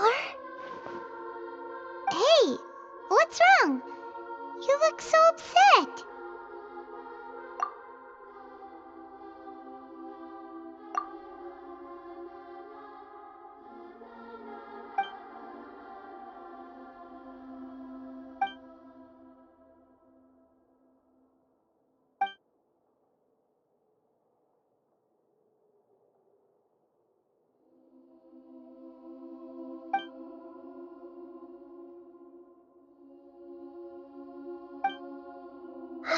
That's quite a story. So, this puppet known as the Balladeer erased himself from Irminsul, hoping that he could change the past. But how was he even able to do that? As the Traveler said, he very nearly became Sumeru's deity. Admittedly, I remember it a little differently. I don't recall finding anyone inside the machine after we defeated it. Nevertheless, it does make sense. If someone were to successfully erase themselves from Irminsul, the world would change to reflect the new reality. So, you believe this person really existed, and we just don't remember him because... well, because he literally changed the world? Yes. Theoretically speaking, it is possible to do this. But I'm struggling to imagine the kind of person who would dare go through with it. The traveler comes from a world beyond Tevat. That's why there's no information about her in Irminsul. And it also explains why any changes to Irminsul wouldn't affect her. So if there's anyone in the world capable of retaining memories from a past that has been rewritten, it's you. It's quite incredible when you think about it. Paimon's having a hard time understanding this balladeer guy's motivations. Why did he do it? I can only make inferences based on the information we've been given. As for what kind of person he was, only you remember that.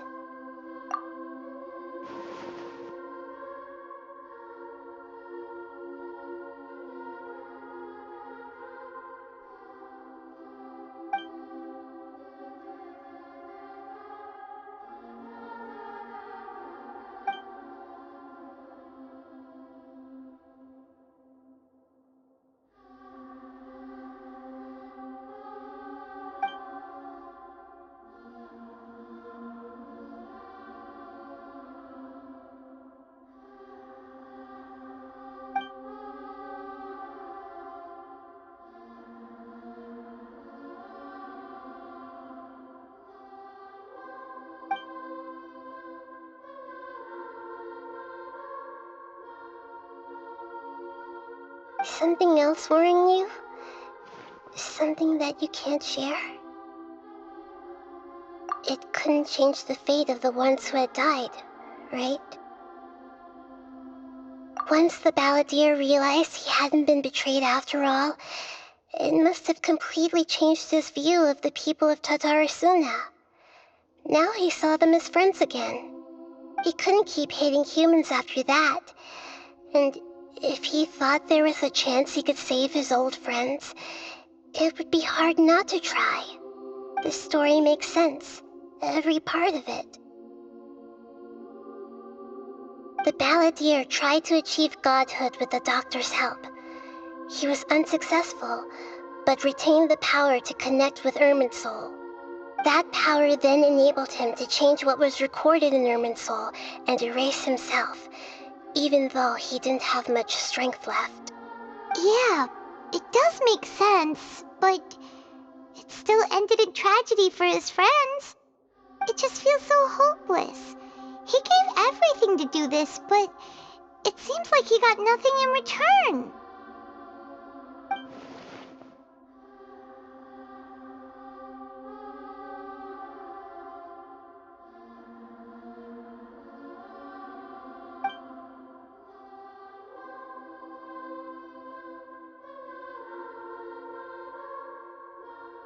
Please wait a moment.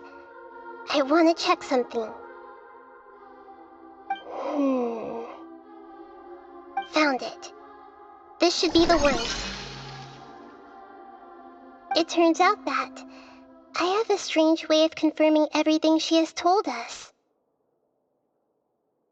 What is it? A record from a personal collection. It was tucked away in a corner. You should take a look.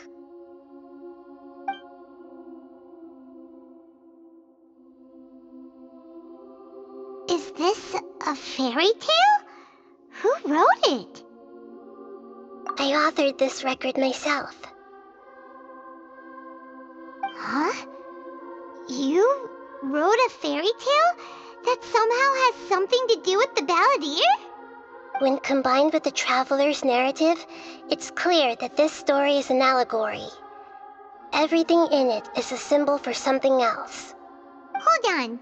So this record survived from the past? Yes. Any information about the balladeer or the kabuki mono in other records will have been changed. But I wrote this story in a way that means it was left intact. Changing the information in Irminsul changes to that. But Irminsul can't change information that was well hidden in advance. I guess I must have written this story as a backup before the balladeer entered Irminsul. That's incredible! What a great idea! And sending the traveler into Irminsul with the balladeer must have been a further precaution. I knew she'd remember everything. This story is abstract enough that it still resonates with the present information recorded in Irminsul. But if we connect all the different pieces together, the true story that emerges is the one she told us, the now erased life of the balladeer.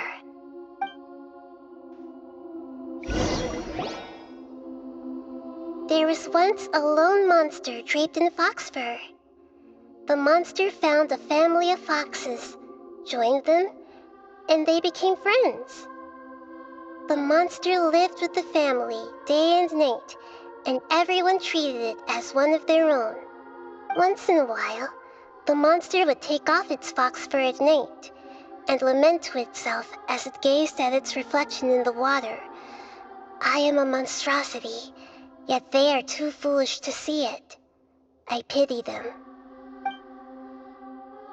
But the monster soon found solace when another came to live among the foxes who was not their kin.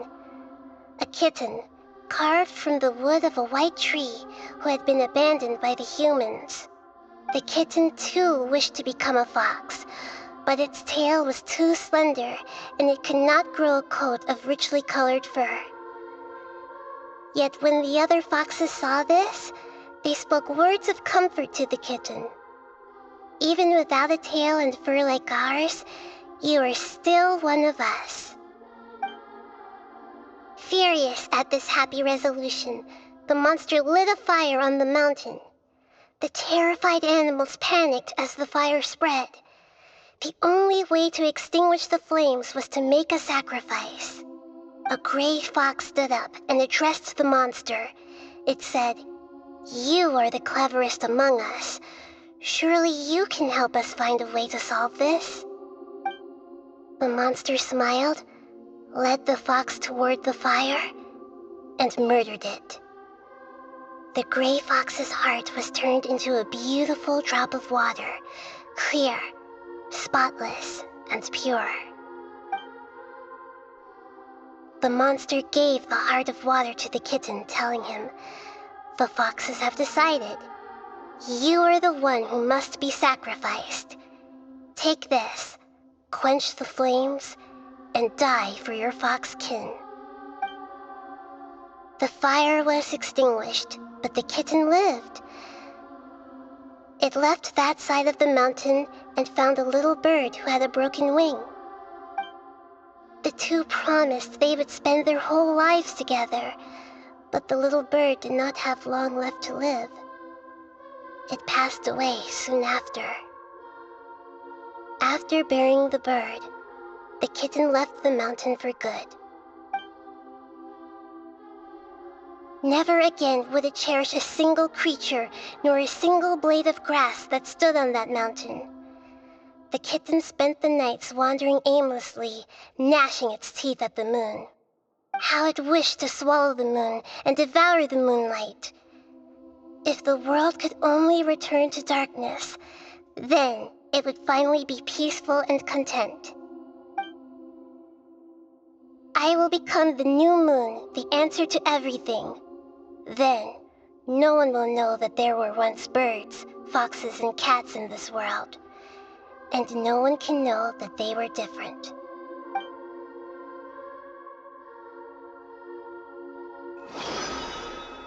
We solved it!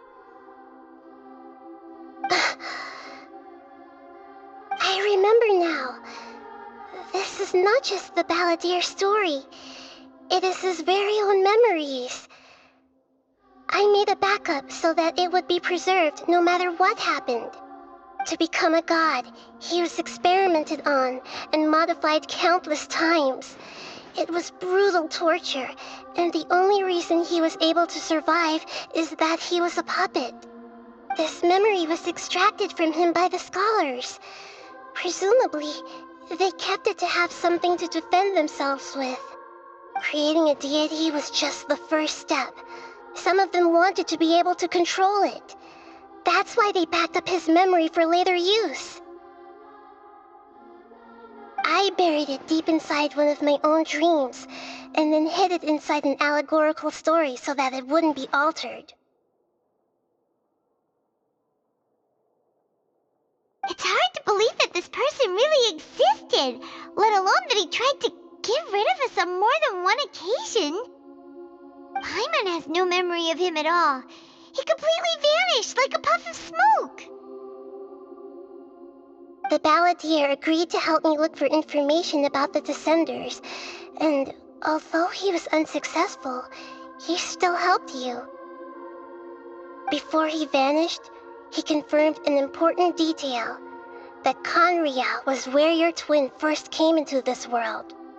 We still don't know how the change to Irminsul will affect the senior ranks of the Fatui, but in all likelihood, they won't even remember their own Harbinger. It sounds like Paimon wouldn't like this guy a whole lot if he was still around. But still, Paimon doesn't like the way it all ended that much better. This is why wisdom alone cannot answer all our questions. We look, we see, and we comprehend, but the question still troubles us. So the answer is not everything. People yearn to find the truth and then conquer the troubles they face. When you give someone the truth, you give them a chance to choose their own destiny. To others looking on, this may seem like a pointless endeavor, but for him, the chance to act on his desire to disappear must have meant a lot.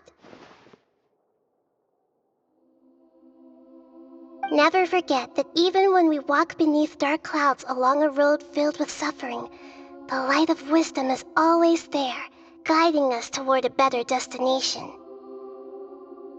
And that is what you have been doing all along. Yeah, Nahida's right. Cheer up. How about we go get something to eat? We can pick up this heavy conversation again later. Good idea. Paimon, why don't you take her out for a walk to clear her head? You got it. Come on, Traveler. You need to get out of your head for a while. You'll feel much better after taking a walk. Let's go get a snack from one of the stalls in the Grand Bazaar. That'll be sure to lift our spirits.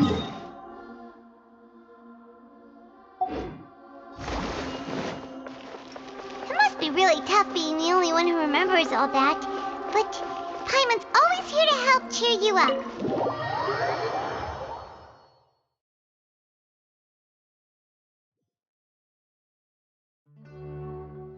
Let's move out.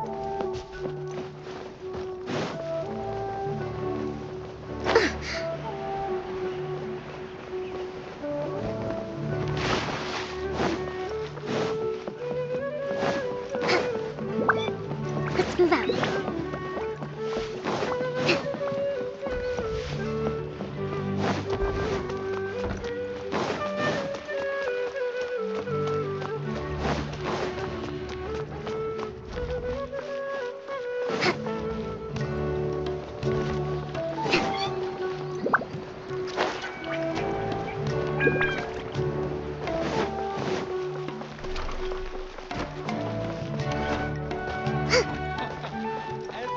Welcome. I've got great food.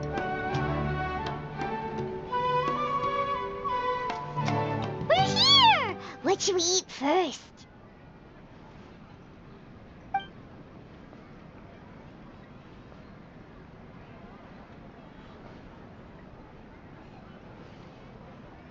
Hey, are you gonna answer or what?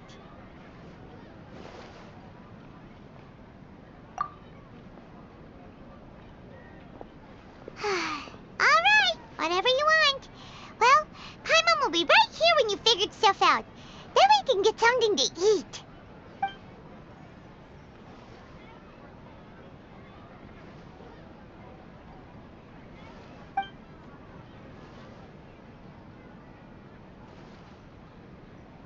What is it? Have you figured it all out?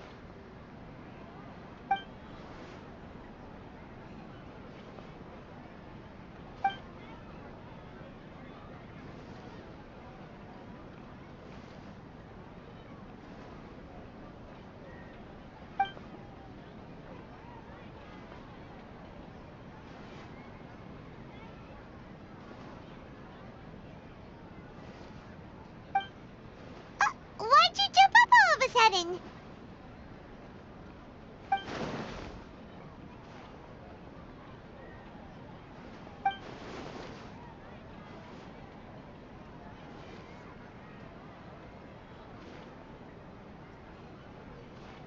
Excuse me, boss. There seems to be a small problem with the last bill.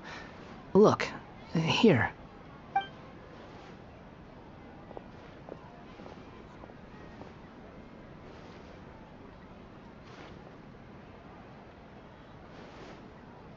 Hey! Hey, wait! You mean me? No, not you. That kid! Didn't you see? Little rascal grabbed my last 2 fresh Sunsettias and ran off. Look, if you're gonna help out here, you can't keep spacing out, okay? What is it? Work's too boring for you? Or has the big city got too many distractions? I wasn't paying close enough attention. Sorry, boss. I think you're right. Maybe it's the city. It's so exciting. It can be hard to focus. Who's that guy? You know him or something? He's who? You're a strange one, kiddo. You say you don't want any money for helping out here, and then when I actually give you some work to do, you keep letting yourself get distracted. I don't want to take advantage, so I'm happy to pay you what I'd pay anyone else. But if you keep acting like this, pretty soon I won't be able to afford to. No, please. I mean it. You don't need to pay me anything. I'm just so thankful you agreed to take on an outsider like me. You're welcome, I guess. But I got bigger things to worry about. Look, we're all out of Sunsettias, and I promised the lady down the street I'd deliver a fruit bowl this evening. Leave it to me. I'll find some more. Just a moment. I'll be right back. Stop. I'm gonna level with you, kiddo. I've never met a worker who said they didn't want a wage before. And at first, I got greedy. Couldn't believe my luck. But I figured you'd start asking for something in return eventually. You don't want money. You don't take days off. And in your free time, all I see you do is wander around, taking in the sights. Are you a drifter or something? That's right, I am. We can talk more about that later. First, let me get those fruits you needed. Sunsettias, was it? I'll be right back. Hey, what do we do now? Okay, stay out of sight. Don't let him see you.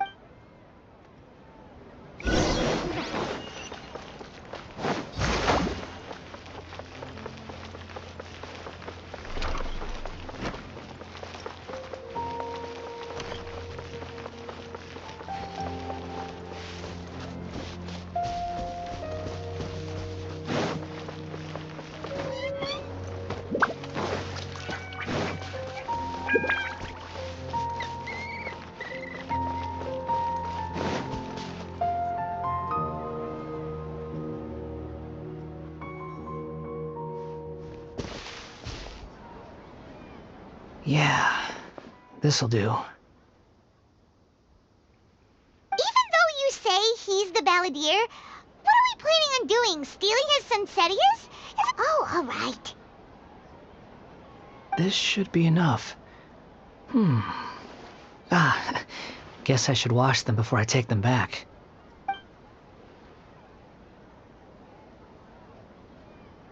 Huh? You two over there. Is there something I can help you with? He spotted us! You've been following me all the way from the city. I'd have to be blind not to notice. Have we met before?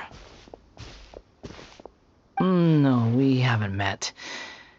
But you know me? I have no recollection. Are you absolutely sure? Sorry, but I just can't take your word for it.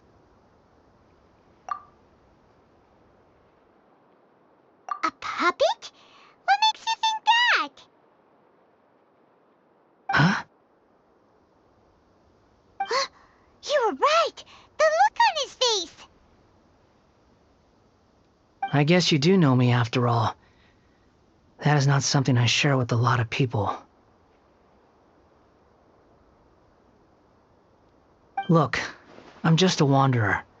But seeing as you've gone through all this trouble to track me down, I'm sure whatever it is must be important.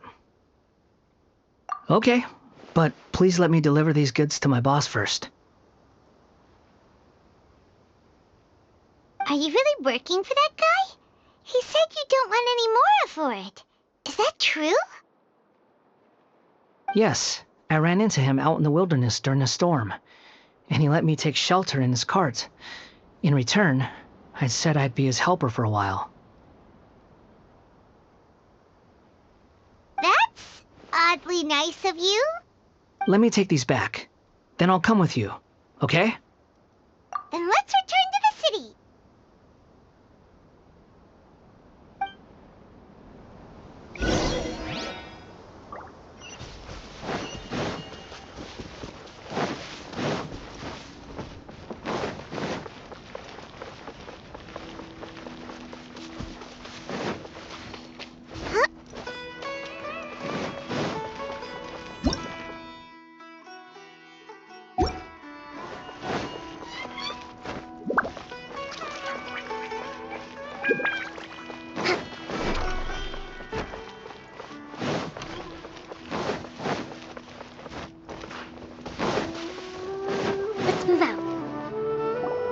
Here you go, boss. Oh, you really went and picked some more. Who are these two? Something's come up, and they need to borrow me. Sorry, boss. I'm afraid I'll be away from the stall for a while. I was just about to pay you anyway. Go wherever you want, kid. Don't waste your time here. What? I get it, okay? You just wanted to help me out, to thank me for giving you shelter from the rain that day. Even then, I don't understand why you're so adamant that you don't want any pay for it. But look, it was pouring down, and there you were, sauntering along without a care in the world, like you had nowhere to be and didn't even care that it was raining. Imagine you were me for a second. It's a little weird, right? Why is this guy traveling during a rainstorm if he's not trying to get somewhere? And why is he taking a shortcut through the open country if he's not even in a hurry? But anyway, taking you in didn't put me out even slightly. You don't owe me a thing for it. Certainly not all this. Your time is valuable. You know, you should go live your life. But I don't...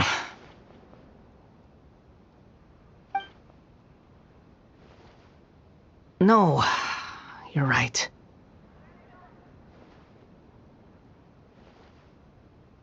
Then I suppose this is where we say goodbye. Thank you again for taking me into the city. Don't mention it, kiddo. I've run into all kinds of characters over the years.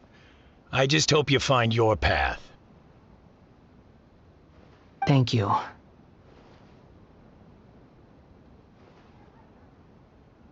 All right, done. Thanks for waiting for me. We can go now.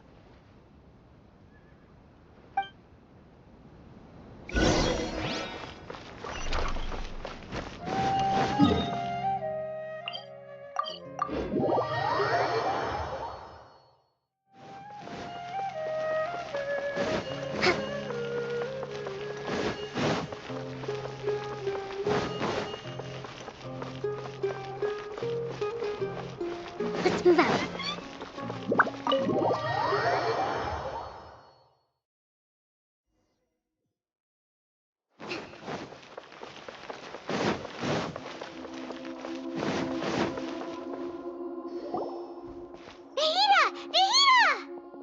What's wrong? Huh? Are you? Hello. I do apologize for the sudden intrusion. We found this guy in the street, but he doesn't seem to remember anything. So, yeah, quite an eventful walk.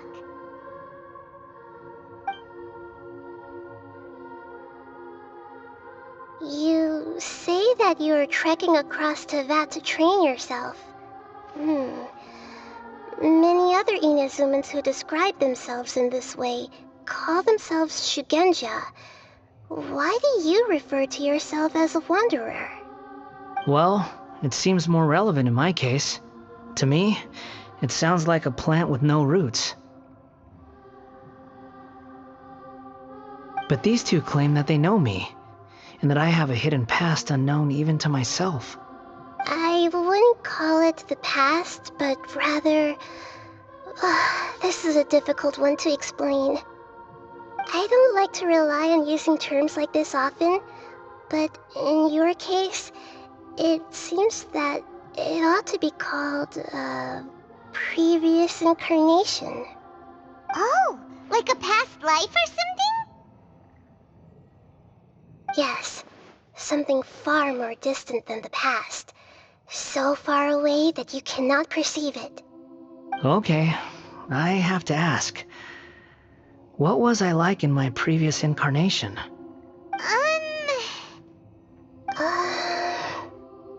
Oh, okay. I see. You want to tell me, but you can't bring yourselves to say it. Looks like I didn't have the most wonderful existence in my previous incarnation. If it's that difficult to talk about, I have no doubt it will be just as difficult to hear, but I'll be able to handle it. Please, tell me the truth. Is truth something you care a lot about? Yes. Then I'll be straight with you. In your previous incarnation, you did many things that would be considered evil. You nearly died because of what other people did, and many died because of you.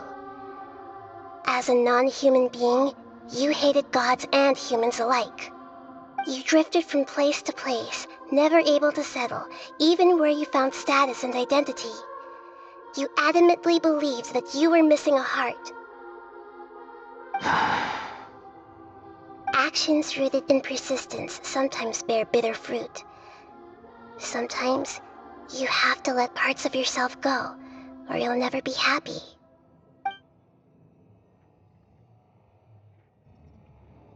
I gave everything I had, but it barely changed history at all. In terms of the outcome alone, that's true. I don't think I can judge everything I've heard purely in terms of right and wrong. Each choice a person makes belongs to a specific place and time, a chain of cause and effect, a cycle of karma and consequence. That is the nature of truth. If one thing is right, its opposite must be wrong. And yet, dichotomies like this are not enough to explain the world in all of its complexity. It seems like my previous incarnation wasn't the most likable individual. We're not trying to hurt your feelings or anything, but yeah, we weren't your biggest fans. If we were enemies, why are you trying to help me find the truth? This is so frustrating! This guy's supposed to be our arch enemy, but now he's just some random stranger we met on the street! He's got so much to answer for, but we can't make him talk because he doesn't remember anything! What a weird situation.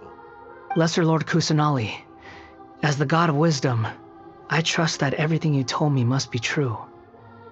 Yes, it's all true. I can even show you the memories themselves, if you're willing. Please, I want to see them for myself. I want to experience my own transgressions. Even though it will cause your present self great mental anguish? I'm just a puppet, with no heart and no name. There is nothing in this world for me to cling to fill the void within me. Except maybe these sins that can never be undone. Very well. As you wish. Wait, shouldn't we go with him? This one's kind of on us for bringing him here.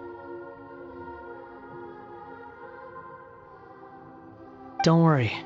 Whatever danger I might face, it's my burden to bear. Traveler, could I ask you to supervise him on my behalf?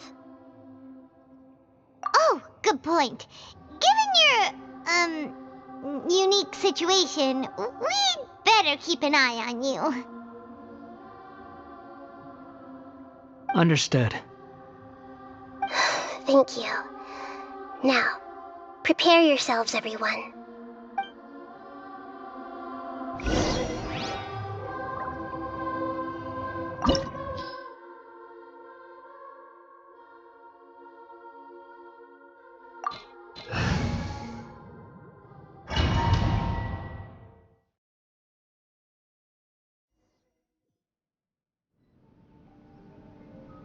This looks like Inazuma.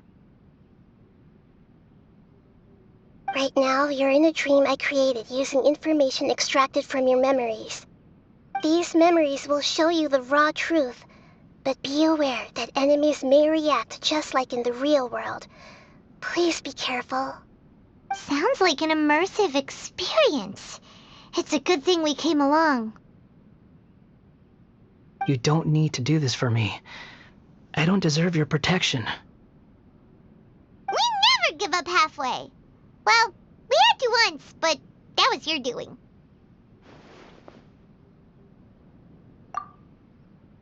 All right. Thanks. Wanderer, this is the Shake Pavilion. In your Balladeer incarnation, this is where the Electro Archon placed you after your creation. You had a great many memories here. Is that because this is kind of like his birthplace? You could say that, in a sense. You'll see why shortly. I hear footsteps. This place is huge. I can't believe the landslide didn't fill it in. I wonder who built it. The Crystal Marrow Miners? No, there's no way. Look at this exquisite construction work, and so well preserved, too. No mining crew would be capable of this. There's someone passed out on the ground. Who are you? You're awake. What happened? How'd you get stuck here? Are you injured? Not a scratch. And these fine clothes. Who are you? This man is Katsuragi, deputy to Torichiyo's adopted son, Mikoshi Nagamasa. He found the Balladeer in Shake Pavilion and took him back to Tatarasuna. And the rest is history. Well, it used to be. In the original version of events, Katsuragi was ultimately killed by Nagamasa. Let me get you out of here. Our people are nearby. Hang in there. During the Tatarasuna incident, Niwa was murdered by the doctor disguised as a mechanic. The Balladeer, then known as the Kabukimono, disappeared not long after. As the second-in-command at Tatarasuna, responsibility for what had happened fell to Mikoshi Nagamasa. But Katsuragi had sworn lifelong loyalty to Nagamasa after the latter had once saved his life. At Katsuragi's insistence, Nagamasa killed him to put an end to the Tatarasuna incident.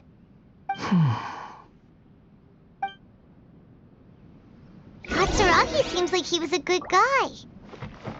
He looks like a warrior, but he has a kind face. Why couldn't he live a long and happy life?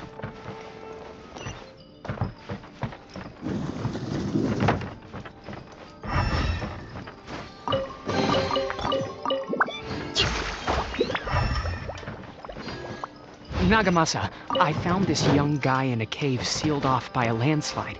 He doesn't remember his name. Well, we need to call you something.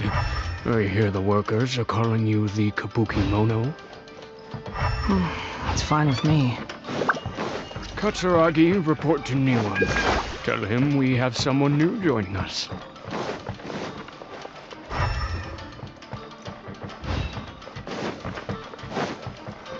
Let's move out.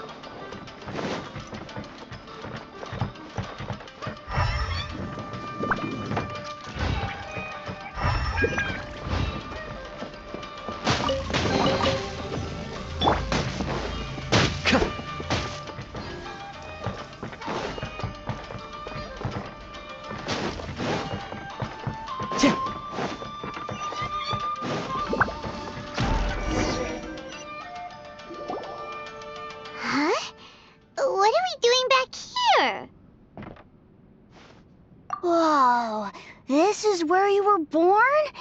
It's pretty. But there's nobody here. I was abandoned, like you. I lived here for a while at first, but there's nothing for us here. We can't stay. Okay. I heard my mom and dad used to make swords, but the factory manager died, and then my dad got sick.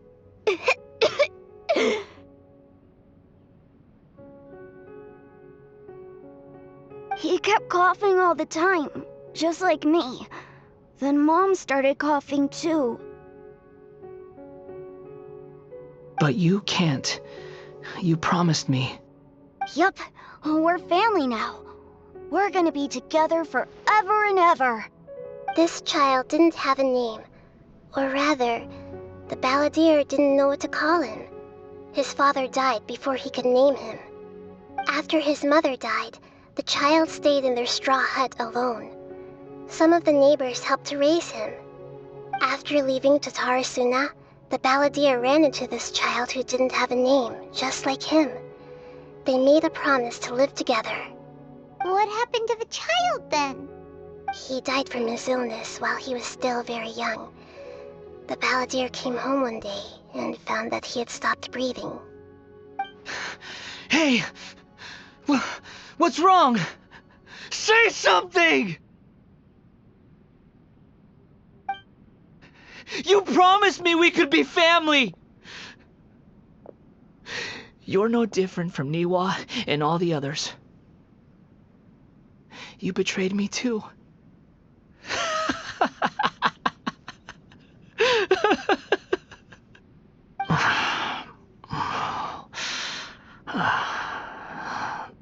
The voices have gone. It looks like the memory ends here. Let's keep going.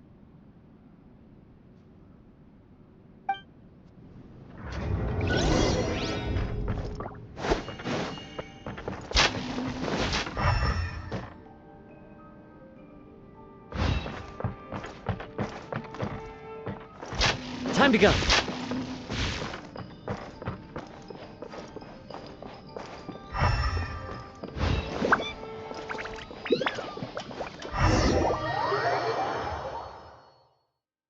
You do realize you're blocking my path. I come not to obstruct you. I've been waiting. What you are truly is a weapon. One that could be wielded with an iron will. Or you could continue to drift aimlessly. Are you trying to win me over? Long-fated rebellion has begun. Why not take your place at the banquet and join those who shall feast?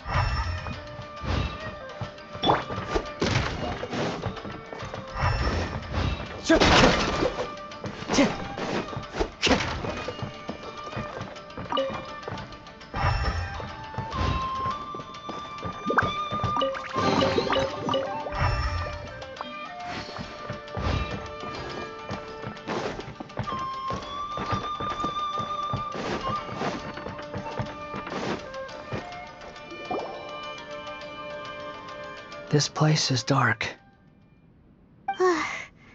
Paimon knows this place. It's the delusion factory in Inazuma. In the original version of events, the traveler once encountered the balladeer here. Such a creepy atmosphere. And so familiar.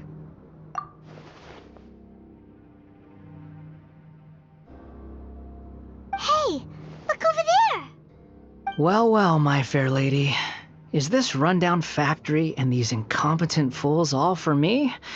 Wow. You shouldn't have. Huh. What do you have to gain from belittling your subordinates? You might not want to admit it, but you are a part of this plan. Perhaps you find fighting in the abyss to be a more meaningful use of your time? Oh, but of course, even this pales in comparison to being experimented on by the doctor. What a sharp tongue you have. Funny how negotiating never seems to be your strong suit. For the task ahead, I suggest you keep your true feelings to yourself. Save your breath. I know what I have to do. I'm sure you think so, but I still think you need to hear it. Don't start thinking you're invincible, and don't let your emotions get in the way. Surely you're not worried about me. I just can't have you getting in my way. You and Child never fail to find ways to complicate things. I'm merely lighting a little fire in this chaotic nation. But you, being tossed out like trash, must make you want to destroy it completely. Do you remember the last time you were here? That was a lot of swordsmiths you killed. I'm sure the descendants of the Raiden Gokaden are still suffering the consequences now. Look at you. Oh, don't get so sentimental. Now, give that poor little tongue of yours a rest and stop pretending like you're above everyone else. Bye then. See you at the victory feast. Poor little tongue? She's playing with fire talking to me like that. Who does she think she is? Forget it. Someone might find me here any minute now. I should prepare to give them a warm welcome.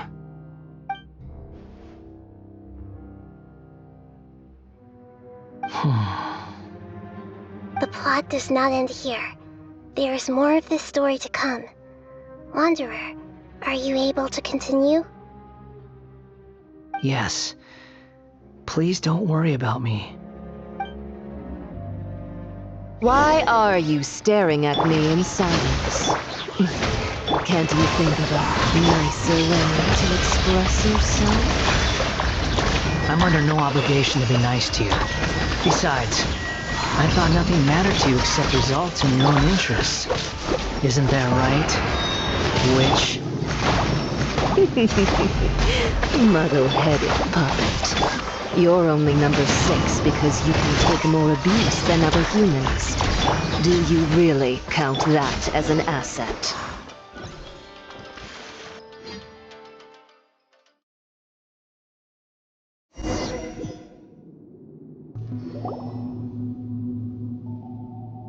Looks like we've arrived in Sumeru.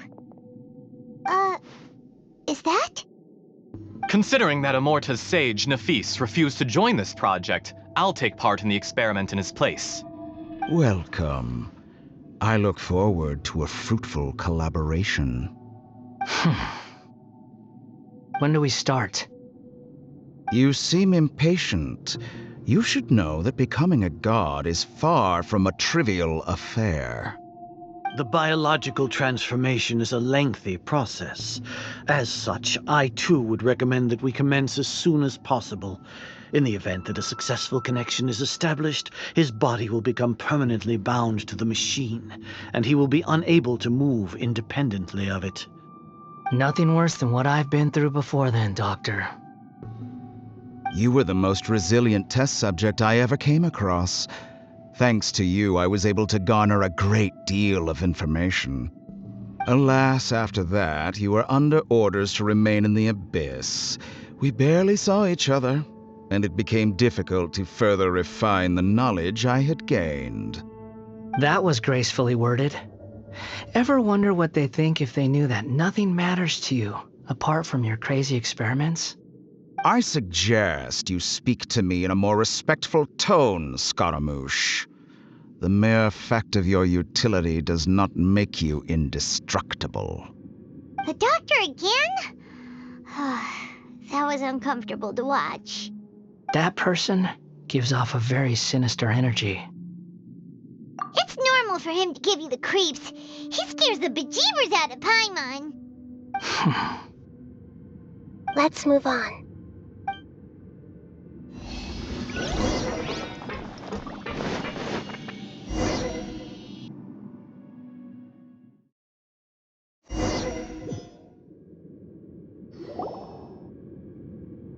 You're a god. Do you think I'm evil? If you accept that he is you, just as you are you, then yes, you are evil. In your eyes, are there any differences between humans and puppets? Do you think there are any differences between your present self and your previous and future incarnations? If not, then what are the differences between humans and puppets? Whoever has tasted the joys and sorrows of life in the human realm is human. Whoever has loved and lost, cried with grief, howled with rage at the tragedy of death that eclipses the miracle of life, they are human too. I've seen enough of my past. If possible, I'd like to reclaim the sins that are mine to bear. No matter the consequences, I won't run from blame or punishment. Whatever I am due, let it come to pass. Can you return my memories to me? Huh? But won't that mean you'll lose your current identity? I've always believed that human lives follow a set of rules, with each person being a collection of past experiences. As a puppet living in a human world, my life is subject to the same rules. Regaining your memories means reverting completely to your previous incarnation. All the emotions that you discarded will return to you. Are you sure you want to do this? I've lived with a void in my chest my whole life. My creator didn't need me. And ever since I awoke, I've just drifted from one place to the next. But then I met you. And I finally realized that reclaiming my missing sins might be my one opportunity to become my true self.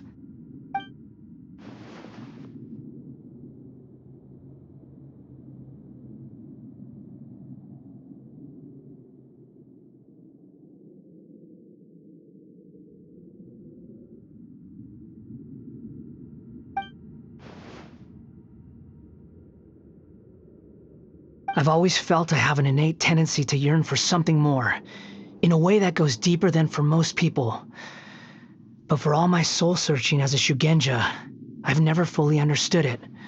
Looking at it now, it seems that I brought this curse upon myself.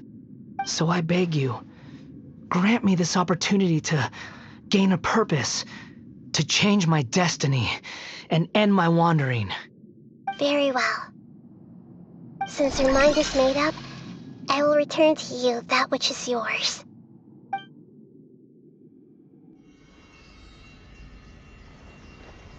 You have made your decision. Now, take this.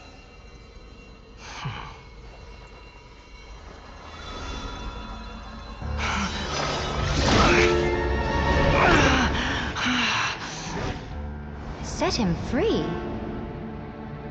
A puppet? What's he doing here? You're a human as far as I'm concerned. Everyone's here. Wonderful. What a fine blade. Nagamasa will be thrilled.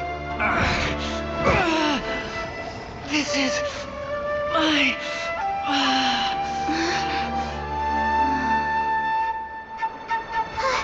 Is he alright?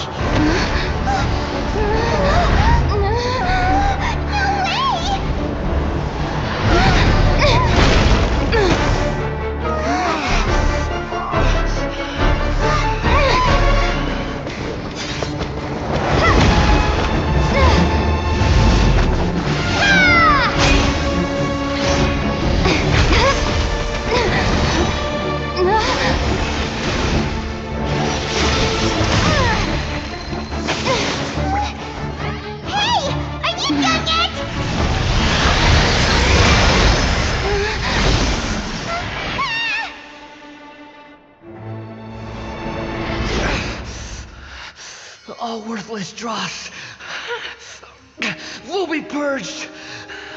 That's why this won't be the end.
Insignificant pest! Swollen Fury! That's far enough!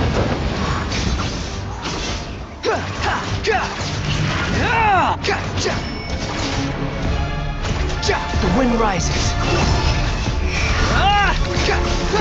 At my command, you shall fall! I'm used to this.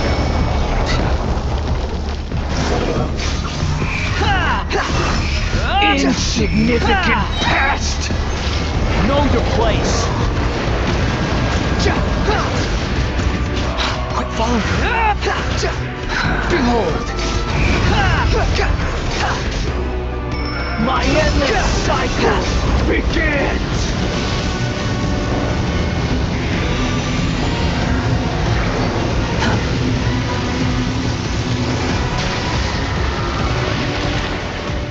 The wind rises. Insignificant pest!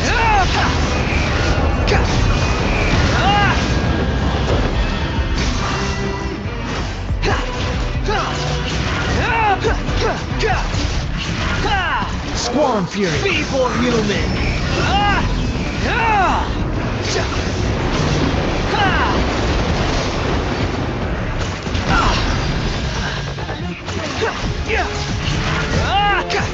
The wind rises. Insignificant pest! You dare to gaze upon me?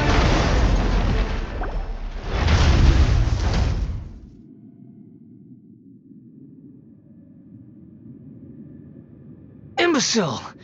Get out of my sight. It disappeared. Did we win?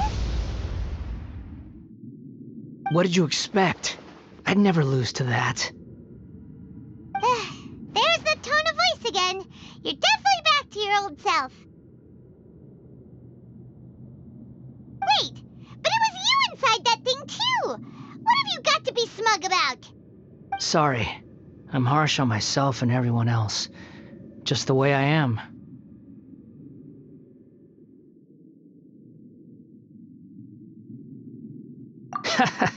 You sound like you're concerned about me.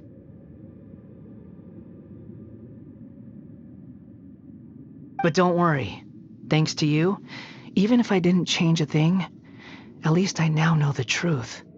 The memory recovery seems to have been a success. This dream has served its purpose. Come on. Let's continue this outside.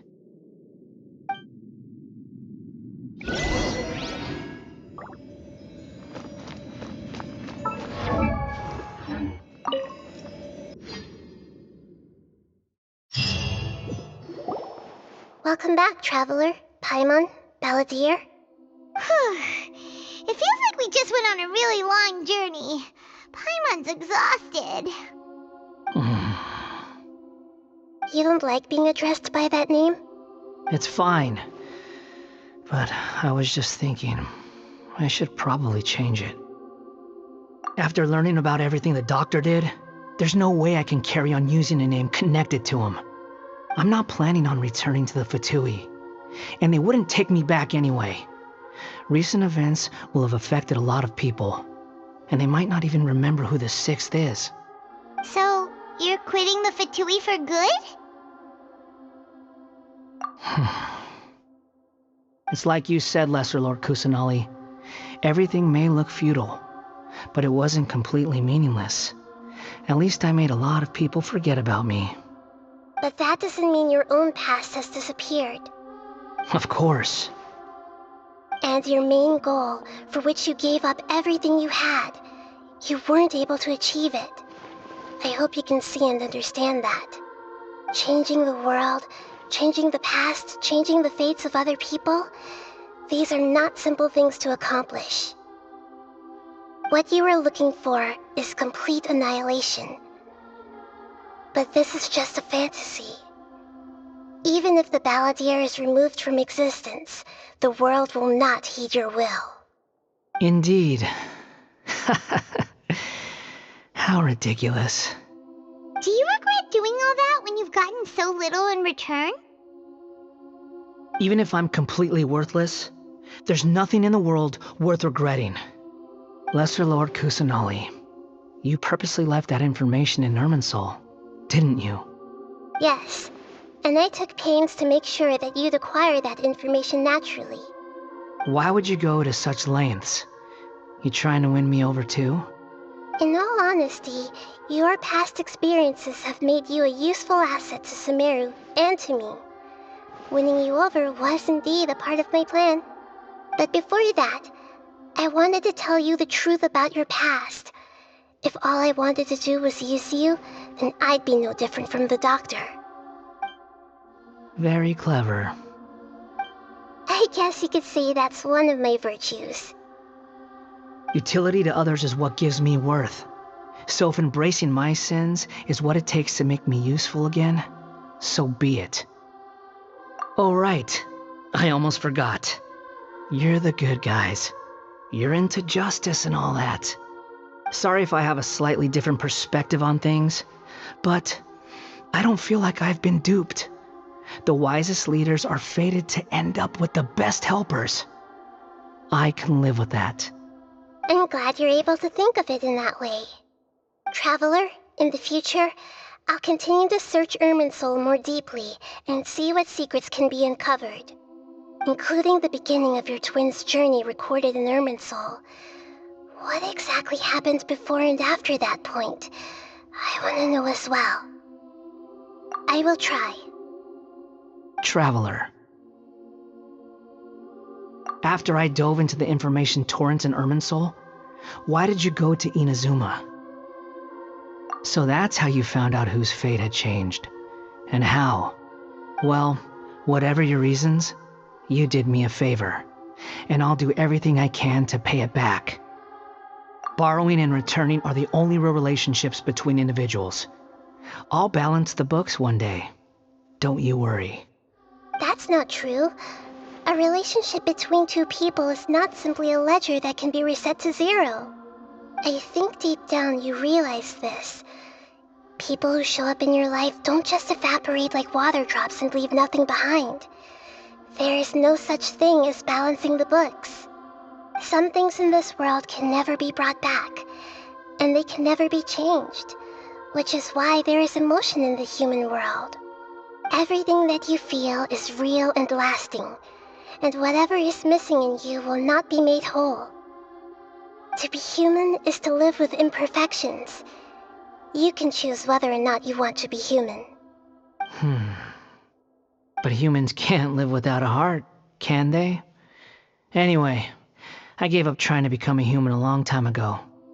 You understand what pain is perfectly well, even without a heart. You're just bearing your feelings. The past is set in stone, but you can keep moving on.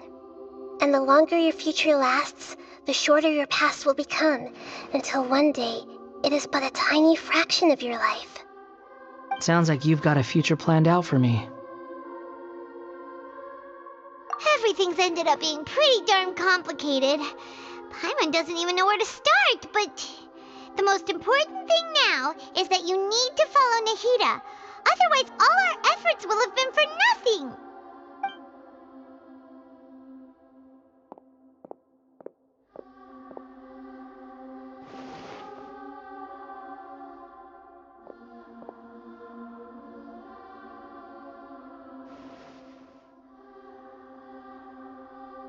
Then I guess I'll be helping you from behind the scenes from now on. I'm glad that you've accepted our proposal. Why don't you choose a new name to celebrate? Ooh! Paimon wants to pick an ugly nickname for you, too. Why? Because Paimon still doesn't like you that much. Then I hope we don't see much of each other in the future. A name is life's first gift. You didn't say it out loud, but I know that's what you're thinking. The Traveler and Paimon have helped you a lot. If you can't decide on a new name, maybe you can ask them for ideas. No! Paimon only does nicknames! If it's a serious name you're after, it's all yours.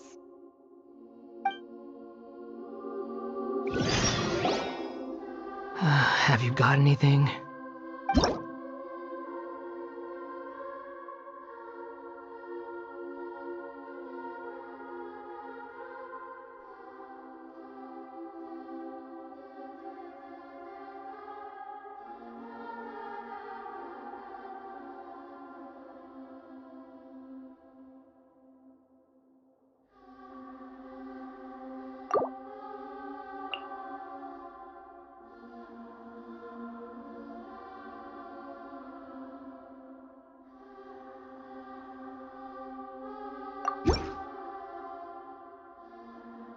Are you sure?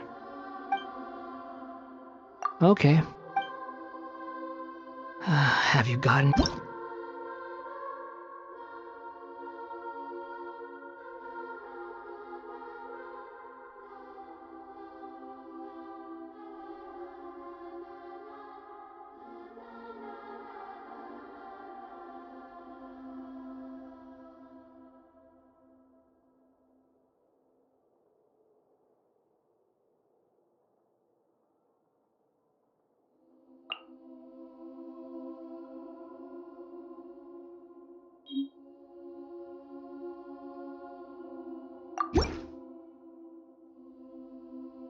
Are you sure? Oh, alright. If you say so. There. Now you have a name of your own. What about a nickname? Are you done yet? Still thinking. Stop rushing me! Take your time. I don't need to see you again until you've thought of one.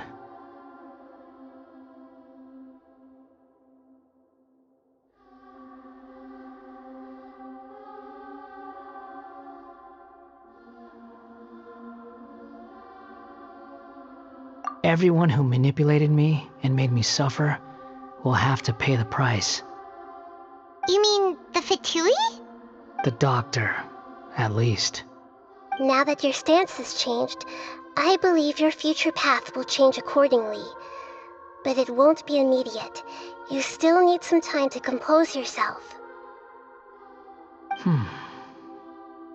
One more thing. There are still some descendants of the Raiden Gokuden living in Inazuma. Some of them know. Well, they ought to know about the connection between Raiden Gokuden and myself. I don't plan to leave Sumeru for the time being. If you see them in Inazuma, please tell them that I was the one responsible for the Raiden Gokuden's downfall. Even though the events have been erased from the world, they still deserve to know the truth. I see. That is up to you. Huh?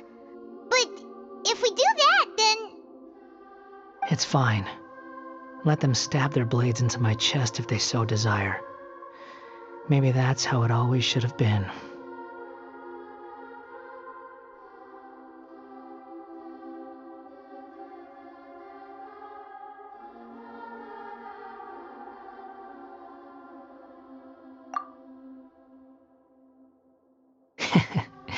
No nonsense. I like it. Alright, let's call it a day. Goodbye, wise deity. And you too. He's gone. What he went through today would have been like living an entire lifetime in an instant. He'll need some time to calm down. Yeah, true. But even so, after everything that's happened, he doesn't seem quite as fierce anymore. So we can finally go eat? Paimon is starving. Thank you both. I hope you will find somewhere nice to go and relax for a while.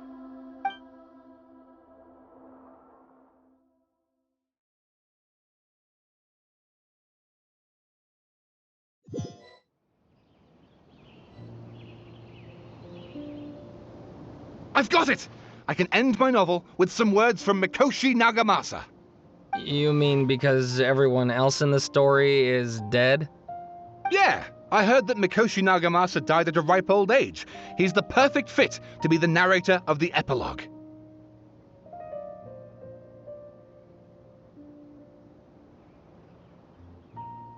The dark clouds had dissipated, but they continued to cast their shadow in Mikoshi Nagamasa's mind for decades to come. Then, one night, as an old man, he had a dream.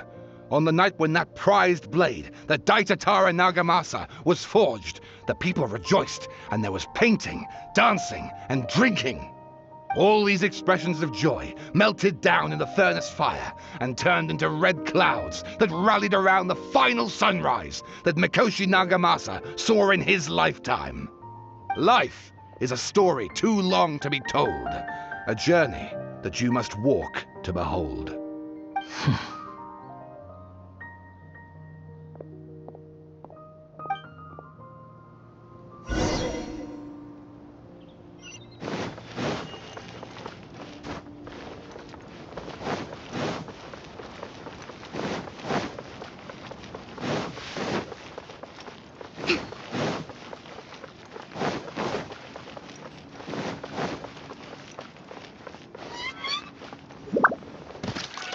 Let's move out.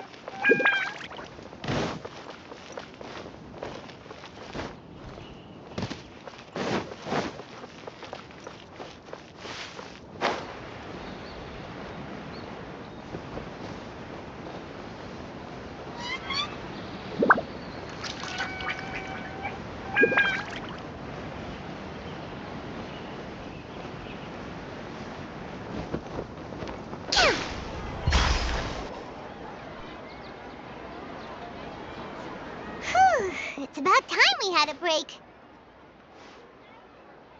As soon as you stop, all the tiredness and hunger comes rushing back. Wow, great! Huh? Look at the vase. Did someone break it while they were cleaning the room or something? But Paimon doesn't remember there being a cleaner.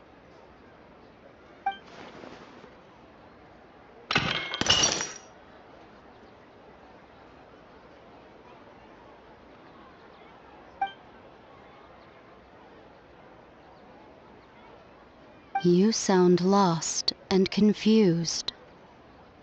I know why you are troubled. Any who knew of this would find their mind overwhelmed. Huh? Is there someone here talking to us? Unfortunately, the fate of Tevat cannot easily be changed. Perhaps a god may have a slim chance. But for anyone else, who can say?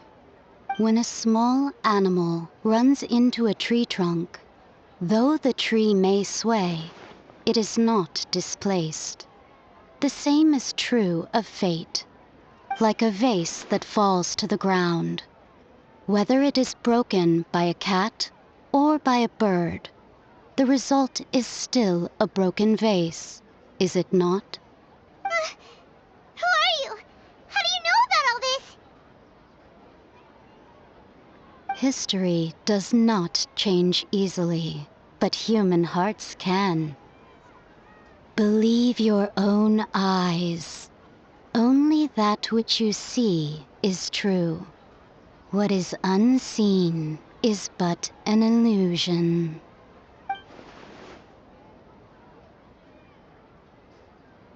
The voice has disappeared. And who the heck was that? And what were they doing coming out of nowhere and saying all that scary stuff?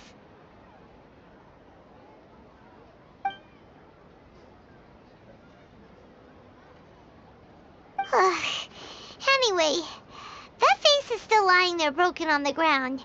Should Paimon go get someone to clean it up? It feels wrong just leaving it there. Just a moment. Paimon will be right back.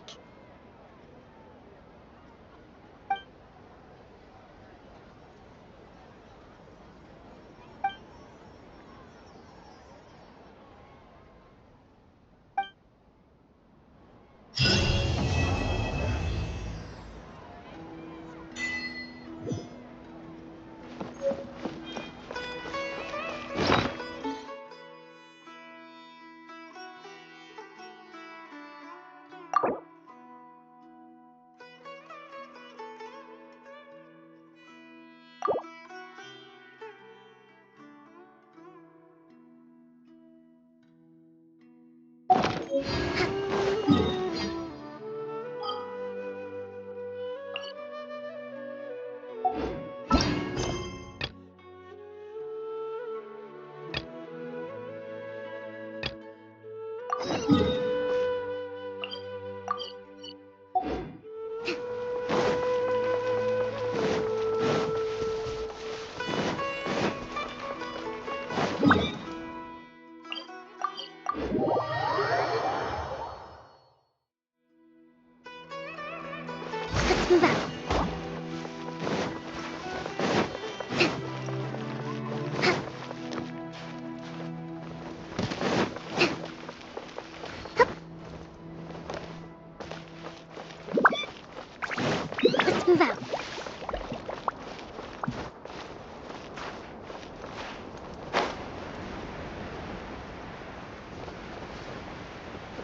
out.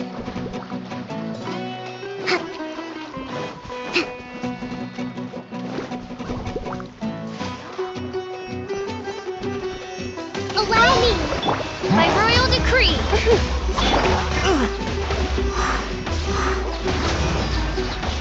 One with nature.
This realm is no home for a princess.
4,